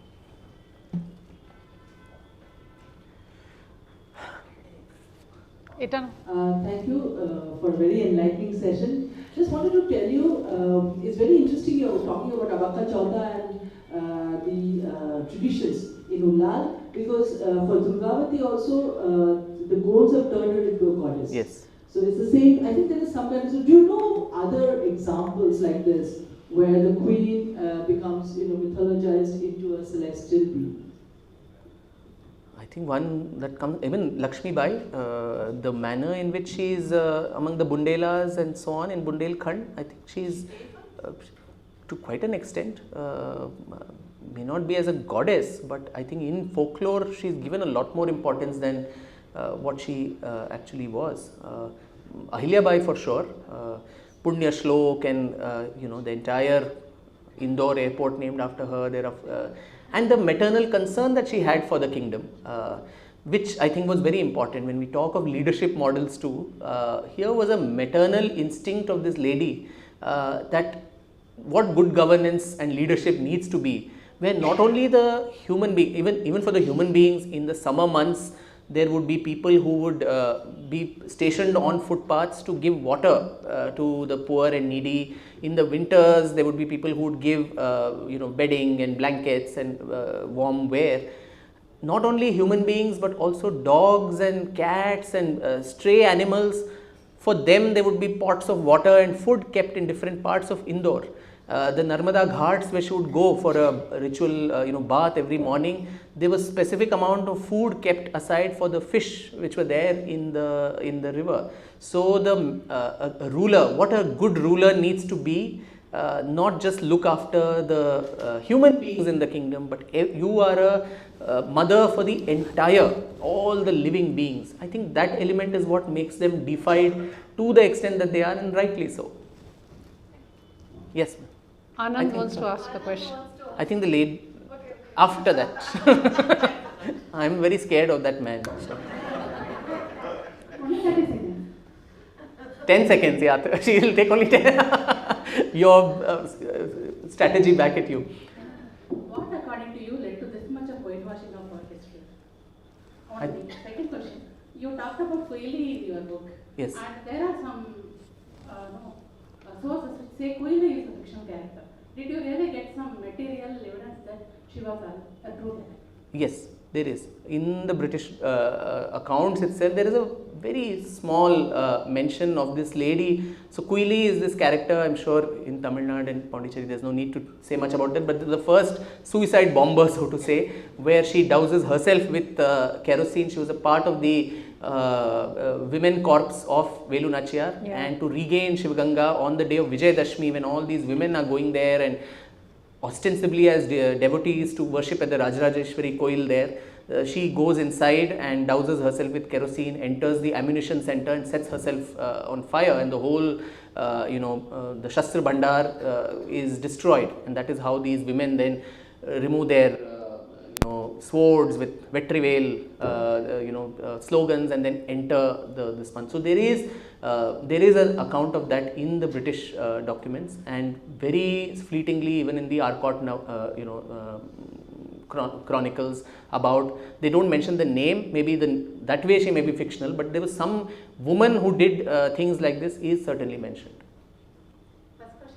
Not What was the first question? the same debunking, how long, why? Why whitewashing happened, I think the way Meenakshi Ji ended her this thing, and then we had the Marxist historians, and the rest is history. Hi Vikram. Yes. Just a small question. One thing about whitewashing which I won't ask because plenty has been said about it, and you're absolutely right, the audience as well. But I put to you, it is amazing the pride with which I have narrated what our ancestors did and achieved. And I must say that pride got transmitted to the readers as well. I took pride in reading what our ancestors did, but here is the thing. This will last only till such time that we are Hindus. We aren't converted, So I put to you, brainwashing is one thing, whitewashing of history is another. But this history, writing it and reading it, will only remain till such time we are Hindus. Don't you think so? Completely agree. I completely agree. And your question therefore is, what is the solution to that? I wish. Are Hindus?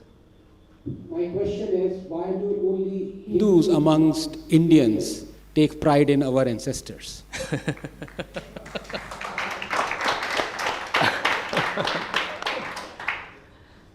Which is the saddest part, I think, and I know it's we were having this discussion last evening also.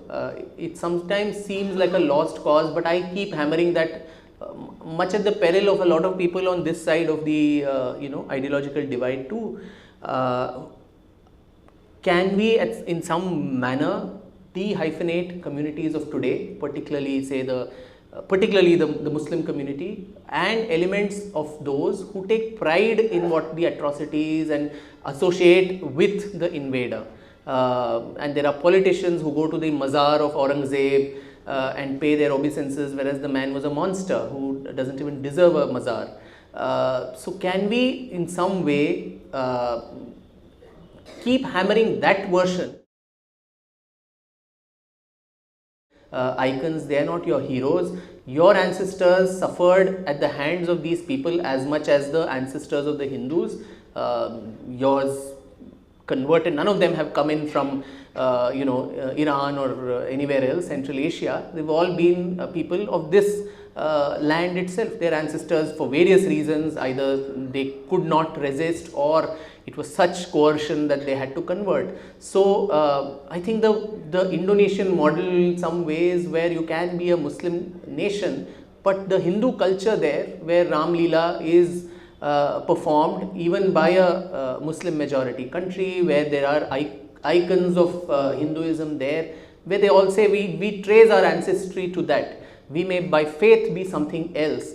I don't know, I'm probably a champion for lost causes, but there's no harm trying that, rather than push even the very thin and probably the minuscule minority among the minorities who are probably what we can call moderate, and also let them consolidate against a larger bloc. I don't know, it may be a lost cause, but certainly worth I think trying to ensure.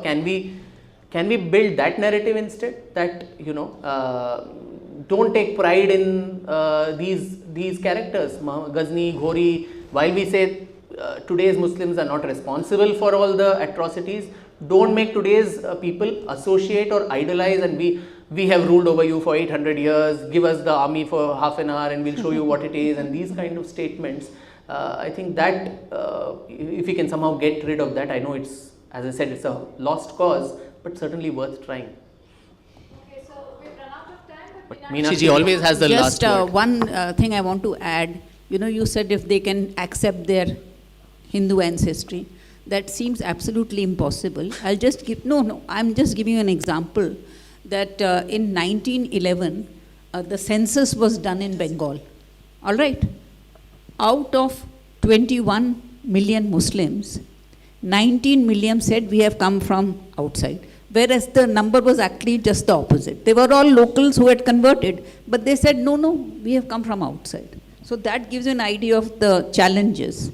No, of course, it's as I said, I predated it saying that it's a lost cause. But what is the solution then? I mean, Dr. Ambedkar, no, then are we living on a tinder box, waiting to explode at any time? Then that's not even a solution. Dr. Ambedkar had probably rightly postulated that in 1947 there must be a complete transfer of populations, which has not happened. It is a very integral and an important part of society. So at the maximum, can you, if whitewash and brainwash has happened to the Hindu psyche and Hindu mind for so many decades after independence, this is normal wash, not even whitewash.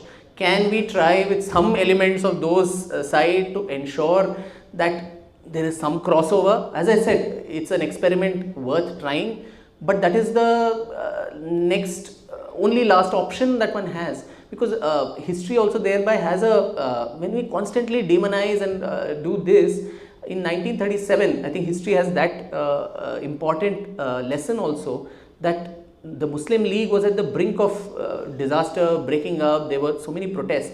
The manner in which they were pushed to the wall by Nehru after the 1937 elections, when governments were to be formed in the United Provinces and Muslim League wanted to ally with the Congress, but these things were spurred saying you join the Congress. So when that community is pushed to the wall, they regroup and come back with a added power and vengeance, and that detriment that it did to the subcontinent we all know.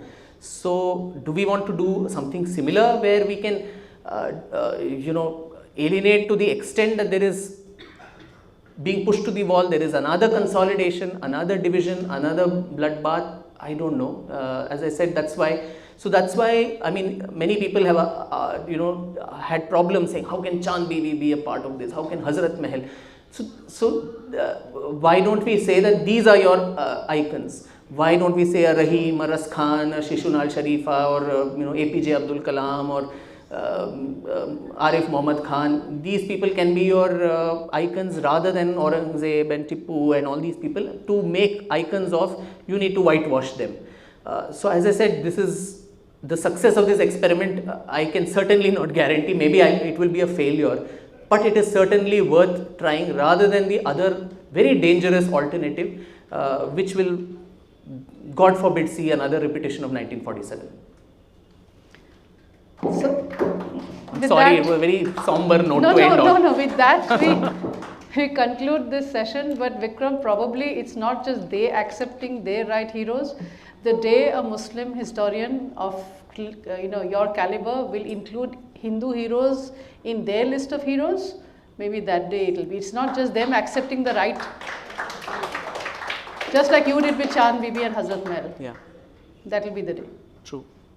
So with that, we conclude this session and this day.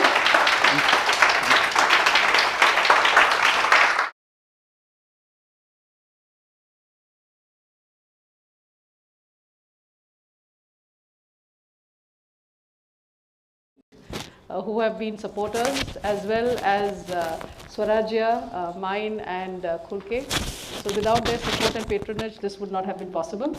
Always deep gratitude for our speakers to accept, I don't bully, to accept our invitation and grace our platform and be so generous with your information and time. And of course, Team PLF, of which I am a part. I am saying this on behalf of my colleagues, Ajit and Partho. Without this team, I don't think there would be any fun in even doing this, what we do. We do it because we love it. And we really like to come together, brainstorm, come up with ideas, work for it. And then, last night till 3 in the morning, you had Ajit and my sister setting the venue up. But that's what we are about, and that's what we love to do. And so we are only too happy that the viewers, the listeners of Pondicherry come, and you even travel from various places. Without you, our effort would have been in vain. So thank you all for coming.